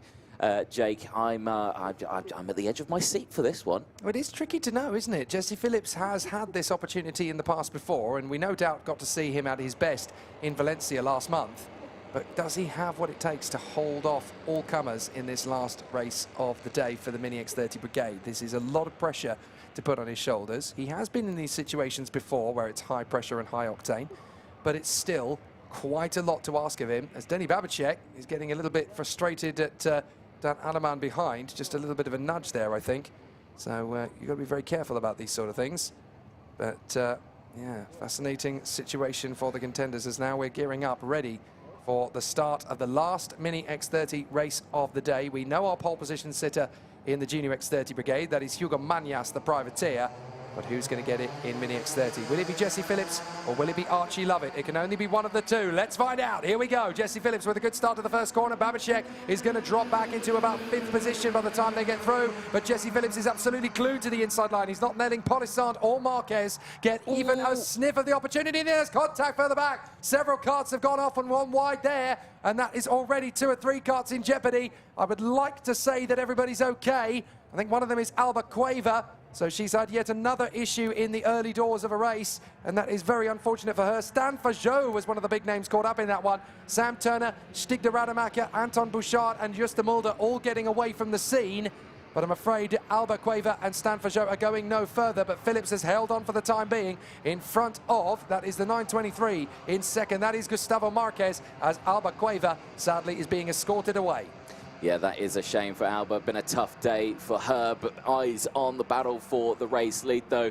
Phillips still leads us down the inside. There goes the 965, gets it done. Brilliant move there from Babacek, who tries to rekindle any form of life out of that. Well, not the best start because he's dropped down several positions, but the best you can do really from that outside line. If you do get caught out on those marbles, across the line they go, and it is Phillips from Marquez, Polican, then Babacek, then comparing Alaman, then Newstead, Bobrikov, Zeyer, and Godfroyd, who round out the top 10 for the time being, but eyes on this breakaway top 3 of Phillips, Marquez, and Polican, who is now there in third, as down the inside goes Gustavo Marquez, gets that move done, moves up into the lead, and crucially, that means then, if it stays like this, Phillips would start in P2, and Lovett would start on pole tomorrow. So it's crucial where Phillips finished. He has to win this race if he wants to start on pole tomorrow. It's starting to heat up.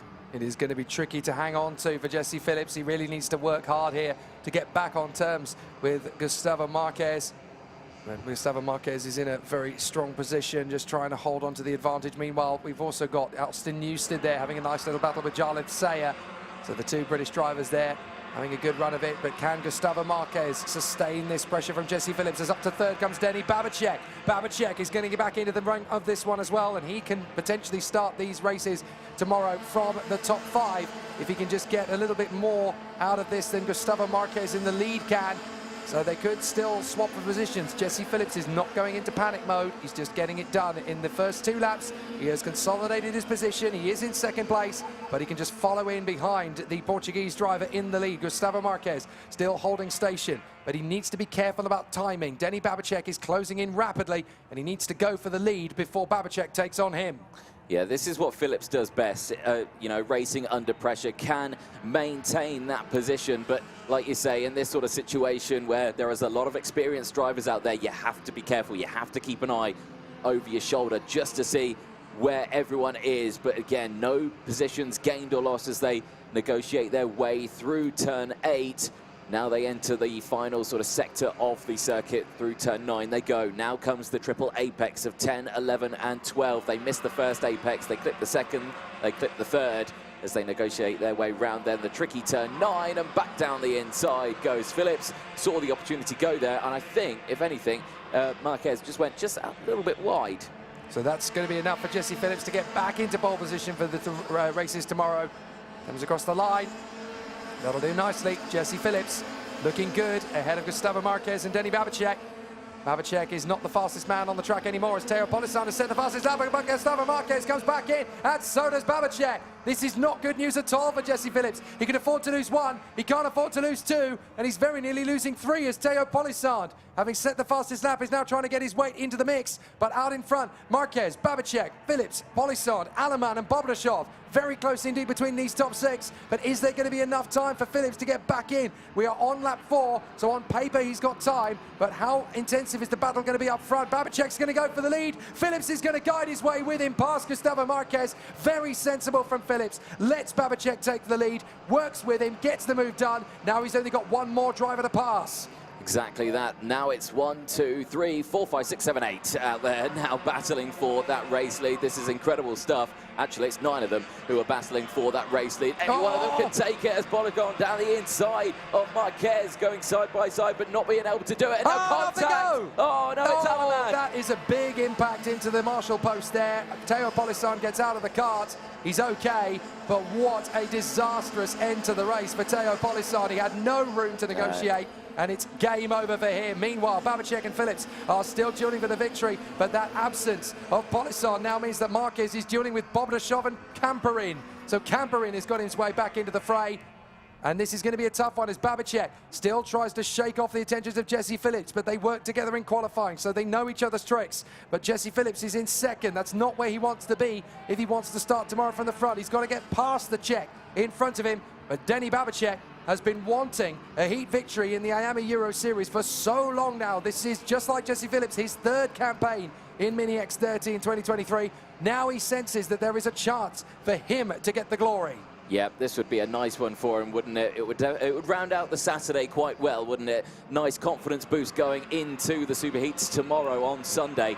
But let's see what can happen. We are nearing the end of this race, but there is still some time left. So Babacek leads at the moment as they go round the final corner. Will Phillips go for the move on the start-finish straight, or will he stay behind? Checks over the shoulder, can see there's a nice big gap there that he's got. So if anything, it's kind of free reign to go for whatever you want really here, isn't it? And he looks to the outside. Is he going to go for the switchback move here and get alongside Babacek? He does. And is he going to get ahead of Babacek? No, but they battle bumpers as they battle fiercely through the course when they get it done, and Phillips retakes the lead. He does indeed. That's perfect timing, but Babacek isn't going to let that one go lying down. He's going to have to go for the battle again. Phillips, having taken the lead, Babacek really needed to be careful on the way through the radius, and he's done that. He's got tucked up right up behind Jesse Phillips. Can Phillips hold this? He's going to be absolutely glued to the inside line. Babacek is going to try the switcheroo move, but Phillips is wise to it. He reads it and then pulls across at the braking zone. So there is no undercut maneuver available for Babacek. Now Phillips has to guide the car to the middle of the road. He holds it right in the center. Babacek can't go left. He can't go right. This is exactly what Phillips needs. He's only got 4 corners to keep this together. Babacek's going to try a nice cut around the outside, but Phillips has gone deep on the exit of the apex. Babacek can get a faster trajectory. If he lines this up nicely, he can keep Jesse Phillips guessing. He goes one way, he goes another. Phillips keeps it together. Jesse Phillips is going to back pole tomorrow. Brilliant from Phillips. Excellent work. He reads it masterly. Just holds on, and Jesse Phillips hangs on for the pole in Mini X30 tomorrow. Yeah, well calculated all the way throughout that race. No real drama. I think Phillips is used to these sorts of situations. We see it time in, time out, and Phillips again proving he is a force to be reckoned with in Mini X30 and starts on pole position tomorrow. But he did have to battle for that one. It wasn't all clean sailing, so we'll have to see when it comes into the pit lane. But it was a brilliant, brilliant race throughout that one, and we get our results. At the end of that one then, Phillips would start on pole position tomorrow from Lovett, Manak, Rao, Babacek, then it's Endicott, Gustavo Marquez and Romeo Meto. So a brilliant result as the drivers will make their way back into the pit lane. A fabulous, fabulous race. 6/10, 600ths, sorry, of a second separated them. There's a look then at the results. Bobajov finished that one in 3rd place from Gustavo Marquez. Winston Kamperin, Charles Serre, Austin Newstead, Dan Alleman, Eduardo Godfroyd, Manu Nubolini and Andrea Mani. Roberto Lenny and Harry Williams. Stig Maker and Flavio Cari round out the top 15 there. You can just see in the bottom left-hand corner of your screen there, Polokan, and hopefully he is okay. The doctor's there. It was a big old hit that he took on that one, but he is walking, which is fantastic to see. Nowhere the young driver could go. Unfortunately, the marshal post was his only solution, but good to see that he is okay and up and walking. There's a look at the rest of the race results at the end of that one. Stan Fargo also finishing that one 23rd place. Albuquerque also a retirement in that one. There, though, your race winner, Jesse Phillips in the 9:05, comes on to the weighbridge. Make sure you're all good. Judging by that reaction, it's all good. And he makes his way into Parc Ferme. And we'll be chatting to one of our drivers down there, depending on who Jake picks, who is making his way down there too. Chap there, Jesse Phillips. The Fusion Motorsport team will be very happy with that one. So once again, despite the fact that we're not in the UK and we're racing abroad, it is going to be Fusion versus ORM tomorrow in the Superheats. The classic battle between the two teams. But Senior X30 are going to round out the day for us. 3 more qualifying heats to go. We kickstart with Group E and F, who are lined up there, ready to get going. It's been a tough old day for the seniors, with tyres being the main focal point. But as the drivers wait, Jake Sanson is ready down in the pit lane. We'll head down to him. What a great drive to finish the day in Mini X30 here at Zuera. Pole position for tomorrow's activities, Jesse Phillips, Fusion Motorsport. Jesse, 2 wins and a second. That is pretty much as perfect as it can get in Mini X30, with it being as competitive as it is. Well, yeah, this race was especially hard because I had Danny Babacek right on my tail for the whole race, and then he went in, so then I decided to push him for a while so that we could get a gap, and then that's what we did. And then on the last lap, I overtook on the second corner. I got the switcheroo through turn 2, and then, yeah, I had to defend for the rest of the race, and then we came out victorious. Looking back over Valencia and now coming here to Zuera, this is really starting to look like a potential championship attack in Euro Series now. How easy do you think it's going to be to carry this kind of momentum into tomorrow, or is there still a little bit of work to do overnight, do you think? Well, obviously we're going to go through data and see where I can improve in the corners, but then tomorrow is just the same as, hopefully we can do the same as today when we started pole, and then, yeah, hopefully we can win that, and then hopefully cross the line first in the final. What a great start to the weekend. Well done, Jesse. Great job. Thank you. Excellent work from Jesse Phillips. He has managed to get himself up to the top spot after a very exciting weekend in Mini X30. On our way then to Senior X30 to round it up here at Zuera. Thank you, Jake. Yes, indeed. Senior X30 next out on circuit. 3 more heats to go then before we end the day here for round 1 of the IAME Euro Series here at Zuera.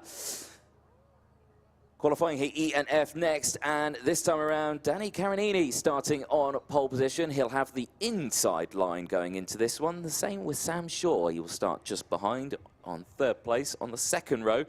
Andy Rattel, again, hopefully in this one, can start the race. Of course, he had that disaster in one of the previous heats where he had to bring it into the pit lane, which was a huge, huge shame. So hopefully that is all sorted out. Eloy Gonzalez as well, the 243. Spanish driver starting 4th place as well, just behind. He has had a pretty tough day as well, with a couple of, he's had a nose cone penalty in one of them and retirement from another as well. So he is going to want a good result in this one. There, though, this man here, the 291, Alexander Ruta for the Pantano team. The side of that side pod has seen better days. I think that's how close the racing's been out there. But this man here, again, starting on the inside line on the 4th row. In 7th place, he's got some work to do from back there, but can be done as these two drivers having a nice little chin wag before the start of the race, having a quick chat. What you can imagine what they're discussing. I'm sure all the right things, saying, yeah, don't overtake me too early. Let's work together. Let's close it in, and let's have a good old race. I can only imagine that's what's being said. There's Natalia Granada again. Natalia has had a very tough day, and hopefully can come away with a good result in this one, because she has got the pace, she knows how to drive, she knows how to get those positions gained. It's just been struck by bad luck here, there and everywhere, but hopefully, I'll knock on wood, that we will have a decent race in this one. She has got Daniel Messier lining up behind in the 2.81 as well. So lots happening in that one. On the other side of the grid, though, other drivers starting in 9th place is this man, the 301, Mark Piccolo, who on Friday lost his nose cone, pulled alongside it, picked it up, and then took it back to the pit lane. So at least he cleared the track himself. So very considerate of him. Hopefully he doesn't have that again this time around for the Victory Lane team. Running, of course, on the Red Speed chassis. Known to be quite a decent chassis, actually. A lot of drivers getting fond of the Red Speed chassis out there. It's becoming a little bit popular over in the UK as well. So lots happening out there. Johan Aluja is another driver in this one, the 259, who's had an interesting day. There is Daniel Messier, who's just having a chat with his mechanic before getting going. And again, seniors, we spoke all day about tyres. I wonder what the tyres are looking like right now. How are they looking out there? Worn. I would say worn is a very good description indeed there, DJ. Yep, absolutely right. Certainly certainly on the inside line of the cart, absolutely. Second hand. I think there's a lot of options you could call them. So there is your schedule for the rest of the day. Just 3 senior qualifying heats to go, and then we can go into Sunday's running for racing tomorrow. Just to give you a brief update, just observe the safety crew rescuing Teo Polisan from his position at the side of the road after the little bump that he had at the final corner. He is okay. They're just taking him to the medical center for a precautionary check to his elbow. Other than that, he is perfectly okay. Good to hear, good to hear. Was a nasty little hit, that, wasn't it? Certainly was, and at speed as well, you know, considering that he didn't really have a lot of opportunity to scrub off speed at that point, and that's the first real acceleration point coming onto the main straight. But no, he went in sideways, which certainly dissipated a lot of the impact. So he's, in essence, he's okay. They just want to do a precautionary check just to make sure, and then hopefully all should be okay going into tomorrow. Good, good. Hopefully we see him out on the grid.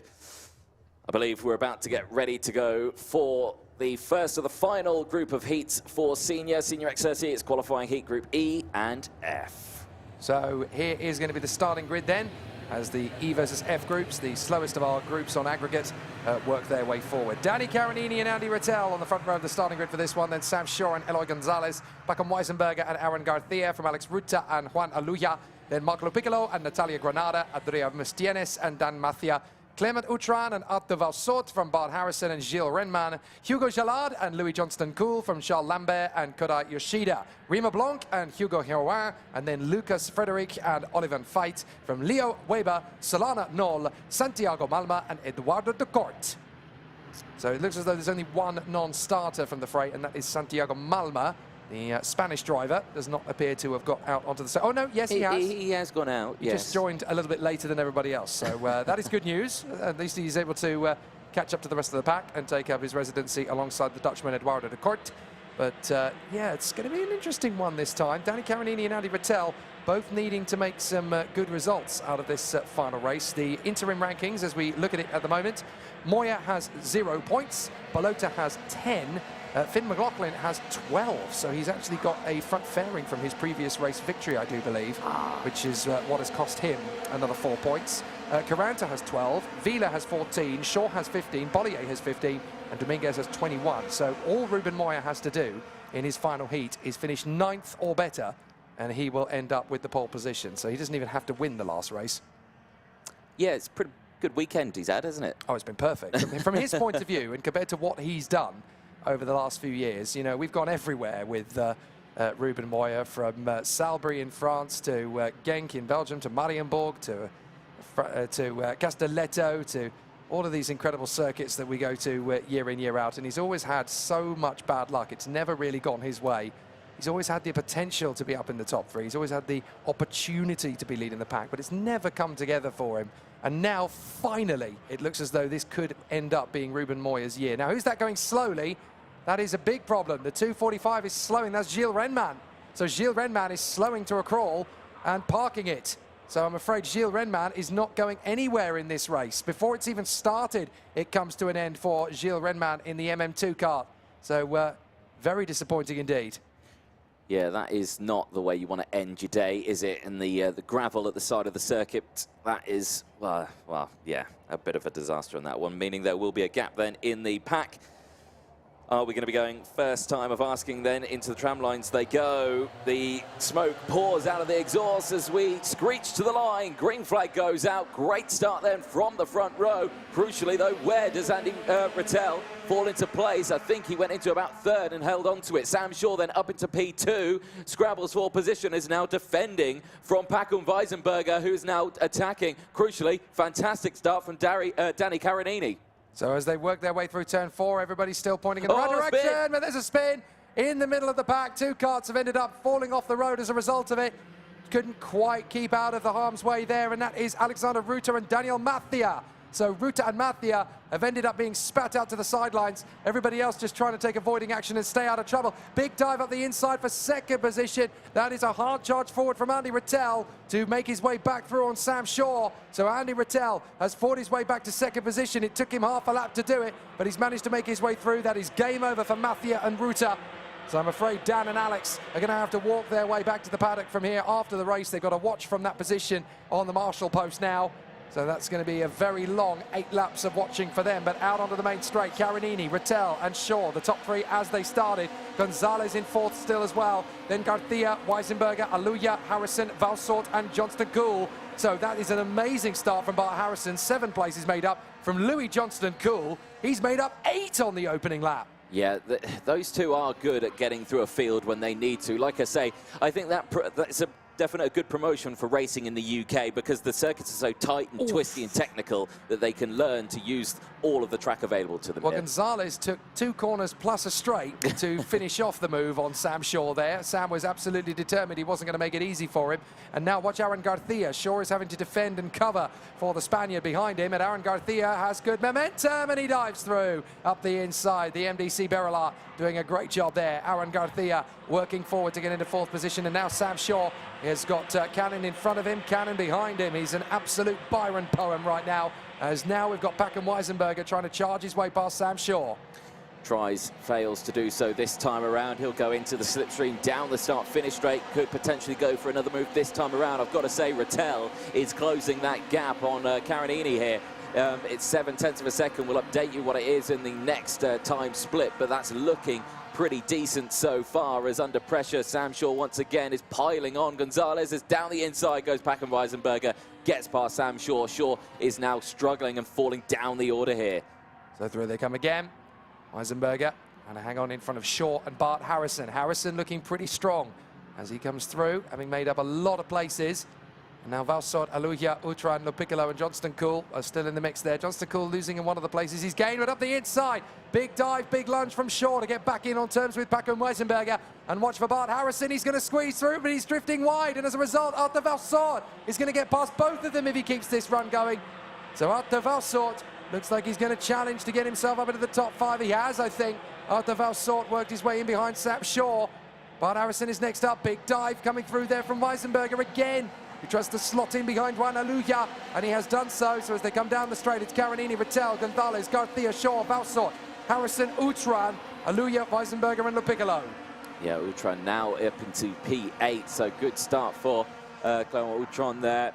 Harrison, though, interesting that he tried to get past Pacum Weisenberger so soon. I think he did that because he saw what he did to Sam Shaw, which was go instantly defensive. Oh, and off goes Weisenberger. He tagged wheels there. I think he was going wheel to wheel. So Weisenberger has dropped back down the order. Is that down to about 10th position? He ended up falling behind Johnston Cool.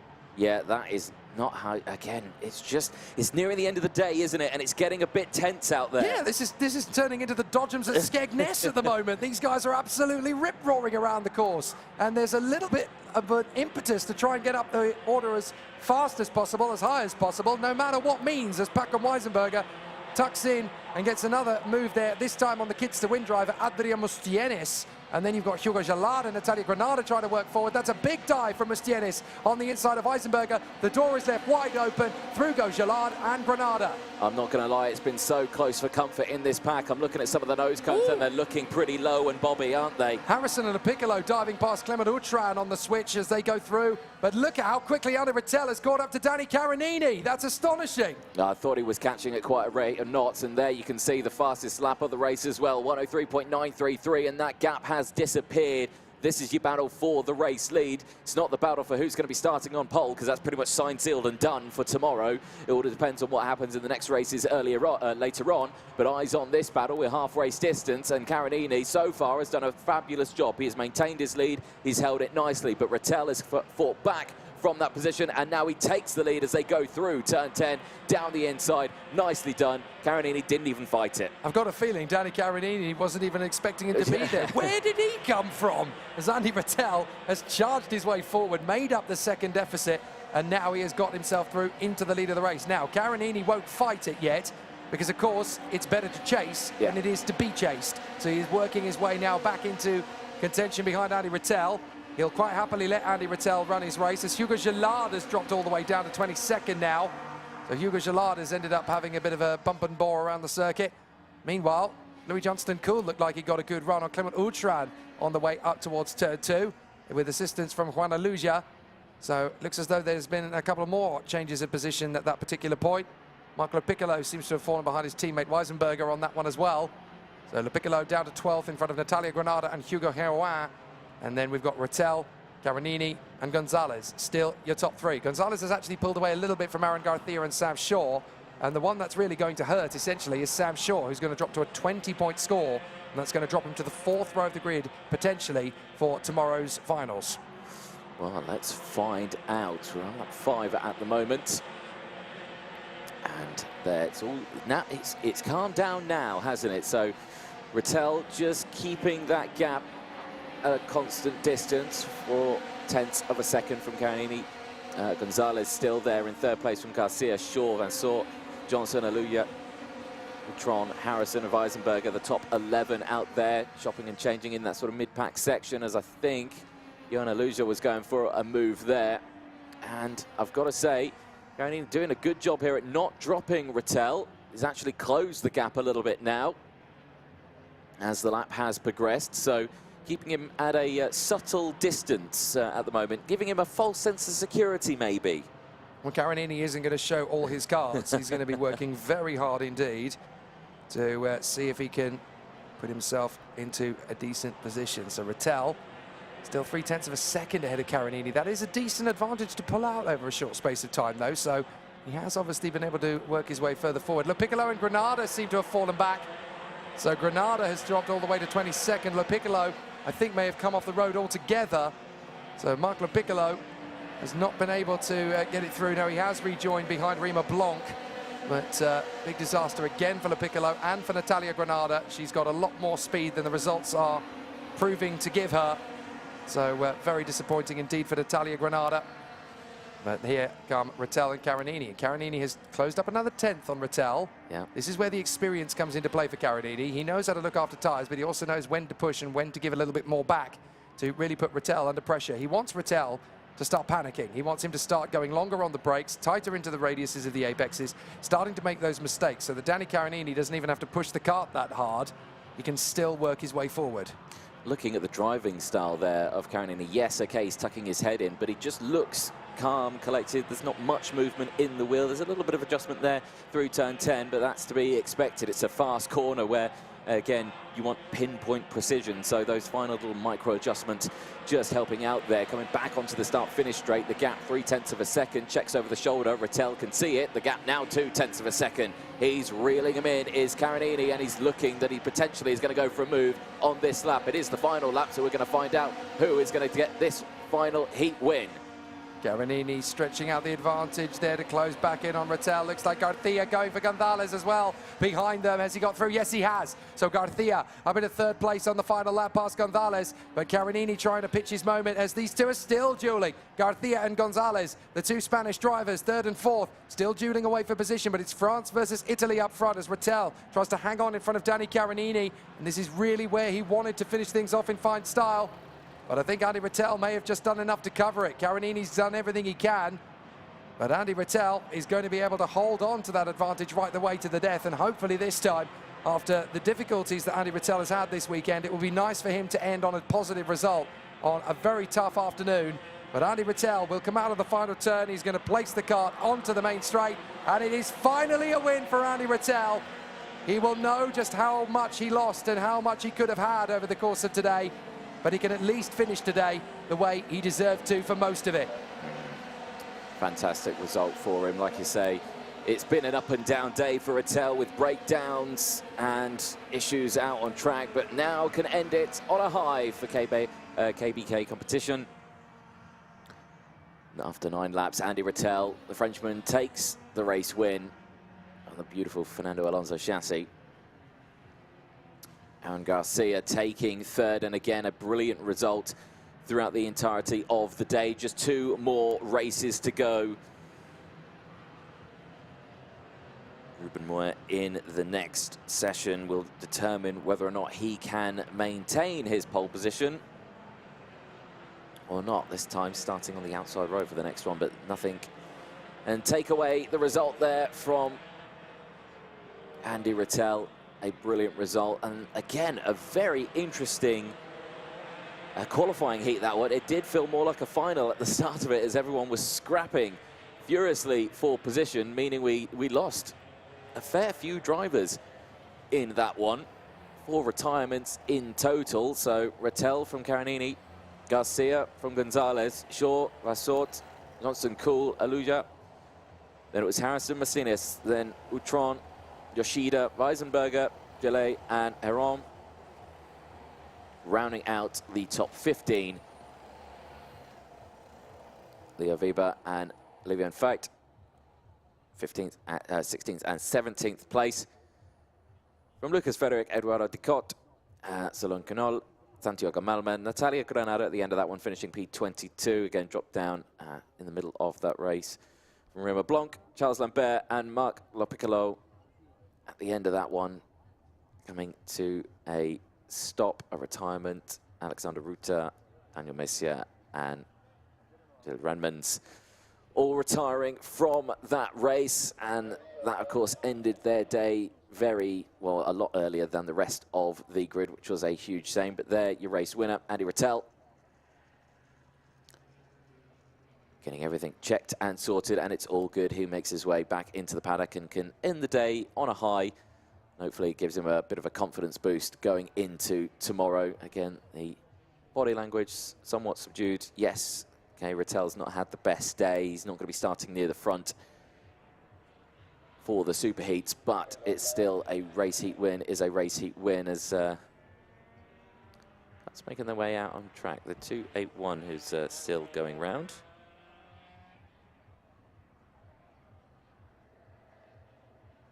Quite sure who that is, the 281.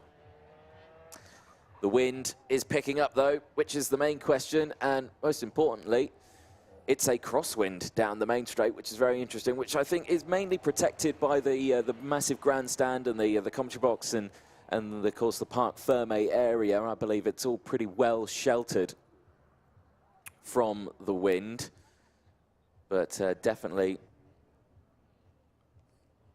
the wind is picking up as the day progresses. And again, it's getting a little bit chilly again now. The temperature still saying it's going up there, temp 14 degrees at the moment. So it is interesting, but we're ready down in the pit lane. Jake Sanson is down there. Jake, over to you.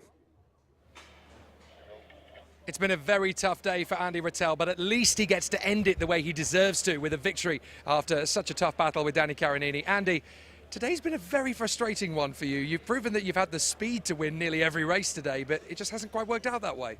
Yeah, we have an engine problem in the second heat and in the third heat, so it was complicated, but we finished the good day.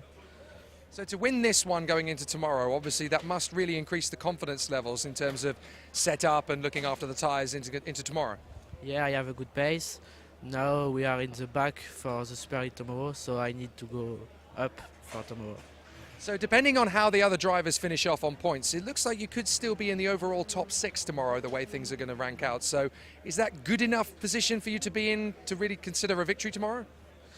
We see after the Super Heat how we are, and I did the objective after this. Fantastic. Thanks very much, Andy. Good to talk to you. Thank you. Perfect. So for Andy, it's a tough one, but he's obviously had a very fast day at the office. It hasn't always gone according to plan, but if the cards fall the right way in this next race, Andy could be the one smiling rather than the drivers on track. Well, he could very well be. Let's find out, though, as we go on to the penultimate race of the day. Qualifying heat group C and D. Ruben Moya in this one. This time he's on the outside row. You can see him there on the right-hand side of your screen with the Pantano chassis.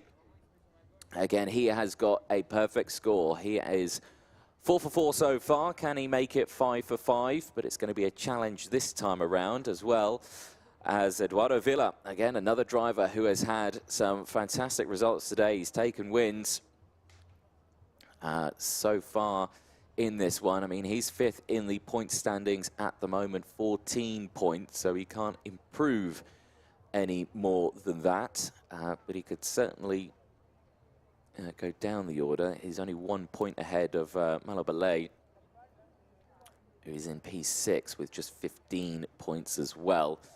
So there is that challenge as well. Nico Vos as well this time around, the Energy Core chassis.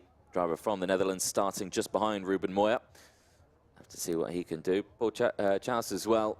He's on the inside line this time around. He's had a full day of being on the outside row, so I think this will be a nice change for him. Starting on that inside row as well. Cesar van Meert as well had a brilliant result in the last set of heats, finishing in P3. She was very happy with that one, where we spoke to her at the end of that heat. Let's see what she can do this time around, as there is 1 minute to go before this penultimate race gets underway.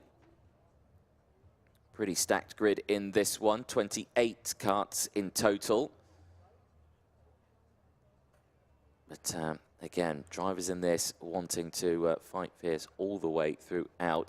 Drivers to keep an eye on in this one. Peter Stiller, I think, one to keep an eye on. The driver starting in 16th place. He has shown tremendous pace throughout this weekend. Yes, he's had up and downs so far today, but I reckon he's got a good result in him. I don't know if he's saving it for now or if he's going to save it for tomorrow. Keep an eye on Peter Stiller. He is an incredibly talented driver. Alex Garauto as well, the driver in the 274, 21st place in this one. Also an up and down day, but it's Senior X30 qualifying group C and D, the second fastest group taking to the circuit. Indeed it is, and this is where Ruben Moya finishes off his day. Yes. Eduardo Villa and Ruben Moya from Bolchaus and Mika Vos, Cesar van Meert and Ethan Faramond, Luca Griggs and Mark Granada from Julian Carmen and Henki Kouteren, Teresa Babichkova and Kalai Atkins, Hugo Besson and Miguel Silva, Fred Green and Peter Stiller from Jonah Klopp and Otto Pikkanen, Matis Michaut and Laurent Sachse from Alex Caralto and Dan Bravo, Oliver Martinez, Benjamin Johns, Hugo Brun, Angelo Melli, Victor Kulmala and Delano Waylands finishing off the grid. Now, this is a pressure cooker for Ruben Moya because, yes, he doesn't have to finish any higher than 9th position. He can finish P9 and still get pole position for tomorrow. However, he is on the front row of the grid on the wrong side. Yeah, I was talking about that while you were down in Parc Ferme, and yeah, that's going to be the challenge this time around. Yes, he's had brilliant starts throughout the day, but he's been on the inside row. I have seen... Not this time. Well, I have seen these opportunities suddenly fall away in the last moment of the weekend, so it's not necessarily guaranteed. But just because they've done a fair job up to this point, it's all going to come perfectly fine for the next one. So it's difficult to know how this is all going to come to play. But certainly for Eduardo Villa and Ruben Moya on the front row of the starting grid, For Vila, he really wants a strong result to finish up. He could really do with a victory because he has 14 points accrued currently. And the men in front of him in the rankings, Sam Balota on 10, Finn McLaughlin on 12 and Gilles Caranta on 12, are all needing to be beaten by Vila. So the only way really to do that is to consolidate this pole position into a win. However, Ruben Moya would really, really love to make it high five. Would be nice, wouldn't it? Great way to start your season. Well, it certainly would for Ruben Moya. Not for anyone else. Considering how Ruben Moya has had his bad luck in the past, you know, it would be nice to turn his fortunes around and actually get something out of his first weekend of the year, when every time you see him on a Saturday night, he's always got a long face. He's always got a, what the heck do we have to do to get this engine to go faster, to get these tyres to come onto temperature, to get these carbs working properly. This time, he actually looks pretty chilled for once. Yeah. It looks all right, doesn't it? But, like I say, penultimate race of the day. It's been a long day. The track temp is, I would say, optimal. Yeah. Now, I reckon it's at just the right time, just the right temperature. The air temperature is good. It's keeping the engines at a nice temp as well. I'm ready for this. Yeah. It's going to be exciting. Who's going to be starting on pole? Well, it's tough to tell. I think Moya's got it as long as things don't go awry in the first corner, but we are getting off to the start, and he is a little way back from the leading duo. Here we go. Vila's going to try and cut across to stop the charge from Paul Chaus. It's a good start in the end from Ruben Moya. He holds on to third position in front of the fast-starting Sita van Meert, who rocks up to fourth position, but she's going to have pressure from another of the hard-charging Pantanos. That's Luca Griggs coming forward and already battling for the lead to try and get through on Vila. Chaus had a little bit of a look there on the inside line, couldn't quite make it stick. So at the moment, it is as they were in the first couple of corners. Julian Carmen is trying to hold it through as he's made a good start up into P6 behind his teammate Sita van Meert. So as they work their way forward, it is Vila ahead of Chaus, and then in third position it is Moya, but he's getting a little bit of a bump and grind from behind as Luca Griggs is trying to work his way into the top three. This is going to get interesting as the race progresses, because this is the first situation now that really Ruben Moya's been in where he's going to have to fight for a position as Sita van Meert gets that position and gets past Luca Griggs, crucially now moving up into P4. A great start for Sita. Can she maintain that momentum as the race progresses? Sita van Meert is having the weekend of her career right now. This is absolutely terrific. Up in the lead though, Vila a long way forward. Now Moya's going to get his move up the inside of Chaus. He actually gestures to him, come on, let me go. I'm going to get this second position, Van Meert. Oh, no! Van Meert was battling away with Griggs, and Griggs had pulled alongside Van Meert. Van Meert didn't even know he was there, and Griggs has been spun out to the scenery. Luca Griggs goes off, rejoins, but there was nothing Luca Griggs could do about it. He was very lucky not to hit anything. Yeah, very much Oh, so. There's more coming together. The 251 has gone. That's Victor Kulmala, and I think he's tangled with Otto Pikkinen. So that's Caralto. My apologies. That's Alex Caralto who's gone off with Victor Kulmala. So there is the 274. That is Alex Caralto. So very disappointing indeed for him. The front fairing completely bent and twisted on the Kids to Win card. A little bit of a hobble as well. Yeah, looks to be in discomfort, doesn't he? So now Eduardo Vila leading from Ruben Moya by a second and a half to Chaus, Van Meert, Faramond and Teresa Babichkova. Well, a very interesting start to this race. Like you say, yeah, Sita van Meert went to the inside to look, didn't realise that, yeah, Griggs had gone to the outside line and then came back across, and unfortunately they made contact at quite a high speed here, but Sita van Meert seemingly unfazed by that, stays in P4 and is on Chaus's back here and all over his case. Yellow flags out in this sector, so they won't be able to overtake. They can keep the normal race pace. Crucially, though, Ruben Moya has got a bit of clean air now to be able to close that gap, but the gap is 1.3 seconds to Eduardo Vila, who is still leading the way. See, looking at that particular incident between Van Meert and Griggs on face value, I don't really think you can throw the book at Van Meert for that one. Up the inside, here she goes to make the move on Paul Chaus. That puts her into third. But when you consider that Griggs on the left-hand side of her was essentially putting the kart into a position that she wasn't expecting anybody to be in, you know, she's just taking her normal racing line. There's nothing malicious about that at all, as Faramond now gets the move on Paul Chaus to move up into fourth position, and Faramond almost got the move on Van Meert. That was a bit too aggressive for my liking on Faramond. He just about bailed out of that one in time, but now at least Van Meert knows he's there, and he's definitely going to be hunting down the move up towards turn 2. Now, can Faramond get himself back together? Big push through turn 1. Faramond's going to be trying to make that move up to the inside of Van Meert. That's more like it from Ethan Faramond. A much better, much cleaner move as he gets through on the inside of the Belgian.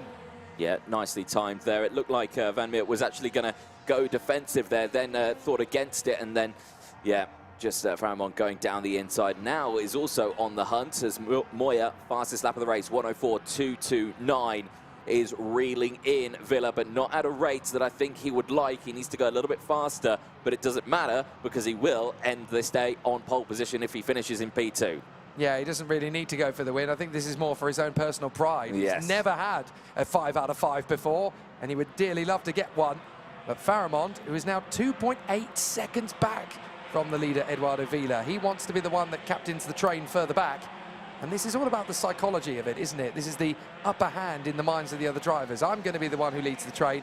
Van Meert actually being very sensible and thinking, do you know what, Ethan? Go for it. You lead the way. You burn out your tyres. You burn out your engine. You work your carburetor. You overcook your brakes. I'm just going to sit behind you. I'm going to get the draft. I'm going to have a very nice time in P4, and I'm going to ride this one out. Yes, indeed. Half race distance, though.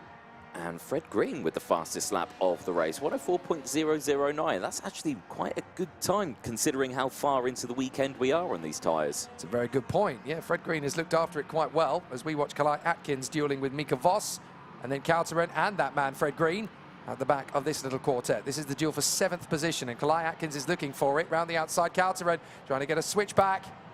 Not going to get the move there, and it's all pretty much stalemate between these three. Fred Green must be getting a little bit frustrated as he sat there in 10th position, clearly with a fast kart underneath him, but he can't maximise it. Now he's going to hunt the inside line of Henki Kouteren. That was beautifully managed, and he gets the move. That is very well timed, and so he dives through on the inside. Now he's going to have to try and close up on the crop promotion of Kalai Atkins in front. Yeah, the two Brits there working well as they go through.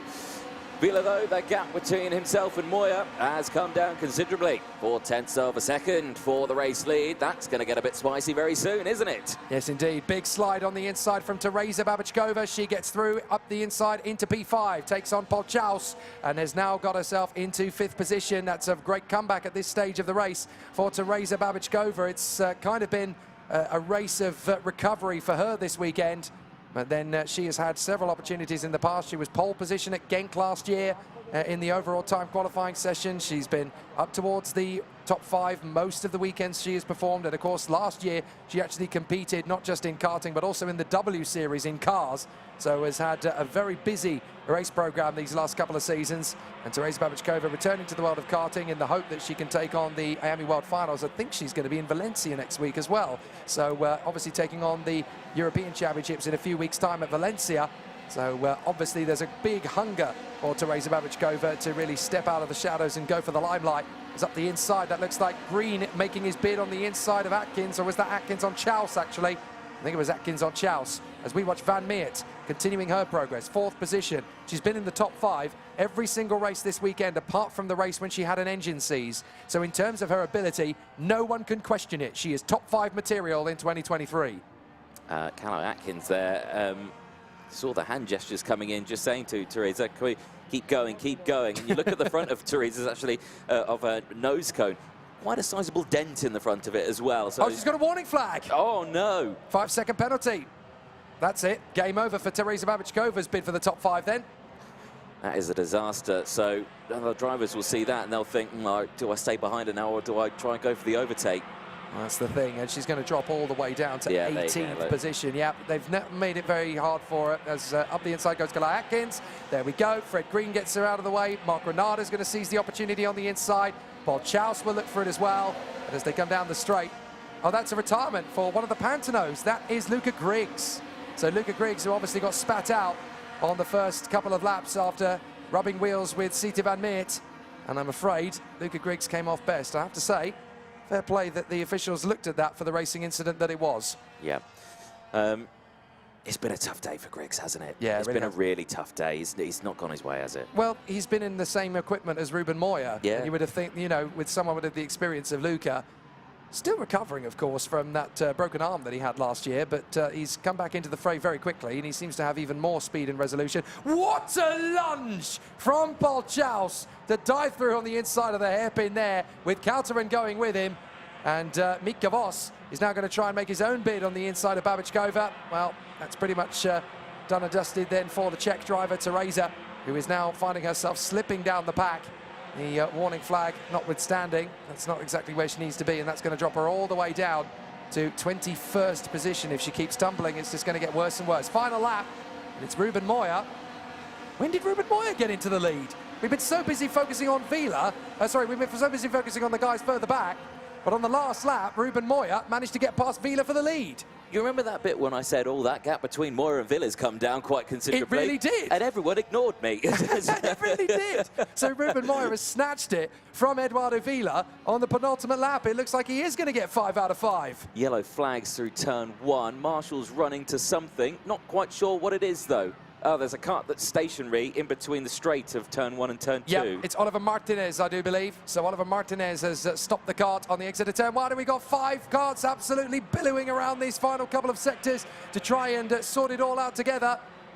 Teresa Babachkova is still in the middle of all of that, but she will drop down, unfortunately, thanks to the 5-second penalty. That's going to drop her all the way to 22nd, I'm afraid. But Ruben Moya will come out of the final turn, and unbelievably, it is going to be 5 from 5 for Ruben Moya. Excellent job. He takes the win in front of Vila, Faramond and Van Meert. It's absolute domination from Ruben Moya. 5 races, 5 wins. Nobody is taking this win from him if he can help it. Exactly that. And you think that Teresa Babachkova again, disaster with the warning flag. You look at the nose cone on that cart as well, and it looks pretty heavily damaged there, and also looking like it's dropped. So I suspect when she gets back to the pit lane, a nose cone penalty will also be going her way as well, which means she'll probably drop a little further down the order as well, which is a huge, huge shame. But for Pantano Racing Team, 5 out of 5. Ruben Moya takes the race win. There on your screen is the 260 of Paul Chaus, who had a fantastic lunge on the last few laps. And getting some brilliant results there all the way throughout the day. There is Oliver Martinez.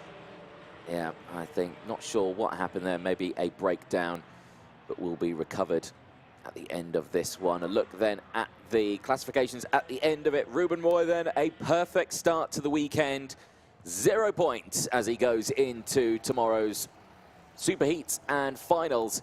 He is on top of cloud 9 at the moment. Eduardo Vila finishes in second from Ethan Famon in third. Sita Van Meert crosses the line P4. Fantastic weekend so far for Sita. Callie Atkins finishing that one in P5 from Fred Green in P6. Mark Granada finishing that race in P7 from Paul Chaus, who did drop back in that one, but fought back to finish in P8. Mika Voss rounds out top 9 from Teresa Babachkova, finishing on circuit P10. We'll drop down a little further in the order from Heikki Kaltorin, finishing in P11. Hugo Brunn, brilliant race, P12, 13 positions gained, a huge charge for the French driver in the 2.99. Hugo Besson rounds out the top 13 from Miguel Silva. Peter Stiller rounds out the top 15 from Wout Sash, and Daniela Wellness finishing in 17th place, 11 positions gained from Julian Cameron. Angelo Mello finishing in 19th place from Benjamin Johns. Daniel Bravo and Otto Pukkanen rounding out the top 22. Matas Mashut and Jona Lupp rounds out the 24 carts that finished the race. 4 retirements: Oliver Martinez, Luca Griggs, Alex Chialto, and Victor Kulmala. There is Sita Van Meert, who again was happy at the end of a previous race, but this driver here, Ruben Moya, unfazed. He's had a perfect day and looks like it's just been any other weekend. No drama there whatsoever.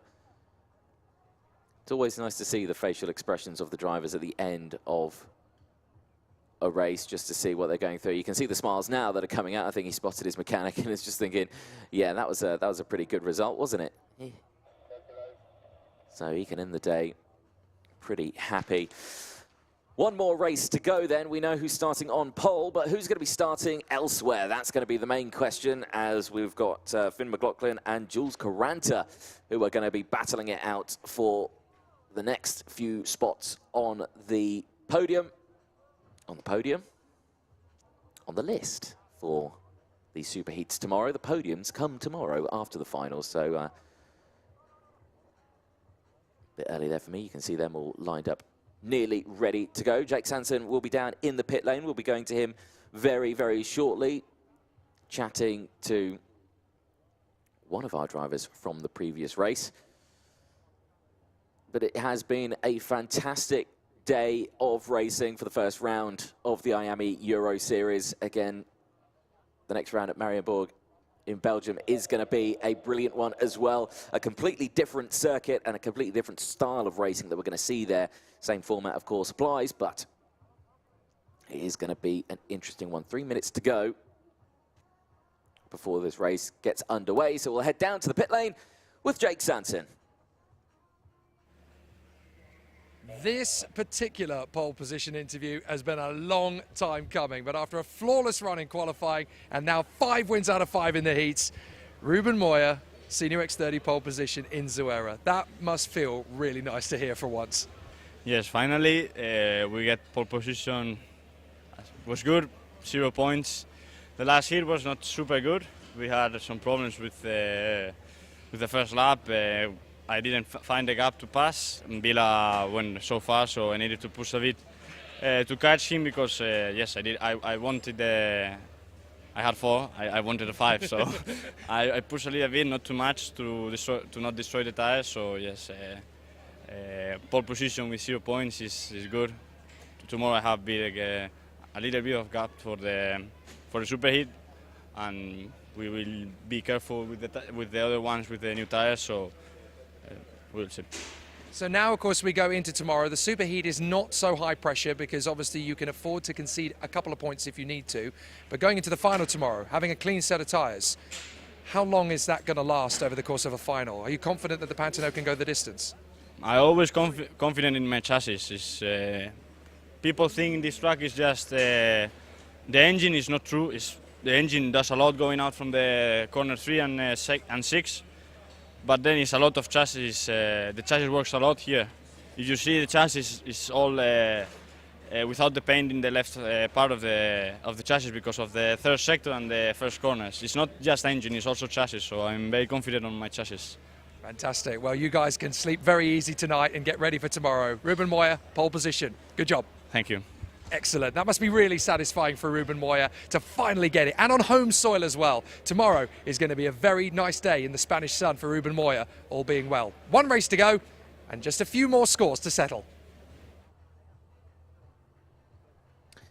Yes, indeed. Just a few more scores to settle as the last race of the day is about to get going. So, again, the superheats will be coming up tomorrow. Stay tuned for that one, and of course the finals as well. As the lights go out, the whistle will be blown, and the carts will make their way out to the circuit in the next 10 seconds.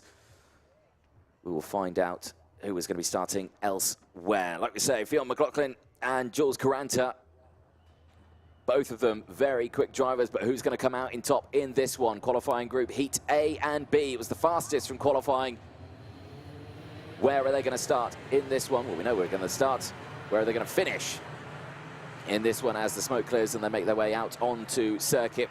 Finn McLaughlin and Jules Caranta go from row 1 from Eduardo Dominguez, Sam Balota and Petra Babichkova and Malo Ballet rounding out the top 3 rows. Anna Malaysia and Evan Gilter go from the 4th row with Kevin Latinga and Alessandro Tedesca as well. Sam Rahali and Andrea Priavano, sorry, excuse me, it's been a long day, on row 6 from Pered Ravel, Marcus Luzio and Ellie Goldstein going from the 8th row with Jan Rothman alongside. Yuta Suzuki and Harry Platten go from row 9, from Jamie Sands and Lauren Speck going from row 10. Hugo Trittard and Louis Huyn going from row 11, with Aaron Ferranzano and Matteo Giacardi on the last row, on the 12th row. Dylan Baker and Flores Costa on row 13 from Sasha Bacon and Alex De Shepper, with the final row being Atas van der Karatov. And, of course, we don't have Ricardo Sorelli, so only 29 drivers out there. Been a long day. First warm-up lap's completed. 1 more lap to go. Who is going to be finishing where, Mr. Sanson? Where are we going to see? We've got Ruben Moya where he's going to be.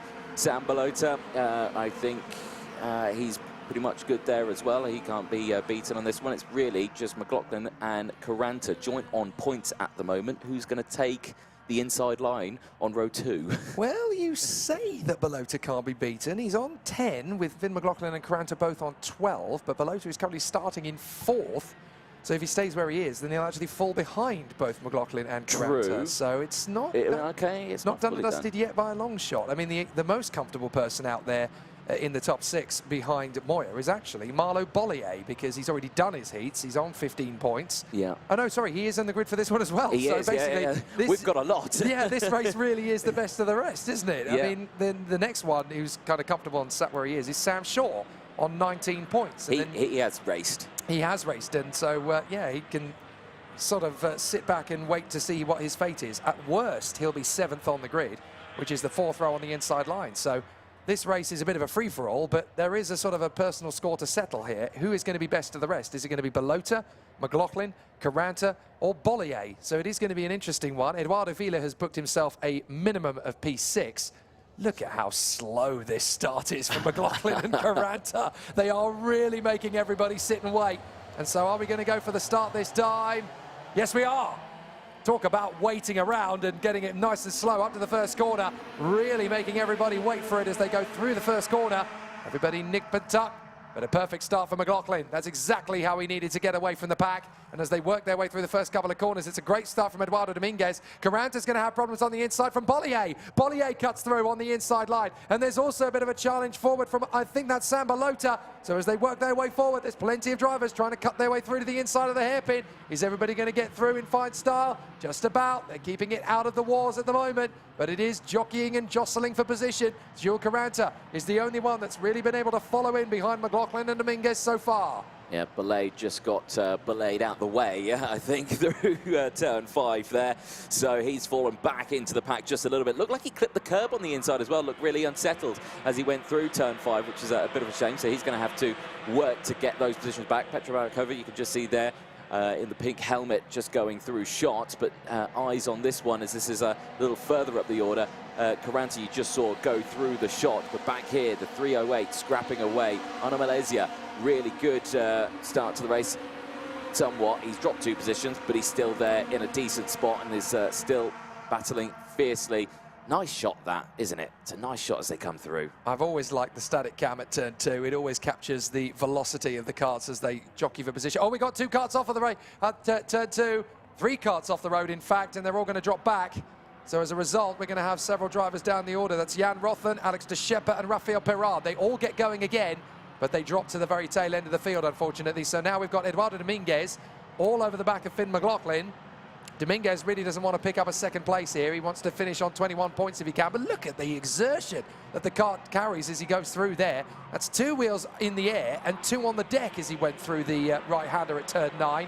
So Dominguez really pushing Finn McLaughlin here, hoping to try and get a move on the inside line as they come out of 14. Back on the throttle again through 15 and onto the home stretch once more. Dominguez has the slipstream. He's ducking in behind the steering wheel, trying to cut through the air more efficiently than Finn McLaughlin. Can he make the switch into turn 2, or will he wait for turn 4? Well, it's not going through turn 2, so I suspect he could wait for turn 4, or he might not go for the move at all.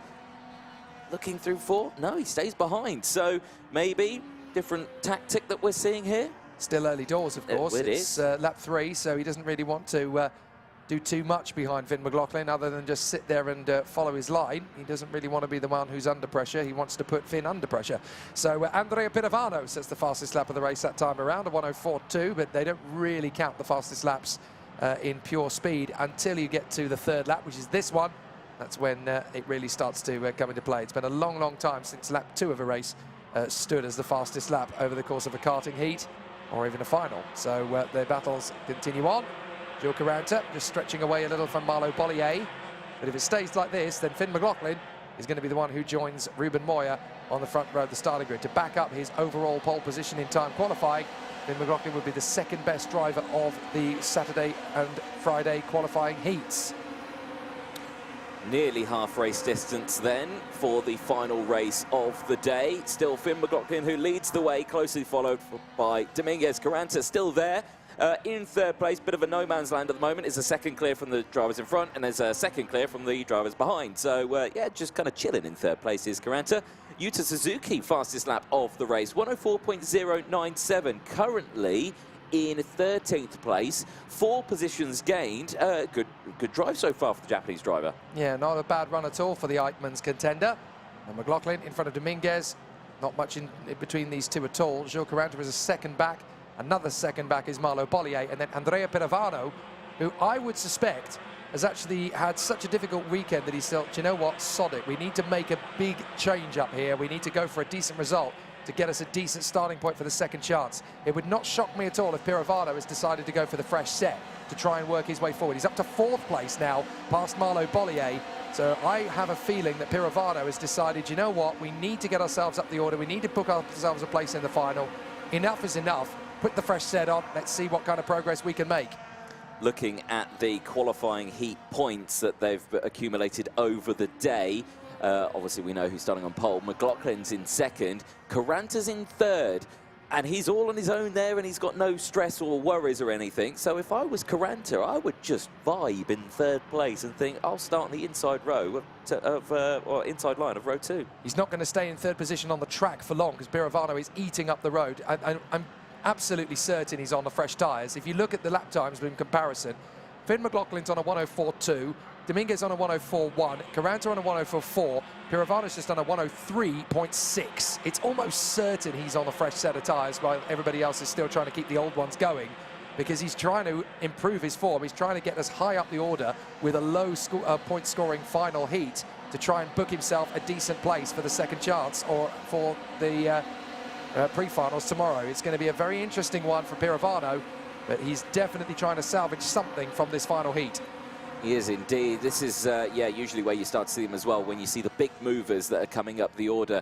Harry Platten, again, another one who's not had a decent day, and I think they've gone for the same strategy. Maybe whack some new boots on and try get up the order a little bit. Like you say, currently in P8, which I think is his best position he's been in so far this weekend. I think it is, yeah, and he's made up 10 places off the starting point. Goldstein trying to come through the field, so is Yuta Suzuki, and there's the move up the inside from Pirovano. And look, you can see Caranta makes absolutely no attempts whatsoever to fight him. I think you can actually see from here the difference in the tyres between Pirovano. Oh, there's been a yellow flag up at the hairpin. We've got 2 carts off the road. One of them is an Eichmann's. That is Yuta Suzuki, the Japanese driver, who is doing such a grand job. Yuta Suzuki, unfortunately, has fallen off the road. There he is. He's not happy at all. Yeah, very frustrated. Well, the Japanese talent really has put on a good showing this weekend. His first time in the IAME Euro Series. It's going into Fernando Alonso mode. Yeah, can I borrow your chair, please? So Yuta Suzuki definitely channels his inner Fernando Alonso there. He's going to watch from the Marshall post in the easy chair. Good chairs then. Yeah, indeed. But look, Pirovano is just eating up the gap to McLaughlin and Dominguez. And they're looking behind them and they can see, right, there's a TB behind them. Their first thought is probably that could be Ellie Goldstein. In fact, it's actually Andrea Pirovano who's gone for a fresh set. And he is currently lapping at least a 1/10 of a second quicker per sector than the guys in front. And this is Bollier now in front of Caranta. So Caranta has actually dropped to 5th position. That's going to level him on points with Eduardo Villa overall. So Caranta, no, actually Caranta's dropped to 5th place behind Bollier. So that's going to put Caranta below Villa on the interim rankings. That is not what Caranta wanted at all. No, it was all going quite swimmingly well for Caranta until this moment. We'll find out what they actually do when they cross the line. We'll confirm the points for you. McLaughlin still leading, though. That gap still coming down. Pirovano closing the door. Caranta, yeah, goes into 4th behind Villa, so he would start on the outside row. Or the outside line on row 2. It's not where he needs to be at all, and that's really going to put Caranta into a rock and a hard place. And this is what he was talking about earlier, about trying to manage the tyres. It is such a difficult job by comparison. When you consider that last year he would have been doing 3, possibly 4 races at most on the MG Reds, the hard compound, much easier to go the distance on those. Now he's doing 5 races, even more distance, even more miles, and the races are longer as well by a couple of laps more in duration on the MG Yellows. This is a much tougher type of racing that Gilles Caranta's got to do. He's very good at the hard grind and push fast, the sort of the sprint race format, but in these races you've almost got to be a bit of an endurance driver to a certain extent to try and make these tyres go the distance. I think, yeah, that's a good way of putting it, because, yeah, you don't want to be harsh with them, and especially around the circuit. Like you say, talking to some of the drivers, and it kind of explained what you have to do around this circuit. You just need to be so smooth. And like I say, it's a track where you can be smooth with the steering. It's so fast, it's so flowing, that, yeah, you don't need to be harsh with your inputs. I tell you who else has gone for the fresh set of tyres for the last heat to consolidate and see what he can get. Lewis Speck, the German teenager who is the TB car importer for Germany. He has worked his way forward as well. He's up in the top 10 now, having made up 10 places, and he's just overtaken his teammate, Eli Goldstein, who is still having a miserable day at the office by his reckoning, and the Euro Series champion from last year. I have a feeling this one is going to be his dropped score somehow. It's not really what he wants to be. When he goes home back to karting de Fagnes, I think you're going to see Eli Goldstein, the one that we know. Well, final lap board is out, and McLaughlin or Dominguez, or could it be Pravano? He's there, he's closed up, but he's really not close enough, is he, really, for a move? Well, unless they tangle. He's got to think that Dominguez might just go for one last gasp effort here on McLaughlin. He didn't go for the move in the end, so Dominguez is going to consolidate and sit in second place, and that's great news for Finn McLaughlin. He will take the victory in front of Dominguez and Pirovano, and that's enough for Finn McLaughlin to book himself a front row start for tomorrow. A great run from the Irishman. This has been such a tougher task in the senior category than what we saw from him in junior. He was always great in junior, but switching team, switching class, Finn McLaughlin really has risen to the occasion. He really has, hasn't he? New team, new class, and it's all going swimmingly well, isn't it? So, Finn McLaughlin, after 9 laps of racing, he will start then on that front row, but crucially, he's on the outside row. Has he had practice on the outside row? Well, he's done it a few times in the junior category, so he'll certainly know how tough it's going to be from there. But, yeah, a very tough race weekend so far. But Finn McLaughlin, despite only scoring 12 points, and that sounds like a lot of points, but everybody else has had a difficult race day of it as well, other than Ruben Moya. So Finn McLaughlin has actually consolidated, made good use of the opportunities around him, kept it at the front whenever possible, and bagged in as few points as humanly possible. Vila is going to be 3rd overall. Caranta will drop to 4th. Sam Shaw promoted up to 5th place thanks to the problems for Bollier and Bellota. So Finn McLaughlin takes the final win of the day from Eduardo Dominguez and Andrea Pirovano. Marlo Bollier and Jules Caranta come home 4th and 5th ahead of Harry Platten, who charges through to P6. Gigi really struggling. Evan Gilter in 7th place in front of Kevin Lantinga, Lewis Speck and Eli Goldstein in the top 10. Marcus Luzio is 11th in front of Sam Bellota. Adam Rahali finally gets a decent result on the board from Arno Milizia and Alessandro Tedesca. Matthias van der Kirchhofer also went for the fresh tyre option. He storms all the way to 16th from the back of the grid.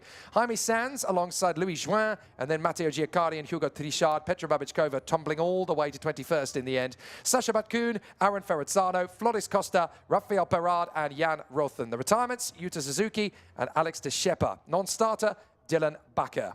So, a fascinating day at the races. Ruben Moya blitzing it in the X30 seniors. The X30 Mini and X30 Junior poles, the British are smiling, aren't they? Jesse Phillips in Mini X30. And in the junior category, well, it's Archie Lovett. It's been a fabulous day, hasn't it? It's been interesting all the way throughout. I suspect the Irish are happy as well. They've got a front row in senior. Yes, indeed. You can't take that away from them as no, well. Indeed you can't. So we know the identity now of our pole sitters across the 3 categories. It's Jesse Phillips in Mini X30. It's actually Hugo Manias in Junior X30. My apologies. And then pole position, the dominant force is Ruben Moya. 2 Spaniards and a Brit going into the finals tomorrow here at Zuera. It's been a fantastic day at the races. We can't wait to see how it's all going to kick off tomorrow in the finals. From myself, Jake Sanson, and my colleague Anthony Jordan, and all of us here from RGMMC at the Circuit Internacional Zuera, we can't wait to see what the sunshine brings tomorrow on the first finals of IAME Euro Series 2023. Hasta mañana. We're here at the Circuit International Zuera, one of the fastest circuits in Europe, and an amazing location to kick off an epic season of X30 karting. We're about to find out in Zuera. Let's race! Who's it going to be on the grass? It's Kelleher! What a race! Macaulay Bishop is going to win in Zuera! He's going to go side by side. Oh! And it's going to be Gilter! Oh my goodness!